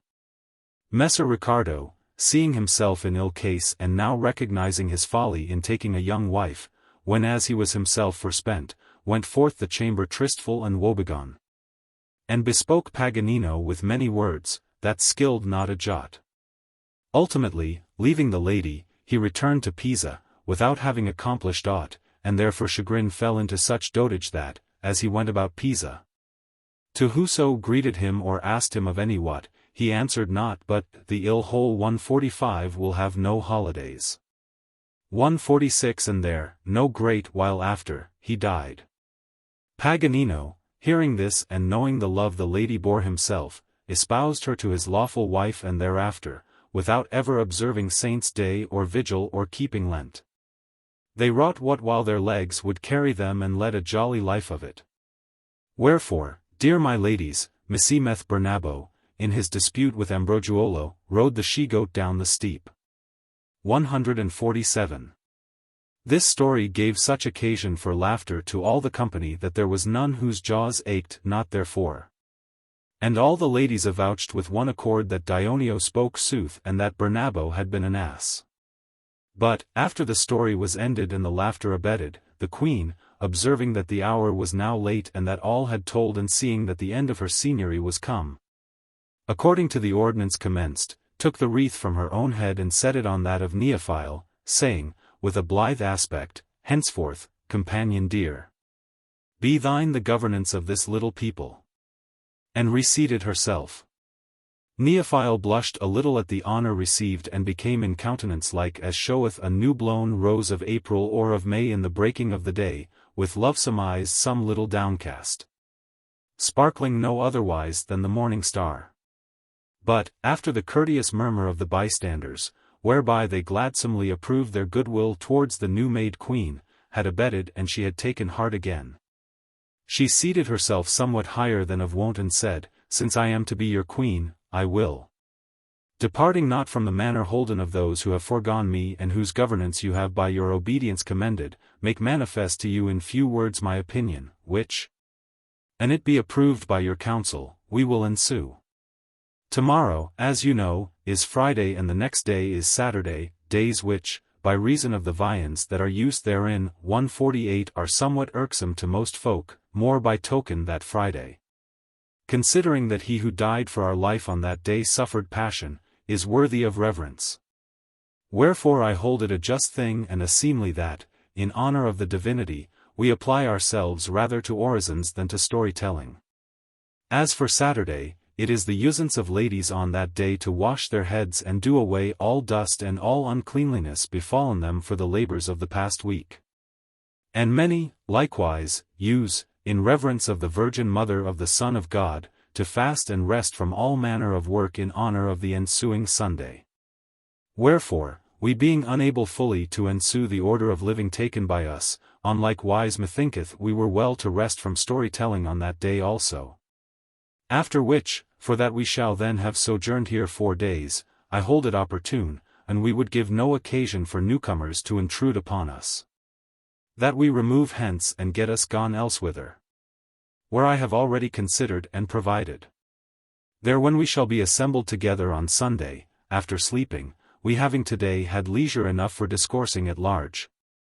149. I have bethought myself, at once that you may have more time to consider and because it will be yet goodlier that the license of our story-telling be somewhat straitened and that we devise of one of the many fashions of fortune, that our discourse shall be of such as have, by dint of diligence 150 acquired some much desired thing or recovered some lost good.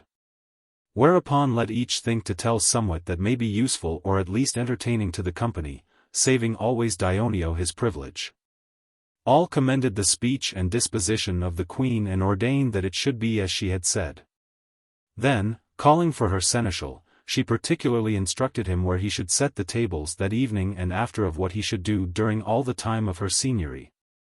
And this done, rising to her feet, she gave the company leave to do that which was most pleasing unto each.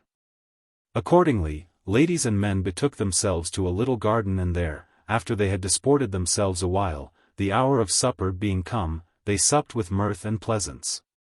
Then, all arising thence, and Emilia, by the queen's commandment, leading the round, the ditty following was sung by Pampinea, whilst the other ladies responded. What lady I should sing? And if not I, who am blessed with all for which a maid can sigh? Come then, O love, thou source of all my weal, all hope and every issue glad and bright. Sing ye a while Eifer. Of sighs nor bitter pains I erst did feel, that now but sweeten to me thy delight.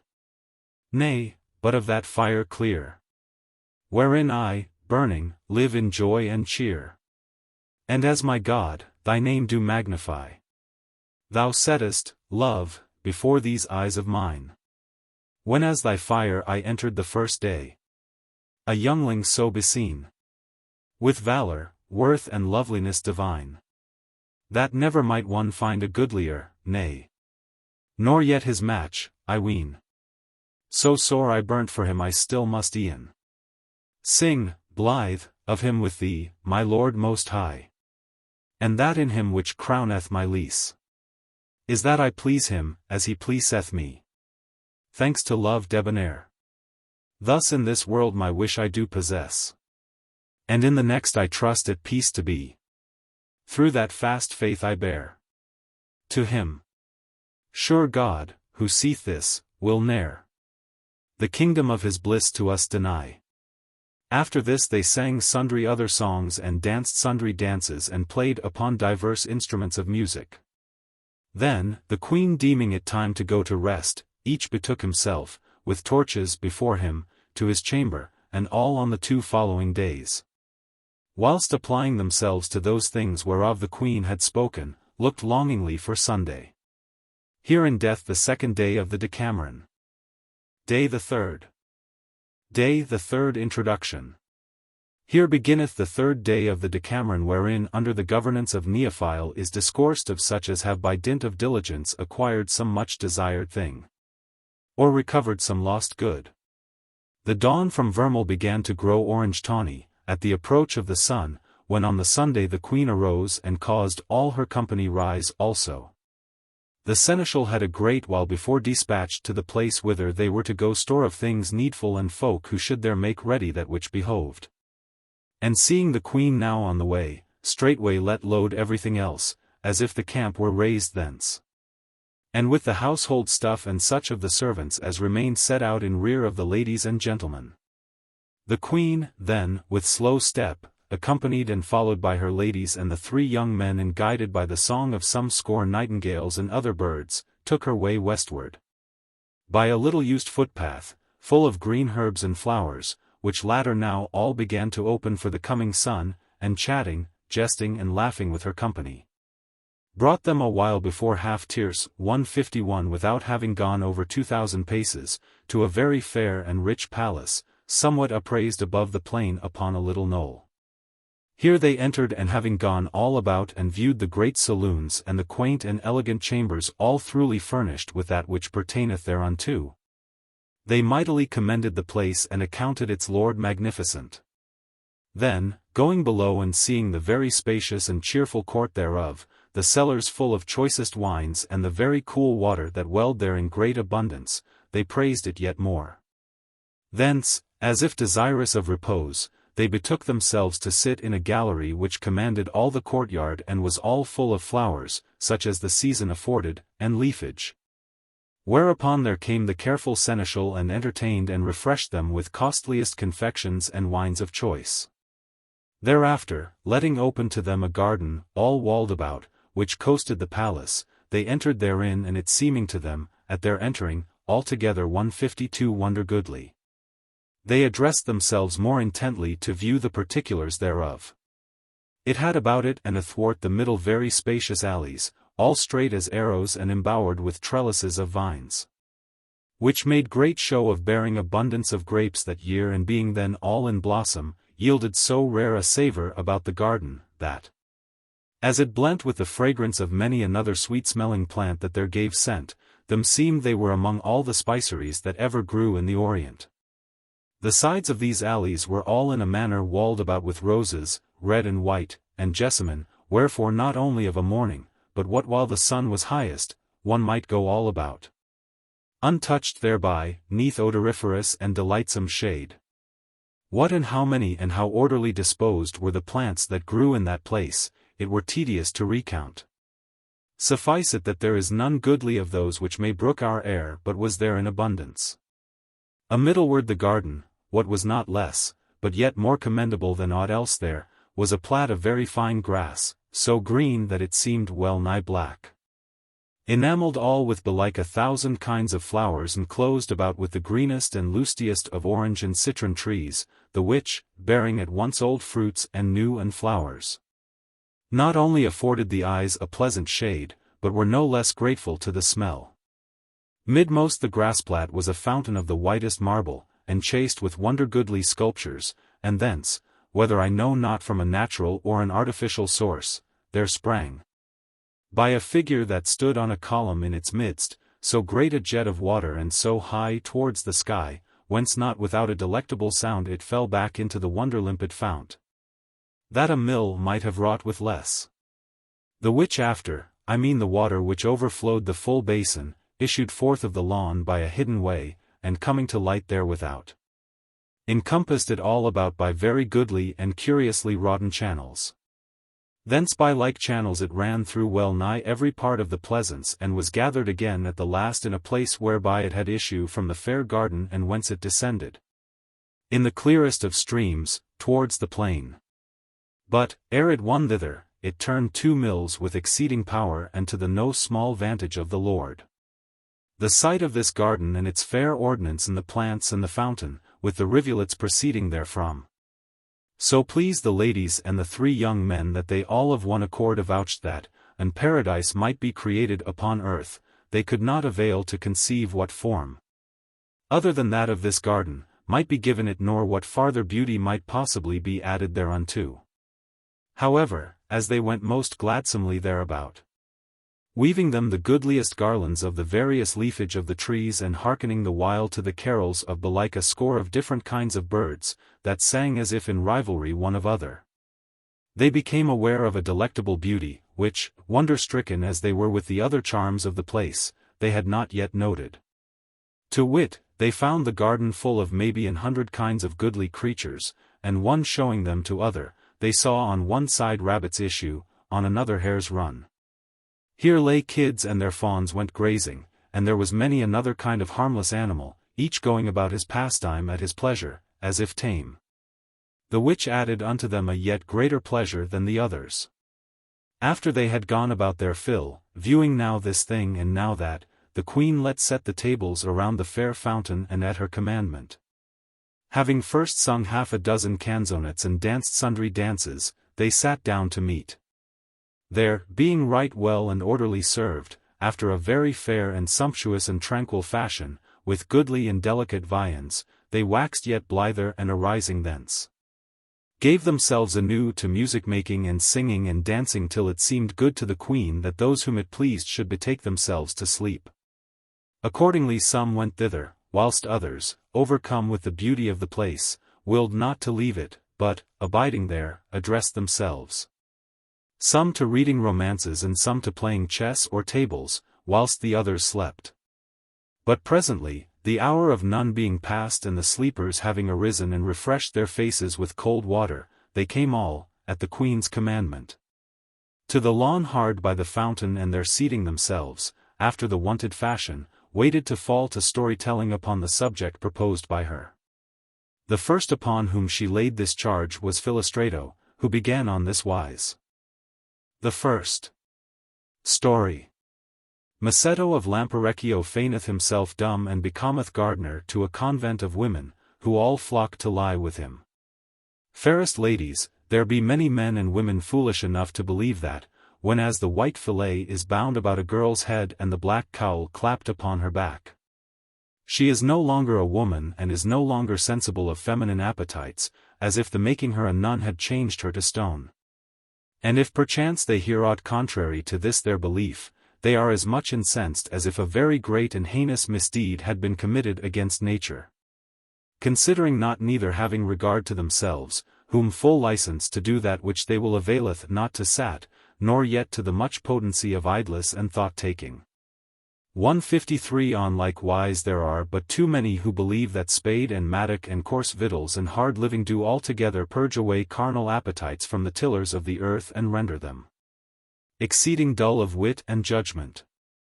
But how much all who believe thus are deluded, I purpose, since the Queen hath commanded it to me, to make plain to you in a little story, without departing from the theme by her appointed. There was, and is yet, in these our parts a convent of women, very famous for sanctity, the which, that I may not anywise abate its repute, I will not name, wherein no great while agone. There being then no more than 8 nuns and an abbess, all young, in the nunnery, a poor silly dolt of a fellow was gardener of a very goodly garden of theirs, who, being miscontent with his wage, settled his accounts with the lady's bailiff and returned to Lamperecchio, whence he came. There, amongst others who welcomed him home, was a young labouring man, stout and robust and, for a countryman, a well-favoured fellow, by name of Masetto, who asked him where he had been so long. The good man, whose name was Nudo, told him, whereupon Masetto asked him in what he had served the convent, and he, I tended a great and goodly garden of theirs. And moreover I went while to the coppice for faggots and drew water and did other such small matters of service. But the nuns gave me so little wage that I could scare find me in shoon withal. Besides, they are all young and methinketh they are possessed of the devil, for there was no doing anything to their liking.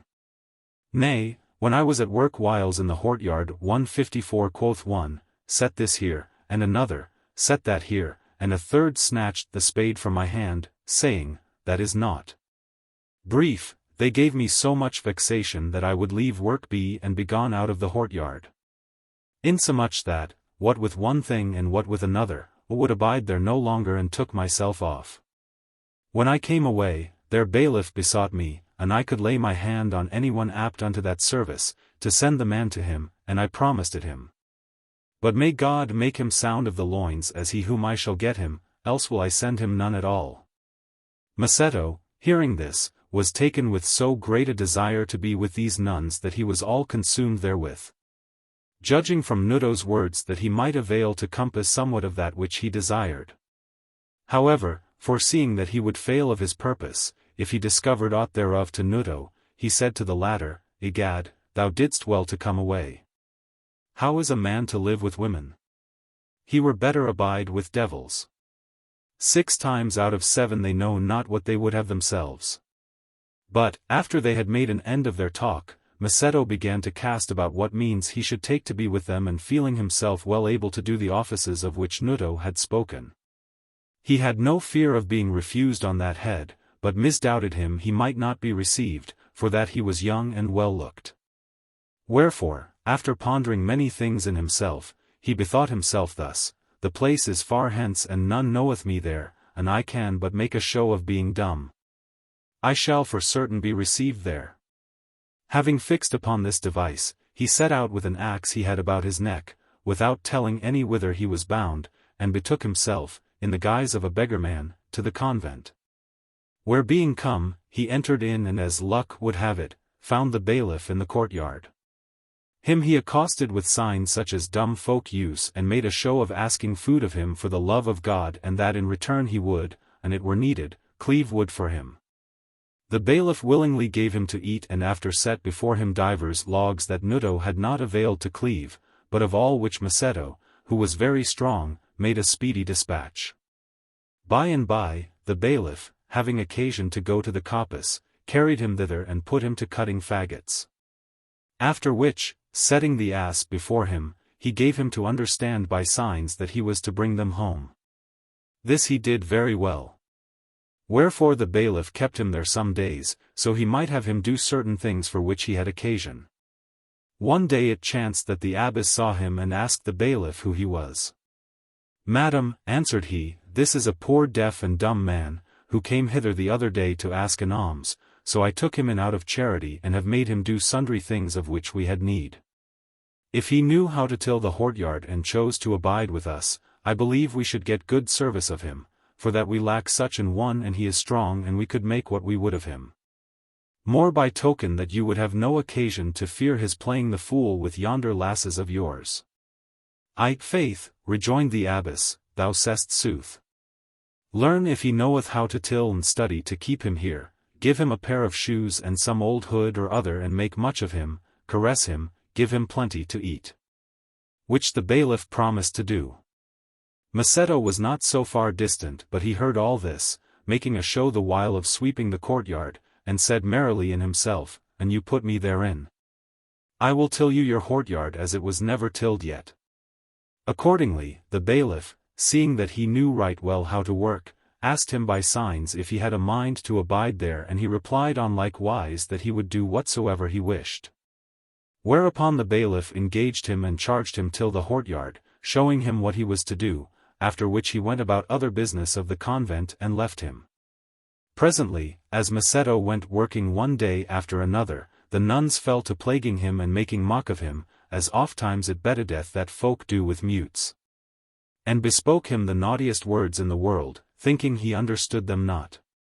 Whereof the abbess, mayhap supposing him to be tailless as well as tongueless, recked little or nothing.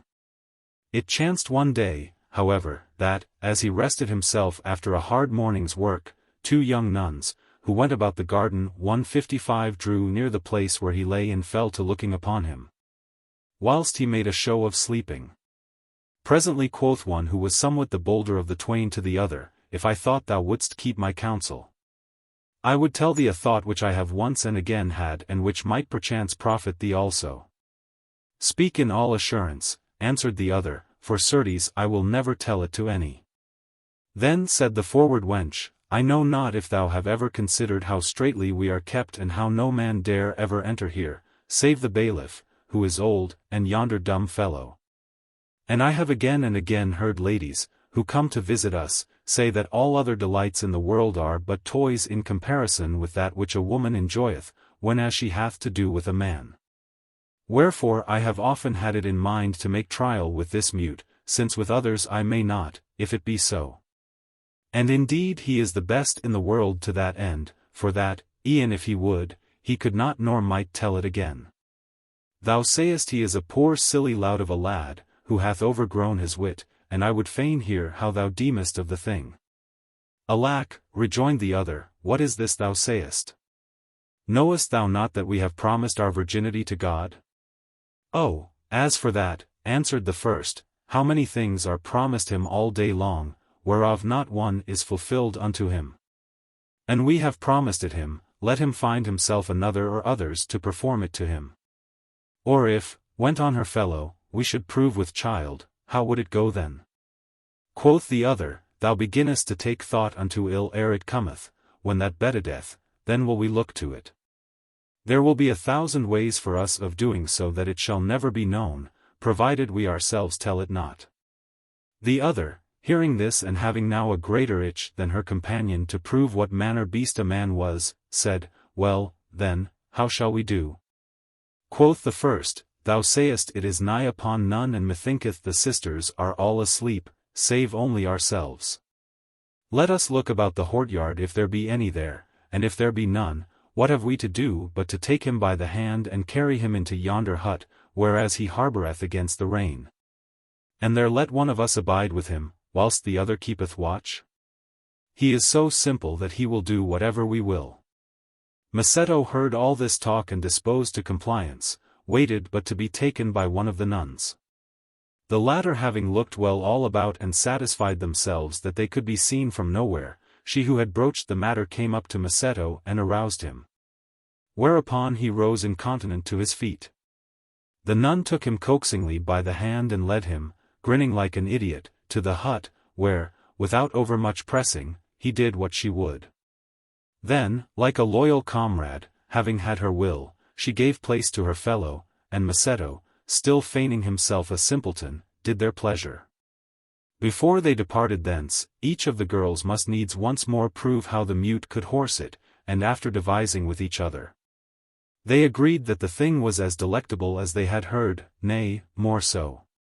Accordingly, watching their opportunity, they went oftentimes at fitting seasons to divert themselves with the mute, till one day it chanced that one of their sisters, espying them in the act from the lattice of her cell, showed it to other twain.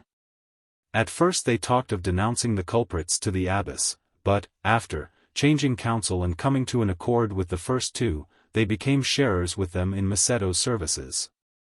And to them the other 3 nuns were at divers times and by divers chances added as associates. Ultimately, the abbess, who had not yet gotten wind of these doings, walking one day alone in the garden, the heat being great, found Macetto, who had enough of a little fatigue by day, because of overmuch posting it by night, stretched out asleep under the shade of an almond tree, and the wind lifting the forepart of his clothes, all abode discovered. The lady, beholding this and seeing herself alone, fell into that same appetite which had gotten hold of her nuns, and arousing Macetto, carried him to her chamber, where, to the no small miscontent of the others, who complained loudly that the gardener came not to till the courtyard, she kept him several days, proving and reproving that delight which she had erst been wont to blame in others. At last she sent him back to his own lodging, but was fain to have him often again, and as, moreover, she required of him more than her share, Macetto, unable to satisfy so many, bethought himself that his playing the mute might, and it endured longer, result in his exceeding great hurt. Wherefore, being one night with the abbess, he gave loose to 156 his tongue and bespoke her thus: Madam, I have heard say that one cock sufficeth unto 60 hens. But that 60 men can ill or hardly satisfy one woman. Whereas needs must I serve 9, and to this I can no wise endure, nay, for that which I have done up to now, I am come to such a pass that I can do neither little nor much. Wherefore do ye either let me go in God's name or find a remedy for the matter. The abbess, hearing him speak whom she held dumb, was all amazed and said, What is this? Methought thou wast dumb. Madam, answered Macetto, I was indeed dumb, not by nature, but by reason of a malady which bereft me of speech, and only this very night for the first time do I feel it restored to me. Wherefore I praise God as most I may. The lady believed this and asked him what he meant by saying that he had to serve 9. Macetto told her how the case stood, whereby she perceived that she had no nun but was far wiser than herself. But, like a discreet woman as she was, she resolved to take counsel with her nuns to find some means of arranging the matter, without letting Macetto go, so the convent might not be defamed by him. Accordingly, having openly confessed to one another that which had been secretly done of each, they all of one accord, with Macetto's consent, so ordered it that the people round about believed speech to have been restored to him, after he had long been mute. Through their prayers and by the merits of the saint in whose name the convent was intituled, and their bailiff being lately dead, they made Macetto bailiff in his stead and apportioned his toils on such wise that he could endure them. Thereafter, albeit he began upon them monikins galore, the thing was so discreetly ordered that nothing took vent thereof till after the death of the abbess, when Macetto began to grow old and had a mind to return home rich. The thing becoming known, enabled him lightly to accomplish his desire, and thus Macetto, having by his foresight contrived to employ his youth to good purpose, returned in his old age, rich and a father, without being at the pains or expense of rearing children, to the place whence he had set out with an axe about his neck, avouching that thus did Christ entreat whoso set horns to his cap. The second story. A horsekeeper leath with the wife of King Agilulf, who, becoming aware thereof, without word said, findeth him out and polleth him. But the pold man polleth all his fellows on like wise and so escapeth ill hap. The end of Filostrato's story, whereat whiles the ladies had some little blushed and other whiles laughed, being come, it pleased the queen that Pampinea should follow on with a story. And she accordingly, beginning with a smiling countenance, said, Some are so little discreet in seeking at all hazards to show that they know and apprehend that which it concerneth them not to know. That whiles, rebuking to this end unperceived defects in others, they think to lessen their own shame, whereas they do infinitely augment it.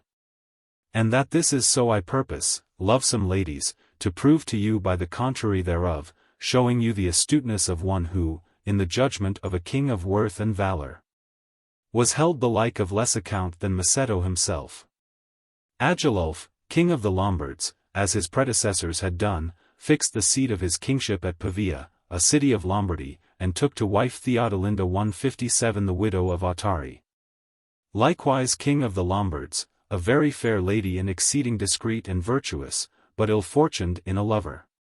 158 The affairs of the Lombards having, thanks to the valor and judgment of King Agilulf, been for some time prosperous and in quiet, it befell that one of the said queen's horse-keepers, a man of very low condition, in respect of birth, but otherwise of worth far above so mean a station, and comely of person and tall as he were the king, became beyond measure enamored of his mistress.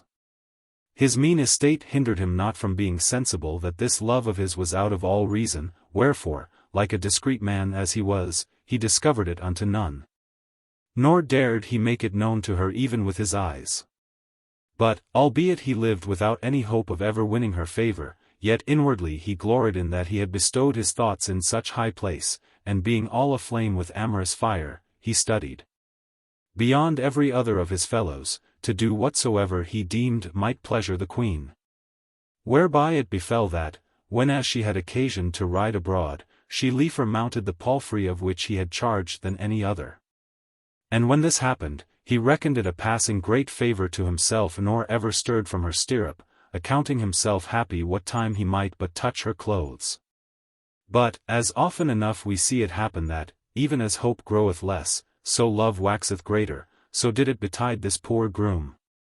Insomuch that sore uneath it was to him to avail to brook his great desire, keeping it, as he did, hidden and being upheld by no hope.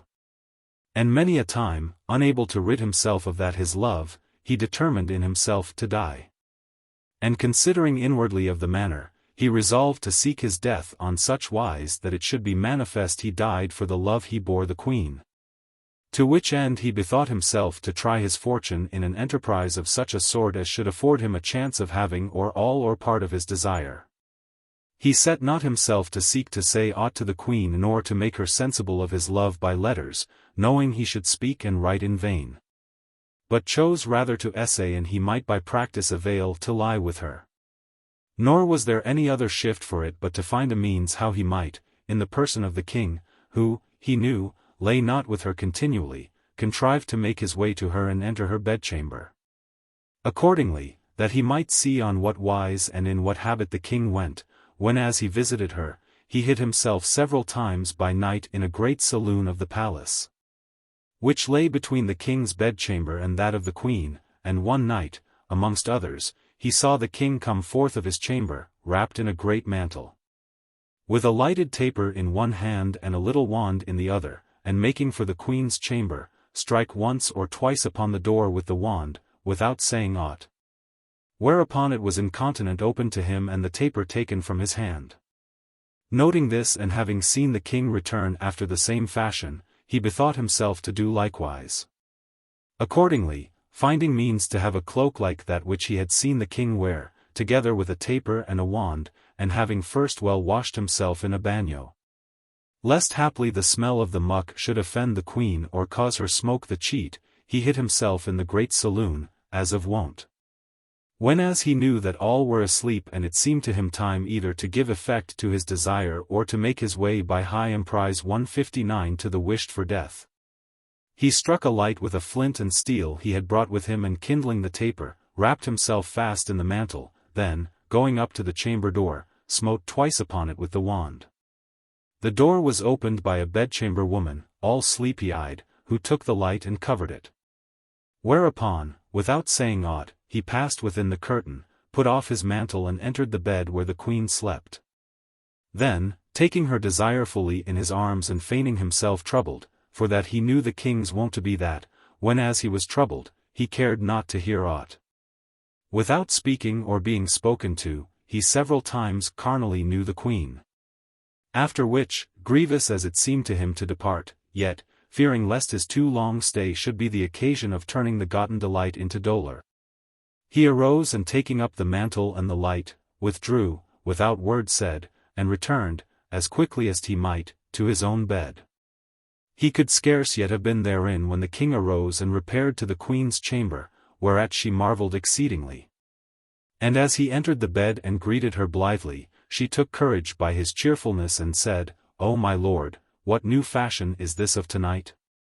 You left me but now, after having taken pleasure of me beyond your wont, and do you return so soon? Have a care what you do." The king, hearing these words, at once concluded that the queen had been deceived by likeness of manners and person, but, like a wise man, bethought himself forthright, seeing that neither she nor any else had perceived the cheat, not to make her aware thereof. Which many simpletons would not have done, but would have said, "I have not been here, I. Who is it hath been here? How did it happen? Who came hither?" Whence many things might have arisen, whereby he would needlessly have afflicted the lady and given her ground for desiring another time that which she had already tasted. More by token that, and he kept silence of the matter, no shame might revert to him, whereas, by speaking, he would have brought dishonour upon himself. The king, then, more troubled at heart than in looks or speech, answered, saying, "Wife, seem I not to you man enough to have been here a first time and to come yet again after that?" "Ay, my lord," answered she. "Nevertheless, I beseech you have regard to your health." Quoth Agilulf, "And it pleaseth me to follow your counsel, wherefore for the nonce I will get me gone again, without giving you more annoy." This said, taking up his mantle, he departed the chamber, with a heart full of wrath and despite for the affront that he saw had been done him. And bethought himself quietly to seek to discover the culprit, concluding that he must be of the household and could not, whoever he might be, have issued forth of the palace. Accordingly, taking a very small light in a little lantern, he betook himself to a very long gallery that was over the stables of his palace and where all his household slept in different beds.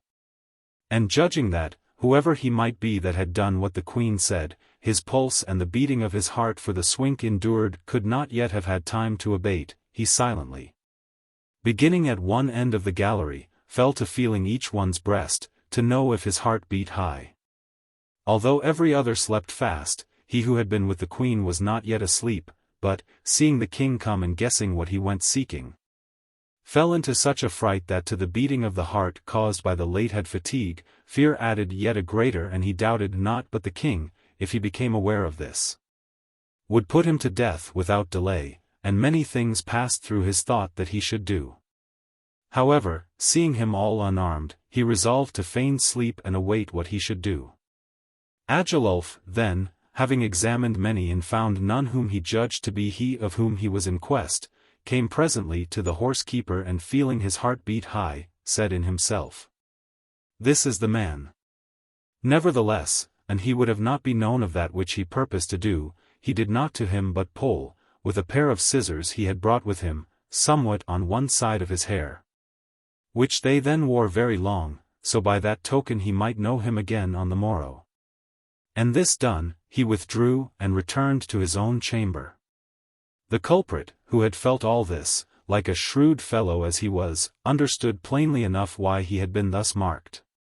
Wherefore he arose without delay and finding a pair of shears, whereof it chanced there were several about the stables for the service of the horses, went softly up to all who lay in the gallery and clipped each one's hair on like wise over the ear. Which having done without being observed, he returned to sleep. When the king arose in the morning, he commanded that all his household should present themselves before him, or ever the palace doors were opened, and it was done as he said. Then, as they all stood before him with uncovered heads, he began to look that he might know him whom he had polled. But, seeing the most part of them with their hair clipped after one and the same fashion, he marvelled and said in himself, "He whom I seek, for all he may be of mean estate, showeth right well he is of no mean wit." Then, seeing that he could not, without making a stir, avail to have him whom he sought, and having no mind to incur a great shame for the sake of a paltry revenge, It pleased him with one sole word to admonish the culprit and show him that he was ware of the matter. Wherefore, turning to all who were present, he said, "Let him who did it do it no more and get you gone in peace." Another would have been for giving them the strappado, for torturing, examining and questioning, and doing this, would have published that which everyone should go about to conceal.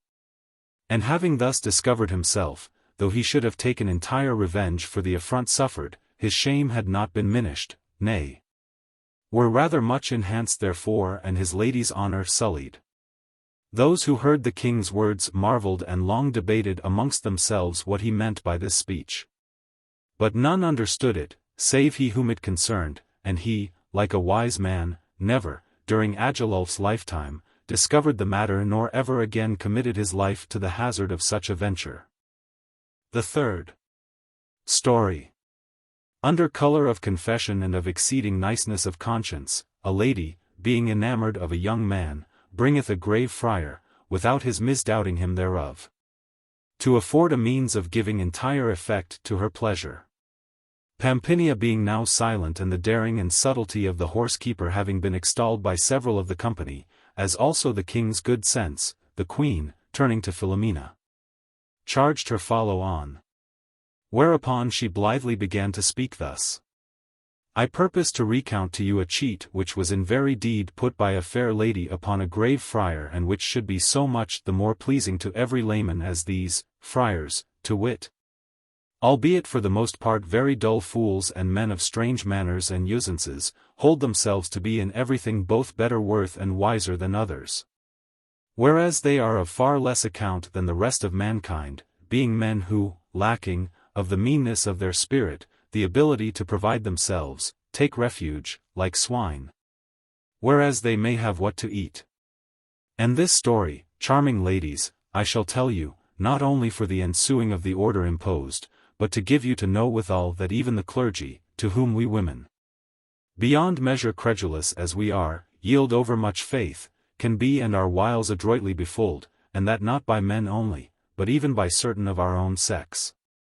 In our city, the which is fuller of cousinage than of love or faith, there was, not many years agone, a gentlewoman adorned with beauty and charms and as richly endowed by nature as any of her sex with engaging manners and loftiness of spirit and subtle wit, whose name albeit I know, I purpose not to discover it, no, nor any other that pertaineth unto the present story, for that there be folk yet alive who would take it in despite, whereas it should be passed over with a laugh. This lady, then, seeing herself, though of high lineage, married to a woolmonger and unable, for that he was a craftsman, to put off the haughtiness of her spirit, whereby she deemed no man of mean condition, how rich soever he might be, worthy of a gentlewoman, and seeing him moreover, for all his wealth, to be apt unto nothing of more moment than to lay a warp for a piece of motley or let weave a cloth or chaffer with a spinster anent her yarn, resolved on no wise to admit of his embraces, save in so far as she might not deny him, but to seek, for her own satisfaction, to find someone who should be worthier of her favors than the woolmonger appeared to her to be.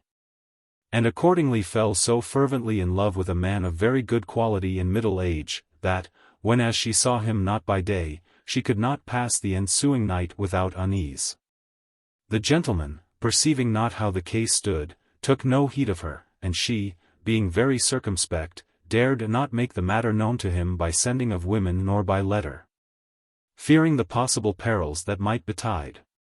However, observing that he companied much with a churchman, who, albeit a dull lump of a fellow, was nevertheless, for that he was a man of very devout life, reputed of well nigh all a most worthy friar, she bethought herself that this latter would make an excellent go-between herself and her lover, and having considered what means she should use, she repaired, at a fitting season, to the church where he abode, and letting call him to her, told him that, an he pleased, she would fain confess herself to him. The friar seeing her and judging her to be a woman of condition, willingly gave ear to her, and she, after confession, said to him, Father mine, it behoveth me have recourse to you for aid and counsel anent that which you shall hear. I know, as having myself told you, that you know my kinsfolk and my husband, who loveth me more than his life, nor is there aught I desire but I have it of him incontinent. He being a very rich man and one who can well afford it. Wherefore I love him more than mine own self, and should I but think, let alone do, aught that might be contrary to his honor and pleasure. There were no woman more wicked or more deserving of the fire than I. Now one, whose name in truth I know not, but who is, meseemeth, a man of condition, and is, if I mistake not, much in your company, a well-favored man and tall of his person and clad in very decent sad-colored raiment, unaware belike of the constancy of my purpose, appeareth to have laid siege to me. Nor can I show myself at door or window nor go without the house, but he incontinent presenteth himself before me, and I marvel that he is not here now.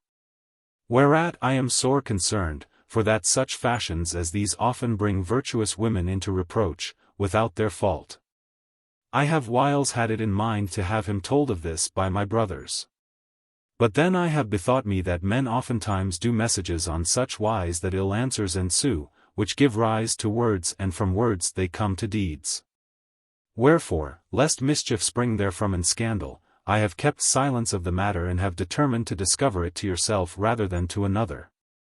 At once because meseemeth you are his friend, and for that it beseemeth you to rebuke not only friends, but strangers, of such things. I beseech you, therefore, for the one God's sake, that you rebuke him of this and pray him leave these his fashions. There be women enough, who incline belike to these toys and would take pleasure in being dogged and courted by him, whereas to me, who have no manner of mind to such matters, it is a very grievous annoy. So saying, she bowed her head as she would weep. The holy friar understood incontinent of whom she spoke, and firmly believing what she said to be true, greatly commended her righteous intent and promised her to do on such wise that she should have no farther annoy from the person in question. And knowing her to be very rich, he commended to her works of charity and almsdeeds, recounting to her his own need. Quoth the lady, I beseech you thereof for God's sake, and should he deny, prithee scruple not to tell him that it was I who told you this and complained to you thereof. Then, having made her confession and gotten her penance, recalling the friar's exhortations to works of almsgiving, she stealthily filled his hand with money, praying him to say masses for the souls of her dead kinsfolk. After which she rose from his feet and taking leave of him, returned home. Not long after up came the gentleman, according to his wont, and after they had talked a while of one thing and another, the friar, drawing his friend aside, very civilly rebuked him of the manner in which, as he believed, he pursued and spied upon the lady aforesaid, according to that which she had given him to understand. The other marveled, as well he might, having never set eyes upon her and being used very rarely to pass before her house, and would have excused himself. But the friar suffered him not to speak, saying, Now make no show of wonderment nor waste words in denying it, for it will avail thee nothing. I learnt not these matters from the neighbors. Nay, she herself told them to me, complaining sore of thee. And besides that such toys beseem not a man of thine age, I may tell thee this much of her, that if ever I saw a woman averse to these follies, it is she. Wherefore, for thine own credit and her comfort, I prithee desist therefrom and let her be in peace. The gentleman, quicker of wit than the friar, was not slow to apprehend the lady's device, and feigning to be somewhat abashed, promised to meddle no more with her thenceforward. Then, taking leave of the friar, he betook himself to the house of the lady, who still abode await at a little window, so she might see him, should he pass that way. When she saw him come, she showed herself so rejoiced and so gracious to him, that he might very well understand that he had gathered the truth from the friar's words, and thenceforward, under colour of other business, he began with the utmost precaution to pass continually through the street, to his own pleasure and to the exceeding delight and solace of the lady. After a while, perceiving that she pleased him even as he pleased her, and wishful to inflame him yet more and to certify him of the love she bore him, she betook herself again, choosing her time and place, to the holy friar, and seating herself at his feet in the church, fell a weeping. The friar, seeing this, asked her affectionately what was to do with her anew. Alack, father mine, answered she, that which aileth me is none other than yonder God-accursed friend of yours, of whom I complained to you the other day. For that methinketh he was born for my especial torment and to make me do a thing, such that I should never be glad again nor ever after dare to seat myself at your feet. How? Cried the friar. Hath he not given over annoying thee? No, indeed, answered she. Nay, since I complained to you of him, as if of despite, maybe taking it ill that I should have done so, for every once he used to pass before my house, I verily believe he hath passed 7 times. And would to God he were content with passing and spying upon me. Nay, he is grown so bold and so malapert that but yesterday he despatched a woman to me at home with his idle tales and toys and sent me a purse and a girdle. As if I had not purses and girdles galore. The which I took and take so ill that I believe, but for my having regard to the sin of it and after for the love of you, I had played the devil. However, I contained myself and would not do or say aught whereof I should not first have let you know. Nay, I had already returned the purse and the girdle to the baggage who brought them, that she might carry them back to him, and had given her a rough dismissal, but after, fearing she might keep them for herself and tell him that I had accepted them, as I hear women of her fashion do whiles, I called her back and took them, full of despite, from her hands and have brought them to you, so you may return them to him and tell him I want none of his trash, for that, thanks to God and my husband, I have purses and girdles enough to smother him withal. Moreover, if hereafter he desist not from this, I tell you, as a father, you must excuse me, but I will tell it, come what may, to my husband and my brothers. For I had far liefer he should brook an affront, if needs he must, than that I should suffer blame for him, wherefore let him look to himself. So saying, still weeping sore, she pulled out from under her surcoat a very handsome and rich purse and a quaint and costly girdle and threw them into the lap of the friar, who, fully crediting that which she told him and incensed beyond measure, took them and said to her, Daughter, I marvel not that thou art provoked at these doings, nor can I blame thee therefore. But I much commend thee for following my counsel in the matter. I rebuked him the other day and he hath ill performed that which he promised me. Wherefore, as well for that as for this that he hath newly done, I mean to warm his ears 160 for him after such a fashion that methinketh he will give thee no farther concern. But do thou, God's benison on thee, suffer not thyself to be so overcome with anger that thou tell it to any of thy folk, for that overmuch harm might ensue thereof unto him. Neither fear thou lest this blame anywise ensue to thee, for I shall still, before both God and men, be a most constant witness to thy virtue. The lady made believe to be somewhat comforted and leaving that talk, said, as one who knew his greed and that of his fellow churchmen, Sir, these some nights past there have appeared to me sundry of my kinsfolk, who ask not but almsdeeds, and meseemeth they are indeed in exceeding great torment, especially my mother, who appeareth to me in such ill case and affliction that it is pity to behold. Methinketh she suffereth exceeding distress to see me in this tribulation with yonder enemy of God. Wherefore I would have you say me 40 masses of Saint Gregory for her and their souls, together with certain of your own prayers, so God may deliver them from that penitential fire. So saying, she put a florin into his hand, which the Holy Father blithely received and confirming her devoutness with fair words and store of pious instances, gave her his benison and let her go. The lady being gone, the friar, never thinking how he was gulled, sent for his friend, who, coming and finding him troubled, at once divined that he was to have news of the lady and awaited what the friar should say. The latter repeated that which he had before said to him and bespeaking him anew angrily and reproachfully, rebuked him severely of that which, according to the lady's report, he had done. The gentleman, not yet perceiving the friar's drift, faintly enough denied having sent her the purse and the girdle, so as not to undeceive the friar, in case the lady should have given him to believe that he had done this. Whereat the good man was sore incensed and said, How canst thou deny it, wicked man that thou art? See, here they are, for she herself brought them to me, weeping, look if thou knowest them. The gentleman feigned to be sore abashed and answered, Yes, I do indeed know them and I confess to you that I did ill. But I swear to you, since I see her thus disposed, that you shall never more hear a word of this.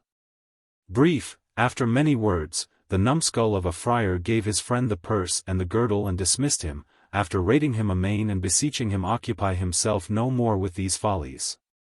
The which he promised him. The gentleman, overjoyed both at the assurance that him seemed he had of the lady's love and at the goodly gift, was no sooner quit of the friar than he betook himself to a place where he made shift to let his mistress see that he had the one and the other thing. Whereat she was mightily rejoiced, more by token that her seemed her device went from good to better. She now awaited naught but her husband's going abroad to give completion to the work, and it befell not long after that it behoved him repair to Genoa on some occasion or other. No sooner had he mounted to horse in the morning and gone his way, than the lady betook herself to the holy man and after many lamentations, said to him, weeping, Father mine, I tell you now plainly that I can brook no more. But, for that I promised you the other day to do not, without first telling you, I am come to excuse myself to you. And that you may believe I have good reason both to weep and to complain, I will tell you what your friend, or rather devil incarnate, did to me this very morning, a little before matins. I know not what ill chance gave him to know that my husband was to go to Genoa yestermorn.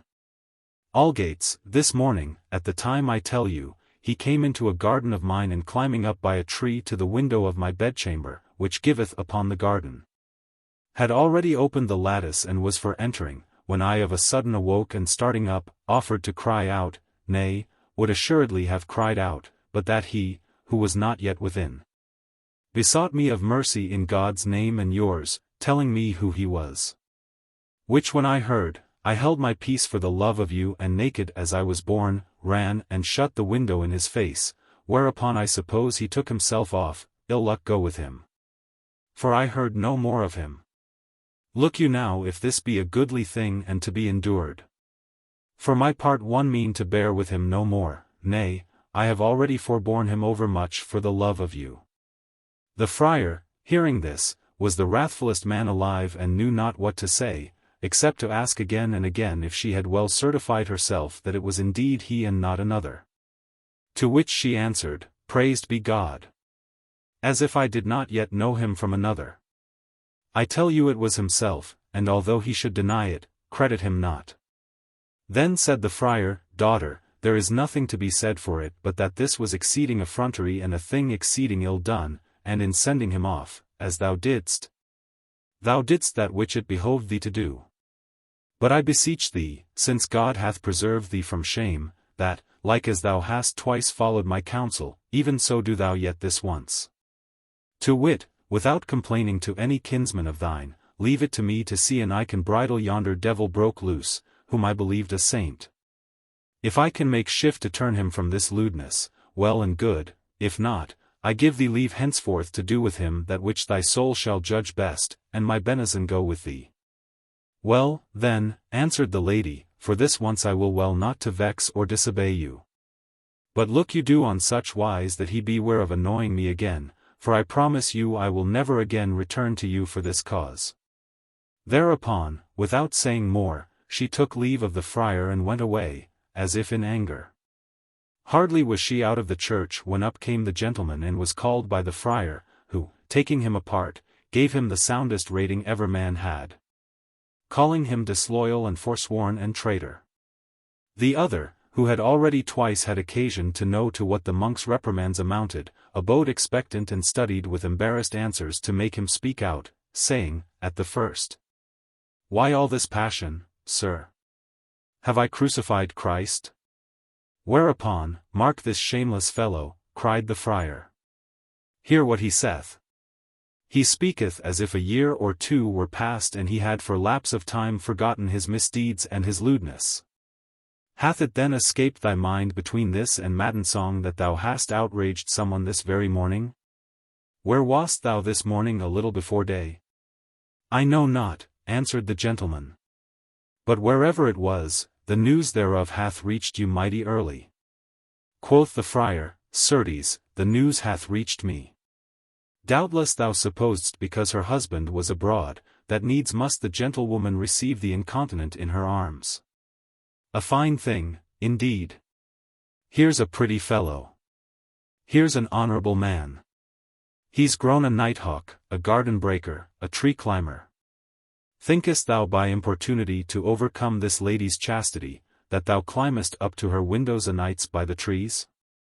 There is naught in the world so displeasing to her as thou, yet must thou e'en go essaying it again and again.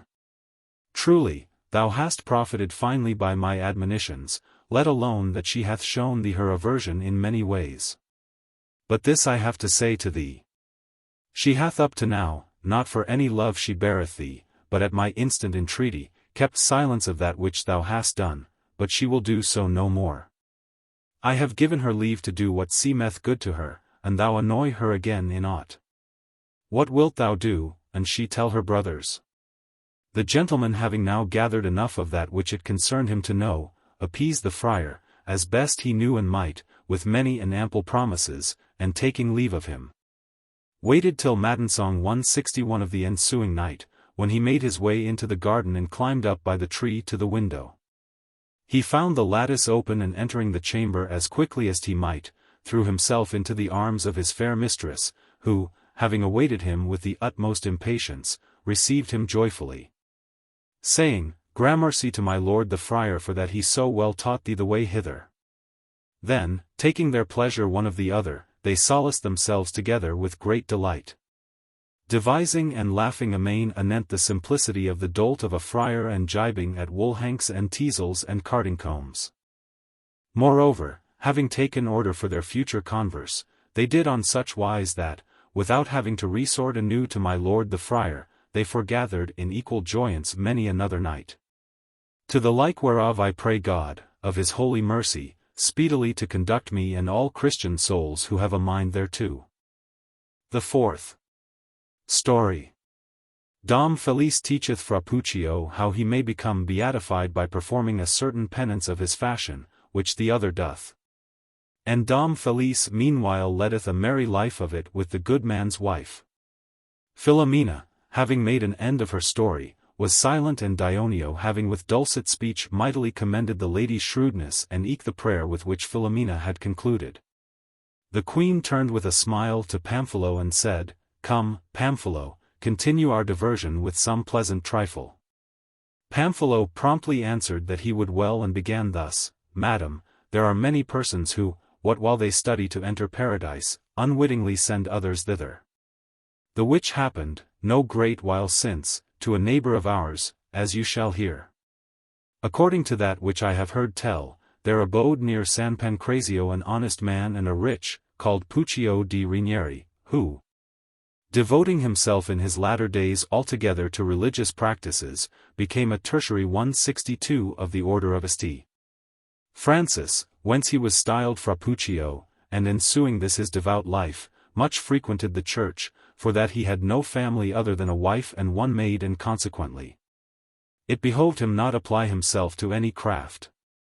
Being an ignorant, clod-pated fellow, he said his paternosters, went to preachments and attended mass, nor ever failed to be at the lauds chanted by the seculars 163, and fasted and mortified himself. Nay, it was buzzed about that he was of the flagellants. 164 his wife, whose name was Mistress Isabetta 165 a woman, yet young, of 28 to 30 years of age, fresh and fair and plump as a lady apple, kept, by reason of the piety and belike of the age of her husband, much longer and more frequent fasts than she could have wished, and when she would have slept or maybe frolicked with him. He recounted to her the life of Christ and the preachments of Fra Anastasio, or the complaint of Mary Magdalene, or the like. Meantime there returned home from Paris a monk hight Dom 166 Felice, conventual 167 of San Pancrazio, who was young and comely enough of person, keen of wit and a profound scholar. And with him Frappuccio contracted a straight friendship. And for that this Dom Felice right well resolved him his every doubt, and knowing his pious turn of mind, made him a show of exceeding devoutness. Frappuccio fell to carrying him home betimes and giving him to dine and sup, as the occasion offered. And the lady also, for her husband's sake, became familiar with him and willingly did him honor. The monk, then, continuing to frequent Frappuccio's house and seeing the latter's wife so fresh and plump, guessed what should be the thing whereof she suffered the most default, and bethought himself, and he might, to go about to furnish her withal himself, and so spare Frappuccio fatigue. Accordingly, craftily casting his eyes on her, at one time and another, he made shift to kindle in her breast that same desire which he had himself, which when he saw, he bespoke her of his wishes as first occasion betided him. But, albeit he found her well disposed to give effect to the work, he could find no means thereunto. For that she would on nowise trust herself to be with him in any place in the world save her own house, and there it might not be, seeing that Frappuccio never went without the town. At this the monk was sore chagrined. But, after much consideration, he hit upon a device whereby he might avail to foregather with the lady in her own house, without suspect, for all Frappuccio should be at home. Accordingly, the latter coming one day to visit him, he bespoke him thus: I have many a time understood, Frappuccio, that all thy desire is to become a saint, and to this end meseemeth thou goest about by a long road, whereas there is another and a very short one, which the Pope and the other great prelates, who know and practice it, will not have made known, for that the clergy, who for the most part live by alms, would incontinent be undone. Inasmuch as the laity would no longer trouble themselves to propitiate them with alms or other what. But, for that thou art my friend and hast very honorably entertained me, I would teach it thee, so I were assured thou wouldst practice it and wouldst not discover it to any living soul. Frappuccio, eager to know the thing, began straightway to entreat him with the utmost instancy that he would teach it him, and then to swear that never, save in so far as it should please him, would he tell it to any, engaging, and if it were such as he might avail to follow, to address himself thereunto. Whereupon quoth the monk, Since thou promisest me this, I will e'en discover it to thee. Thou must know that the doctors of the Church hold that it behoveth whoso would become blessed to perform the penance which thou shalt hear, but understand me aright. I do not say that, after the penance, thou wilt not be a sinner like as thou presently art. But this will betide, that the sins which thou hast committed up to the time of the penance will all by virtue thereof be purged and pardoned unto thee. And those which thou shalt commit thereafterward will not be written to thy prejudice, but will pass away with the holy water, as venial sins do now. It behoveth a man, then, in the first place, whenas he cometh to begin the penance, to confess himself with the utmost diligence of his sins. And after this he must keep a fast and a very strict abstinence for the space of 40 days, during which time thou 168 must abstain from touching, not to say other women, but even thine own wife. Moreover, thou must have in thine own house some place whence thou mayst see the sky by night, whither thou must betake thyself towards the hour of complines. 169 And there thou must have a wide plank set up, on such wise that, standing upright, thou mayst lean thy loins against it, and keeping thy feet on the ground, stretch out thine arms, crucifix fashion. And thou wouldst rest them upon some peg or other, thou mayst do it, and on this wise thou must abide gazing upon the sky, without budging a jot, till matins. Wert thou a scholar, thou wouldst do well to repeat certain orisons I would give thee. But, as thou art it not, thou must say 300 paternosters and as many Ave Marys, in honor of the Trinity, and looking upon heaven. Still have in remembrance that God is the Creator of heaven and earth, and the passion of Christ, abiding on such wise as he abode on the cross. When the bell ringeth to matins, thou mayst, and thou wilt, go and cast thyself, clad as thou art, on thy bed and sleep, and after, in the forenoon, betake thyself to church, and there hear at least 3 masses and repeat 50 paternosters and as many aves. After which thou shalt with a single heart do all and sundry thine occasions, if thou have any to do. And dine, and at evensong be in church again, and there say certain orisons which I will give thee by writ, and without which it cannot be done. Then, towards complines, do thou return to the fashion aforesaid, and thus doing, even as I have myself done aforetime, I doubt not but, ere thou come to the end of the penance, thou wilt, provided thou shalt have performed it with devoutness and compunction, feel somewhat marvellous of eternal beatitude. Quoth Frappuccio, This is no very burdensome matter, nor yet overlong, and may very well be done, wherefore I purpose in God's name to begin on Sunday. Then, taking leave of him and returning home, he related everything in due order to his wife, having the others' permission therefore. The lady understood very well what the monk meant by bidding him stand fast without stirring till matins. Wherefore, the device seeming to her excellent, she replied that she was well pleased therewith and with every other good work that he did for the health of his soul, and that, so God might make the penance profitable to him, she would e'en fast with him, but do no more. They being thus of accord and Sunday come, Fra Puccio began his penance, and my lord monk, having agreed with the lady, came most evenings to sup with her, bringing with him store of good things to eat and drink, and after lay with her till matensong, when he arose and took himself off, whilst Fra Puccio returned to bed. Now the place which Fra Puccio had chosen for his penance adjoined the chamber where the lady lay, and was parted therefrom but by a very slight wall, wherefore, Master Monk wantoning it one night over freely with the lady and she with him, it seemed to Fra Puccio that he felt a shaking of the floor of the house. Accordingly, having by this said 100 of his paternosters, he made a stop there, and without moving, called to his wife to know what she did. The lady, who was of a waggish turn and was then belike astride of San Benedetto his beast or that of San Giovanni Gualberto, answered, Faith, husband mine, I toss as most I may. How? Quoth Fra Puccio.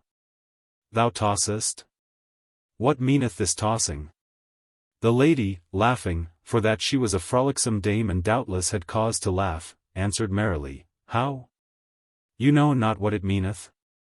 Why, I have heard you say 1,000 times, who suppeth not by night must toss till morning light.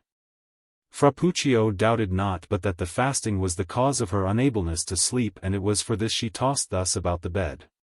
Wherefore, in the simplicity of his heart, Wife, said he, I told thee not to fast, but, since thou wouldst e'en do it, think not of that, but address thyself to rest. Thou givest such vaults about the bed that thou makest all in the place shake. Have no care for that, answered the lady, I know what I am about. Do you but well, you, and I will do as well as I may. Fra Puccio, accordingly, held his peace and betook himself anew to his paternosters. And after that night my lord monk and the lady let make a bed in another part of the house, wherein they abode in the utmost joyance what while Fra Puccio's penance lasted. At one and the same hour the monk took himself off and the lady returned to her own bed, whereto a little after came Fra Puccio from his penance. And on this wise the latter continued to do penance, whilst his wife did her delight with the monk, to whom quoth she merrily, Now and again, thou hast put Fra Puccio upon performing a penance, whereby we have gotten paradise.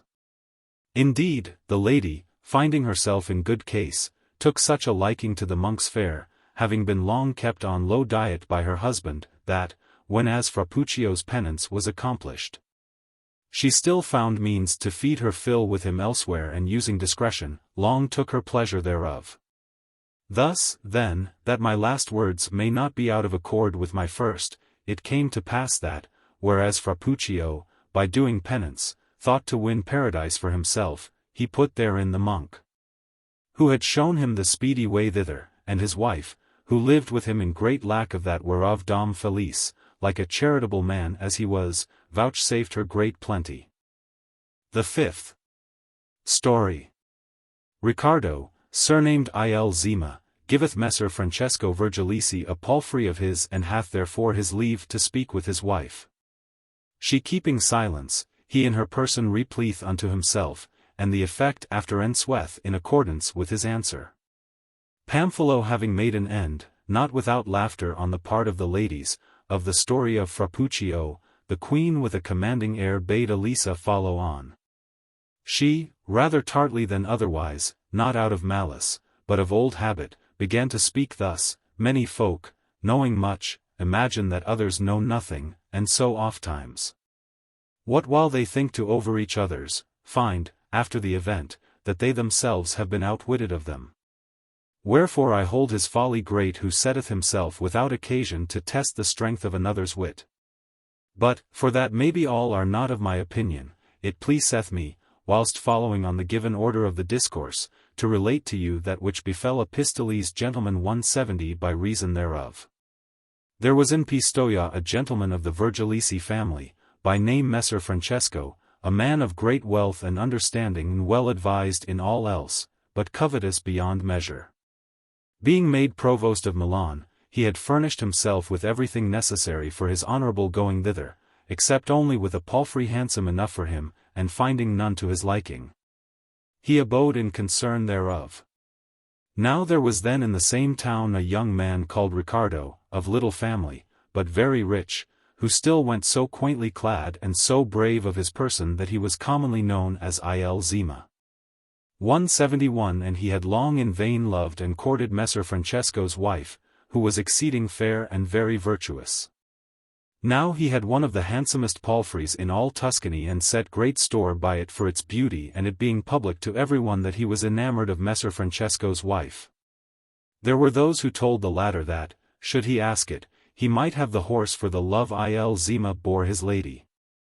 Accordingly, moved by covetise, Messer Francesco let call Il Zima to him and sought of him his palfrey by way of sale, so he should proffer it to him as a gift. The other, hearing this, was well pleased and made answer to him, saying, Sir, though you gave me all you have in the world, you might not avail to have my palfrey by way of sale. But by way of gift you may have it, when as it pleaseth you, on condition that, ere you take it, I may have leave to speak some words with your lady in your presence. But so far removed from everyone that I may be heard of none other than herself.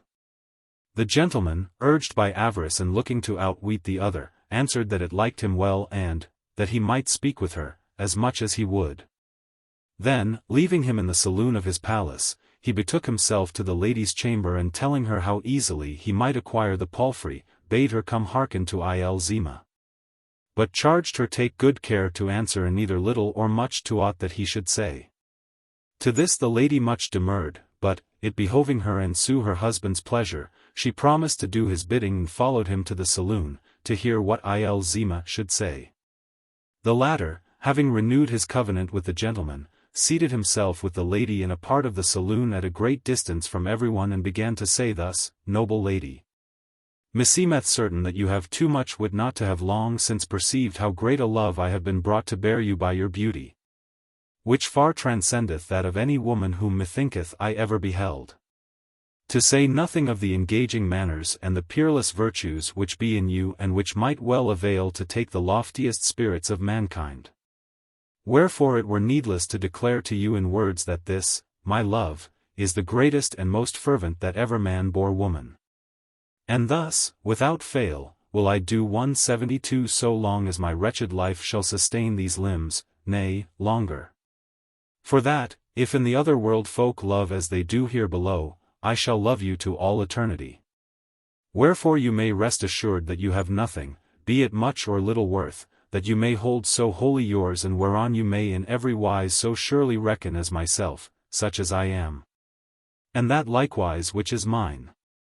And that of this you may take assurance by very certain argument, I tell you that I should count myself more graced, did you command me somewhat that I might do and that would pleasure you, than if I commanding, all the world should promptliest obey me. Since, then, I am yours, even as you have heard, it is not without reason that I dare to offer up my prayers to your nobility, wherefrom alone can all peace, all health and all well-being derive for me, and no other whence.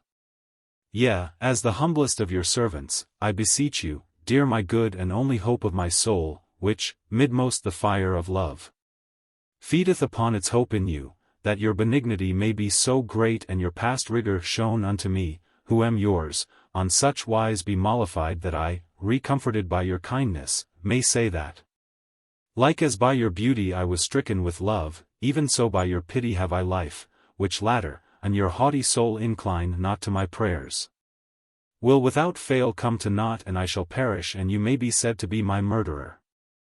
Letting be that my death will do you no honor, I doubt not eke but that, conscience bytimes pricking you therefore, you will regret having wrought it 173 in whiles, better disposed. Will say in yourself, alack, how ill I did not to have compassion upon my poor Zima. And this repentance, being of no avail, will cause you the great annoy. Wherefore, so this may not betide, now that you have it in your power to succor me, bethink yourself, and ere I die, be moved to pity on me. For that with you alone it resteth to make me the happiest or the most miserable man alive. I trust your courtesy will be such that you will not suffer me to receive death in guerdon of such and so great a love, but will with a glad response and full of favour quicken my fainting spirits, which flutter, all dismayed, in your presence. Therewith he held his peace, and heaving the deepest of sighs, followed up with sundry tears, proceeded to await the lady's answer.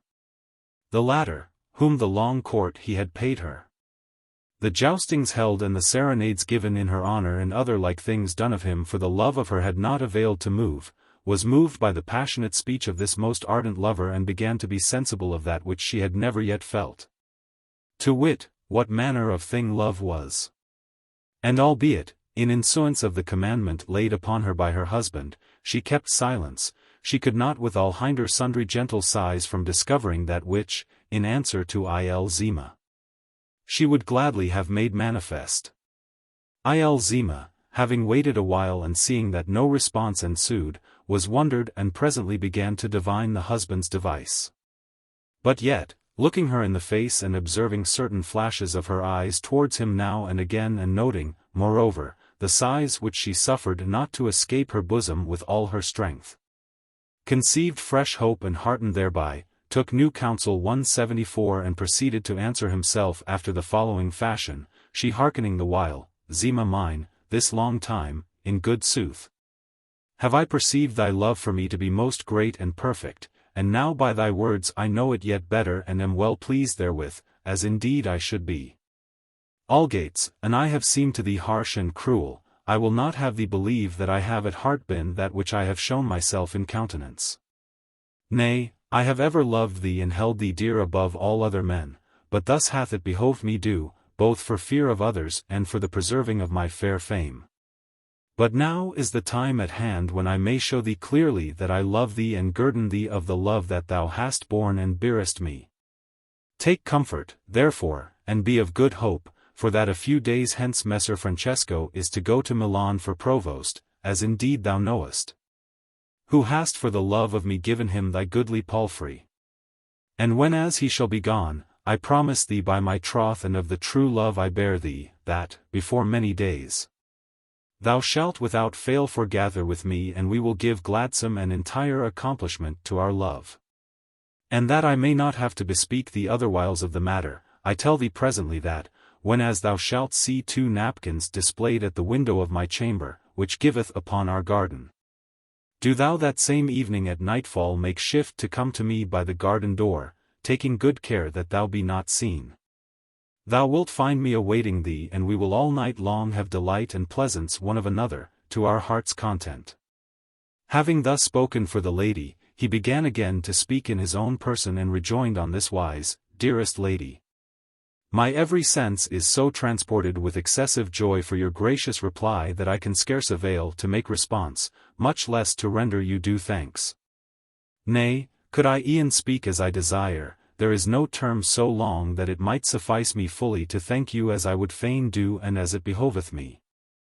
Wherefore I leave it to your discreet consideration to imagine that which, for all my will, I am unable to express in words. This much only I tell you, that I will without fail bethink myself to do as you have charged me, and being then, peradventure, better certified of so great a grace as that which you have vouchsafed me, I will, as best I may, study to render you the utmost thanks in my power. For the nonce there abideth no more to say, wherefore, dearest lady mine, God give you that gladness and that will which you most desire, and so to him I commend you. For all this the lady said not a word, whereupon Zema arose and turned towards the husband, who, seeing him risen, came up to him and said, laughing, How deemest thou? Have I well performed my promise to thee? Nay, sir, answered Zema, for you promised to let me speak with your lady, and you have caused me speak with a marble statue. These words were mighty pleasing to the husband, who, for all he had a good opinion of the lady, conceived of her a yet better, and said, Now is thy palfrey fairly mine. Is it, sir, replied Zema, but, had I thought to reap of this favor received of you such fruit as I have gotten, I had given you the palfrey, without asking it 175 of you. And would God I had done it, for that now you have bought the palfrey and I have not sold it. The other laughed at this, and being now provided with a palfrey, set out upon his way a few days after and betook himself to Milan, to enter upon the provostship. The lady, left free in her house, called to mind Ilzima's words and the love he bore her and the palfrey given for her sake, and seeing him pass often by the house, said in herself, What do I? Why waste I my youth? Yonder man is gone to Milan and will not return these 6 months. When will he ever render me them 176 again? When I am old? Moreover, when shall I ever find such a lover as Ilzima? I am alone and have no one to fear. I know not why I should not take this good opportunity what while I may. I shall not always have such leisure as I presently have. None will know the thing, and even were it to be known, it is better to do and repent, than to abstain and repent. Having thus taken counsel with herself, she one day set 2 napkins in the garden window, even as Ilzima had said, which when he saw, he was greatly rejoiced, and no sooner was the night come than he betook himself, secretly and alone, to the gate of the lady's garden, and finding it open, passed on to another door that opened into the house, where he found his mistress awaiting him. She, seeing him come, started up to meet him and received him with the utmost joy, whilst he clipped and kissed her 100,000 times and followed her up the stair to her chamber, where, getting them to bed without a moment's delay, they knew the utmost term of amorous delight. Nor was this first time the last, for that, what while the gentleman abode at Milan and even after his coming back Zima returned thither many another time, to the exceeding satisfaction of both parties. The 6th story. Riccardo Minutolo, being enamored of the wife of Filipello Figanolfi and knowing her jealousy of her husband, contraveth, by representing that Filipello was on the ensuing day to be with his own wife in a bagno, to bring her to the latter place, where, thinking to be with her husband, she findeth that she hath a bid den with Riccardo. Elissa having no more to say, the queen, after commending the sagacity of Ilzima, bade Fiammetta proceed with a story, who answered, all smilingly, willingly, madam. And began thus, It behoveth some deal to depart our city, which, like as it aboundeth in all things else, is fruitful in instances of every subject, and as Elissa hath done, to recount somewhat of the things that have befallen in other parts of the world. Wherefore, passing over to Naples, I shall tell how one of those she-saints, who feign themselves so shy of love, was by the ingenuity of a lover of hers brought to taste the fruits of love, ere she had known its flowers. The which will at once teach you circumspection in the things that may hap and afford you diversion of those already befallen. In Naples, a very ancient city and as delightful as any in Italy or maybe more so, there was once a young man, illustrious for nobility of blood and noted for his much wealth, whose name was Riccardo Minutolo. Albeit he had to wife a very fair and lovesome young lady, he fell in love with one who, according to general opinion, far overpassed in beauty all the other ladies of Naples.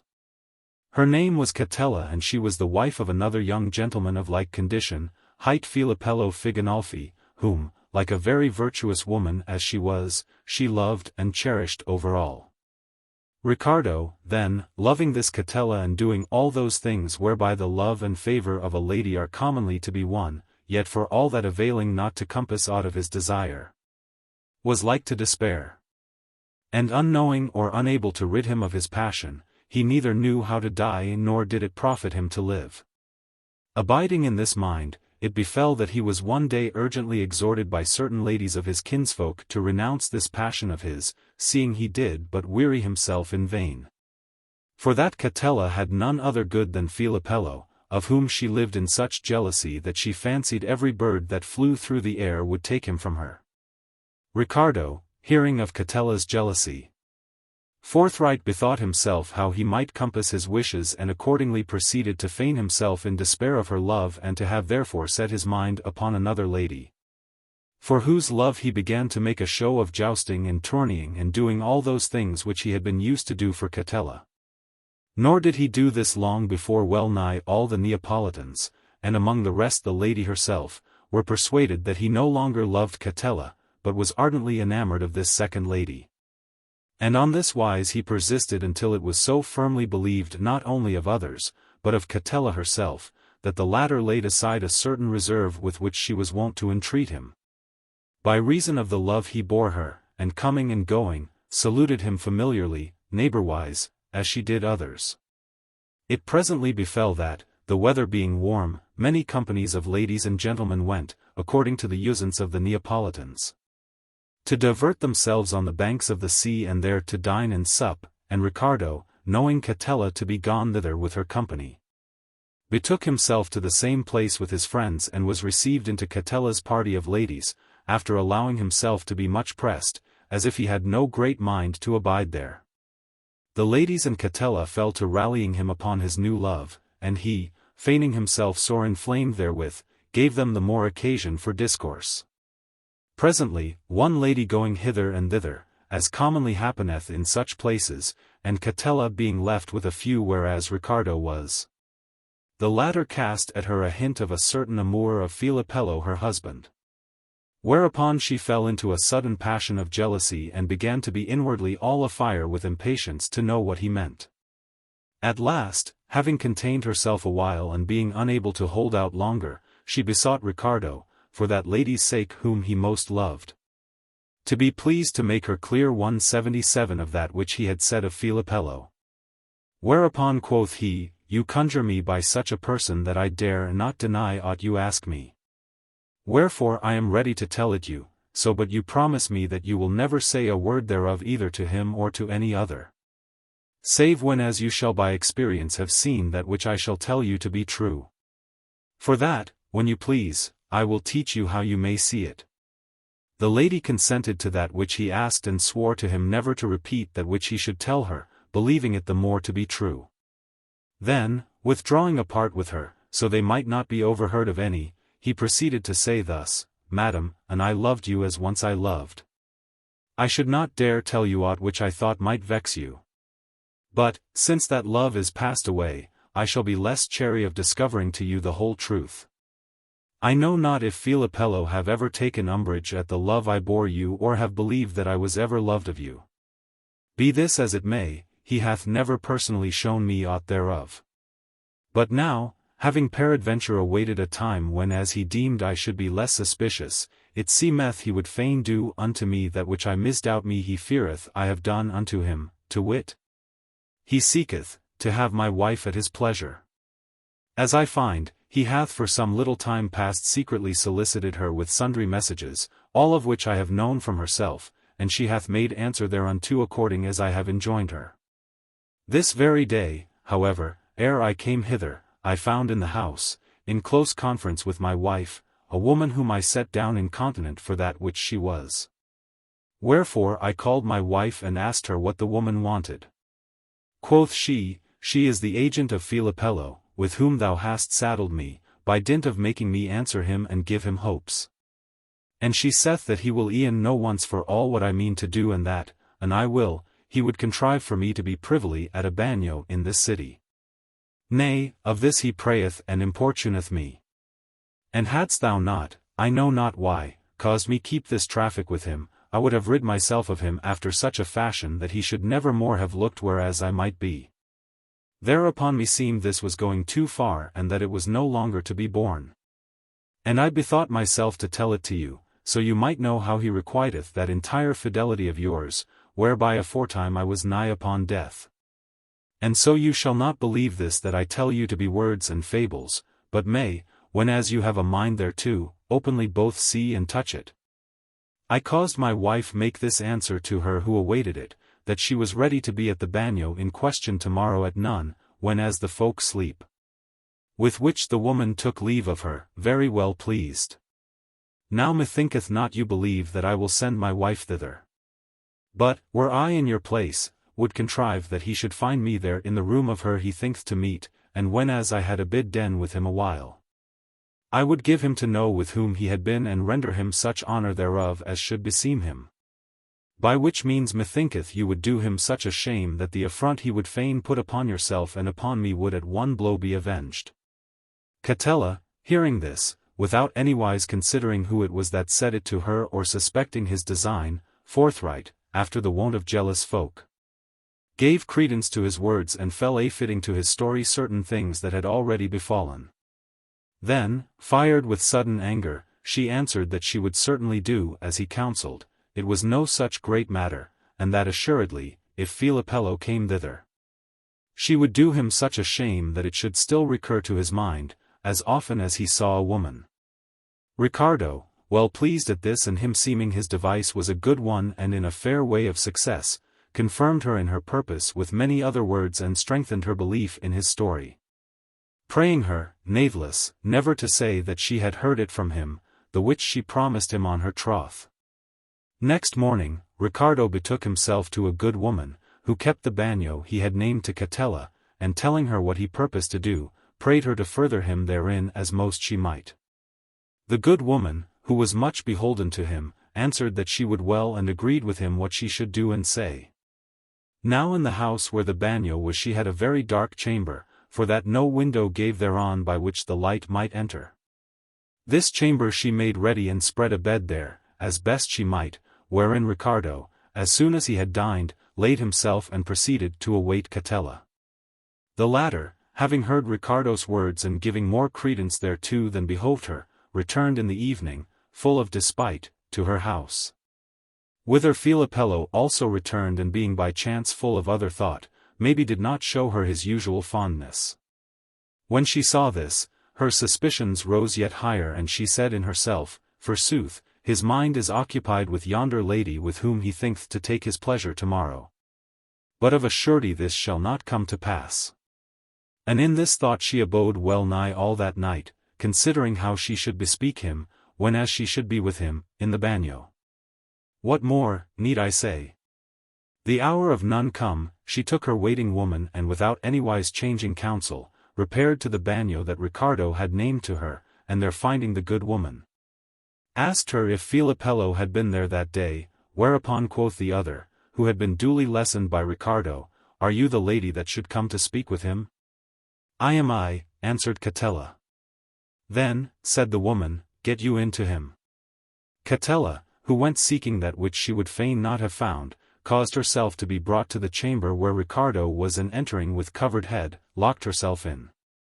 Ricardo, seeing her enter, rose joyfully to his feet and catching her in his arms, said softly, welcome, my soul.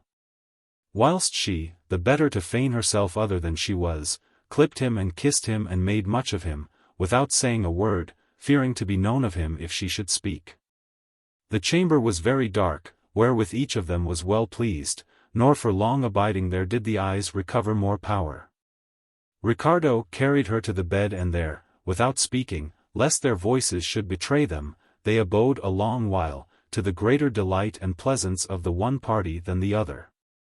But presently, it seeming to Catella time to vent the resentment she felt, she began, all afire with rage and despite, to speak thus, alas! How wretched is women's lot and how ill bestowed the love that many of them bear their husbands. I, unhappy that I am, these 8 years have I loved thee more than my life, and thou, as I have felt, art all afire and all consumed with love of a strange woman. Wicked and perverse man that thou art! Now with whom thinkest thou to have been? Thou hast been with her whom thou hast too long beguiled with thy false blandishments, making a show of love to her and being enamored elsewhere. I am Catella, not Ricardo's wife, disloyal traitor that thou art. Hearken if thou know my voice, it is indeed I. And it seemeth to me 1,000 years till we be in the light, so I may shame thee as thou deservest, scurvy discredited cur that thou art. Alack, woe is me! To whom have I borne so much love these many years? To this disloyal dog, who, thinking to have a strange woman in his arms, hath lavished on me more caresses and more fondnesses in this little while I have been here with him than in all the rest of the time I have been his. Thou hast been brisk enough today, renegade cur that thou art, that usest at home to show thyself so feeble and forspent and impotent. But, praised be God, thou hast tilled thine own field and not, as thou thoughtest, that of another. No wonder thou camest not anigh me yesternight. Thou look'dst to discharge thee of thy lading elsewhere and wouldst fain come fresh to the battle, but, thanks to God and my own foresight, the stream hath e'en run in its due channel. Why answerest thou not, wicked man? Why say'st thou not somewhat? Art thou grown dumb, hearing me? Cock's faith, I know not what hindereth me from thrusting my hands into thine eyes and tearing them out for thee. Thou thoughtest to do this treason very secretly. But, Purdy, one knoweth as much as another, thou hast not availed to compass thine end. I have had better beagles at thy heels than thou thoughtest. Ricardo inwardly rejoiced at these words and without making any reply, clipped her and kissed her and fondled her more than ever. Whereupon quoth she, following on her speech, thou thinkest to cajole me with thy feigned caresses, fascist dog that thou art, and to appease and console me, but thou art mistaken. I shall never be comforted for this till I have put thee to shame therefore in the presence of all our friends and kinsmen and neighbors. Am I not as fair as Ricardo's wife, thou villain? Am I not as good a gentlewoman? Why dost thou not answer, thou sorry dog? What hath she more than I? Keep thy distance, touch me not, thou hast done enough feats of arms for today. Now thou knowest who I am well assured that all thou couldst do would be perforce. But, so God grant me grace, I will yet cause thee suffer want thereof, and I know not what hindereth me from sending for Ricardo, who hath loved me more than himself and could never boast that I once even looked at him. Nor know I what harm it were to do it. Thou thoughtest to have his wife here and it is as if thou hadst had her, inasmuch as it is none of thy fault that the thing hath miscarried. Wherefore, were I to have himself, thou couldst not with reason blame me. Brief, many were the lady's words and sore her complaining. However, at last, Ricardo, bethinking himself that, and he let her go in that belief, much ill might ensue thereof, determined to discover himself and undeceive her. Wherefore, catching her in his arms and holding her fast, so she might not get away, he said, Sweet my soul, be not angered. That which I could not have of you by simply loving you, love hath taught me to obtain by practice, and I am your Ricardo. Catella, hearing this and knowing him by the voice, would have thrown herself incontinent out of bed, but could not, whereupon she offered to cry out. But Ricardo stopped her mouth with one hand and said, Madam, this that hath been may henceforth on no wise be undone, though you should cry all the days of your life.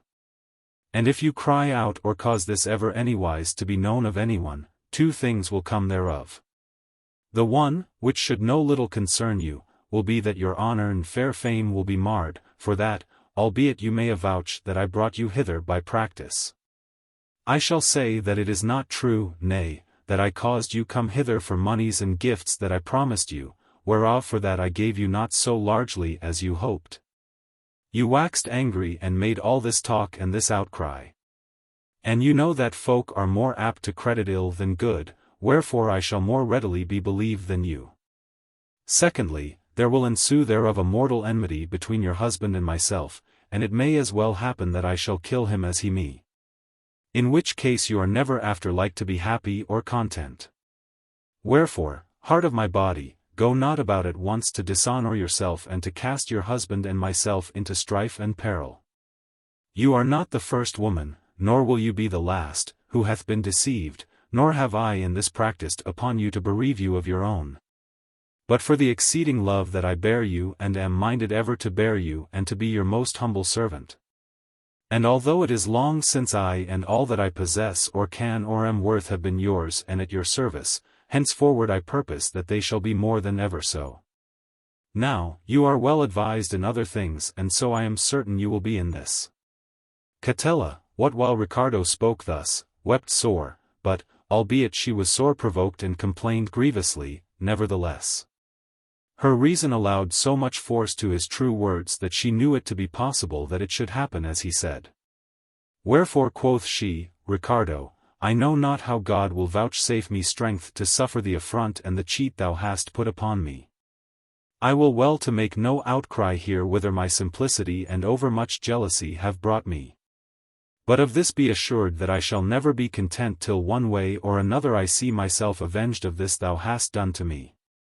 Wherefore, leave me, hold me no longer. Thou hast had that which thou desiredst and hast tumbled me to thy heart's content, it is time to leave me, let me go, I prithee. Ricardo, seeing her mind yet overmuch disordered, had laid it to heart never to leave her till he had gotten his pardon of her. Wherefore, studying with the softest words to appease her, he so bespoke and so entreated and so conjured her that she was prevailed upon to make peace with him. And of like accord they abode together a great while thereafter in the utmost delight.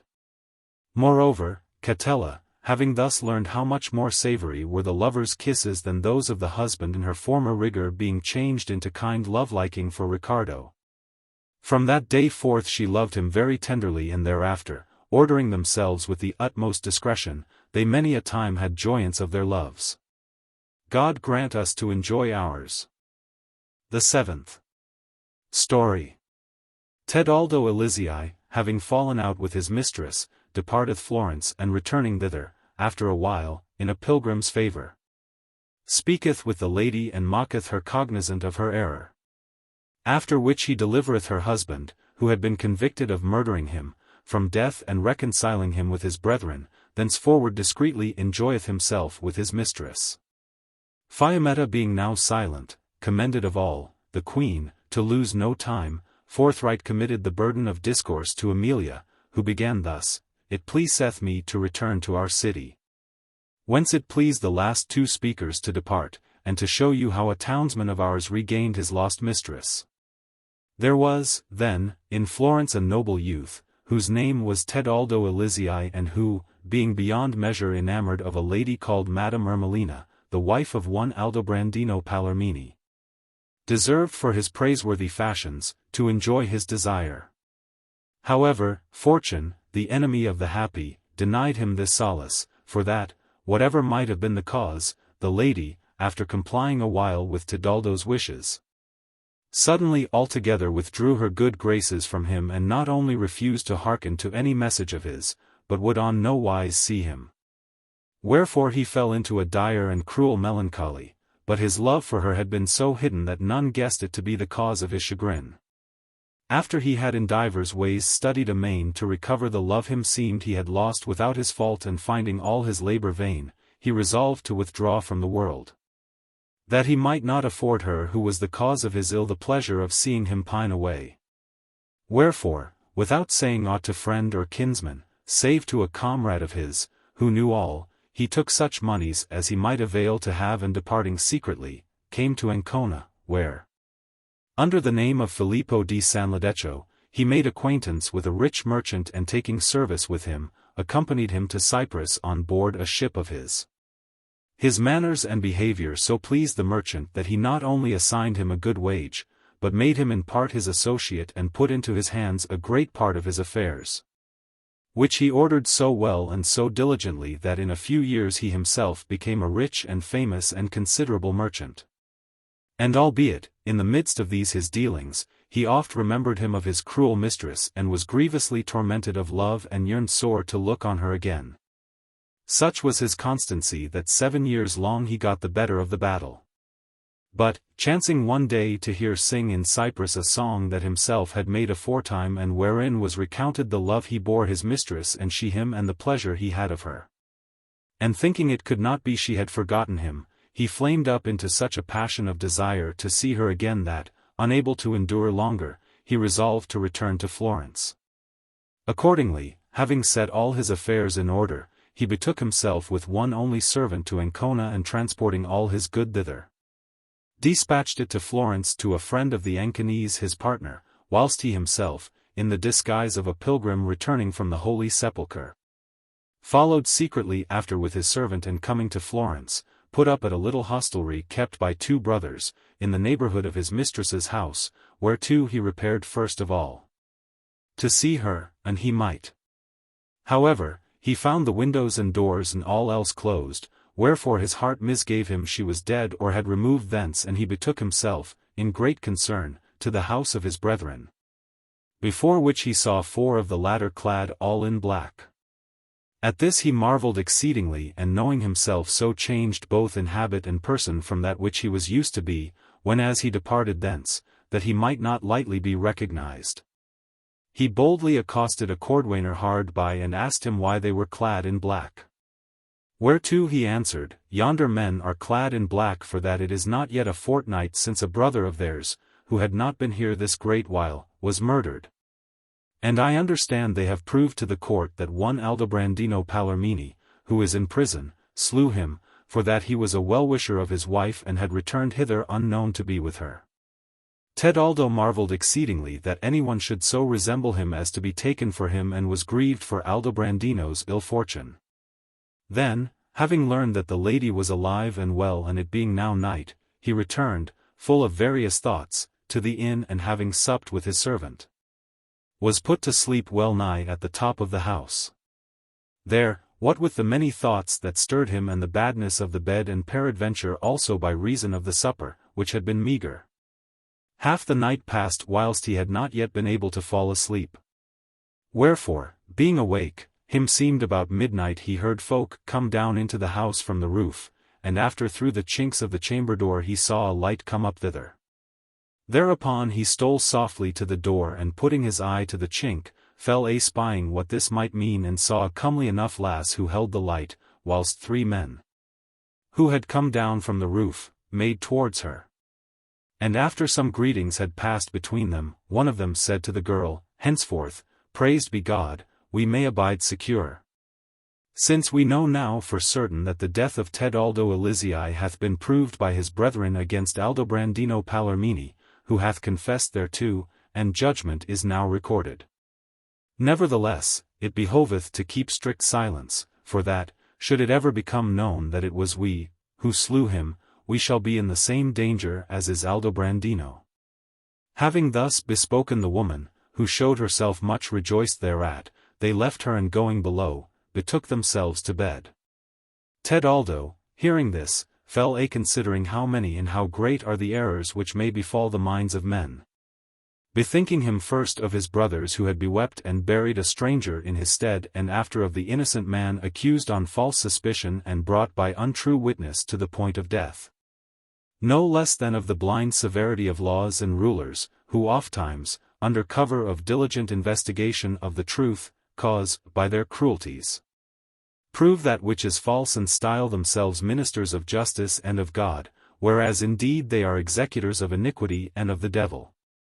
After which he turned his thought to the deliverance of Aldobrandino, and determined in himself what he should do. Accordingly, arising in the morning, he left his servant at the inn and betook himself alone, when as it seemed to him time, to the house of his mistress, where, chancing to find the door open, he entered in and saw the lady seated, all full of tears and bitterness of soul, in a little ground floor room that was there. At this sight he was like to weep for compassion of her, and drawing near to her, said, Madam, afflict not yourself, your peace is at hand. The lady, hearing this, lifted her eyes and said, weeping, Good man, thou seemest to me a stranger pilgrim, what knowest thou of my peace or of my affliction? Madam, answered Tedaldo, I am of Constantinople, and am but now come hither, being sent of God to turn your tears into laughter and to deliver your husband from death. Quoth she, And thou be of Constantinople and newly come hither, how knowest thou who I am or who is my husband? Thereupon, the pilgrim, beginning from the beginning, recounted to her the whole history of Aldobrandino's troubles, and told her who she was and how long she had been married, and other things which he very well knew of her affairs. Whereat she marveled exceedingly, and holding him for a prophet, fell on her knees at his feet, beseeching him for God's sake, and he were come for Aldobrandino's salvation, to dispatch, for that the time was short.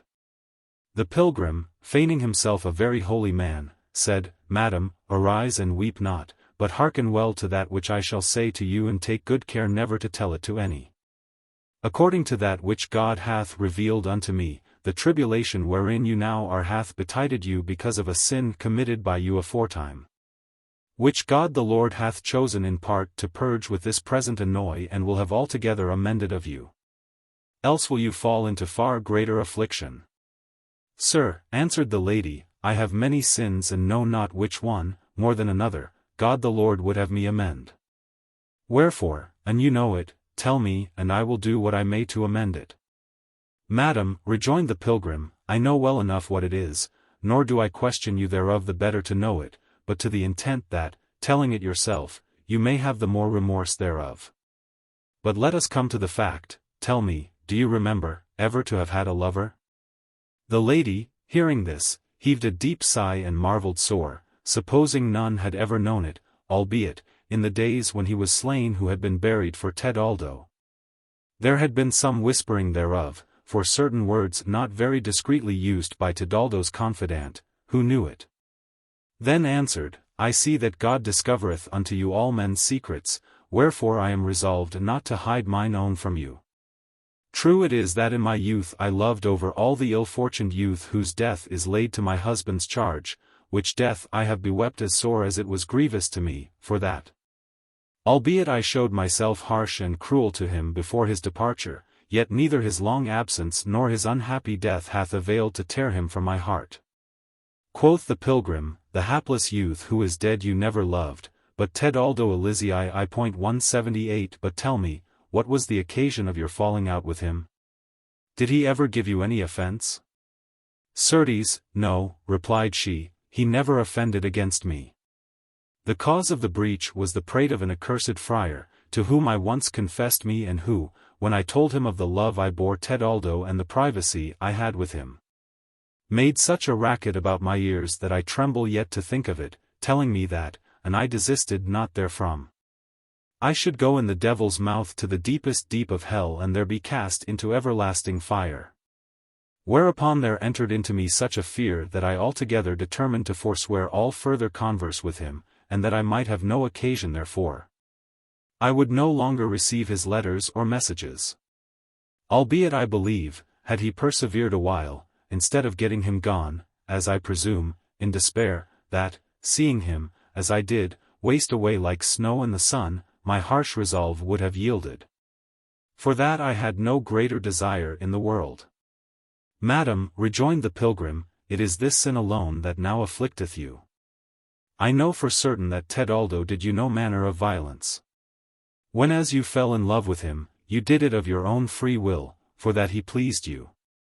And as you yourself would have it, he came to you and enjoyed your privacy, wherein both with words and deeds you showed him such complaisance that, if he loved you before, you caused his love redouble 1,000-fold. And this being so, as I know it was, what cause should have availed to move you so harshly to withdraw yourself from him? These things should be pondered a while beforehand, and if you think you may presently have cause to repent thereof, as of ill-doing, you ought not to do them. You might, at your pleasure, have ordained of him, as of that which belonged to you, that he should no longer be yours. But to go about to deprive him of yourself, you who were his, was a theft and an unseemly thing, whenas it was not his will. Now you must know that I am a friar and am therefore well acquainted with all their usances, and if I speak somewhat at large of them for your profit, it is not forbidden me, as it were to another. Nay, and it pleaseth me to speak of them, so you may henceforward know them better than you appear to have done in the past. Friars of old were very pious and worthy men, but those who nowadays style themselves friars and would be held such have nothing of the monk but the gown. Nor is this latter even that of a true friar.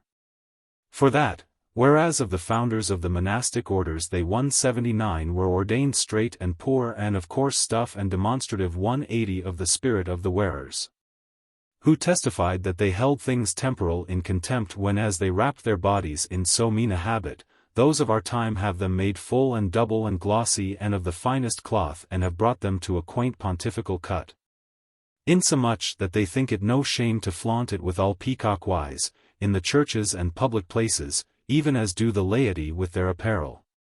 And like as with the sweep net the fisher goeth about to take many fishes in the river at one cast, even so these, wrapping themselves about with the amplest of skirts, study to entangle therein great store of prudish maids and widows and many other silly women and men, and this is their chief concern over any other exercise. Wherefore, to speak more plainly, they have not the friar's gown, but only the colors thereof. Moreover, whereas the ancients 181 desired the salvation of mankind. Those of our day covet women and riches and turn their every thought to terrifying the minds of the foolish with clamors and depicturements 182 and to making believe that sins may be purged with almsdeeds and masses. To the intent that unto themselves, who, of poltroonery, not of devoutness, and that they may not suffer fatigue, 183 have, as a last resort, turned friars, one may bring bread. Another send wine and a third give them a dole of money for the souls of their departed friends. Certes, it is true that almsdeeds and prayers purge away sins. But, if those who give alms knew on what manner folks they bestow them, they would or keep them for themselves or cast them before as many hogs. And for that these 184 know that, the fewer the possessors of a great treasure, the more they live at ease. Every one of them studieth with clamors and bugbears to detach others from that whereof he would fain abide sole possessor. They decry lust in men, in order that, they who are chidden desisting from women, the latter may be left to the chiders. They condemn usury and unjust gains, to the intent that, it being entrusted to them to make restitution thereof, they may, with that which they declare must bring to perdition him who hath it, make wide their gowns and purchase bishoprics and other great benefices. And when they are taken to task of these and many other unseemly things that they do, they think that to answer, do as we say and not as we do, is a sufficient discharge of every grave burden. As if it were possible for the sheep to be more constant and stouter to resist temptation 185 than the shepherds. And how many there be of those to whom they make such a reply who apprehend it not after the fashion 186 in which they say it, the most part of them know. The monks of our day would have you do as they say, to wit, fill their purses with money, trust your secrets to them, observe chastity.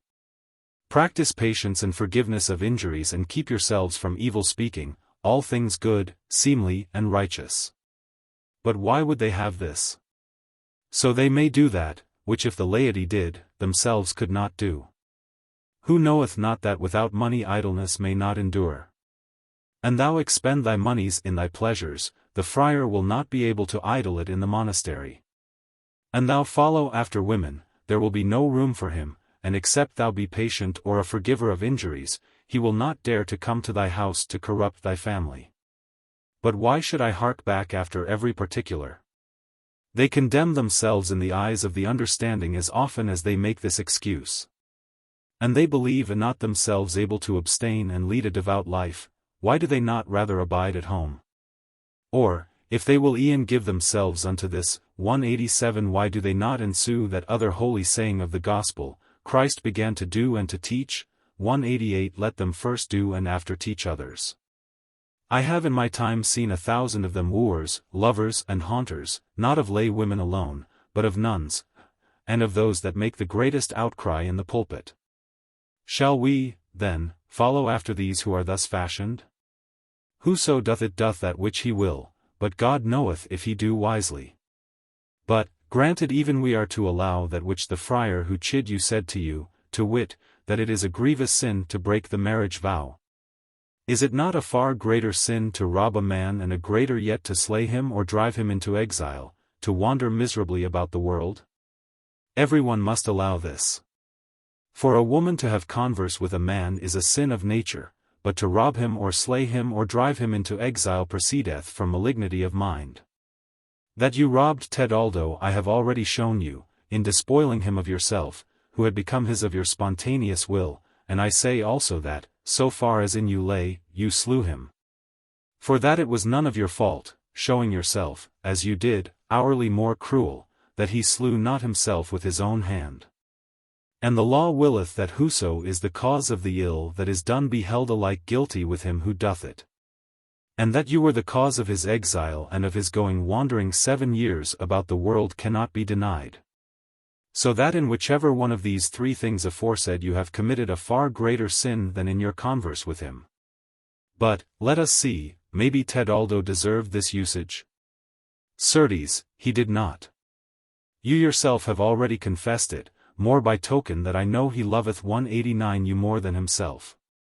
No woman was ever so honored, so exalted, so magnified over every other of her sex as were you by him, whenas he found himself where he might fairly speak of you, without engendering suspicion.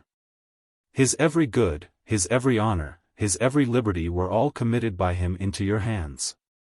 Was he not noble and young? Was he not handsome among all his townsmen? Was he not accomplished in such things as pertain unto young men? Was he not loved, cherished, and well seen of everyone? You will not say nay to this either. Then how, at the bidding of a scurvy, envious numbskull of a friar, could you take such a cruel resolve against him? I know not what error is that of women who eschew men and hold them in little esteem, whenas, considering what themselves are and what and how great is the nobility, beyond every other animal given of God to man, they should rather glory whenas they are loved of any and prize him over all and study with all diligence to please him, so he may never desist from loving them. This how you did, moved by the prate of a friar, who must for certain have been some broth-swilling pasty-gorger, you yourself know. And most like he had a mind to put himself in the place whence he studied to expel others. This, then, is the sin that divine justice, the which with a just balance bringeth all its operations to effect, hath willed not to leave unpunished. And even as you without reason studied to withdraw yourself from Tedaldo, so on likewise hath your husband been and is yet, without reason, in peril for Tedaldo, and you in tribulation. Wherefrom and you would be delivered, that which it behoveth you to promise, and yet more to do, is this. That, should it ever chance that Tedaldo return hither from his long banishment, you will render him again your favor, your love, your goodwill and your privacy, and reinstate him in that condition wherein he was, ere you foolishly hearkened to yonder crack-brained friar. The pilgrim having thus made an end of his discourse, the lady, who had hearkened thereto with the utmost attention, for that his arguments appeared to her most true and that, hearing him say, she accounted herself of a certainty afflicted for the sin of which he spoke, said, Friend of God, I know full well that the things you allege are true. And in great part by your showing do I perceive what manner of folk are these friars, whom till now I have held all saints.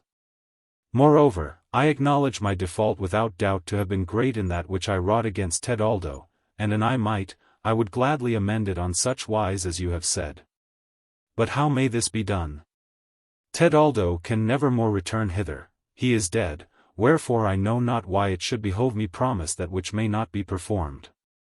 Madam, replied the pilgrim, according to that which God hath revealed unto me, Tedaldo is nowise dead, but alive and well and in good case, so but he had your favor. Quoth the lady, Look what you say. I saw him dead before my door of several knife thrusts and had him in these arms and bathed his dead face with many tears. The which it may be gave occasion for that which hath been spoken thereof unseemly. Madam, replied the pilgrim, whatever you may say, I certify you that Tedaldo is alive, and if you will e'en promise me that, which I ask, with intent to fulfill your promise, I hope you shall soon see him. Quoth she, That do I promise and will gladly perform, nor could aught betide that would afford me such content as to see my husband free and unharmed and Tedaldo alive.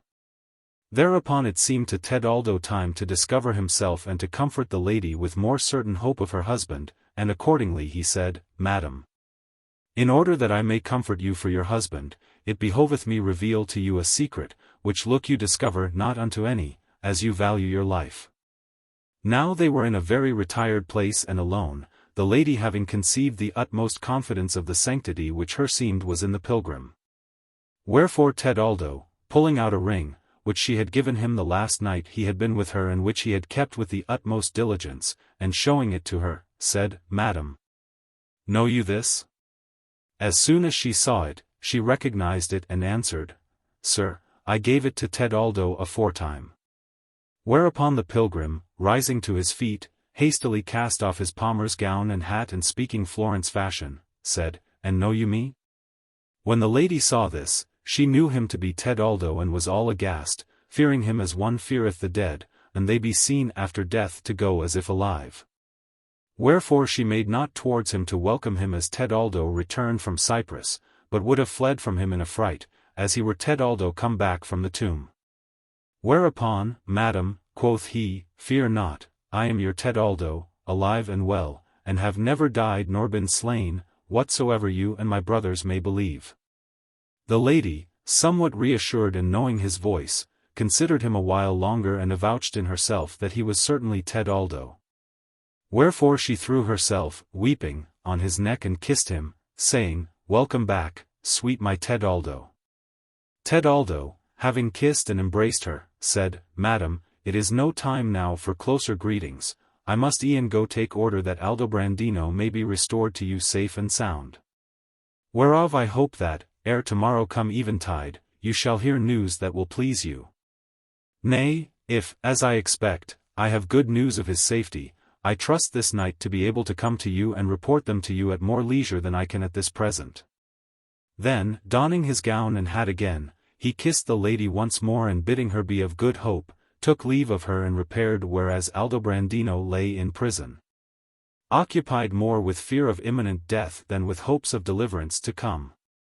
Tedaldo, with the jailer's consent, went in to him, in the guise of a ghostly comforter, and seating himself by his side, said to him, "Aldobrandino, I am a friend of thine.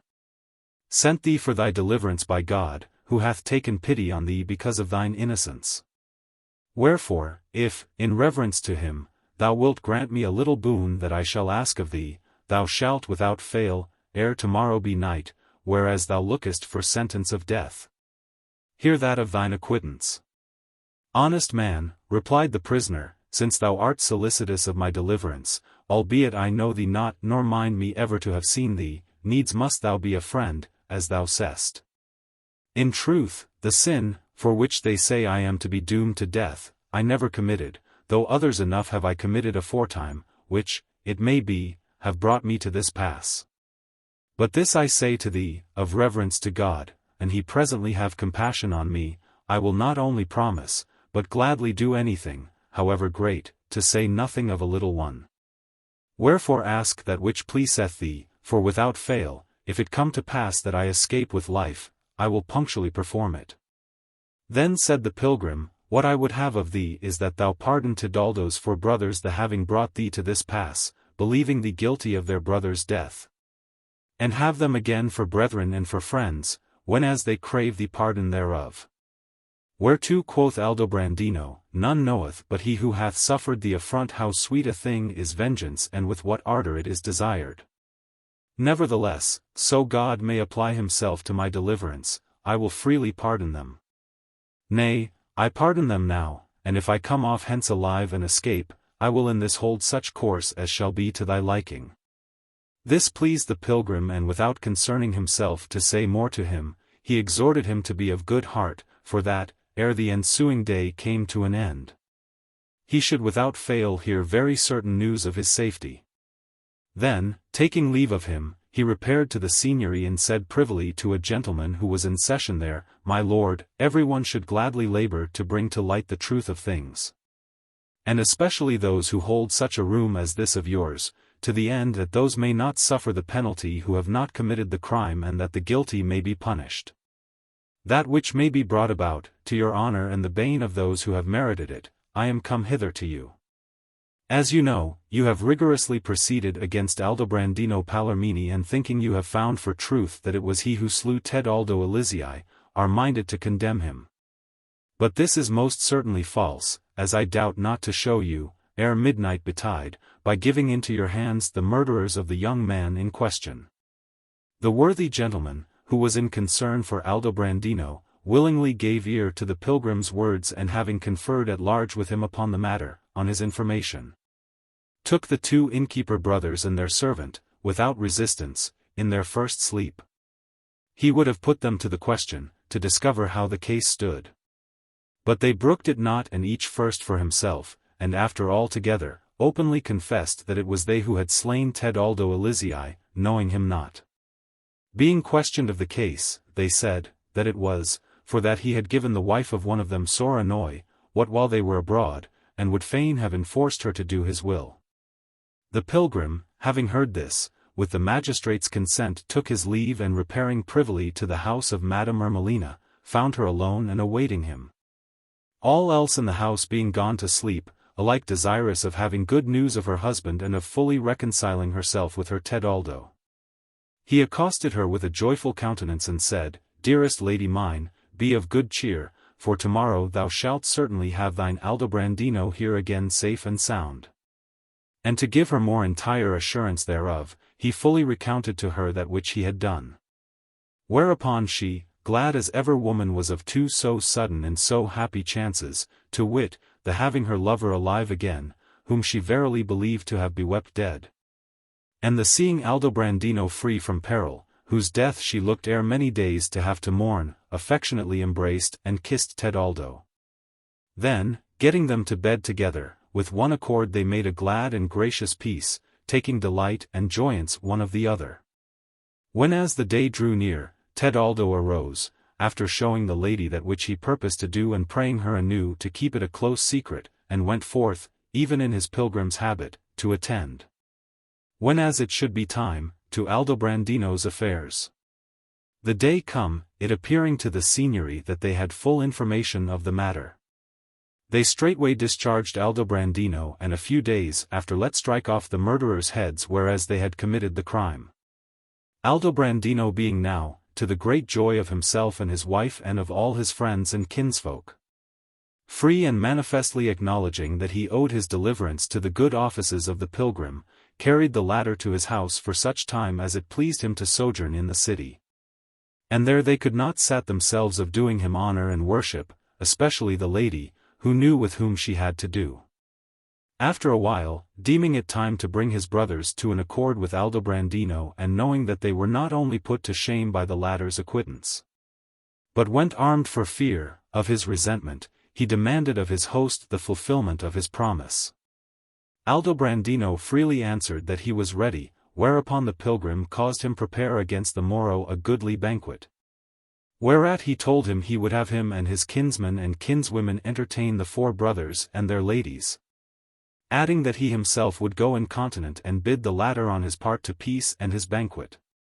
Aldobrandino consenting to all that liked the pilgrim, the latter forthright betook himself to the four brothers and plying them with store of such words as behoved unto the matter, in fine, with irrepugnable arguments, brought them easily enough to consent to regain Aldobrandino's friendship by asking pardon.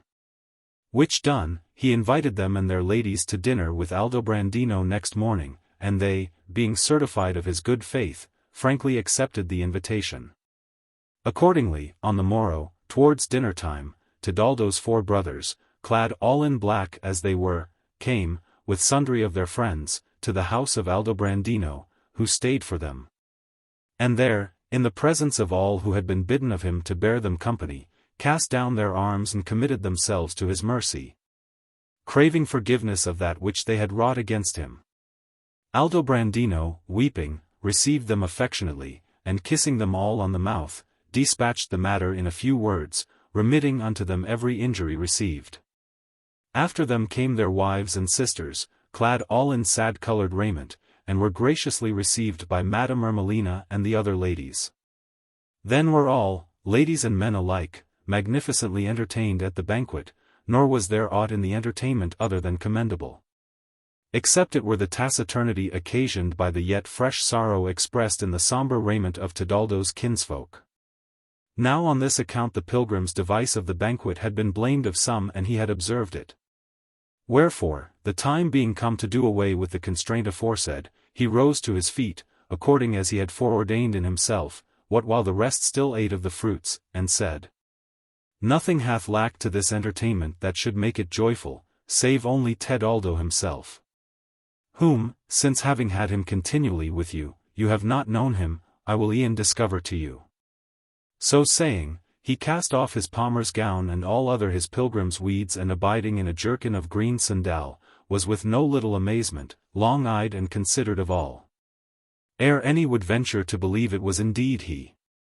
Tedaldo, seeing this, recounted many particulars of the relations and things betided between them, as well as of his own adventures. Whereupon his brethren and the other gentlemen present ran all to embrace him, with eyes full of joyful tears, as after did the ladies on like wise, as well strangers as kinswomen, except only Madame Ermelina. Which Aldobrandino seeing, What is this, Ermelina, quoth he.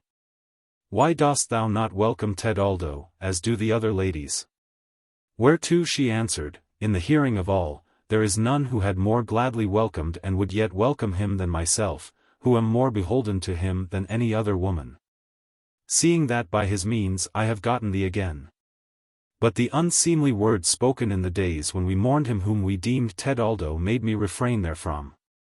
Quoth her husband, Go to, thinkest thou I believe in the howlers? 190 He hath right well shown their prate to be false by procuring my deliverance, more by token that I never believed it. Quick, rise and go and embrace him. The lady, who desired nothing better, was not slow to obey her husband in this, and accordingly, arising, embraced Tedaldo, as the other ladies had done, and gave him joyous welcome. This liberality of Aldobrandino was mighty pleasing to Tedaldo's brothers and to every man and woman there. And thereby all suspect 191 that had been aroused in the minds of some by the words aforesaid was done away. Then, everyone having given Tedaldo joy, he with his own hands rent the black clothes on his brothers' backs and the sad colored on those of his sisters and kinswomen, and would have them send after other apparel. Which when as they had donned, they gave themselves to singing and dancing and other diversions galore. Wherefore the banquet, which had had a silent beginning, had a loud resounding ending. Thereafter, with the utmost mirth, they one and all repaired, even as they were, to Tedaldo's house, where they supped that night, and on this wise they continued to feast several days longer. The Florentines awhile regarded Tedaldo with amazement, as a man risen from the dead. Nay, in many an one's mind, and even in that of his brethren, there abode a certain faint doubt and he were indeed himself, and they did not yet thoroughly believe it. Nor belike had they believed it for a long time to come, but for a chance which made them clear who the murdered man was, which was on this wise. There passed one day before their house certain footmen 192 of Lunigiana, who, seeing Tedaldo, made towards him and said, Give you good day, Faziolo. Whereto Tedaldo in his brother's presence answered, You mistake me. The others, hearing him speak, were abashed and cried him pardon, saying, Forsooth you resemble, more than ever we saw one man favor another, a comrade of ours called Faziolo of Pontremoli, who came hither some fortnight or more agone, nor could we ever since learn what is come of him. Indeed, we marveled at the dress, for that he was a soldier, even as we are. Tedaldo's elder brother, hearing this, came forward and inquired how this Faziolo had been clad. They told him, and it was found to have been punctually as they said. Wherefore, what with these and what with other tokens, it was known for certain that he who had been slain was Faziolo and not Tedaldo. And all doubt of the latter 193 accordingly departed, the minds of his brothers and of every other. Tedaldo, then, being returned very rich, persevered in his love, and the lady falling out with him no more, they long, discreetly dealing, had enjoyment of their love. God grant us to enjoy ours. The 8th story. Ferrando, having swallowed a certain powder, is entombed for dead, and being taken forth of the sepulchre by the abbot, who enjoyeth his wife the while, is put in prison and given to believe that he is in purgatory. After which, being raised up again, he rearreth for his own a child begotten of the abbot on his wife. The end being come of Emilia's long story, which had not withal for its length been unpleasing to any of the company, nay, but was held of all the ladies to have been briefly narrated. Having regard to the number and diversity of the incidents therein recounted, the queen, having with a mere sign intimated her pleasure to Lauretta, gave her occasion to begin thus, Dearest ladies, there occurreth to me to tell you a true story which hath much more semblance of falsehood than of that which it indeed is, and which hath been recalled to my mind by hearing one to have been bewept and buried for another. I purpose then, to tell you how a live man was entombed for dead, and how after he and many other folk believed himself to have come forth of the sepulchre as one raised from the dead. By reason whereof he 194 was adored as a saint who should rather have been condemned as a criminal.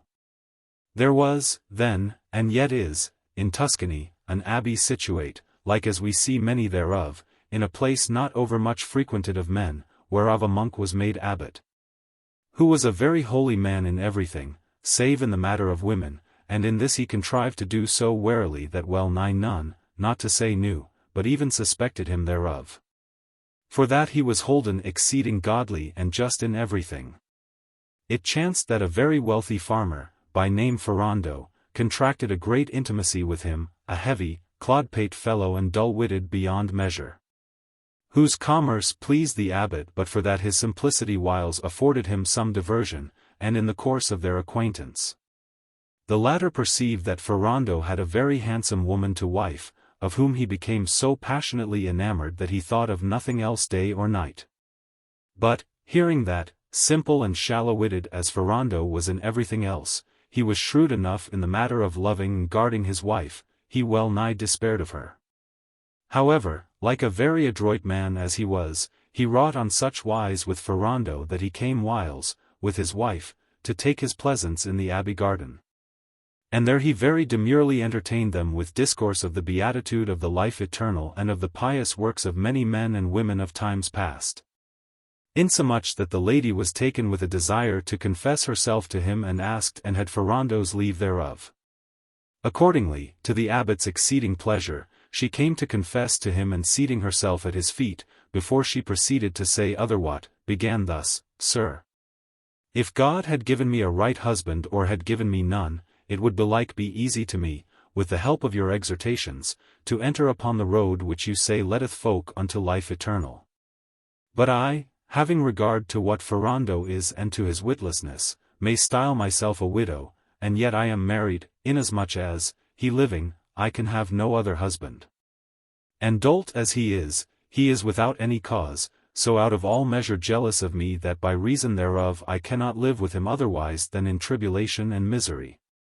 Wherefore, ere I come to other confession, I humbly beseech you, as most I may, that it may please you give me some counsel concerning this, for that, and the occasion of my well-doing begin not therefrom, confession or other good work will profit me little. This speech gave the abbot great satisfaction, and him seemed fortune had opened him the way to his chief desire. Wherefore, daughter, quoth he, I can well believe that it must be a sore annoy for a fair and dainty dame such as you are to have a blockhead to husband. But a much greater meseemeth to have a jealous man. Wherefore, you having both the one and the other, I can lightly credit that which you avouch of your tribulation. But for this, speaking briefly, I see neither counsel nor remedy save one, the which is that Ferrando be cured of this jealousy. The medicine that will cure him I know very well how to make, provided you have the heart to keep secret that which I shall tell you. Father mine, answered the lady, have no fear of that, for I would liefer suffer death than tell any that which you bid me not repeat, but how may this be done? Quoth the abbot, and we would have him cured, it behoveth of necessity that he go to purgatory. But how, asked she, can he go thither alive? Needs must he die, replied the abbot, and so go thither. And whenas he shall have suffered such penance as shall suffice to purge him of his jealousy, we will pray God, with certain orisons that he restore him to this life, and he will do it. Then, said the lady, I am to become a widow? Aye, answered the abbot, for a certain time, wherein you must look while you suffer not yourself to be married again, for that God would take it in ill part, and whenas Ferrando returned hither, it would behove you return to him and he would then be more jealous than ever. Quoth she, provided he be but cured of this calamity, so it may not behove me abide in prison all my life, I am content, do as it pleaseth you. And I will do it, 195 rejoined he. But what guerdon am I to have of you for such a service? Father, answered the lady, you shall have whatsoever pleaseth you, so but it be in my power. But what can the like of me that may befit such a man as yourself? Madam, replied the abbot, you can do no less for me than that which I undertake to do for you. For that, like as I am disposed to do that which is to be your weal and your solacement, even so can you do that which will be the saving and assainment of my life. Quoth she, an it be so, I am ready. Then, said the abbot, you must give me your love and vouchsafe me satisfaction of yourself, for whom I am all afire with love and languishment. The lady, hearing this, was all aghast and answered, Alack, father mine, what is this you ask? Methought you were a saint. Doth it beseem holy men to require women, who come to them for counsel, of such things? Fair my soul, rejoined the abbot, marvel not, for that sanctity nowise abatteth by this, seeing it hath its seat in the soul, and that which I ask of you is a sin of the body. But, be that as it may, your ravishing beauty hath had such might that love constraineth me to do thus. And I tell you that you may glory in your charms over all other women, considering that they please holy men, who are used to look upon the beauties of heaven. Moreover, abbot though I be, I am a man like another and am, as you see, not yet old. Nor should this that I ask be grievous to you to do. Nay, you should rather desire it, for that, what while Ferrando sojourneth in purgatory, I will bear you company by night and render you that solacement which he should give you. Nor shall any ever come to know of this, for that everyone believeth of me that, and more than that, which you but now believed of me. Reject not the grace that God sendeth you, for there be women enough who covet that which you may have and shall have, if, like a wise woman, you hearken to my counsel. Moreover, I have fair and precious jewels, which I purpose shall belong to none other than yourself. Do, then, for me, sweet my hope, that which I willingly do for you. The lady hung her head, knowing not how to deny him, whilst her seemed it were ill done to grant him what he asked. But the abbot, seeing that she hearkened and hesitated to reply, and him seeming he had already half converted her, followed up his first words with many others, and stayed not till he had persuaded her that she would do well to comply with him. Accordingly, she said, blushing, that she was ready to do his every commandment, but might not avail thereto till such time as Ferrando should be gone to purgatory. Whereupon quoth the abbot, exceeding well pleased, and we will make shift to send him thither incontinent, do you but contrive that he come hither tomorrow or next day to sojourn with me. So saying, he privily put a very handsome ring into her hand and dismissed her. The lady rejoiced at the gift, and looking to have others, rejoined her companions, to whom she fell to relating marvellous things of the abbot's sanctity, and presently returned home with them. A few days after Ferrando repaired to the abbey, whom, when as the abbot saw, he cast about to send him to purgatory. Accordingly, he sought out a powder of marvellous virtue, which he had gotten in the parts of the Levant of a great prince, who avouched it to be that which was wont to be used of the old man of the mountain 196 whenas he would fain send anyone, sleeping, into his paradise or bring him forth thereof, and that, according as more or less thereof was given, without doing any hurt, it made him who took it sleep more or less time, on such wise that, whilst its virtue lasted, none would say he had life in him. Of this he took as much as might suffice to make a man sleep 3 days, and putting it in a beaker of wine, that was not yet well cleared, gave it to Ferrando to drink in his cell, without the latter suspecting aught. After which he carried him into the cloister, and there with some of his monks fell to making sport of him and his dunceries. Nor was it long before, the powder working, Ferrando was taken with so sudden and overpowering a drowsiness, that he slumbered as yet he stood afoot, and presently fell down fast asleep. The abbot made a show of being concerned at this accident, and letting untruss him, caused fetch cold water and cast it in his face, and essay many other remedies of his fashion, as if he would recall the strayed life and senses from the oppression of some fumosity of the stomach or whatnot like affection that had usurped them. The monks, seeing that for all this he came not to himself, and feeling his pulse, but finding no sign of life in him, all held it for certain that he was dead.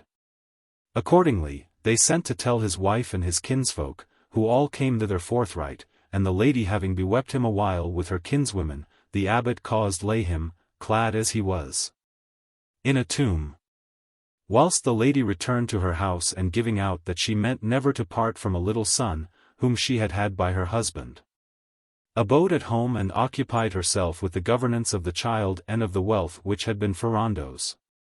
Meanwhile, the abbot arose stealthily in the night, and with the aid of a Bolognese monk, in whom he much trusted and who was that day come thither from Bologna, took up Ferrando out of the tomb and carried him into a vault, in which there was no light to be seen, and which had been made for prison of such of the monks as should make default in aught. There they pulled off his garments, and clothing him monk fashion, laid him on a truss of straw and there left him against he should recover his senses, whilst the Bolognese monk, having been instructed by the abbot of that which he had to do, without any else knowing aught thereof, proceeded to await his coming to himself. On the morrow, the abbot, accompanied by sundry of his monks, betook himself, by way of visitation, to the house of the lady, whom he found clad in black and in great tribulation. And having comforted her a while, he softly required her of her promise. The lady, finding herself free and unhindered of Ferrando or any other and seeing on his finger another fine ring, replied that she was ready and appointed him to come to her that same night. Accordingly, night come, the abbot, disguised in Ferrando's clothes and accompanied by the monk his confidant, repaired thither and lay with her in the utmost delight and pleasance till the morning, when he returned to the abbey. After this he very often made the same journey on a like errand and being whiles encountered, coming or going, of one or another of the villagers. It was believed he was Ferrando who went about those parts, doing penance. By reason whereof many strange stories were after bruited about among the simple country folk, and this was more than once reported to Ferrando's wife, who well knew what it was. As for Ferrando, when he recovered his senses and found himself he knew not where, the Bolognese monk came in to him with a horrible noise and laying hold of him, gave him a sound drubbing with a rod he had in his hand. Ferrando, weeping and crying out, did not but ask, "Where am I?" To which the monk answered, "Thou art in purgatory."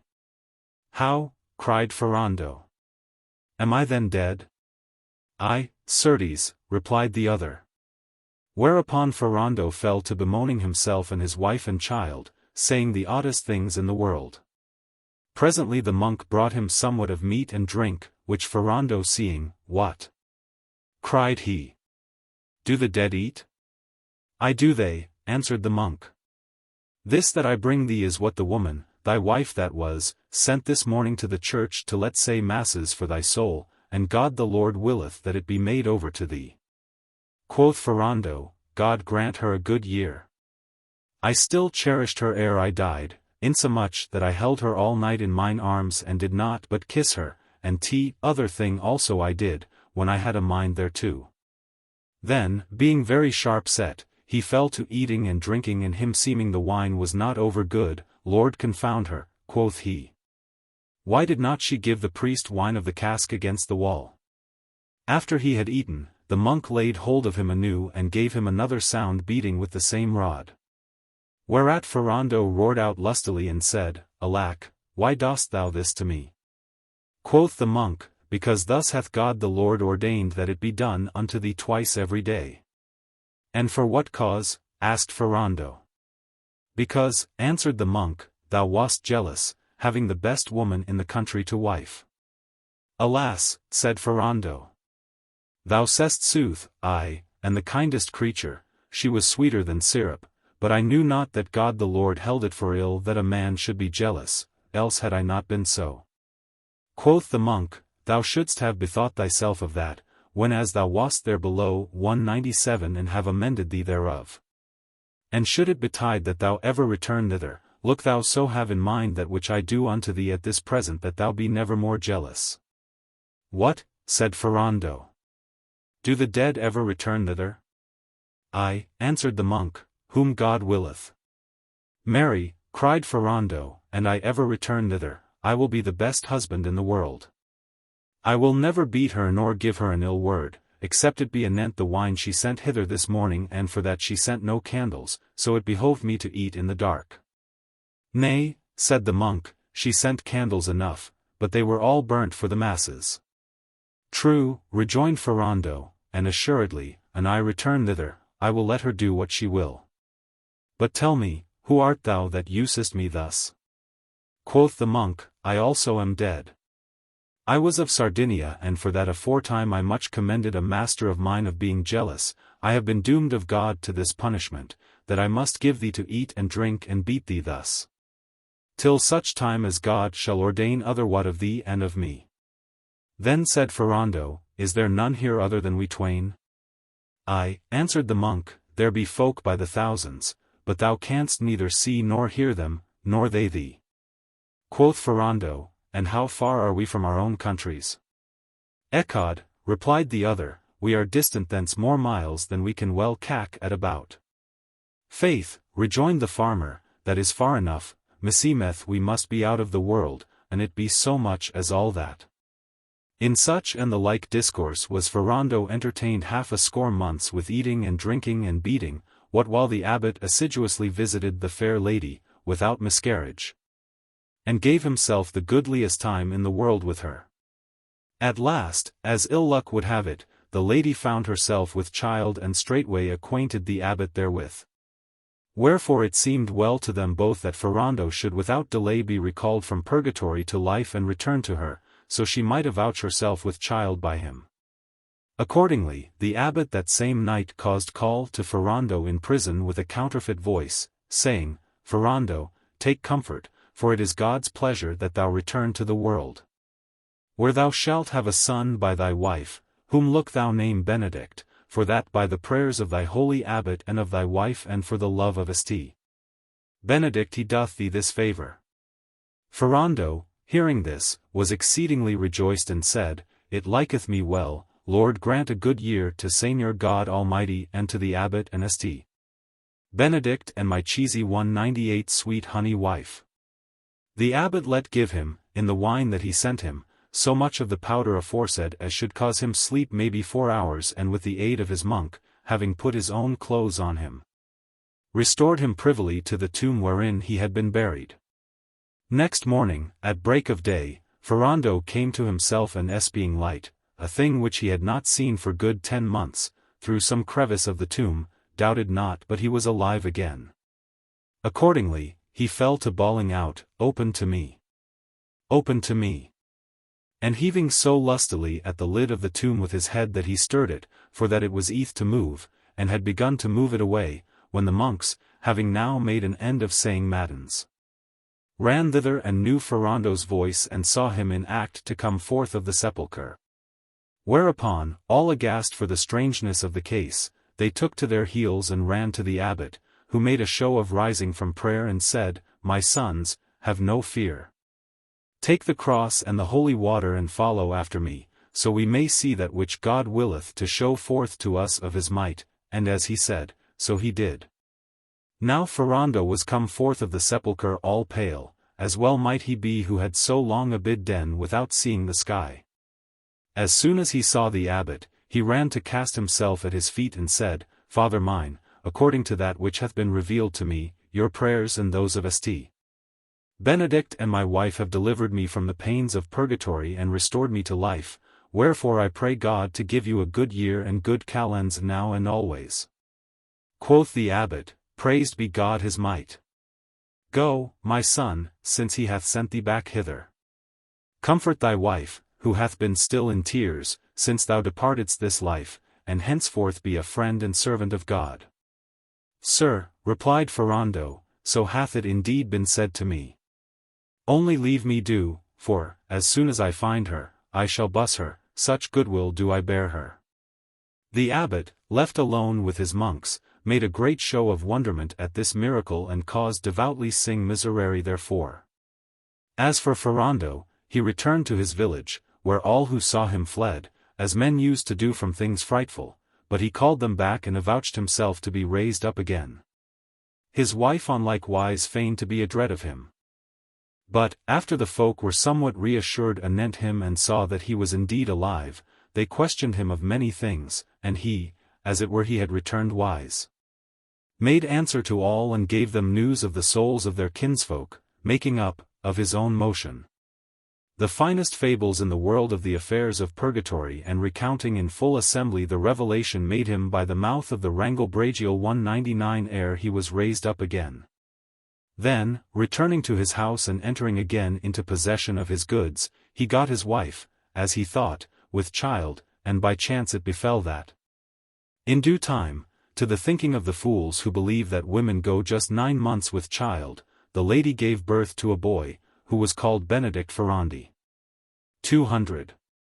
Ferrando's return and his talk, well nigh everyone believing him to have risen from the dead, added infinitely to the renown of the abbot's sanctity, and he himself As if cured of his jealousy by the many beatings he had received therefore, thenceforward, according to the promise made by the abbot to the lady, was no more jealous.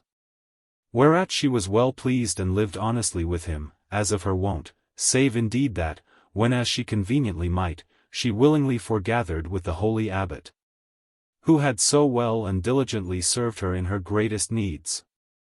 The 9th story. Gillette de Narbonne recovereth the King of France of a fistula and demandeth for her husband Bertrand de Roussillon, who marrieth her against his will and betaketh him for despite to Florence, where, he paying court to a young lady, Gillette, in the person of the latter, lieth with him and hath by him 2 sons. Wherefore after, holding her dear, he entertaineth her for his wife. Lauretta's story being now ended, it rested but with the queen to tell, and she would not infringe upon Dioneo's privilege. Wherefore, without waiting to be solicited by her companions, she began all blithesomely to speak thus: Who shall tell a story that may appear goodly, now we have heard that of Lauretta? Certes, it was well for us that hers was not the first, for that few of the others would have pleased after it, as I misdoubt me 201 will betide of those which are yet to tell this day. Natheless, be that as it may, I will e'en recount to you that which occurreth to me upon the proposed theme. There was in the kingdom of France a gentleman called Isnard, Count of Roussillon, who, for that he was scant of health, still entertained about his person a physician, by name Master Gerard de Narbonne. The said count had one little son, and no more, hight Bertrand, who was exceeding handsome and agreeable, and with him other children of his own age were brought up. Among these latter was a daughter of the aforesaid physician, by name Gillette, who vowed to the said Bertrand an infinite love and fervent more than pertained unto her tender years. The count dying and leaving his son in the hands of the king, it behoved him betake himself to Paris, whereof the damsel abode sore disconsolate, and her own father dying no great while after. She would fain, and she might have had a seemly occasion, have gone to Paris to see Bertrand, but, being straitly guarded, for that she was left rich and alone, she saw no honorable way thereto. And being now of age for a husband and having never been able to forget Bertrand, she had, without reason assigned, refused many to whom her kinsfolk would have married her. Now it befell that, what while she burned more than ever for love of Bertrand, for that she heard he was grown a very goodly gentleman, news came to her how the King of France, by an impostum which he had had in his breast and which had been ill tended, had gotten a fistula, which occasioned him the utmost anguish and annoy. Nor had he yet been able to find a physician who might avail to recover him thereof, albeit many had essayed it, but all had aggravated the ill. Wherefore the king, despairing of cure, would have no more counsel nor aid of any. Hereof the young lady was beyond measure content and bethought herself that not only would this furnish her with a legitimate occasion of going to Paris, but that, should the king's ailment be such as she believed, she might lightly avail to have Bertrand to husband. Accordingly, having aforetime learned many things of her father, she made a powder of certain simples useful for such an infirmity as she conceived the king's to be, and taking horse, repaired to Paris. Before aught else she studied to see Bertrand, and next, presenting herself before the king, she prayed him of his favor to show her his ailment. The king, seeing her a fair and engaging damsel, knew not how to deny her and showed her that which ailed him.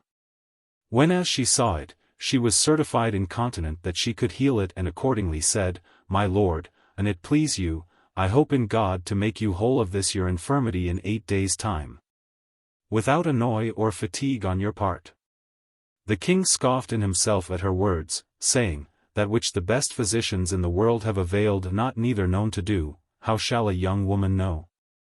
Accordingly, he thanked her for her good will and answered that he was resolved no more to follow the counsel of physicians. Whereupon quoth the damsel, My lord, you make light of my skill, for that I am young and a woman. But I would have you bear in mind that I medicine not of mine own science, but with the aid of God and the science of Master Gerard de Narbonne, who was my father and a famous physician whilst he lived. The king, hearing this, said in himself, It may be this woman is sent me of God. Why should I not make proof of her knowledge, since she saith she will, without annoy of mine, cure me in little time? Accordingly, being resolved to essay her, he said, Damsel, and if you cure us not, after causing us break our resolution, what will you have ensue to you therefore? My lord, answered she, set a guard upon me, and if I cure you not within 8 days, let burn me alive, but, if I cure you, what reward shall I have? Quoth the king, you seem as yet unhusbanded. If you do this, we will marry you well and worshipfully. My lord, replied the young lady, I am well pleased that you should marry me, but I will have a husband such as I shall ask of you, excepting always any one of your sons or of the royal house. He readily promised her that which she sought, whereupon she began her cure, and in brief, before the term limited, she brought him back to health. The king, feeling himself healed, said, Damsel, you have well earned your husband. Whereto she answered, Then, my lord, I have earned Bertrand de Roussillon, whom I began to love even in the days of my childhood and have ever since loved over all. The king deemed it a grave matter to give him to her. Nevertheless, having promised her and unwilling to fail of his faith, he let call the count to himself and bespoke him thus, Bertrand, you are now of age and accomplished, in all that behoveth unto man's estate. 202 Wherefore it is our pleasure that you return to govern your county and carry with you a damsel, whom we have given you to wife. And who is the damsel, my lord? Asked Bertrand. To which the king answered, It is she who hath with her medicines restored to us our health. Bertrand, who had seen and recognized Gillette, knowing her, albeit she seemed to him very fair, to be of no such lineage as sorted with his quality, said all disdainfully, My lord, will you then marry me to a she-leech? Now God forbid I should ever take such an one to wife. Then, said the king, will you have us fail of our faith, the which, to have our health again, we pledged to the damsel, who in guerdon thereof demanded you to husband? My lord, answered Bertrand, you may, and you will, take from me whatsoever I possess or, as your liegeman, bestow me upon whoso pleaseth you. But of this I certify you, that I will never be a consenting party unto such a marriage. Nay, rejoined the king, but you shall, for that the damsel is fair and wise and loveth you dear. Wherefore we doubt not but you will have a far happier life with her than with a lady of higher lineage. Bertrand held his peace, and the king let make great preparations for the celebration of the marriage. The appointed day being come, Bertrand, sore against his will, in the presence of the king, espoused the damsel, who loved him more than herself. This done, having already determined in himself what he should do, he sought leave of the king to depart, saying he would fain return to his county and there consummate the marriage. Then, taking horse, he repaired not thither, but betook himself into Tuscany, where, hearing that the Florentines were at war with those of Siena, he determined to join himself to the former. By whom he was joyfully received and made captain over a certain number of men-at-arms. And there, being well provided 203 of them, he abode a pretty while in their service. The newly made wife, ill content with such a lot, but hoping by her fair dealing to recall him to his county, betook herself to Roussillon, where she was received of all as their liege lady. There, finding everything waste and disordered for the long time that the land had been without a lord, with great diligence and solicitude, like a discreet lady as she was, she set all in order again, whereof the count's vassals were mightily content and held her exceeding dear, vowing her a great love and blaming the count sore for that he accepted not of her. The lady, having thoroughly ordered the county, notified the count thereof by 2 knights, whom she dispatched to him, praying him that, and it were on her account he forbore to come to his county, he should signify it to her, and she, to pleasure him, would depart thence. But he answered them very harshly, saying, For that, let her do her pleasure. I, for my part, will return thither to abide with her, whenas she shall have this my ring on her finger and in her arms a son by me begotten. Now the ring in question he held very dear and never parted with it, by reason of a certain virtue which it had been given him to understand that it had. The knights understood the hardship of the condition implied in these 2 well-nigh impossible requirements, but, seeing that they might not by their words avail to move him from his purpose, they returned to the lady and reported to her his reply. Whereat she was sore afflicted and determined, after long consideration, to seek to learn if and where the two things aforesaid might be compassed, to the intent that she might, in consequence, have her husband again. Accordingly, having bethought herself what she should do, she assembled certain of the best and chiefest men of the county, and with plaintive speech very orderly recounted to them that which she had already done for love of the count, and showed them what had ensued thereof, adding that it was not her intent that, through her sojourn there, the count should abide in perpetual exile. Nay, rather she purposed to spend the rest of her life in pilgrimages and works of mercy and charity for her soul's health. Wherefore she prayed them take the ward and governance of the county, and notify the count that she had left him free and vacant possession and had departed the country, intending never more to return to Roussillon. Many were the tears shed by the good folk, whilst she spoke, and many the prayers addressed to her that it would please her change counsel and abide there, but they availed not. Then, commending them to God, she set out upon her way, without telling any whither she was bound. Well furnished with moneys and jewels of price, and accompanied by a cousin of hers and a chamber-woman, all in pilgrim's habits, and stayed not till she came to Florence, where, chancing upon a little inn, kept by a decent widow woman, she there took up her abode and lived quietly, after the fashion of a poor pilgrim, impatient to hear news of her lord. It befell, then, that on the morrow of her arrival she saw Bertrand pass before her lodging, a horseback with his company, and albeit she knew him full well, natheless she asked the good woman of the inn who he was. The hostess answered, that is a stranger gentleman, who calleth himself Count Bertrand, a pleasant man and a courteous and much loved in this city. And he is the most enamoured man in the world of a she-neighbour of ours, who is a gentlewoman, but poor.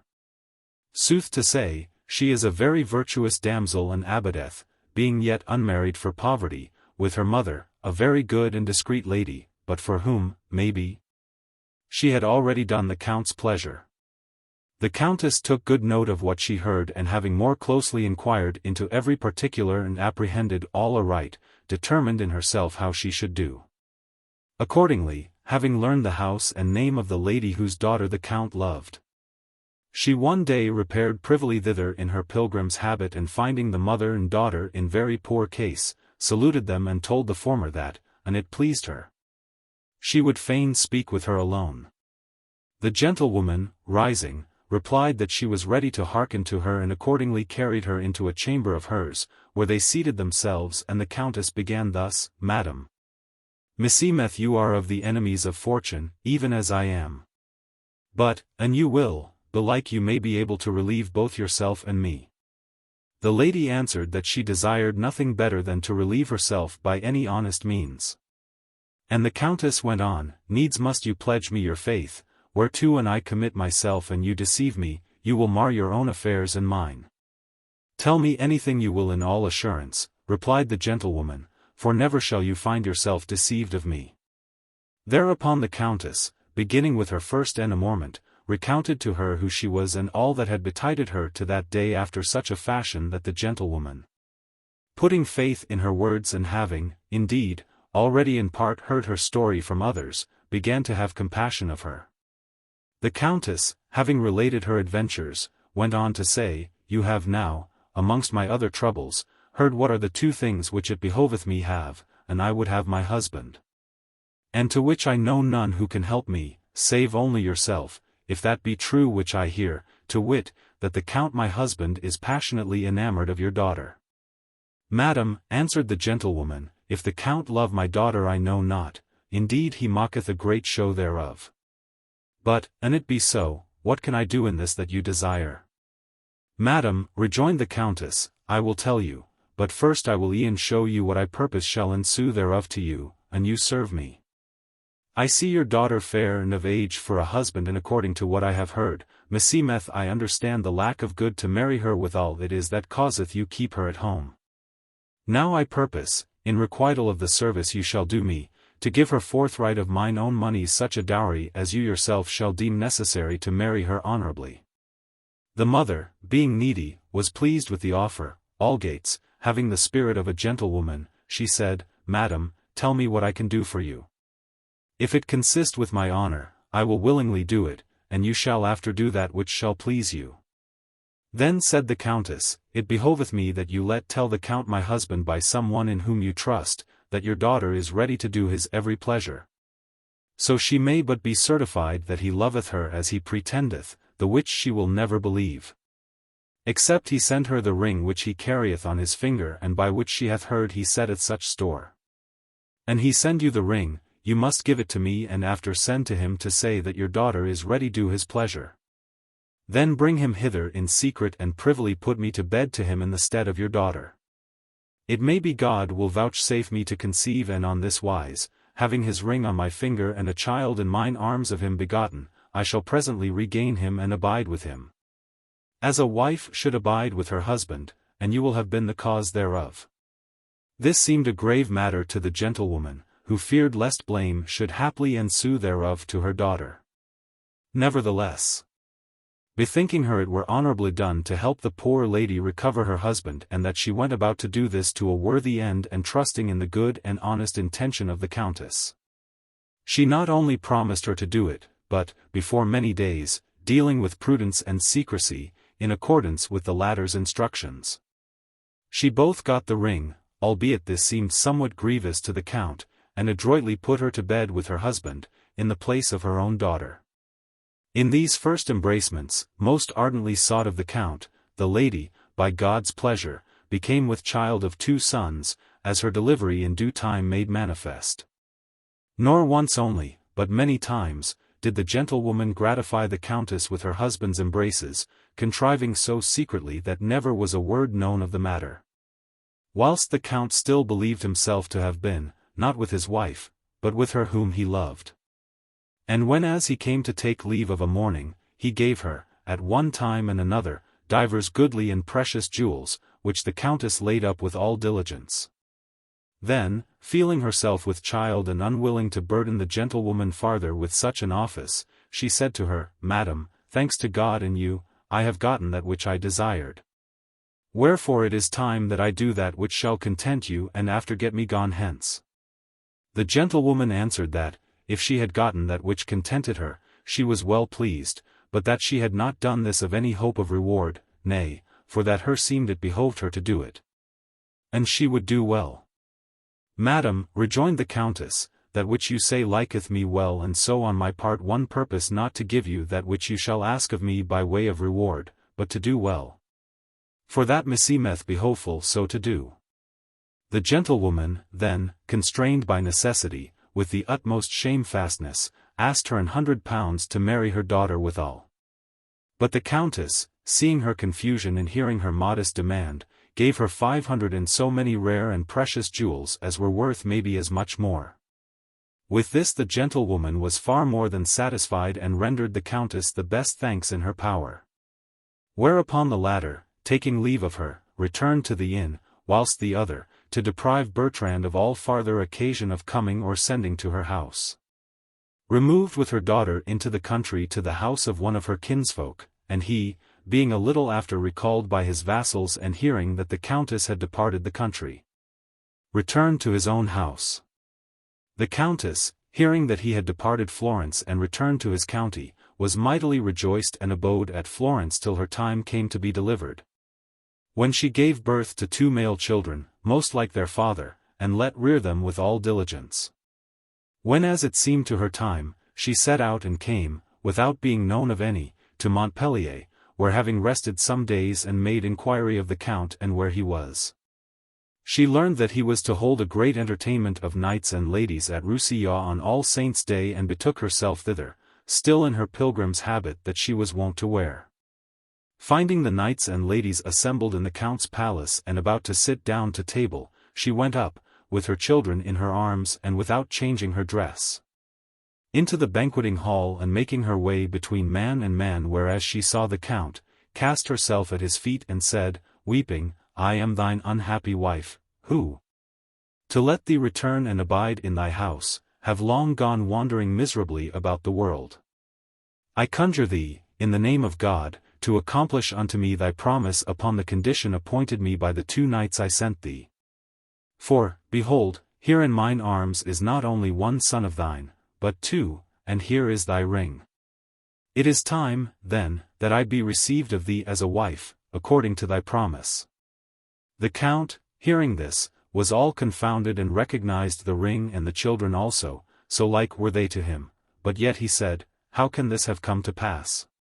The countess, then, to his exceeding wonderment and that of all others who were present, orderly recounted that which had passed and how it had happened. Whereupon the count, feeling that she spoke sooth and seeing her constancy and wit and moreover 2 such goodly children, as well for the observance of his promise as to pleasure all his liegemen and the ladies, who all besought him thenceforth to receive and honor her as his lawful wife, put off his obstinate despite and raising the countess to her feet, embraced her and kissing her, acknowledged her for his lawful wife and those for his children. Then, letting clothe her in apparel such as beseemed her quality, to the exceeding joyance of as many as were there and of all other his vassals who heard the news, he held high festival. Not only all that day, but sundry others, and from that day forth still honored her as his bride and his wife and loved and tendered her over all. The 10th story. Alabec, turning hermit, is taught by Rustico, a monk, to put the devil in hell, and being after brought away thence, becometh Neifile his wife.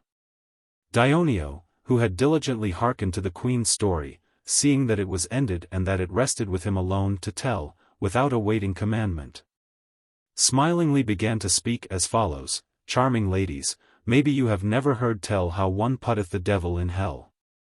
Wherefore, without much departing from the tenor of that whereof you have discoursed all this day, I will e'en tell it you. Belike, having learned it, you may catch the spirit too for thereof and come to know that, albeit love sojourneth liefer in jocund palaces and luxurious chambers than in the hovels of the poor, yet none the less doth he whiles make his power felt mid most thick forests and rugged mountains and in desert caverns. Whereby it may be understood that all things are subject to his puissance. To come, then, to the fact, I say that in the city of Capsa in Barbary there was aforetime a very rich man, who, among his other children, had a fair and winsome young daughter, by name Alabec. She, not being a Christian and hearing many Christians who abode in the town mightily extol the Christian faith and the service of God, one day questioned one of them in what manner one might avail to serve God with the least hindrance. The other answered that they best served God who most strictly eschewed the things of the world, as those did who had bade ken them into the solitudes of the deserts of Thebes. The girl, who was maybe 14 years old and very simple, moved by no ordered desire, but by some childish fancy, set off next morning by stealth and all alone, to go to the desert of Thebes, without letting any know her intent. After some days, her desire persisting, she won, with no little toil, to the deserts in question and seeing a hut afar off, went thither and found at the door a holy man, who marveled to see her there and asked her what she sought. She replied that, being inspired of God, she went seeking to enter into his service and was now in quest of one who should teach her how it behoved to serve him. The worthy man, seeing her young and very fair and fearing lest, and he entertained her, the devil should beguile him, commended her pious intent and giving her somewhat to eat of roots of herbs and wild apples and dates and to drink of water, said to her, Daughter mine, not far hence is a holy man, who is a much better master than I of that which thou goest seeking. Do thou betake thyself to him, and put her in the way. However, when she reached the man in question, she had of him the same answer and faring farther, came to the cell of a young hermit, a very devout and good man, whose name was Rustico and to whom she made the same request as she had done to the others. He, having a mind to make a trial of his own constancy, sent her not away, as the others had done, but received her into his cell, and the night being come, he made her a little bed of palm fronds and bade her lie down to rest thereon. This done, temptations tarried not to give battle to his powers of resistance, and he, finding himself grossly deceived by these latter, turned tail, without awaiting many assaults, and confessed himself beaten. Then, laying aside devout thoughts and orisons and mortifications, he fell to revolving in his memory the youth and beauty of the damsel and bethinking himself what course he should take with her, so as to win to that which he desired of her, without her taking him for a debauched fellow. Accordingly, having sounded her with sundry questions, he found that she had never known man and was in truth as simple as she seemed. Wherefore he bethought him how, under colour of the service of God, he might bring her to his pleasures. In the first place, he showeth her with many words how great an enemy the devil was of God the Lord, and after gave her to understand that the most acceptable service that could be rendered to God was to put back the devil into hell, whereto he had condemned him. The girl asked him how this might be done, and he, Thou shalt soon know that, do thou but as thou shalt see me do. So saying, he proceeded to put off the few garments he had and abode stark naked, as likewise did the girl, whereupon he fell on his knees, as he would pray, and caused her abide over against himself. 205. Whereupon Rustico, seeing her so fair, felt an accession of desire, and therewith came an insurgence of the flesh, which Alabec marking with surprise, said, Rustico, what is this which I see thee have, that so protrudes, and which I have not? Oh, my daughter, said Rustico, 'tis the devil of whom I have told thee, and, sayest thou? He is now tormenting me most grievously, insomuch that I am scarce able to hold out. Then, praise be to God, said the girl, I see that I am in better case than thou, for no such devil have I. Sooth sayest thou, returned Rustico. But instead of him thou hast somewhat else that I have not. Oh, said Alabec, what may that be? Hell, answered Rustico, and I tell thee, that 'tis my belief that God has sent thee hither for the salvation of my soul. Seeing that, if this devil shall continue to plague me thus, then, so thou wilt have compassion on me and permit me to put him in hell, thou wilt both afford me great and exceeding great solace, and render to God an exceeding most acceptable service, if, as thou sayest, thou art come into these parts for such a purpose. In good faith the girl made answer, as I have hell to match your devil, be it, my father, as and when you will. Whereupon, bless thee, my daughter, said Rustico, go we then, and put him there, that he leave me henceforth in peace. Which said, he took the girl to one of the beds and taught her the posture in which she must lie in order to incarcerate this spirit accursed of God. The girl, having never before put any devil in hell, felt on this first occasion a twinge of pain, wherefore she said to Rustico, of a surety, my father, he must be a wicked fellow, this devil, and in very truth a foe to God. For there is sorrow even in hell, not to speak of other places, when he is put there. Daughter, said Rustico, 'twill not be always so. And for better assurance thereof they put him there 6 times before they quitted the bed, whereby they so thoroughly abased his pride that he was fain to be quiet. However, the proud fit returning upon him from time to time, and the girl addressing herself always obediently to its reduction, it so befell that she began to find the game agreeable, and would say to Rustico, now see I plainly that, 'twas true, what the worthy men said at Capsa, of the service of God being so delightful. Indeed I cannot remember that in aught that ever I did I had so much pleasure, so much solace, as in putting the devil in hell. For which cause I deem it insensate folly on the part of anyone to have a care to aught else than the service of God.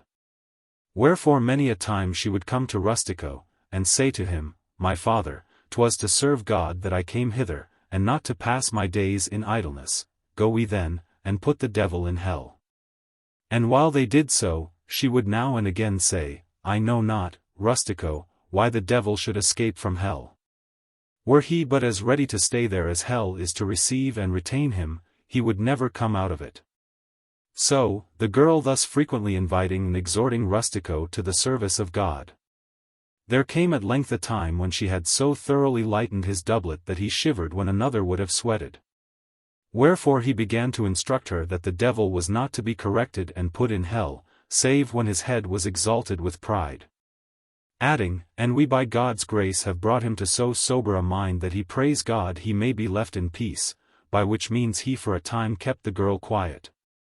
But when she saw that Rustico had no more occasion for her to put the devil in hell, she said to him one day, Rustico, if thy devil is chastened and gives thee no more trouble, my hell, on the other hand, gives me no peace. Wherefore, I with my hell have holpen thee to abase the pride of thy devil, so thou wouldst do well to lend me the aid of thy devil to allay the fervent heat of my hell. Rustico, who lived on roots and water, could ill avail to answer her calls and told her that it would need overmany devils to appease hell, but he would do what he might thereof. Accordingly he satisfied her bytimes, but so seldom it was but casting a bean into the lion's mouth. Whereas the girl, her seeming she served not God as diligently as she would fain have done, murmured somewhat. But, whilst this debate was toward between Rustico his devil and Alabec her hell, for overmuch desire on the one part and lack of power on the other, it befell that a fire broke out in Capsa and burnt Alabeca's father in his own house, with as many children and other family as he had. By reason whereof she abode heir to all his good. Thereupon, a young man called Neifile, who had spent all his substance in gallantry, hearing that she was alive, set out in search of her and finding her before the court 206 had laid hands upon her father's estate, as that of a man dying without heir, to Rustico's great satisfaction, but against her own will, brought her back to Capsa, where he took her to wife and succeeded, in her right, to the ample inheritance of her father. There, being asked by the women at what she served God in the desert, she answered, Neifile having not yet lain with her, that she served him at putting the devil in hell, and that Neifile had done a grievous sin in that he had taken her from such service. The ladies asked, How putteth one the devil in hell? And the girl, what with words and what with gestures, expounded it to them. Whereat they set up so great a laughing that they laugh yet and said, Give yourself no concern, my child. Nay, for that is done here also, and Neifile will serve our Lord full well with thee at this. Thereafter, telling it from one to another throughout the city, they brought it to a common saying there that the most acceptable service one could render to God was to put the devil in hell. Which byword, having passed the sea hither, is yet current here. Wherefore do all you young ladies, who have need of God's grace, learn to put the devil in hell. For that this is highly acceptable to him and pleasing to both parties, and much good may grow and ensue thereof. 1,000 times or more had Dioneo's story moved the modest ladies to laughter, so quaint and comical did his words appear to them. Then, whenas he had made an end thereof, the queen, knowing the term of her sovereignty to be come, lifted the laurel from her head and set it merrily on that of Filostrato, saying, We shall presently see if the wolf will know how to govern the ewes better than the ewes have governed the wolves. Filostrato, hearing this, said, laughing, An I were hearkened to, the wolves had taught the ewes to put the devil in hell, no worse than Rustico taught Alabec. Wherefore do ye not style us wolven, since you yourselves have not been ewen? Algates, I will govern the kingdom committed to me to the best of my power. Harkee, Filostrato, rejoined Neifile, in seeking to teach us, you might have chanced to learn sense, even as did Macedo of Lamperecchio of the nuns. And find your tongue what time your bones should have learnt to whistle without a master. Filostrato, finding that he still got a Roland for his Oliver 207, gave over pleasantry and addressed himself to the governance of the kingdom committed to him. Wherefore, letting call the seneschal, he was fain to know at what point things stood, all and after discreetly ordained that which he judged would be well and would content the company for such time as his seigneury should endure. Then, turning to the ladies, Lovesome ladies, quoth he, since I knew good from evil, I have, for my ill fortune, been still subject unto love for the charms of one or other of you. Nor hath humility neither obedience, no, nor the assiduous ensuing him in all his usances, in so far as it hath been known of me, availed me, but that first I have been abandoned for another, and after have still gone from bad to worse. And so I believe I shall fare unto my death. Wherefore it pleaseth me that it be discoursed tomorrow of none other matter than that which is most conformable to mine own case, to wit, of those whose loves have had unhappy ending. For that I in the long run look for a most unhappy issue to mine own. Nor was the name by which you call me conferred on me for otherwhat by such an one who knew well what it meant. 208. So saying, he rose to his feet and dismissed everyone until supper time. The garden was so goodly and so delightsome that there was none who elected to go forth thereof, in the hope of finding more pleasance elsewhere. Nay, the sun, now grown mild, making it nowise irksome to give chase to the fawns and kids and rabbits and other beasts which were thereabout and which, as they sat, had come maybe 100 times to disturb them by skipping through their midst, some addressed themselves to pursue them. Dioneo and Fiammetta fell to singing of Messer Guglielmo and the Lady of Virtue 209 whilst Filomena and Panfilo sat down to chess. And so, some doing one thing and some another, the time passed on such wise that the hour of supper came well nigh unlooked for. Whereupon, the tables being set round about the fair fountain, they supped there in the evening with the utmost delight. As soon as the tables were taken away, Filostrato, not to depart from the course holden of those who had been queens before him, commanded Lauretta to lead up a dance and sing a song. "My lord," answered she, "I know none of other folks' songs, nor have I in mind any of mine own which should best beseem so joyous a company. But, an you choose one of those which I have, I will willingly sing it." Quoth the king, "Nothing of thine can be other than goodly and pleasing, wherefore sing us such as thou hast." Lauretta, then, with a sweet voice enough, but in a somewhat plaintive style, began thus, the other ladies answering.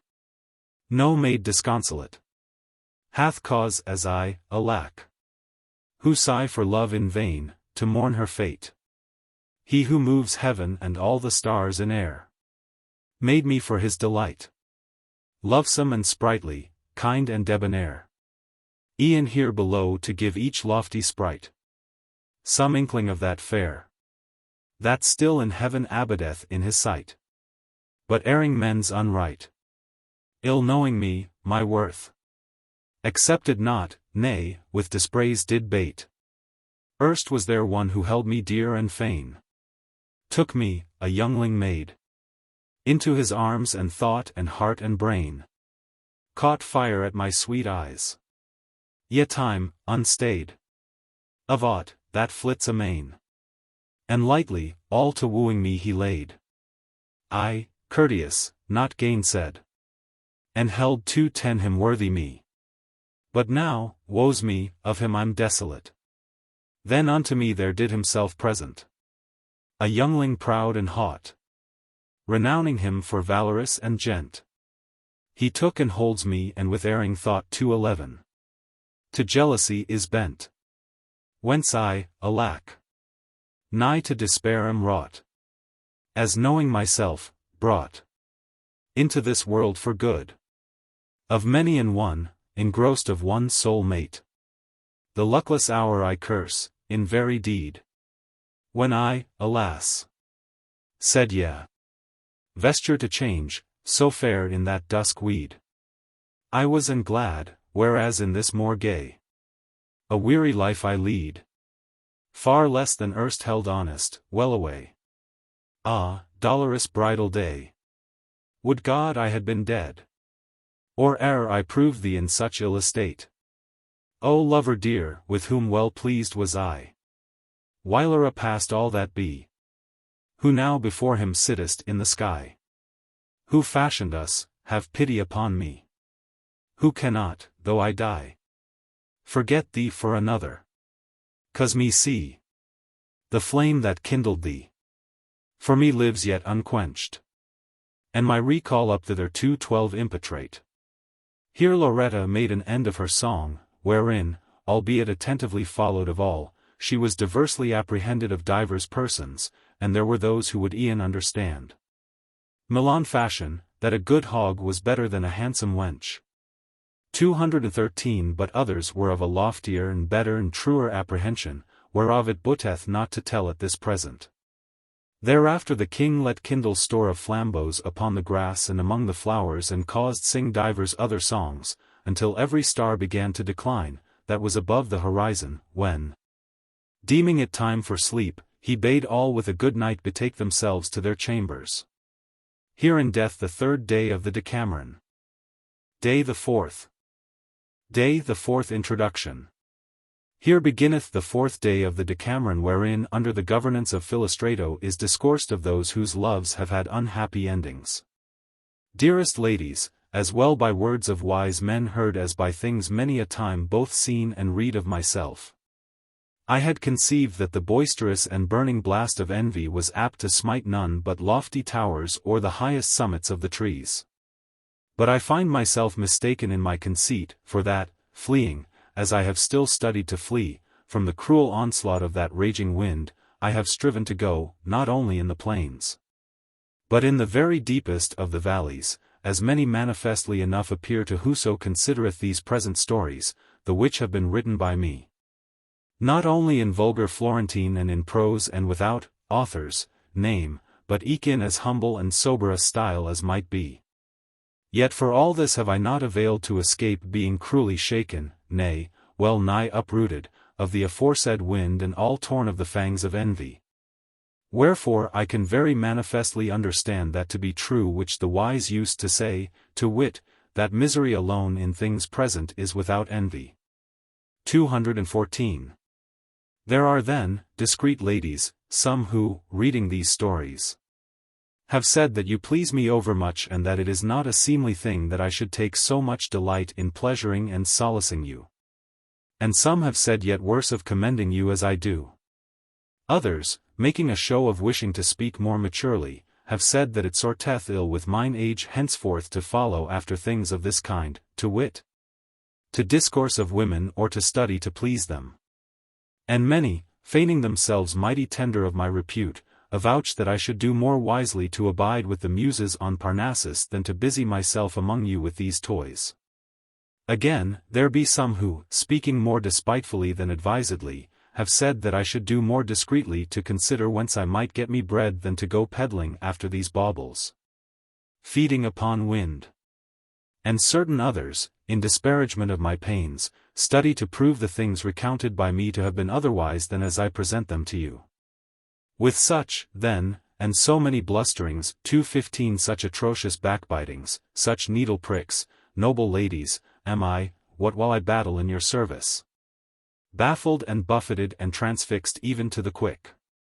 The which things, God knoweth, I hear and apprehend with an untroubled mind, and albeit my defence in this pertaineth altogether unto you, naveless, I purpose not to spare mine own pains. Nay, without answering so much, at large, as it might behove, I mean to rid mine ears of them with some slight rejoinder, and that without delay. For that if even now, I being not yet come to 216 the third part of my travail, they 217 are many and presume amain, I opine that, ere I come to the end thereof, they may, having had no rebuff at the first, on such wise be multiplied that with whatsoever little pains of theirs they might overthrow me, nor might your powers, great though they be, avail to withstand this.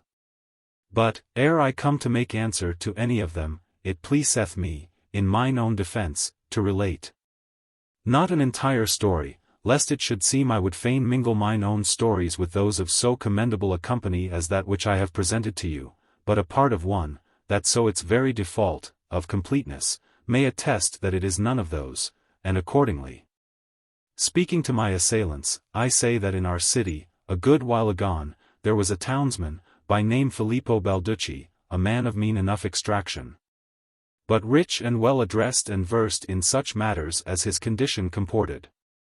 He had a wife, whom he loved with an exceeding love, as she him, and they lived a peaceful life together, studying nothing so much as wholly to please one another. In course of time it came to pass, as it cometh to pass of all, that the good lady departed this life and left Filippo not of herself but one only son, begotten of him and maybe 2 years old. Filippo for the death of his lady abode as disconsolate as ever man might, having lost a beloved one, and seeing himself left alone and forlorn of that company which most he loved. He resolved to be no more of the world, but to give himself altogether to the service of God and do the like with his little son. Wherefore, bestowing all his good for the love of God, 218 he repaired without delay to the top of Mount Asinaggio, where he took up his abode with his son in a little hut and there living with him upon alms, in the practice of fasts and prayers, straitly guarded himself from discoursing whereas the boy was of any temporal thing, neither suffered him see aught thereof, lest this should divert him from the service aforesaid, but still bespoke him of the glories of life eternal and of God and the saints, teaching him naught but pious orisons. And in this way of life he kept him many years, never suffering him go forth of the hermitage nor showing him aught other than himself. Now the good man was used to come whiles into Florence, where being succoured, according to his occasions, of the friends of God, he returned to his hut, and it chanced one day that, his son being now 18 years old and Filippo an old man, the lad asked him whither he went. Filippo told him, and the boy said, Father mine, you are now an old man and can ill endure fatigue. Why do you not whiles carry me to Florence and bring me to know the friends and devotees of God and yourself, to the end that I, who am young and better able to toil than you, may after, when as it pleaseth you, go to Florence for our occasions, whilst you abide here? The worthy man, considering that his son was now grown to man's estate and thinking him so inured to the service of God that the things of this world might thenceforth uneath allure him to themselves, said in himself, the lad saith well. And accordingly, having occasion to go thither, he carried him with him. There the youth, seeing the palaces, the houses, the churches and all the other things whereof one seeth all the city full, began, as one who had never to his recollection beheld the like, to marvel amain, and questioned his father of many things what they were and how they were called. Filippo told him, and he, hearing him, abode content and questioned of somewhat else. As they went thus, the son asking and the father answering, they encountered by chance a company of pretty and well-dressed young women, coming from a wedding, whom as soon as the young man saw, he asked his father what manner of things these were. My son, answered Filippo, cast your eyes on the ground and look not at them, for that they are an ill thing. Quoth the son, and how are they called? The father, not to awaken in the lad's mind a carnal appetite less than useful, would not name them by the proper name, to wit, women, but said, they are called green geese. Whereupon, marvellous to relate, he who had never seen a woman and who recked not of palaces nor oxen nor horses nor asses nor moneys nor of aught else he had seen, said suddenly, Father mine, I prithee get me one of these green geese. Alack, my son, replied the father, hold thy peace, I tell thee they are an ill thing. How? Asked the youth. Are ill things then made after this fashion? And Filippo answered, Aye. Then said the son, I know not what you would say nor why these are an ill thing, for my part, meseemeth I never yet saw aught goodly or pleasing as are these. They are fairer than the painted angels you have shown me whiles. For God's sake, and you reck of me, contrive that we may carry one of yonder green geese back with us up yonder, and I will give it to eat. Nay, answered the father, I will not, thou knowest not whereon they feed. And he understood incontinent that nature was stronger than his wit and repented him of having brought the youth to Florence. But I will have it suffice me to have told this much of the present story and return to those for whose behoof I have related it. Some, then, of my censurers say that I do ill, young ladies, in studying overmuch to please you and that you please me overmuch. Which things I do most openly confess, to wit, that you please me and that I study to please you. And I ask them if they marvel thereat, considering, let be the having known the dulcet kisses and amorous embracements and delightsome couplings that are of you, most sweet ladies, often gotten, only my having seen and still seeing your dainty manners and lovesome beauty and sprightly grace and above all your womanly courtesy, whenas he who had been reared and bred on a wild and solitary mountain and within the bounds of a little cell, without other company than his father, no sooner set eyes on you than you alone were desired of him, you alone sought, you alone followed with the eagerness of passion. Will they, then, blame me, backbite me, rend me with their tongues if I, whose body heaven created all apt to love you, I, who from my childhood vowed my soul to you, feeling the potency of the light of your eyes and the sweetness of your honeyed words and the flame enkindled by your piteous sighs, if, I say, you please me or if I study to please you. Seeing that you over all else pleased a hermitling, a lad without understanding, nay, rather, a wild animal? Certes, it is only those, who, having neither sense nor cognizance of the pleasures and potency of natural affection, love you not nor desire to be loved of you, that chide me thus. And of these I reck little. As for those who go railing anent mine age, it would seem they know ill that, for all the leek hath a white head, the tail thereof is green. But to these, laying aside pleasantry, I answer that never, no, not to the extreme limit of my life. Shall I repute it to myself for shame to seek to please those whom Guido Cavalcanti and Dante Alighieri, when already stricken in years, and Messer Cino da Pistoia, when a very old man, held in honor and whose approof was dear to them? And were it not to depart from the wonted usance of discourse, I would cite history in support and show it to be all full of stories of ancient and noble men who in their ripest years have still above all studied to please the ladies, the which and they know not. Let them go learn. That I should abide with the Muses on Parnassus, I confess to be good counsel.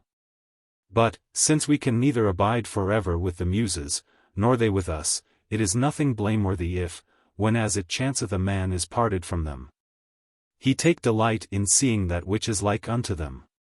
The Muses are women, and albeit women may not avail to match with them, yet at first sight they have a semblance of them. Insomuch that, and they pleased me not for aught else, for this they should please me more by token that women have aforetime been to me the occasion of composing 1,000 verses, whereas the Muses never were to me the occasion of making any. They aided me, indeed, and showed me how to compose the verses in question. And peradventure, in the writing of these present things, all lowly though they be, they have come whiles to abide with me, in token maybe and honor of the likeness that women bear to them. Wherefore, in inditing these toys, I stray not so far from Mount Parnassus nor from the Muses as many belike conceive. But what shall we say to those who have such compassion on my hunger that they counsel me provide myself bread? Certes, I know not, save that, whenas I seek to imagine in myself what would be their answer, and I should of necessity beseech them thereof, to wit, of bread, methinketh they would reply, go seek it among thy fables. Indeed, aforetime poets have found more thereof among their fables than many a rich man among his treasures, and many, following after their fables, have caused their age to flourish. Whereas, on the contrary, many, in seeking to have more bread than they needed, have perished miserably. What more, shall I say? Let them drive me forth, whenas I ask it of them, not that, Godamercy, I have yet need thereof, and even should need betide, I know with the Apostle Paul both how to abound and suffer need. 219 Wherefore let none be more careful of me than I am of myself. For those who say that these things have not been such as I have here set them down, I would fain have them produce the originals, and in these latter accord not with that of which I write. I will confess their objection for just and will study to amend myself. But till other what than words appeareth, I will leave them to their opinion and follow mine own, saying of them that which they say of me. Wherefore, deeming that for the nonce I have answered enough, I say that, armed, as I hope to be, with God's aid and yours, gentlest ladies, and with fair patience, I will fare on with this that I have begun, turning my back to the wind aforesaid and letting it blow, for that I see not that aught can betide me other than that which bedideth thin dust. The which a whirlwind, when as it bloweth, either stirreth not from the earth, or, an it stir it, carrieth it aloft and leaveth it oftentimes upon the heads of men and upon the crowns of kings and emperors, nay, bytimes upon high palaces and lofty towers, whence an it fall, it cannot go lower than the place wherefrom it was uplifted. And if ever with all my might I vowed myself to seek to please you in aught, now more than ever shall I address myself thereto. For that I know none can with reason say otherwhat than that I and others who love you do according to nature, whose laws to seek to gain stand demandeth over great strength. And oftentimes not only in vain, but to the exceeding hurt of whoso striveth to that end, is this strength employed. Such strength I confess I have not nor ever desired in this to have, and an I had it, I had liefer lend it to others than use it for myself. Wherefore, let the Carpas be silent and an they avail not to warm themselves. Let them live stricken 220 and abiding in their delights, or rather their corrupt appetites, leave me to abide in mine for this brief life that is appointed me. But now, fair ladies, for that we have strayed enough, needs must we return whence we set out and ensue the ordinance commenced. The sun had already banished every star from the sky and had driven from the earth the humid vapors of the night, when Filostrato, arising, caused all his company arise and with them betook himself to the fair garden, where they all proceeded to disport themselves, and the eating hour come. They dined whereas they had supped on the foregoing evening. Then, after having slept, what time the sun was at its highest, they seated themselves, after the wonted fashion, hard by the fair fountain. And Filostrato bade Fiammetta give beginning to the story-telling. Whereupon, without awaiting further commandment, she began with womanly grace as follows. The first story. Tancred, prince of Salerno, slayeth his daughter's lover and sendeth her his heart in a bowl of gold, whereupon, pouring poisoned water over it, she drinketh thereof and dieth. Our king hath this day appointed us a woeful subject of discourse, considering that, whereas we came hither to make merry, needs must we tell of others' tears. The which may not be recounted without moving both those who tell and those who hearken to compassion thereof. He hath mayhap done this somedeal to temper the mirth of the foregoing days. But, whatsoever may have moved him thereto, since it pertaineth not to me to change his pleasure, I will relate a piteous chance, nay, an ill-fortuned and a worthy of your tears. Tancred, lord of Salerno, was a humane prince and benign enough of nature, had he not in his old age imbrued his hands in lovers' blood, who in all the course of his life had but one daughter. And happier had he been if he had none. She was of him as tenderly loved as ever daughter of father, and knowing not, by reason of this his tender love for her, how to part with her, he married her not till she had long overpassed the age when she should have had a husband. At last, he gave her to wife to a son of the Duke of Capua, with whom having abidden a little while, she was left a widow and returned to her father. Now she was most fair of form and favour, as ever was woman, and young and sprightly and learned perchance more than is required of a lady. Abiding, then, with her father in all ease and luxury, like a great lady as she was, and seeing that, for the love he bore her, he recked little of marrying her again. Nor did it seem to her a seemly thing to require him thereof, she bethought herself to seek, and it might be, to get her privily a worthy lover. She saw men galore, gentle and simple, frequent her father's court, and considering the manners and fashions of many, a young serving man of her father's, Giscardo by name. A man of humble enough extraction, but nobler of worth and manners than whatsoever other, pleased her over all and of him, seeing him often, she became in secret ardently enamored, approving more and more his fashions every hour. Whilst the young man, who was no dullard, perceiving her liking for him, received her into his heart, on such wise that his mind was thereby diverted from well nigh everything other than the love of her. Each, then, thus secretly tendering the other, the young lady, who desired nothing so much as to foregather with him, but had no mind to make anyone a confidant of her passion, bethought herself of a rare device to apprise him of the means. To wit, she wrote him a letter, wherein she showed him how he should do to foregather with her on the ensuing day, and placing it in the hollow of a cane, gave the letter jestingly to Giscardo, saying, Make thee a bellows thereof for thy serving maid, wherewith she may blow up the fire tonight. Giscardo took the cane and bethinking himself that she would not have given it him nor spoken thus, without some cause, took his leave and returned therewith to his lodging. There he examined the cane and seeing it to be cleft, opened it and found therein the letter, which having read and well apprehended that which he had to do, he was the joyfullest man alive and set about taking order how he might go to her, according to the fashion appointed him of her. There was, beside the prince's palace, a grotto hewn out of the rock and made in days long agone, and to this grotto some little light was given by a tunnel 221 by art wrought in the mountain. Which latter, for that the grotto was abandoned, was well nigh blocked at its mouth with briars and weeds that had overgrown it.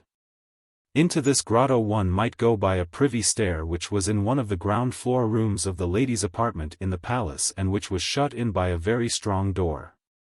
This stair was so out of all folks' minds, for that it had been unused from time immemorial, that well nigh none remembered it to be there.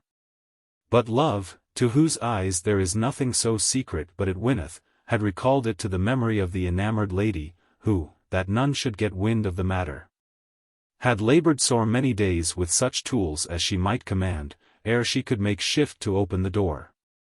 Then, going down alone thereby into the grotto and seeing the tunnel, she sent to bid Giscardo study to come to her thereby and acquainted him with the height which her seemed should be from the mouth thereof to the ground. To this end Giscardo promptly made ready a rope with certain knots and loops, whereby he might avail to descend and ascend, and donning a leathern suit, that might defend him from the briars. He on the ensuing night repaired, without letting any know aught of the matter, to the mouth of the tunnel.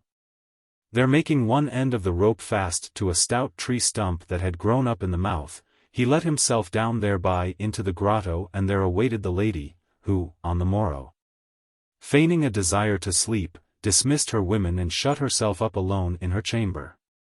Then, opening the privy door, she descended into the grotto, where she found Giscardo. They greeted one another with marvellous joy and betook themselves to her chamber, where they abode great part of the day in the utmost delight.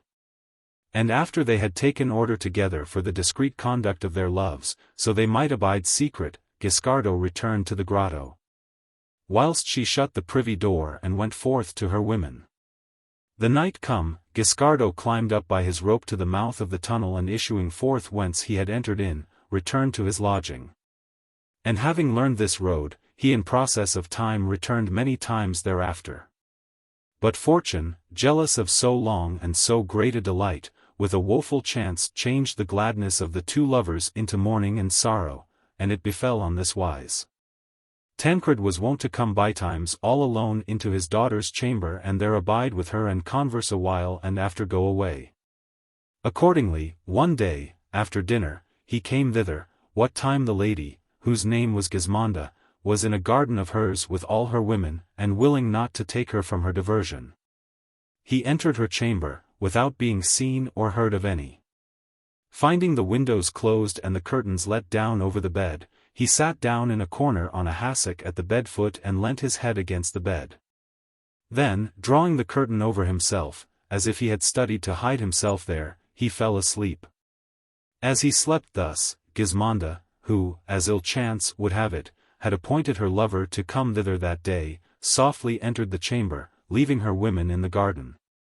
And having shut herself in, without perceiving that there was someone there, opened the secret door to Giscardo, who awaited her. They straightway betook themselves to bed, as of their wont, and what while they sported and solaced themselves together. It befell that Tancred awoke and heard and saw that which Giscardo and his daughter did.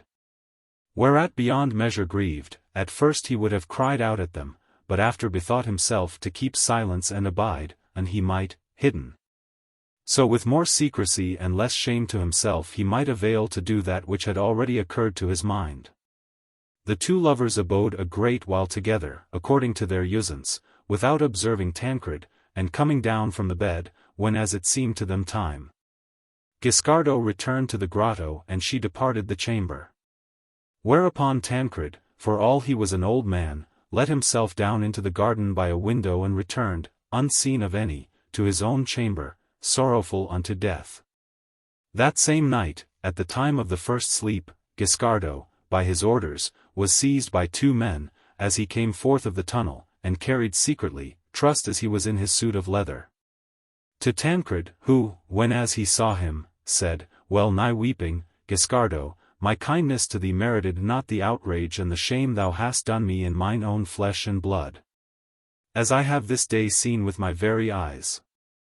Whereto Giscardo answered nothing but this, love can far more than either you or I.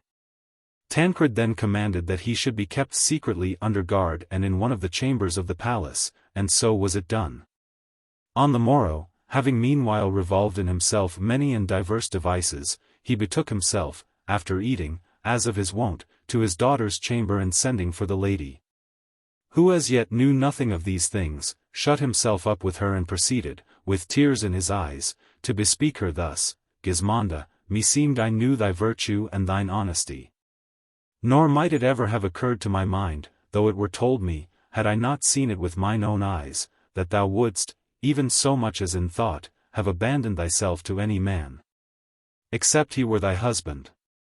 Wherefore in this scant remnant of life that my eld reserveth unto me, I shall still abide sorrowful, remembering me of this.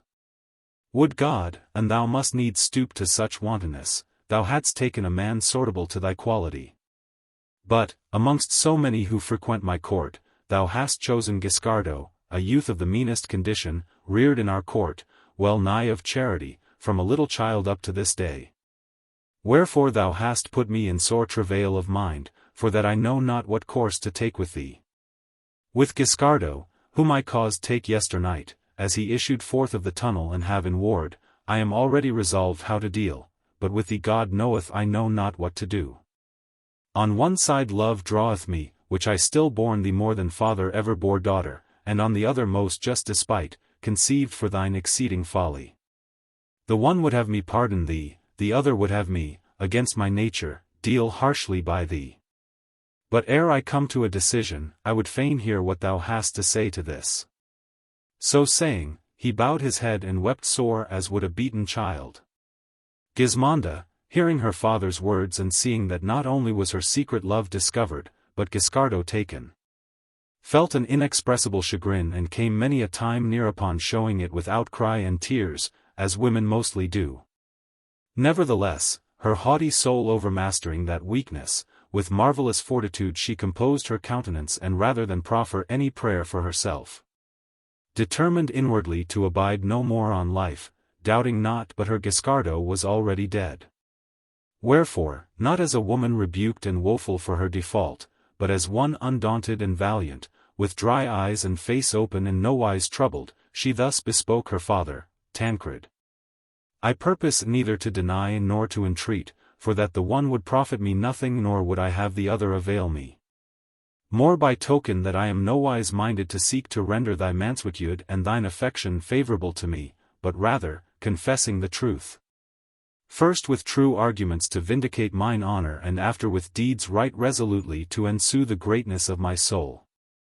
True is it I have loved and love Guiscardo, and what while I live, which will be little, I shall love him, nor, if folk live after death, shall I ever leave loving him. But unto this it was not so much my feminine frailty that moved me as thy little solicitude to remarry me and his own worth.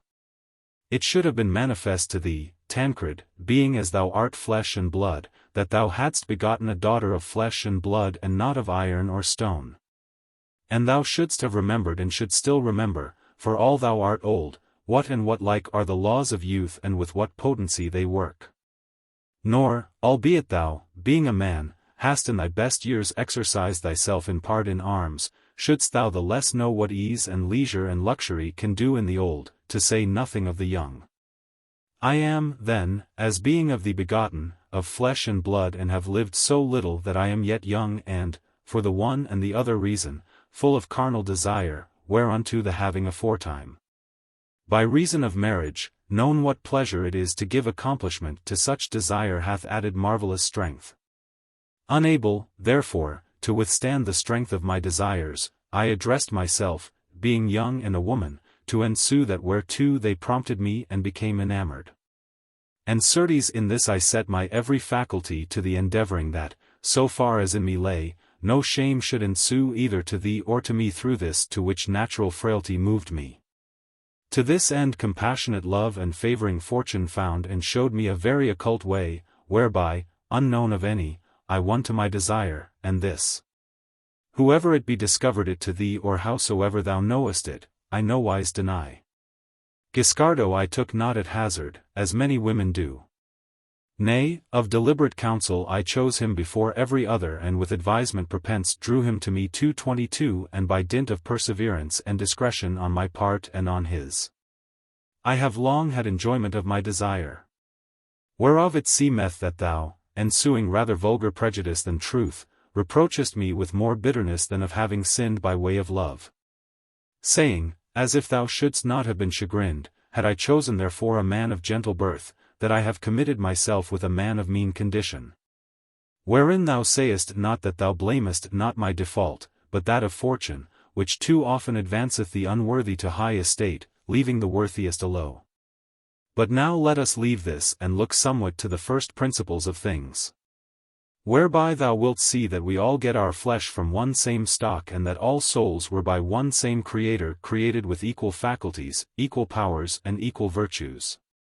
Worth it was that first distinguished between us, who were all and still are born equal, wherefore those who had and used the greatest sum thereof were called noble, and the rest abode not noble. And albeit contrary usance hath since obscured this primary law, yet is it nowise done away nor blotted out from nature and good manners. Wherefore he who doth worthily manifestly showeth himself a gentleman, and if any call him otherwise, not he who is called, but he who calleth committeth default. Look among all thy gentlemen and examine into their worth, their usances, and their manners, and on the other hand consider those of Guiscardo. If thou wilt consent to judge without animosity, thou wilt say that he is most noble, and that these thy nobles are all churls. With regard to his worth and virtue, I trusted not to the judgment of any other, but to that of thy words and of mine own eyes. Who ever so commended him as thou didst in all those praiseworthy things wherefore a man of worth should be commended? And certes not without reason. For, if mine eyes deceived me not, there was no praise given him of thee which I saw him not justify by deeds, and that more admirably than thy words availed to express. And even had I suffered any deceit in this, it is by thyself I should have been deceived. And, then, thou say that I have committed myself with a man of mean condition, thou sayst not sooth. But shouldst thou say with a poor man, it might peradventure be conceded thee, to thy shame who hast so ill known to put a servant of thine and a man of worth in good case. Yet poverty beareth not any of gentilesse, nay, rather, wealth it is that doth this. Many kings, many great princes were once poor, and many who delve and tend sheep were once very rich. The last doubt that thou broachest, to wit, what thou shouldst do with me, drive it away altogether. And thou in thine extreme old age be disposed to do that which thou usedst not, being young, namely, to deal cruelly, wreak thy cruelty upon me, who am minded to proffer no prayer unto thee. As being the prime cause of this sin, if sin it be. For of this I certify thee, that whatsoever thou hast done or shalt do with Guiscardo, and thou do not the like with me, mine own hands shall do it. Now begone. Go shed tears with women, and waxing cruel, slay him and me with one same blow, and it seem to thee we have deserved it. The prince knew the greatness of his daughter's soul, but notwithstanding believed her not altogether so firmly resolved as she said unto that which her words gave out.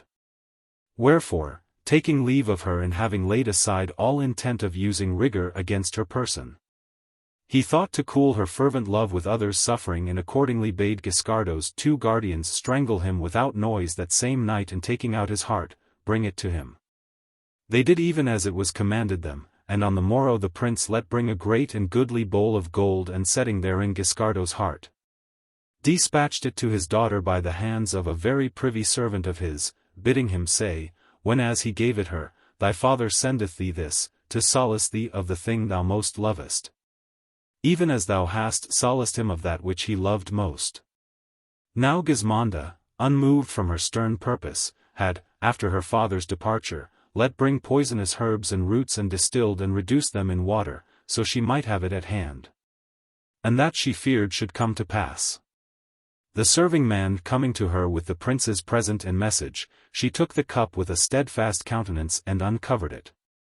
Whenas she saw the heart and apprehended the words of the message, she was truly certified that this was Guiscardo's heart, and turning her eyes upon the messenger, said to him, no sepulchre less of worth than one of gold had beseemed a heart such as this. And in this my father hath done discreetly.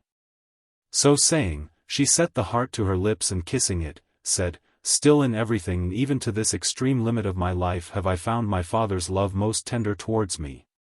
But now more than ever, wherefore do thou render him on my part for so great a gift the last thanks I shall ever have to give him. Then, bending down over the cup, which she held fast, she said, looking upon the heart, alack, sweetest harborage of all my pleasures. Accursed be his cruelty who mocketh me now to see thee with the eyes of the body. Enough was it for me at all hours to behold thee with those of the mind. Thou hast finished thy course and hast acquitted thyself on such wise as was vouchsafed thee of fortune. Thou art come to the end whereunto each runneth, thou hast left the toils and miseries of the world, and of thy very enemy thou hast that sepulchre which thy worth hath merited. There lacked not to thee to make thy funeral rites complete save her tears whom in life thou so lovedst, the which that thou mightest have. God put it into the heart of my unnatural father to send thee to me, and I will give them to thee, albeit I had purposed to die with dry eyes and visage undismayed of aught. And having given them to thee, I will without delay so do that my soul, thou working it, 2:23 shall rejoin that soul which thou erst so dearly guardedst. And in what company could I betake me more contentedly or with better assurance to the regions unknown than with it? 2:24 Certain am I that it abideth yet here within 2:25 and vieweth the seats of its delights and mine, and as that which I am assured still loveth me, awaiteth my soul, whereof it is over all beloved. So saying, no otherwise than as she had a fountain of water in her head, bowing herself over the bowl, without making any womanly outcry, she began, lamenting. To shed so many and such tears that they were a marvel to behold, kissing the dead heart the while an infinite number of times. Her women, who stood about her, understood not what this heart was nor what her words meant, but, overcome with compassion, wept all and in vain questioned her affectionately of the cause of her lament and studied yet more, as best they knew and might, to comfort her. The lady, having wept as much as her seemed fit, raised her head and drying her eyes, said, O much-loved heart, I have accomplished mine every office towards thee. Nor is there left me aught else to do save to come with my soul and bear thine company. So saying, she called for the vial wherein was the water she had made the day before and poured the latter into the bowl where was the heart bathed with so many of her tears.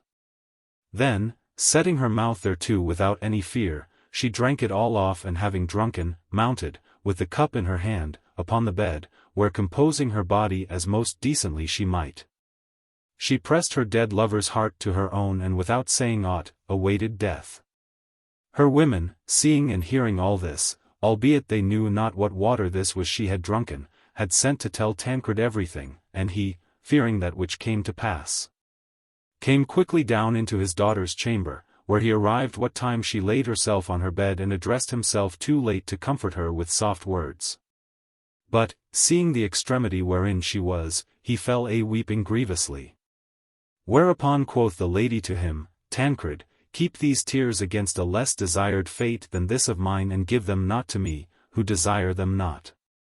Who ever saw any, other than thou, lament for that which he himself hath willed? Nevertheless, if aught yet live in thee of the love which once thou borest me, vouchsafe me for a last boon that, since it was not thy pleasure that I should privily and in secret live with Guiscardo, my body may openly abide with his, wheresoever thou hast caused cast him dead. The agony of his grief suffered not the prince to reply. Whereupon the young lady, feeling herself come to her end, strained the dead heart to her breast and said, Abide ye with God, for I go hence. Then, closing her eyes and losing every sense, she departed this life of woe. Such, then, as you have heard, was the sorrowful ending of the loves of Guiscardo and Gismonda, whose bodies Tancred, after much lamentation, too late repenting him of his cruelty, caused honorably bury in one same sepulchre, amid the general mourning of all the people of Salerno. The second story. Fra Alberto giveth a lady to believe that the angel Gabriel is enamoured of her and in his shape lieth with her sundry times. After which, for fear of her kinsman, he casteth himself forth of her window into the canal and taketh refuge in the house of a poor man, who on the morrow carrieth him, in the guise of a wild man of the woods, to the piazza, where, being recognized, he is taken by his brethren and put in prison. The story told by Fiammetta had more than once brought the tears to the eyes of the ladies her companions. But, it being now finished, the king with a stern countenance said, My life would seem to me a little price to give for half the delight that Guiscardo had with Gismonda. Nor should any of you ladies marvel thereat, seeing that every hour of my life I suffer 1,000 deaths, nor for all that is a single particle of delight vouchsafed me. But, leaving be my affairs for the present, it is my pleasure that Pampinea follow on the order of the discourse with some story of woeful chances and fortunes in part like to mine own. Which if she ensue like as Fiammetta hath begun, I shall doubtless begin to feel some dew fallen upon my fire. Pampinea, hearing the order laid upon her, more by her affection apprehended the mind of the ladies her companions than that of Filostrato by his words. 2:26 Wherefore, being more disposed to give them some diversion than to content the king, farther than in the mere letter of his commandment, she bethought herself to tell a story, that should, without departing from the proposed theme, give occasion for laughter. And accordingly began as follows. The vulgar have a proverb to the effect that he who is not and is held good may do ill and it is not believed of him. The which affordeth me ample matter for discourse upon that which hath been proposed to me and at the same time to show what and how great is the hypocrisy of the clergy, who, with garments long and wide and faces paled by art and voices humble and meek to solicit the folk, but exceeding loud and fierce to rebuke in others their own vices, pretend that themselves by taking in others by giving to them come to salvation, and to boot, not as men who have, like ourselves, to purchase paradise, but as in a manner they were possessors and lords thereof, assign unto each who dieth, according to the sum of the moneys left them by him, a more or less excellent place there. Studying thus to deceive first themselves, and they believe as they say, and after those who put faith for that matter in their words. Anent whom, were it permitted me to discover as much as it behoved, I would quickly make clear to many simple folk that which they keep hidden under those huge wide gowns of theirs. But would God it might betide them all of their cozening tricks, as it betided a certain minor friar, and he no youngling, but held one of the first casuists 227 in Venice. Of whom it especially pleaseth me to tell you, so as peradventure somewhat to cheer your hearts, that are full of compassion for the death of Gismonda, with laughter and pleasance. There was, then, noble ladies, in Imola, a man of wicked and corrupt life, who was called Berto della Massa and whose lewd fashions, being well known of the Imilese, had brought him into such ill savour with them that there was none in the town who would credit him, even when he said sooth. Wherefore, seeing that his shifts might no longer stand him in stead there, he removed in desperation to Venice, the receptacle of every kind of trash, thinking to find there new means of carrying on his wicked practices. There, as if conscience-stricken for the evil deeds done by him in the past, feigning himself overcome with the utmost humility and waxing devouter than any man alive, he went and turned minor friar and styled himself Fra Alberto de Imola. In which habit he proceeded to lead, to all appearance, a very austere life, greatly commending abstinence and mortification and never eating flesh nor drinking wine, whenas he had not thereof that which was to his liking. In short, scarce was anywhere of him when from a thief, a pimp, a forger, a manslayer, he suddenly became a great preacher, without having for all that forsworn the vices aforesaid, whenas he might secretly put them in practice. Moreover, becoming a priest, he would still, whenas he celebrated Mass at the altar, and he were seen of many, beweep our Saviour's passion, as one whom tears cost little, whenas he willed it. Brief, what with his preachings and his tears, he contrived on such wise to inveigle the Venetians that he was trustee and depository of well-nigh every will made in the town and guardian of folks' moneys, besides being confessor and counsellor of the most part of the men and women of the place.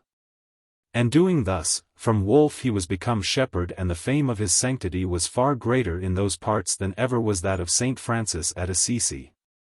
It chanced one day that a vain simple young lady, by name Madame Lisetta de Ca 228 Quirina, wife of a great merchant who was gone with the galleys into Flanders, came with other ladies to confess to this same holy friar, at whose feet kneeling and having, like a true daughter of Venice as she was, where the women are all feather-brained, told him part of her affairs. She was asked of him if she had a lover.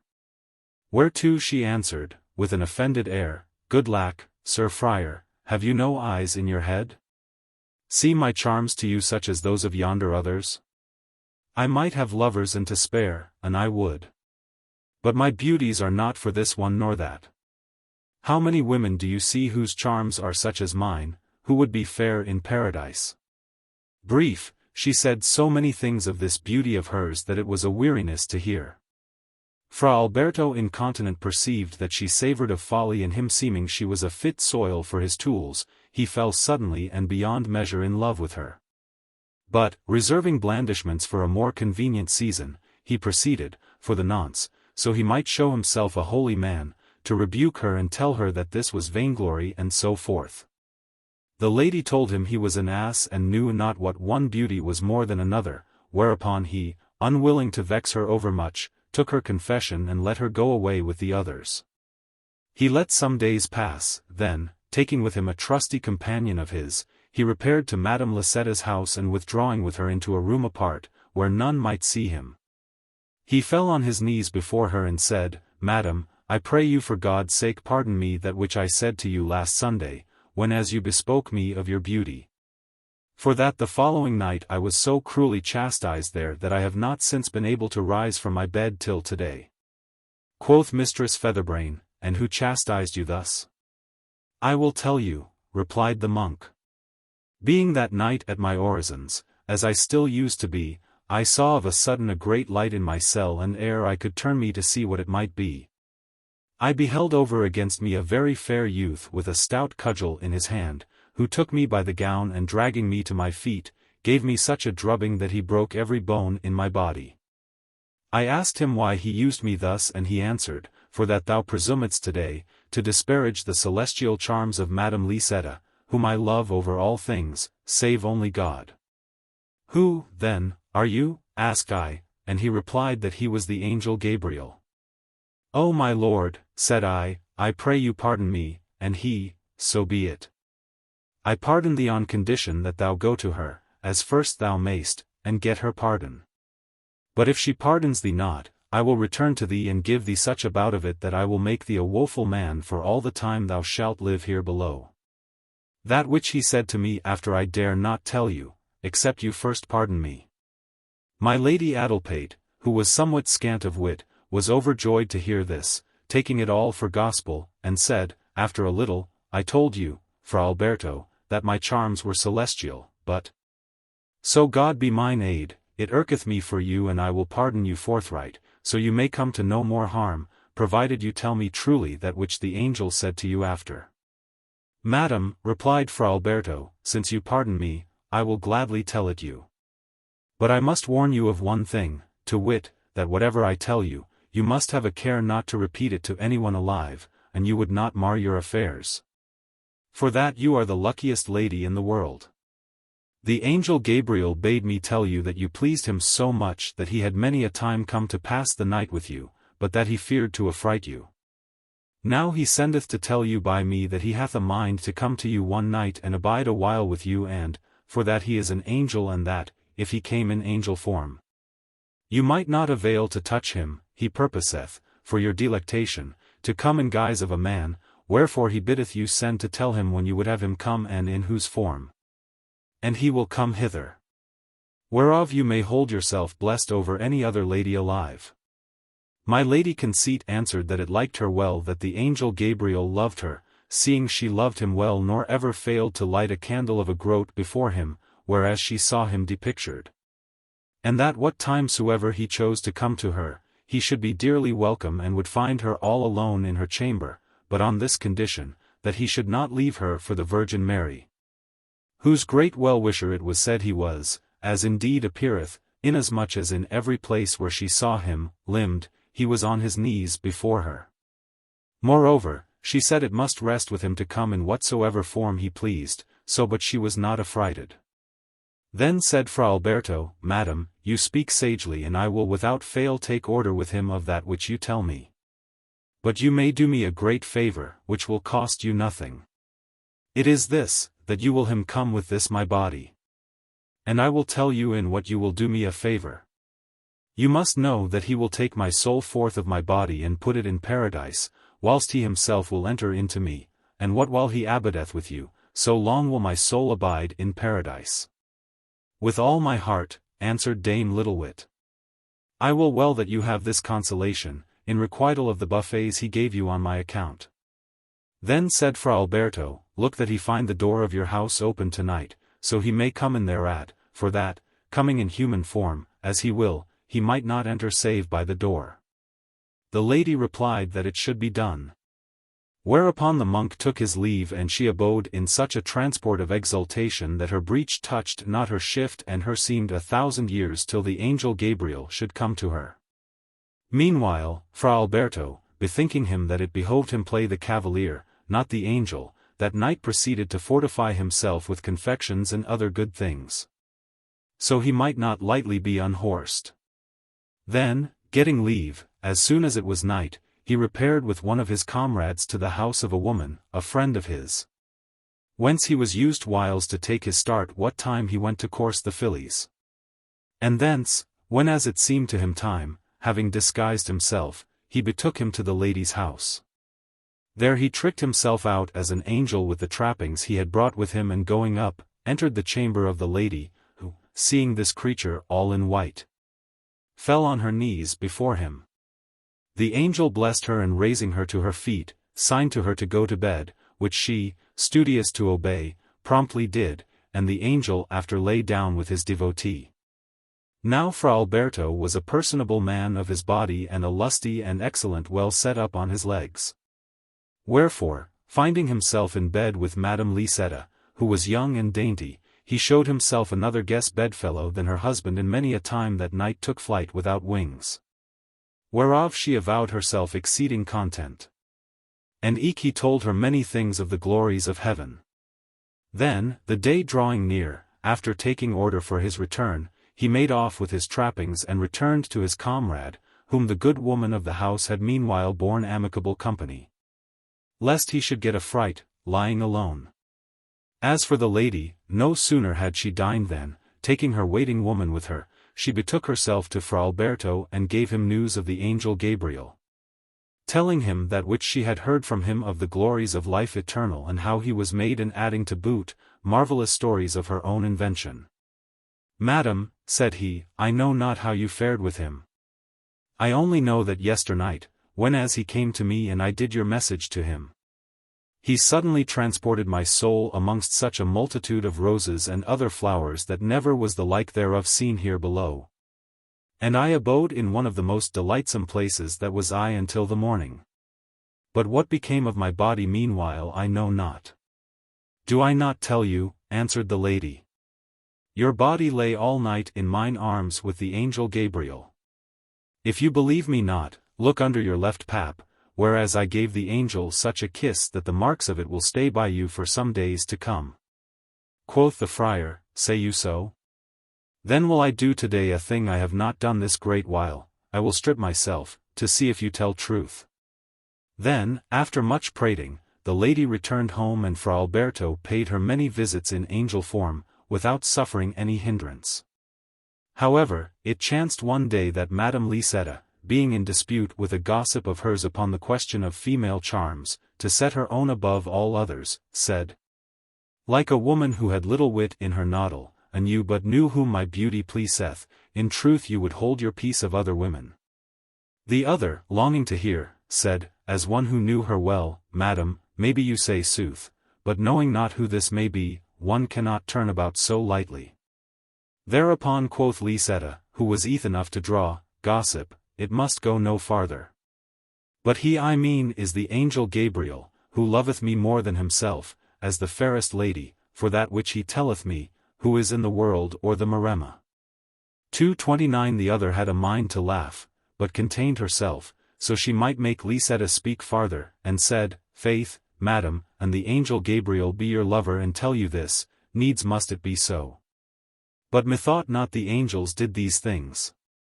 "Gossip," answered the lady, "you are mistaken. Zounds, he doth what you would of better than my husband, and telleth me they do it also up yonder. But, for that I seem to him fairer than any she in heaven, he hath fallen in love with me and cometh full oft to lie with me. Seesto now?" 230. The gossip, to whom it seemed 1,000 years till she should be whereas she might repeat these things, took her leave of Madame Lisetta, and foregathering at an entertainment with a great company of ladies, orderly recounted to them the whole story. They told it again to their husbands and other ladies, and these to yet others, and so in less than 2 days Venice was all full of it. Among others to whose ears the thing came were Licetta's brothers-in-law, who, without saying aught to her, bethought themselves to find the angel in question and see if he knew how to fly. And to this end they lay several nights in wait for him. As chance would have it, some inkling of the matter 231 came to the ears of Fra Alberto, who accordingly repaired one night to the lady's house, to reprove her. But hardly had he put off his clothes ere her brothers-in-law, who had seen him come, were at the door of her chamber to open it.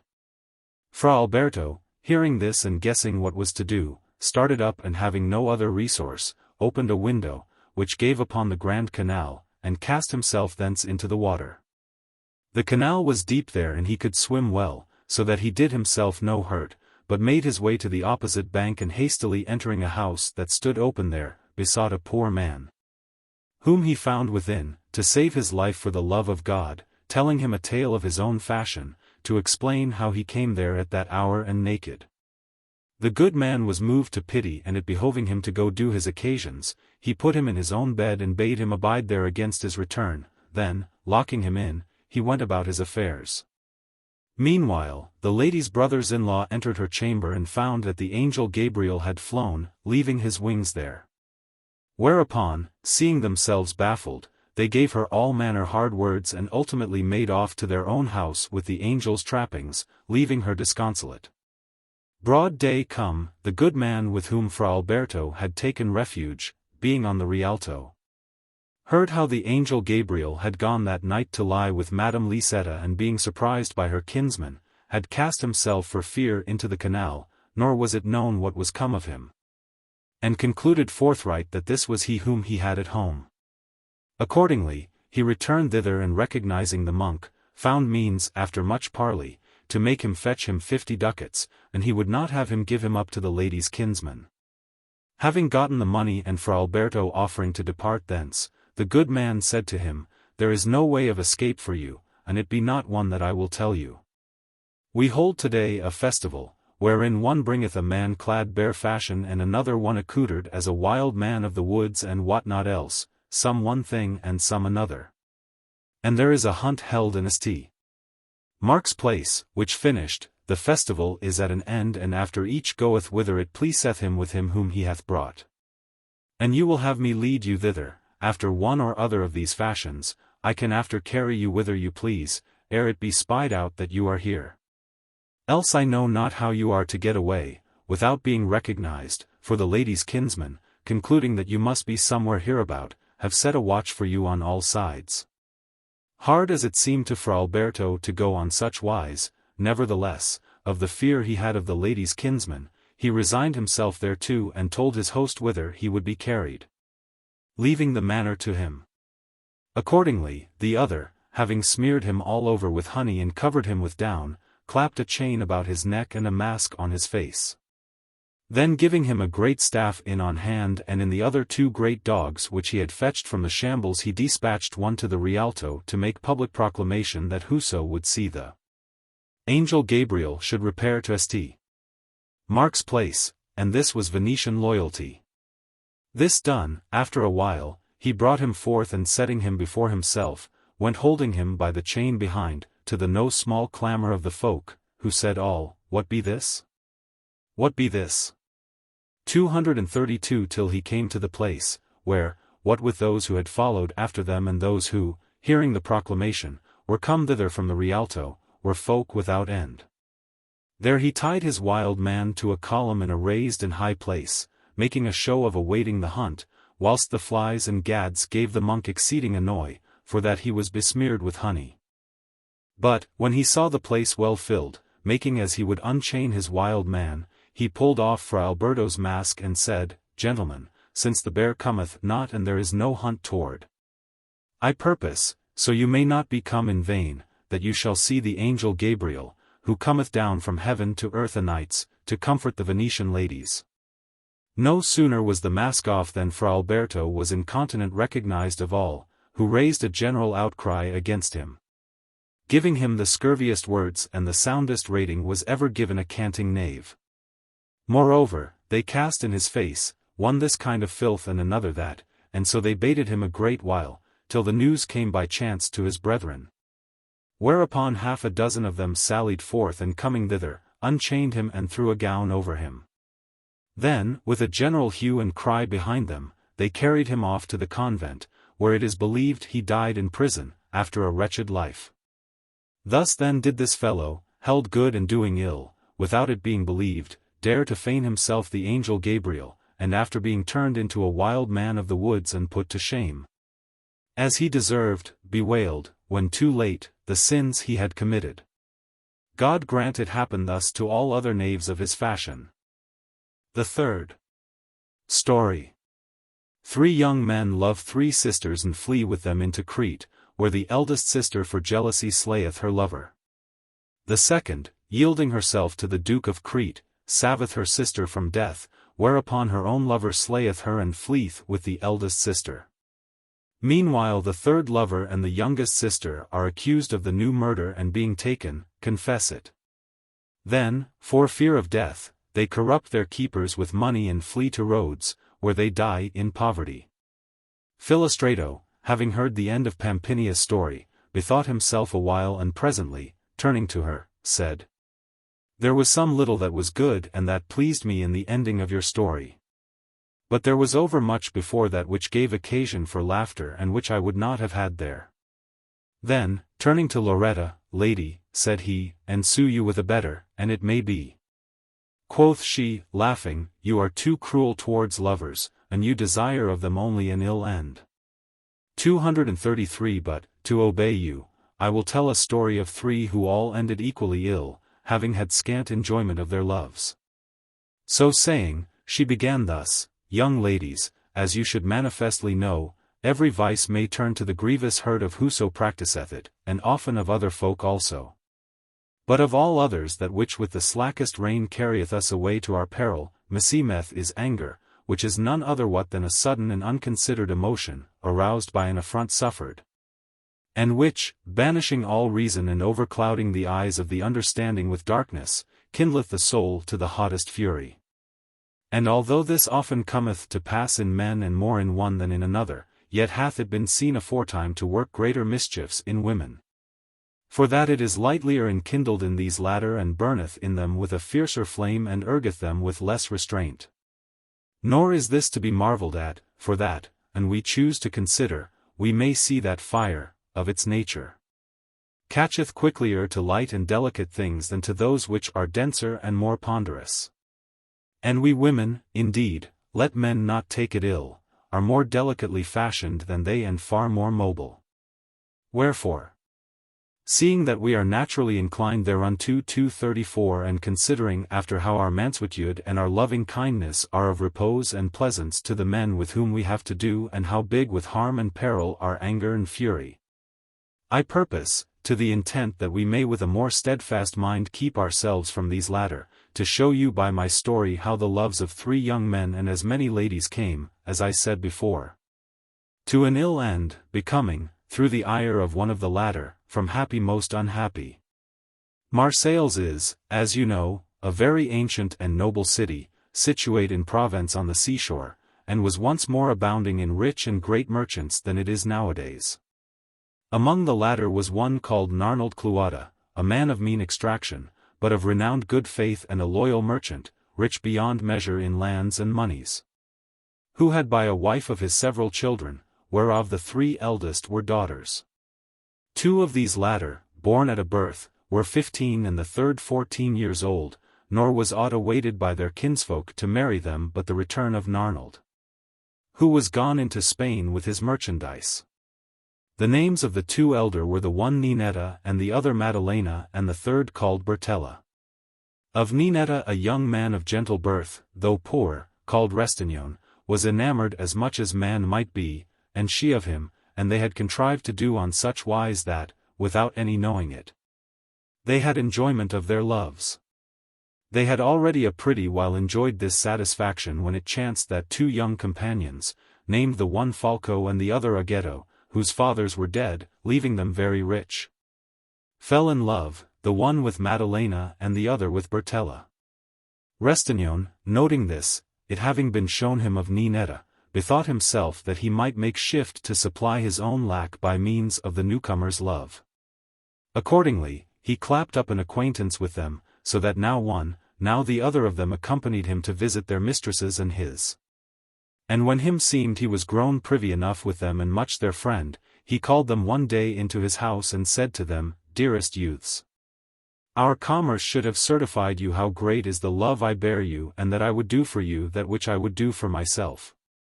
And for that I love you greatly, I purpose to discover to you that which hath occurred to my mind, and you and I together will after take such counsel thereof as shall seem to you best.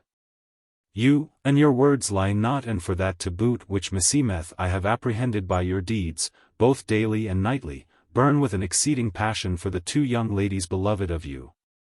As do I for the third their sister. And to this ardour, and you will consent thereunto, 235 my heart giveth me to find a very sweet and pleasing remedy, the which is as follows. You are both very rich, which I am not.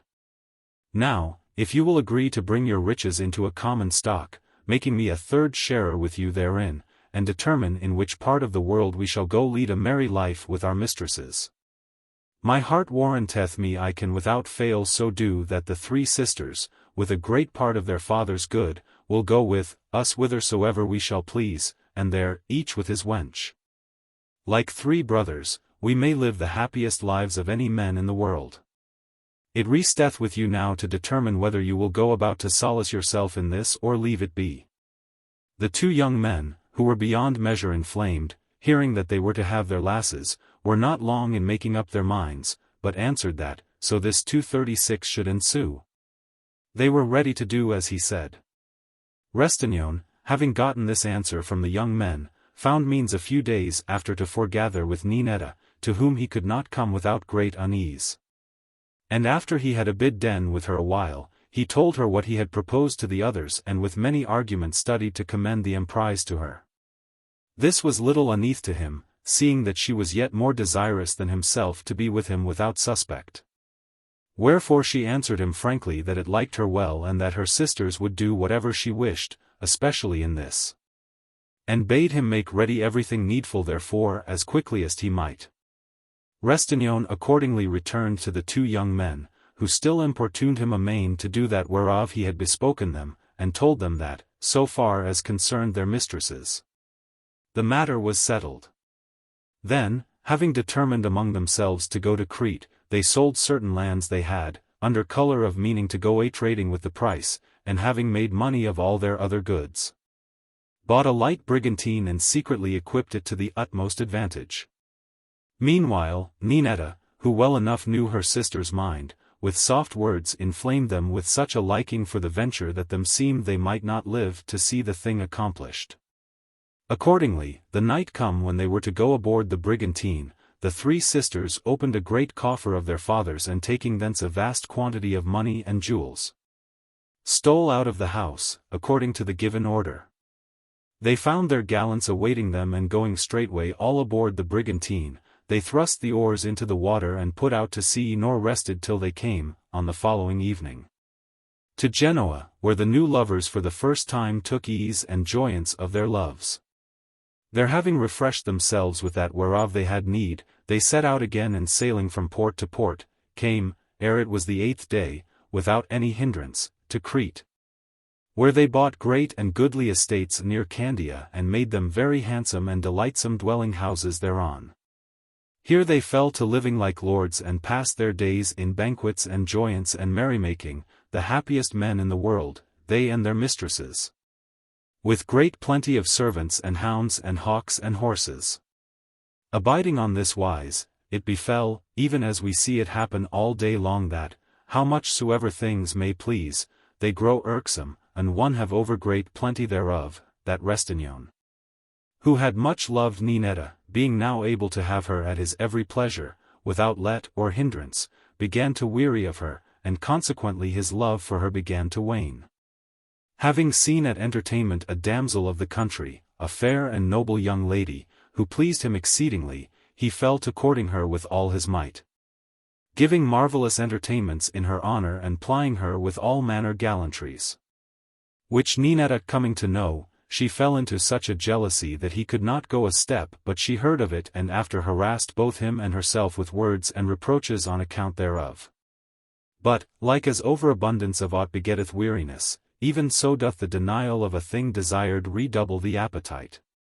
Accordingly, Ninetta's reproaches did but fan the flame of Restignon's new love, and in process of time it came to pass that, whether he had the favors of the lady he loved or not, Ninetta held it for certain, whoever it was reported it to her.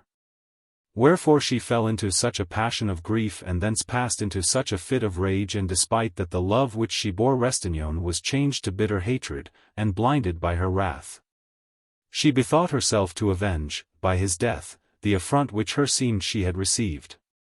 Accordingly, betaking herself to an old Greek woman, a past mistress in the art of compounding poisons, she induced her with gifts and promises to make her a death-dealing water, which she, without considering farther, gave Restignon one evening to drink, he being heated and misdoubting him not thereof. And such was the potency of the poison that, ere morning came, it had slain him. Falco and Agetto and their mistresses, hearing of his death and knowing not of what poison he had died, 237 bewept him bitterly, together with Ninetta, and caused bury him honorably. But not many days after it chanced that the old woman, who had compounded the poisoned water for Ninetta, was taken for some other misdeed and being put to the torture, confessed to this amongst her other crimes, fully declaring that which had betided by reason thereof.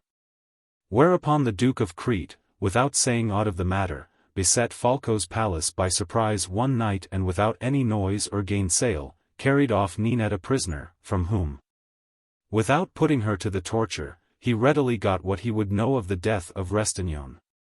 Falco and Agetto, and from them their ladies, had privy notice from the Duke why Ninetta had been taken, the which was exceeding grievous to them, and they used their every endeavor to save her from the fire, whereto they doubted not she would be condemned, as indeed she richly deserved. But all seemed vain, for that the Duke abode firm in willing to do justice upon her. However, Maddalena, who was a beautiful young woman and had long been courted by the Duke, but had never yet consented to do aught that might pleasure him, thinking that, by complying with his wishes, she might avail to save her sister from the fire, signified to him by a trusty messenger that she was at his commandment in everything, provided two things should ensue thereof, to wit, that she should have her sister again safe and sound, and that the thing should be secret. Her message pleased the Duke, and after long debate with himself if he should do as she proposed, he ultimately agreed thereto and said that he was ready. Accordingly, one night, having, with the lady's consent, caused detain Falco and Agetto, as he would fain examine them of the matter, he went secretly to couch with Maddalena, and having first made a show of putting Ninetta in a sack and of purposing to let sink her that night in the sea, he carried her with him to her sister, to whom on the morrow he delivered her at parting, in payment of the night he had passed with her, praying her that this 238 which had been the first of their loves might not be the last, and charging her send the guilty lady away, lest blame betide himself and it behove him anew proceed against her with rigor. Next morning, Falco and Agetto, having heard that Ninetta had been sacked overnight and believing it, were released and returned home to comfort their mistresses for the death of their sister. However, for all Maddalena could do to hide her, Falco soon became aware of Ninetta's presence in the palace, whereat he marveled exceedingly, and suddenly waxing suspicious, for that he had heard of the Duke's passion for Maddalena, asked the latter how her sister came to be there. Maddalena began a long story, which she had devised to account to him therefore, but was little believed of her lover, who was shrewd and constrained her to confess the truth, which, after long parley, she told him. Falco, overcome with chagrin and inflamed with rage, pulled out a sword and slew her, whilst she in vain besought mercy. Then, fearing the wrath and justice of the Duke, he left her dead in the chamber, and repairing whereas Ninetta was, said to her, with a feigned air of cheerfulness, "Quick! Let us begone whither it hath been appointed of thy sister that I shall carry thee, so thou mayst not fall again into the hands of the Duke." Ninetta, believing this and eager, in her fearfulness, to be gone, set out with Falco, it being now night, without seeking to take leave of her sister. Whereupon he and she, with such moneys, which were but few, as he could lay hands on, betook themselves to the seashore and embarked on board a vessel, nor was it ever known whither they went. On the morrow, Maddalena being found murdered, there were some who, of the envy and hatred they bore to Aghetto, forthright gave notice thereof to the Duke, whereupon the latter, who loved Maddalena exceedingly, ran furiously to the house and seizing Aghetto and his lady, who as yet knew nothing of the matter, to wit, of the departure of Falco and Ninetta, constrained them to confess themselves guilty, together with Falco, of his mistress's death. They, apprehending with reason death in consequence of this confession, with great pains corrupted those who had them in keeping, giving them a certain sum of money, which they kept hidden in their house against urgent occasions, and embarking with their guards, without having leisure to take any of their goods, fled by night to Rhodes, where they lived no great while after in poverty and distress.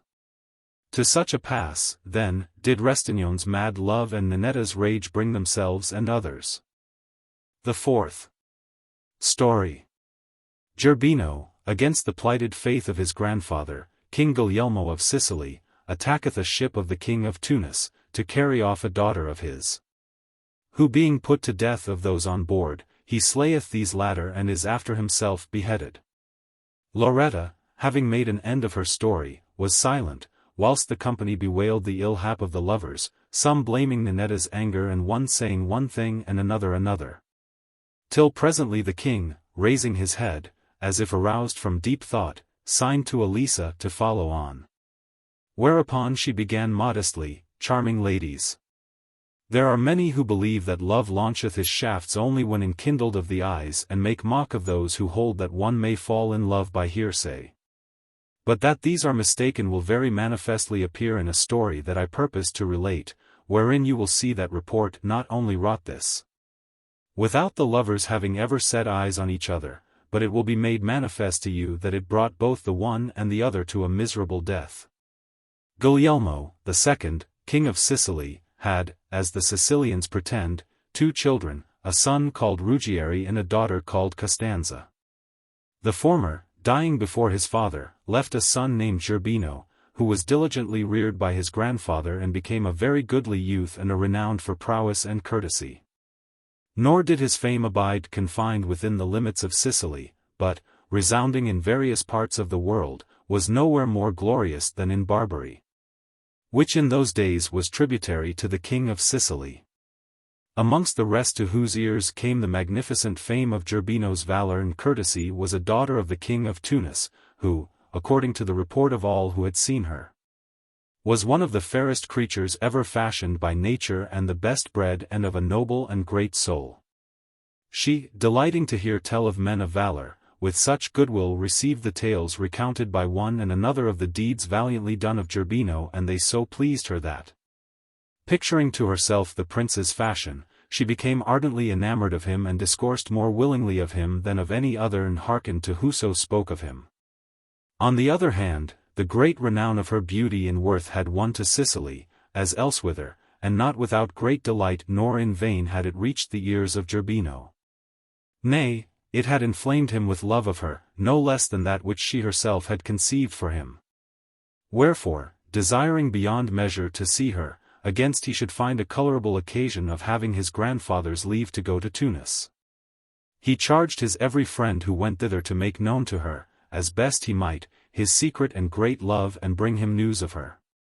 This was very dexterously done by one of them, who, under pretence of carrying her women's trinkets to view, as do merchants, thoroughly discovered Gerbino's passion to her and avouched the prince and all that was his to be at her commandment. The princess received the messenger and the message with a glad flavor, and answering that she burnt with like love for the prince, sent him one of her most precious jewels in token thereof. This Gerbino received with the utmost joy wherewith one can receive whatsoever precious thing, and wrote to her once and again by the same messenger, sending her the most costly gifts and holding certain treaties 239 with her, whereby they should have seen and touched one another, had fortune but allowed it. But, things going thus and somewhat farther than was expedient, the young lady on the one hand and Gerbino on the other burning with desire, it befell that the king of Tunis gave her in marriage to the king of Granada, whereat she was beyond measure chagrined. bethinking herself that not only should she be separated from her lover by long distance, but was like to be altogether parted from him. And had she seen a means thereto, she would gladly, so this might not betide, have fled from her father and bade ken herself to Gerbino. Gerbino, in like manner, hearing of this marriage, was beyond measure sorrowful therefore and often bethought himself to take her by force, if it should chance that she went to her husband by sea.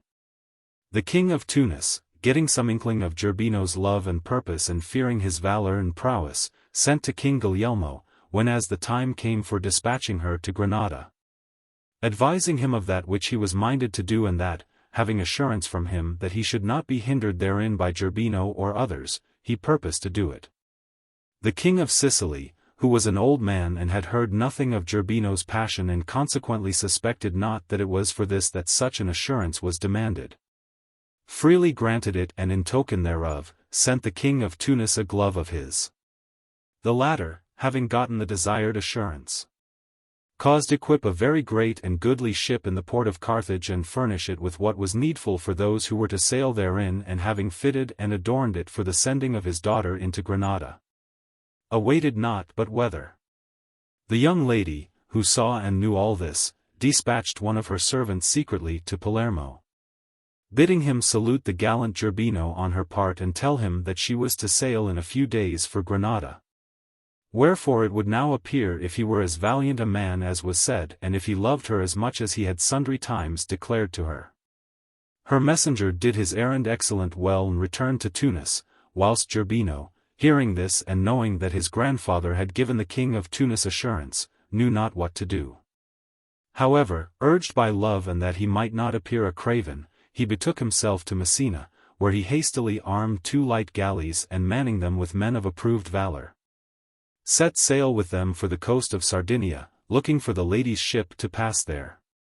Nor was he far out in his reckoning, for he had been there but a few days when the ship hove in sight with a light wind not far from the place where he lay expecting it. Gerbino, seeing this, said to his companions, Gentlemen, an you be the men of mettle I take you for, methinketh there is none of you but hath either felt or feeleth love, without which, as I take it, no mortal can have aught of valor or worth in himself. And if you have been or are enamored, it will be an easy thing to you to understand my desire. I love and love hath moved me to give you this present pains. And she whom I love is in the ship which you see becalmed yonder and which, beside that thing which I most desire, is full of very great riches. These latter, an ye be men of valor, we may with little difficulty acquire, fighting manfully, of which victory I desire nothing to my share save one sole lady, for whose love I have taken up arms. Everything else shall freely be yours. Come, then, and let us right boldly assail the ship. God is favorable to our emprise and holdeth it here fast, without vouchsafing it a breeze. The gallant Gerbino had no need of many words, for that the Messinese, who were with him, being eager for plunder, were already disposed to do that unto which he exhorted them. Wherefore, making a great outcry, at the end of his speech, that it should be so, they sounded the trumpets and catching up their arms, thrust the oars into the water and made for the Tunis ship. They who were aboard this latter, seeing the galleys coming afar off and being unable to flee, 240 made ready for defense. The gallant Gerbino accosting the ship, let command that the masters thereof should be sent on board the galleys, and they had no mind to fight. But the Saracens, having certified themselves who they were and what they sought, declared themselves attacked of them against the faith plighted them by King Guglielmo. In token whereof they showed the latter's glove, and altogether refused to surrender themselves, save for stress of battle, or to give them aught that was in the ship. Gerbino, who saw the lady upon the poop, far fairer than he had pictured her to himself, and was more inflamed than ever, replied to the showing of the glove that there were no falcons there at that present and consequently there needed no gloves. Wherefore, and they chose not to give up the lady, they must prepare to receive battle. Accordingly, without further parley, they fell to casting shafts and stones at one another, and on this wise they fought a great while, with loss on either side. At last, Gerbino, seeing that he did little to the purpose, took a little vessel he had brought with him out of Sardinia and setting fire therein, thrust it with both the galleys aboard the ship. The Saracens, seeing this and knowing that they must of necessity surrender or die, fetched the king's daughter, who wept below, on deck and brought her to the ship's prow. Then, calling Gerbino, they butchered her before his eyes, what while she called for mercy and succor, and cast her into the sea, saying, Take her. We give her to thee, such as we may and such as thine unfaith hath merited.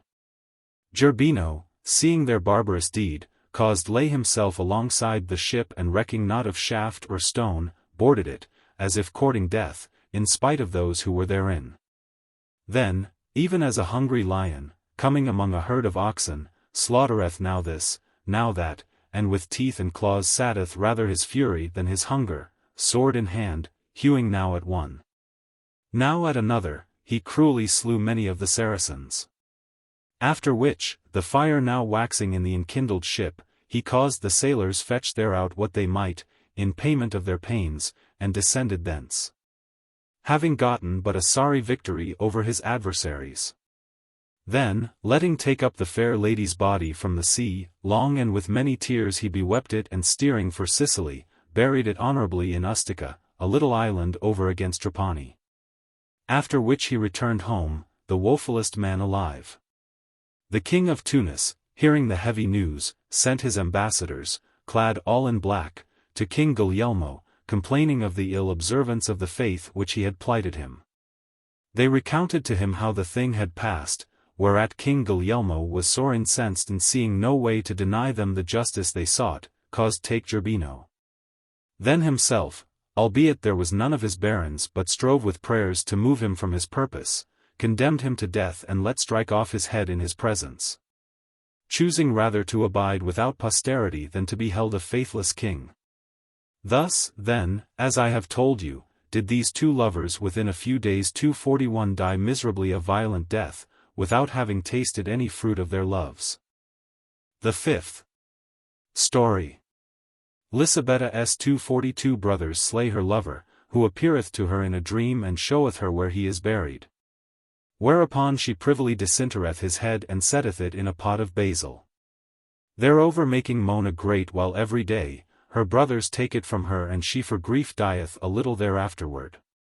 Elissa's tale being ended and some deal commended of the king, Filomena was bidden to discourse, who, full of compassion for the wretched Gerbino and his mistress, after a piteous sigh, began thus, My story, gracious ladies, will not treat of folk of so high condition as were those of whom Elissa hath told, yet peradventure it will be no less pitiful.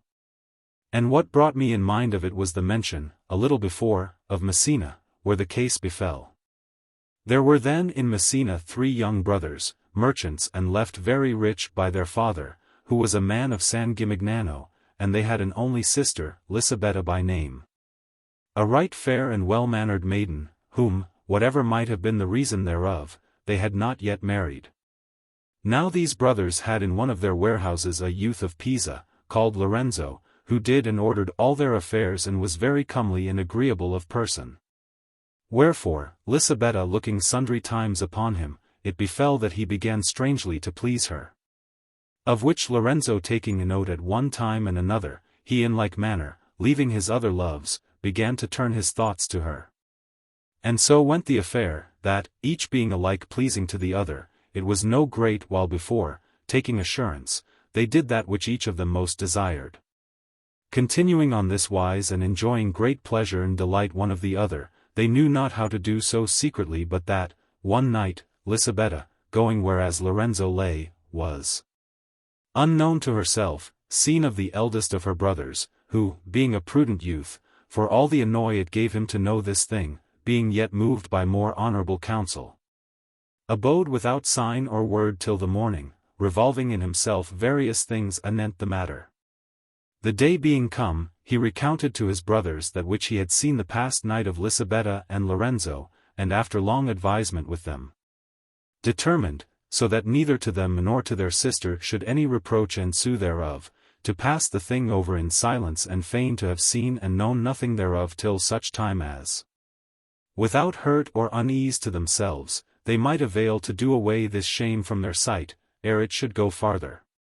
In this mind abiding and devising and laughing with Lorenzo as was their wont, it befell that one day, feigning to go forth the city, all three, a-pleasuring. They carried him with them to a very lonely and remote place. And there, the occasion offering, they slew him, whilst he was off his guard, and buried him on such wise that none had knowledge of it. Then, returning to Messina, they gave out that they had dispatched him somewhither for their occasions. The which was the lightlier credited that they were often used to send him abroad about their business.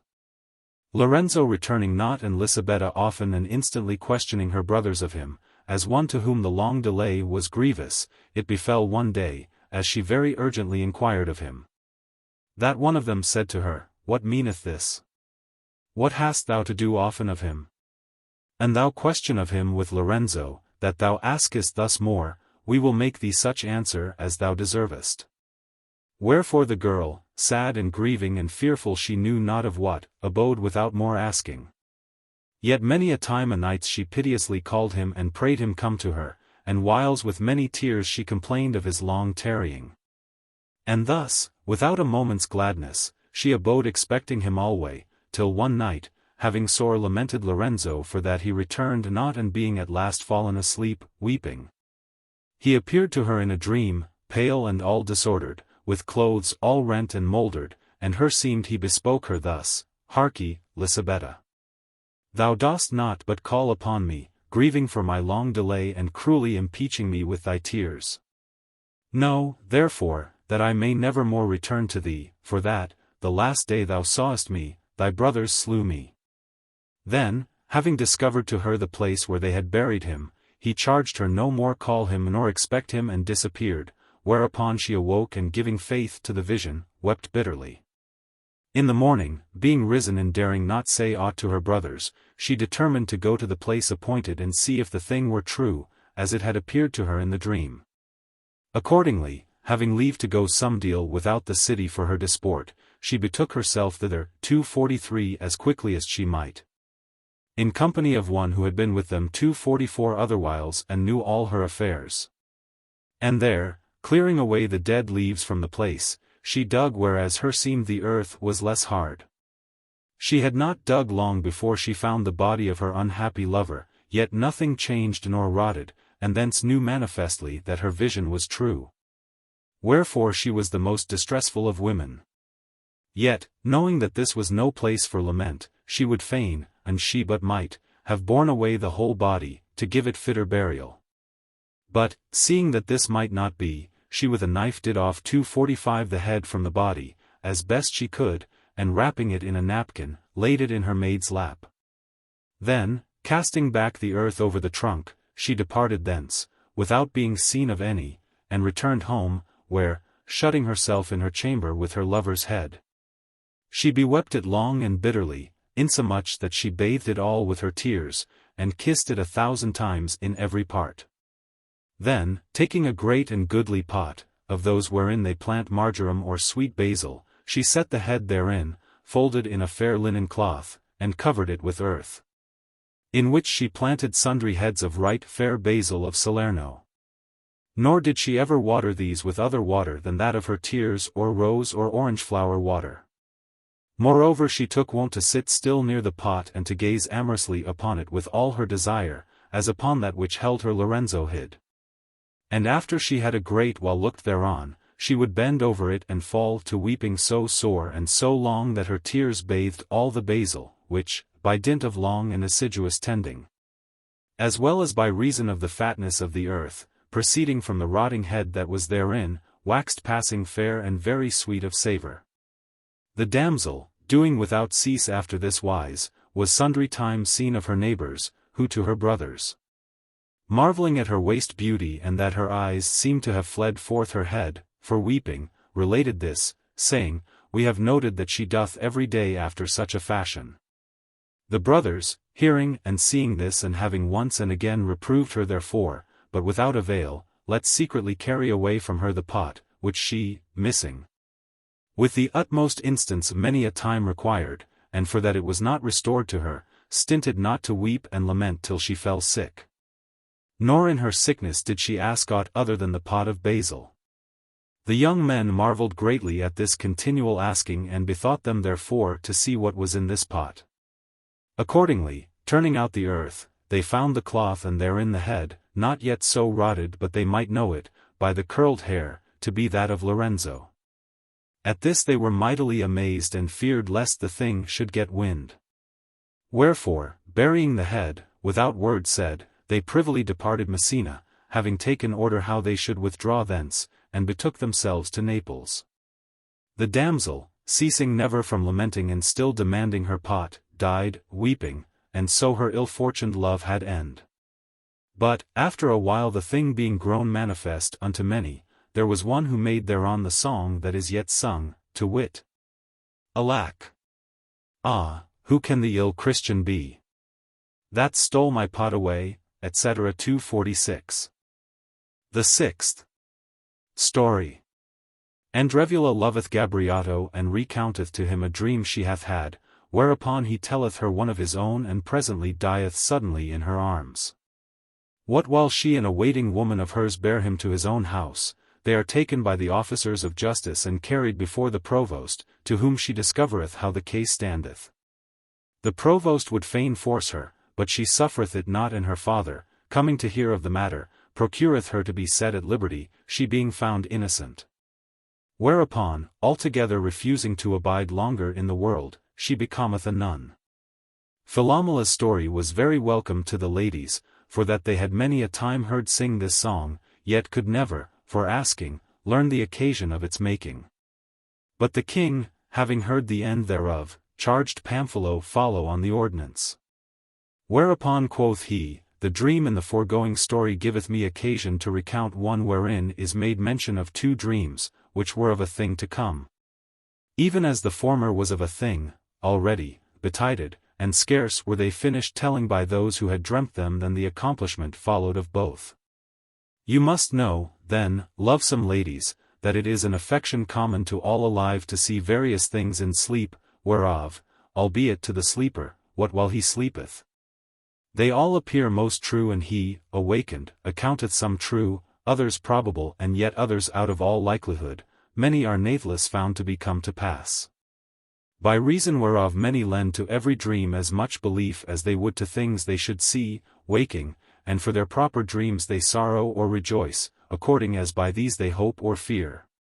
And contrariwise, there are those who believe none thereof, save after they find themselves fallen into the peril foreshown.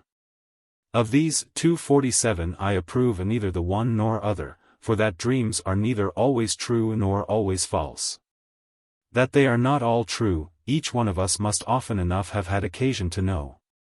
And that they are not all false hath been already shown in Filomena her story, and I also purpose, as I said before, to show it in mine. Wherefore I am of opinion that, in the matter of living and doing virtuously, one should have no fear of any dream contrary thereto nor forego good intentions by reason thereof. As for perverse and wicked things, on the other hand, however favorable dreams may appear thereto and how much soever they may hearten him who seeth them with propitious auguries, none of them should be credited, whilst full faith should be accorded unto all that tend to the contrary. 248 But to come to the story.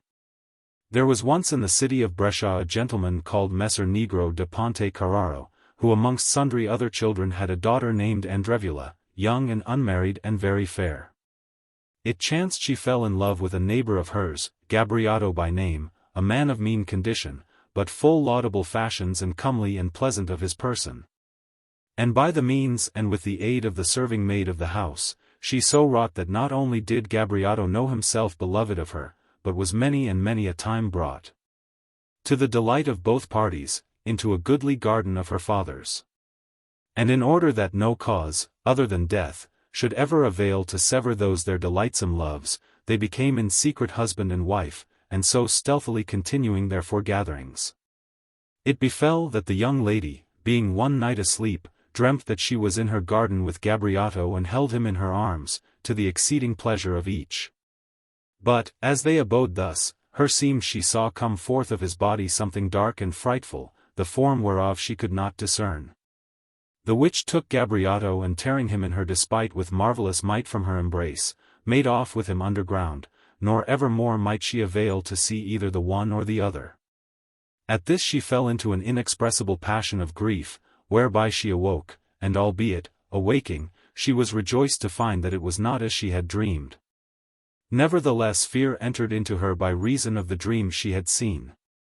Wherefore, Gabriotto presently desiring to visit her that next night, she studied as most she might to prevent his coming. However, seeing his desire and so he might not misdoubt him of other what, she received him in the garden and having gathered great store of roses, white and red, for that it was the season. She went to sit with him at the foot of a very goodly and clear fountain that was there. After they had taken great and long delight together, Gabriotto asked her why she would have forbidden his coming that night. Whereupon she told him, recounting to him the dream she had seen the foregoing night and the fear she had gotten therefrom.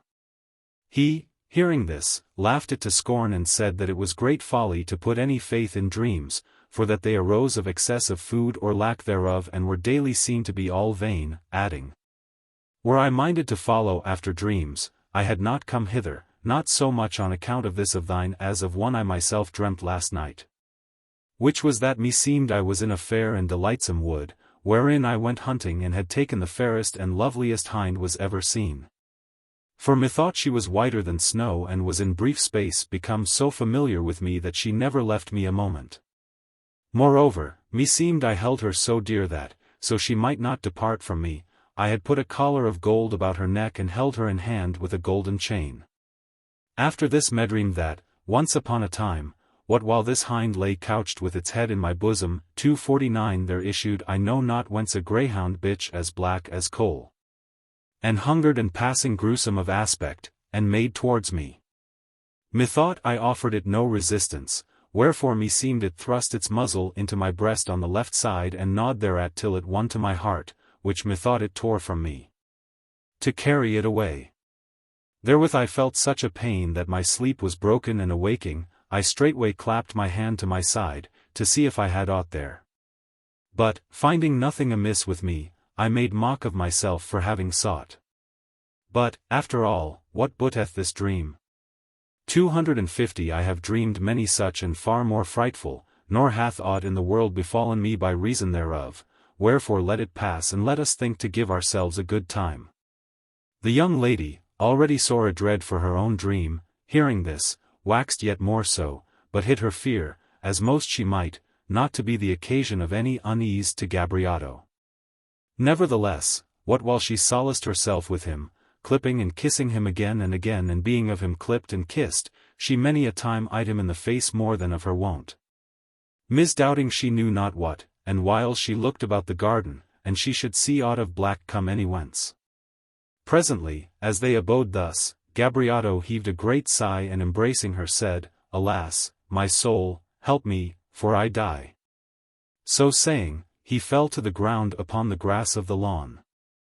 The young lady, seeing this, drew him up into her lap and said, well nigh weeping, "Alack, sweet my lord, what aileth thee?" He answered not, but, panting sore and sweating all over, no great while after departed this life. How grievous, how dolorous was this to the young lady, who loved him more than her life, each one of you may conceive for herself. She bewept him sore and many a time called him in vain. But after she had handled him in every part of his body and found him cold in all, perceiving that he was altogether dead and knowing not what to do or to say, she went. All tearful as she was and full of anguish, to call her maid, who was privy to their loves, and discovered to her misery and her grief. Then, after they had a while made woeful lamentation over Gabriotto's dead face, the young lady said to the maid, "Since God hath bereft me of him I love, I purpose to abide no longer on life. But, ere I go about to slay myself, I would fain take fitting means to preserve my honor and the secret of the love that hath been between us twain and that the body, wherefrom the gracious spirit is departed, may be buried." "Daughter mine," answered the maid, "talk not of seeking to slay thyself, for that, if thou have lost him in this world, by slaying thyself thou wouldst lose him in the world to come also. Since thou wouldst go to hell, whither I am assured his soul hath not gone. For he was a virtuous youth. It were better far to comfort thyself and think of succoring his soul with prayers and other good works, so haply he have need thereof for any sin committed. The means of burying him are here at hand in this garden, and none will ever know of the matter, for none knoweth that he ever came hither.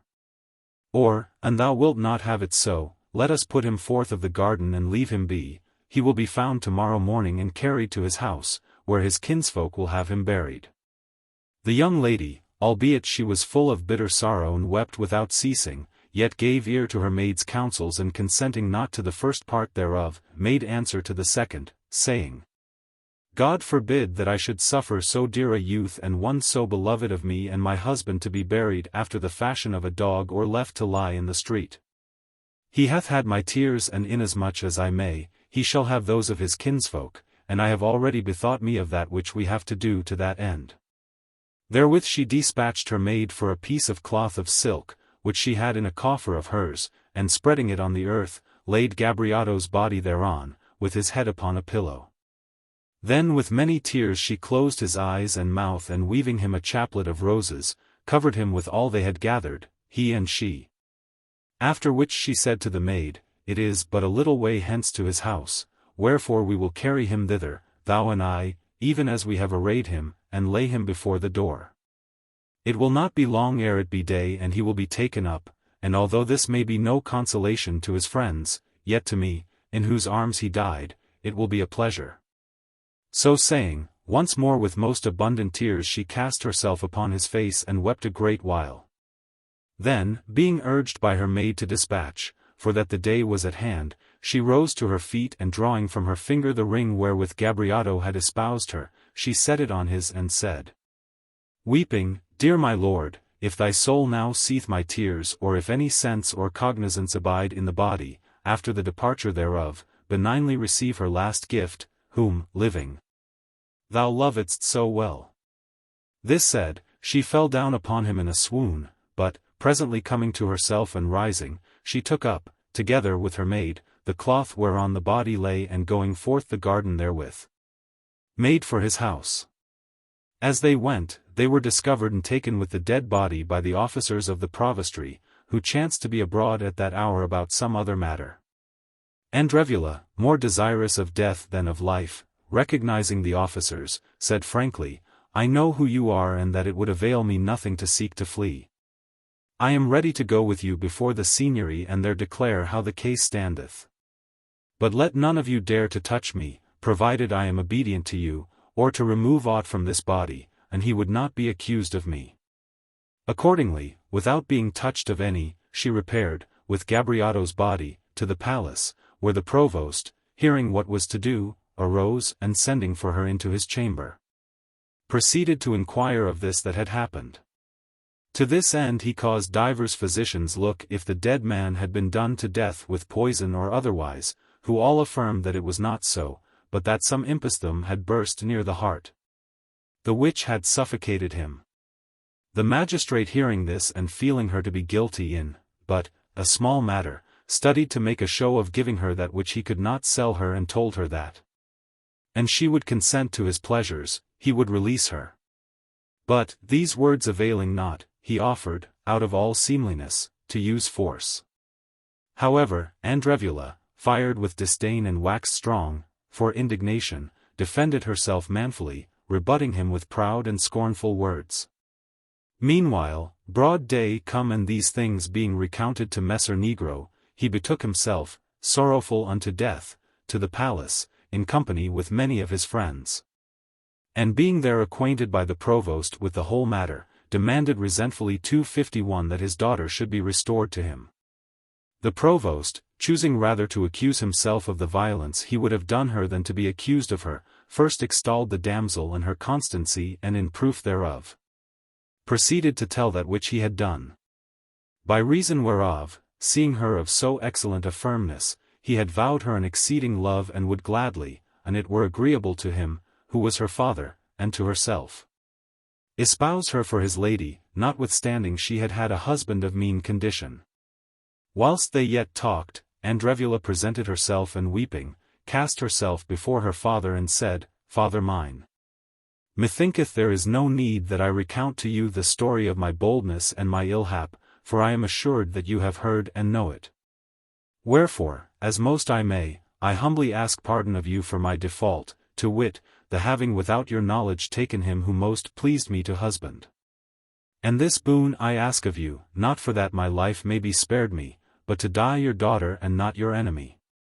So saying, she fell weeping at his feet. Messer Negro, who was an old man and kindly and affectionate of his nature, hearing these words, began to weep and with tears in his eyes raised his daughter tenderly to her feet and said, Daughter mine, it had better pleased me that thou shouldst have had such a husband as, according to my thinking, behoved unto thee. And that thou shouldst have taken such an one as was pleasing unto thee had also been pleasing to me.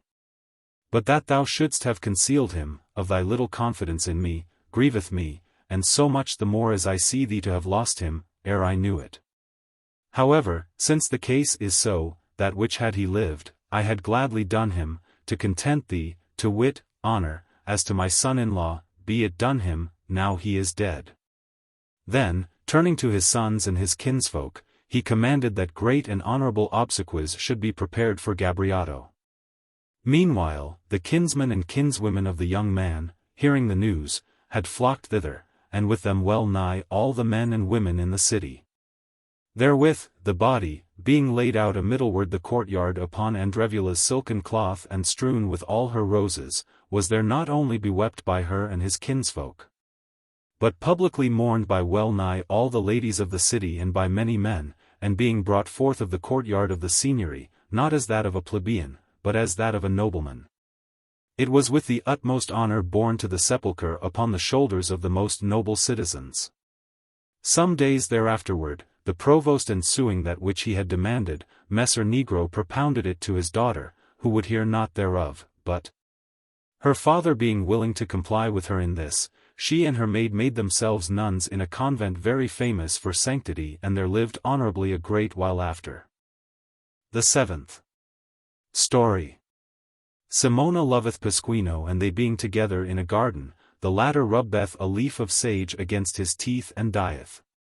She, being taken and thinking to show the judge how her lover died, rubbeth one of the same leaves against her teeth and dieth on like wise. Panfilo having delivered himself of his story, the king, showing no compassion for Andrevula, looked at Emilia and signed to her that it was his pleasure she should with a story follow on those who had already told.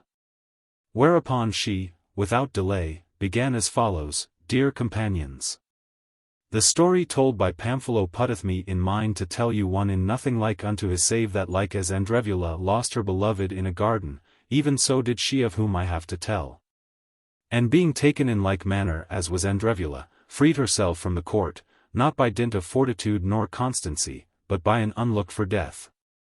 And as hath otherwhile been said amongst us, albeit love liefer inhabiteth the houses of the great, yet not therefore doth he decline the empery of those of the poor. Nay, whiles in these latter he so manifesteth his power that he mocketh himself feared, as a most puissant seigneur, of the richer sort. This, if not in all, yet in great part, will appear from my story, with which it pleaseth me to re-enter our own city, wherefrom this day, discoursing diversely of diverse things and ranging over various parts of the world, we have so far departed. There was, then, no great while ago, in Florence a damsel very handsome and agreeable, according to her condition, who was the daughter of a poor father and was called Simona. And although it behoved her with her own hands earn the bread she would eat and sustain her life by spinning wool, she was not therefore of so poor a spirit but that she dared to admit into her heart love, which, by means of the pleasing words and fashions of a youth of no greater account than herself, who went giving wool to spin for a master of his, woolmonger, had long made a show of wishing to enter there. Having, then, received him into her bosom with the pleasing aspect of the youth who loved her whose name was Pasquino, she heaved 1,000 sighs, hotter than fire. At every hank of yarn she wound about the spindle, bethinking her of him who had given it her to spin and ardently desiring, but venturing not to do more. He, on his side, grown exceeding anxious that his master's wool should be well spun, overlooked Simona's spinning more diligently than that of any other. as if the yarn spun by her alone and none other were to furnish forth the whole cloth. Wherefore, the one soliciting and the other delighting to be solicited, it befell that, he growing bolder than of his wont and she laying aside much of the timidity and shamefastness she was used to feel, they gave themselves up with a common accord to mutual pleasures, which were so pleasing to both that not only did neither wait to be bidden thereto of the other, but each forewent other in the matter of invitation. Ensuing this their delight from day to day and waxing ever more enkindled for continuance, it chanced one day that Pasquino told Simona he would fain have her find means to come to a garden, whither he wished to carry her so they might therefore gather more at their ease and with less suspect. Simona answered that she would well, and accordingly on Sunday, after eating, giving her father to believe that she meant to go a pardoning to San Gallo 252, she betook herself, with a friend of hers, called Lagina, to the garden appointed her of Pasquino. There she found him with a comrade of his, whose name was Pacino, but who was commonly called Stramba 253, and an amorous acquaintance being quickly clapped up between the latter and Lagina. Simona and her lover withdrew to one part of the garden, to do their pleasure, leaving Stramba and Lagina in another. Now in that part of the garden, whither Pasquino and Simona had bade ken themselves, was a very great and goodly bush of sage, at the foot whereof they sat down and solaced themselves together a great while, holding much discourse of a collation they purposed to make there at their leisure. Presently, Pasquino turned to the great sage bush and plucking a leaf thereof, began to rub his teeth and gums withal, avouching that sage cleaned them excellent well of aught that might be left thereon after eating. After he had thus rubbed them a while, he returned to the subject of the collation, of which he had already spoken. Nor had he long pursued his discourse when he began altogether to change countenance, and well nigh immediately after lost sight and speech, and in a little while he died. Simona, seeing this, fell to weeping and crying out and called Stramba and Lagina, who ran thither in haste, and seeing Pasquino not only dead, but already grown all swollen and full of dark spots about his face and body, Stramba cried out of a sudden, "Ah, wicked woman! Thou hast poisoned him." Making a great outcry, he was heard of many who dwelt near the garden and who, running to the clamor, found Pasquino dead and swollen. Hearing Stramba lamenting and accusing Simona of having poisoned him of her malice, whilst she, for dolour of the sudden mishap that had carried off her lover, knew not how to excuse herself, being as it were beside herself, they all concluded that it was as he said. And accordingly she was taken and carried off, still weeping sore, to the provost's palace, where, at the instance of Stramba and other two comrades of Pasquino, by name Atticciato and Malagevoli, who had come up meanwhile, a judge addressed himself without delay to examine her of the fact, and being unable to discover that she had done malice in the matter or was anywise guilty, he bethought himself, in her presence, to view the dead body and the place and manner of the mishap, as recounted to him by her, for that he apprehended it not very well by her words. Accordingly, he let bring her, without any stir, whereas Pasquino's body lay yet, swollen as it were a ton, and himself following her thither, marvelled at the dead man and asked her how it had been. Whereupon, going up to the sage bush, she recounted to him all the foregoing story, and to give him more fully to understand how the thing had befallen, she did even as Pasquino had done and rubbed one of the sage leaves against her teeth. Then, whilst her words were, in the judge's presence, flouted by Stramba and Atticciato and the other friends and comrades of Pasquino as frivolous and vain, and they all denounced her wickedness with the more instance, demanding nothing less than that the fire should be the punishment of such perversity, the wretched girl, who abode all confounded for dolour of her lost lover and fear of the punishment demanded by Stramba, fell, for having rubbed the sage against her teeth, into that same mischance, whereinto her lover had fallen, and dropped dead, to the no small wonderment of as many as were present. O happy souls, to whom it fell in one same day to terminate at once your fervent love and your mortal life! Happier yet, an ye went together to one same place. And most happy, if folk love in the other life and ye love there as you loved here below. But happiest beyond compare, at least in our judgment who abide after her on life, was Simona's soul, whose innocence fortune suffered not to fall under the testimony of Stramba and Atticciato and Malagevoli, woolcarters belike or men of yet meaner condition, finding her a more honourable way, with a death like unto that of her lover, to deliver herself from their calumnies and to follow the soul, so dearly loved of her Pasquino. The judge, in a manner astonied, as were likewise as many as were there, at this mischance and unknowing what to say, abode long silent. Then, recollecting himself, he said, It seemeth this sage is poisonous, the which is not wont to happen of sage. But, so it may not avail to offend on this wise against any other, be it cut down even to the roots and cast into the fire. This the keeper of the garden proceeded to do in the judge's presence, and no sooner had he levelled the great bush with the ground than the cause of the death of the two unfortunate lovers appeared. For thereunder was a toad of marvellous bigness, by whose pestiferous breath they concluded the sage to have become venomous. None daring approach the beast, they made a great hedge of brushwood about it and there burnt it, together with the sage. So ended the judge's inquest upon the death of the unfortunate Pasquino, who, together with his Simona, all swollen as they were, was buried by Stramba and Atticciato and Guccio Imbrata and Malagevoli in the church of St. Paul, whereof it chanced they were parishioners.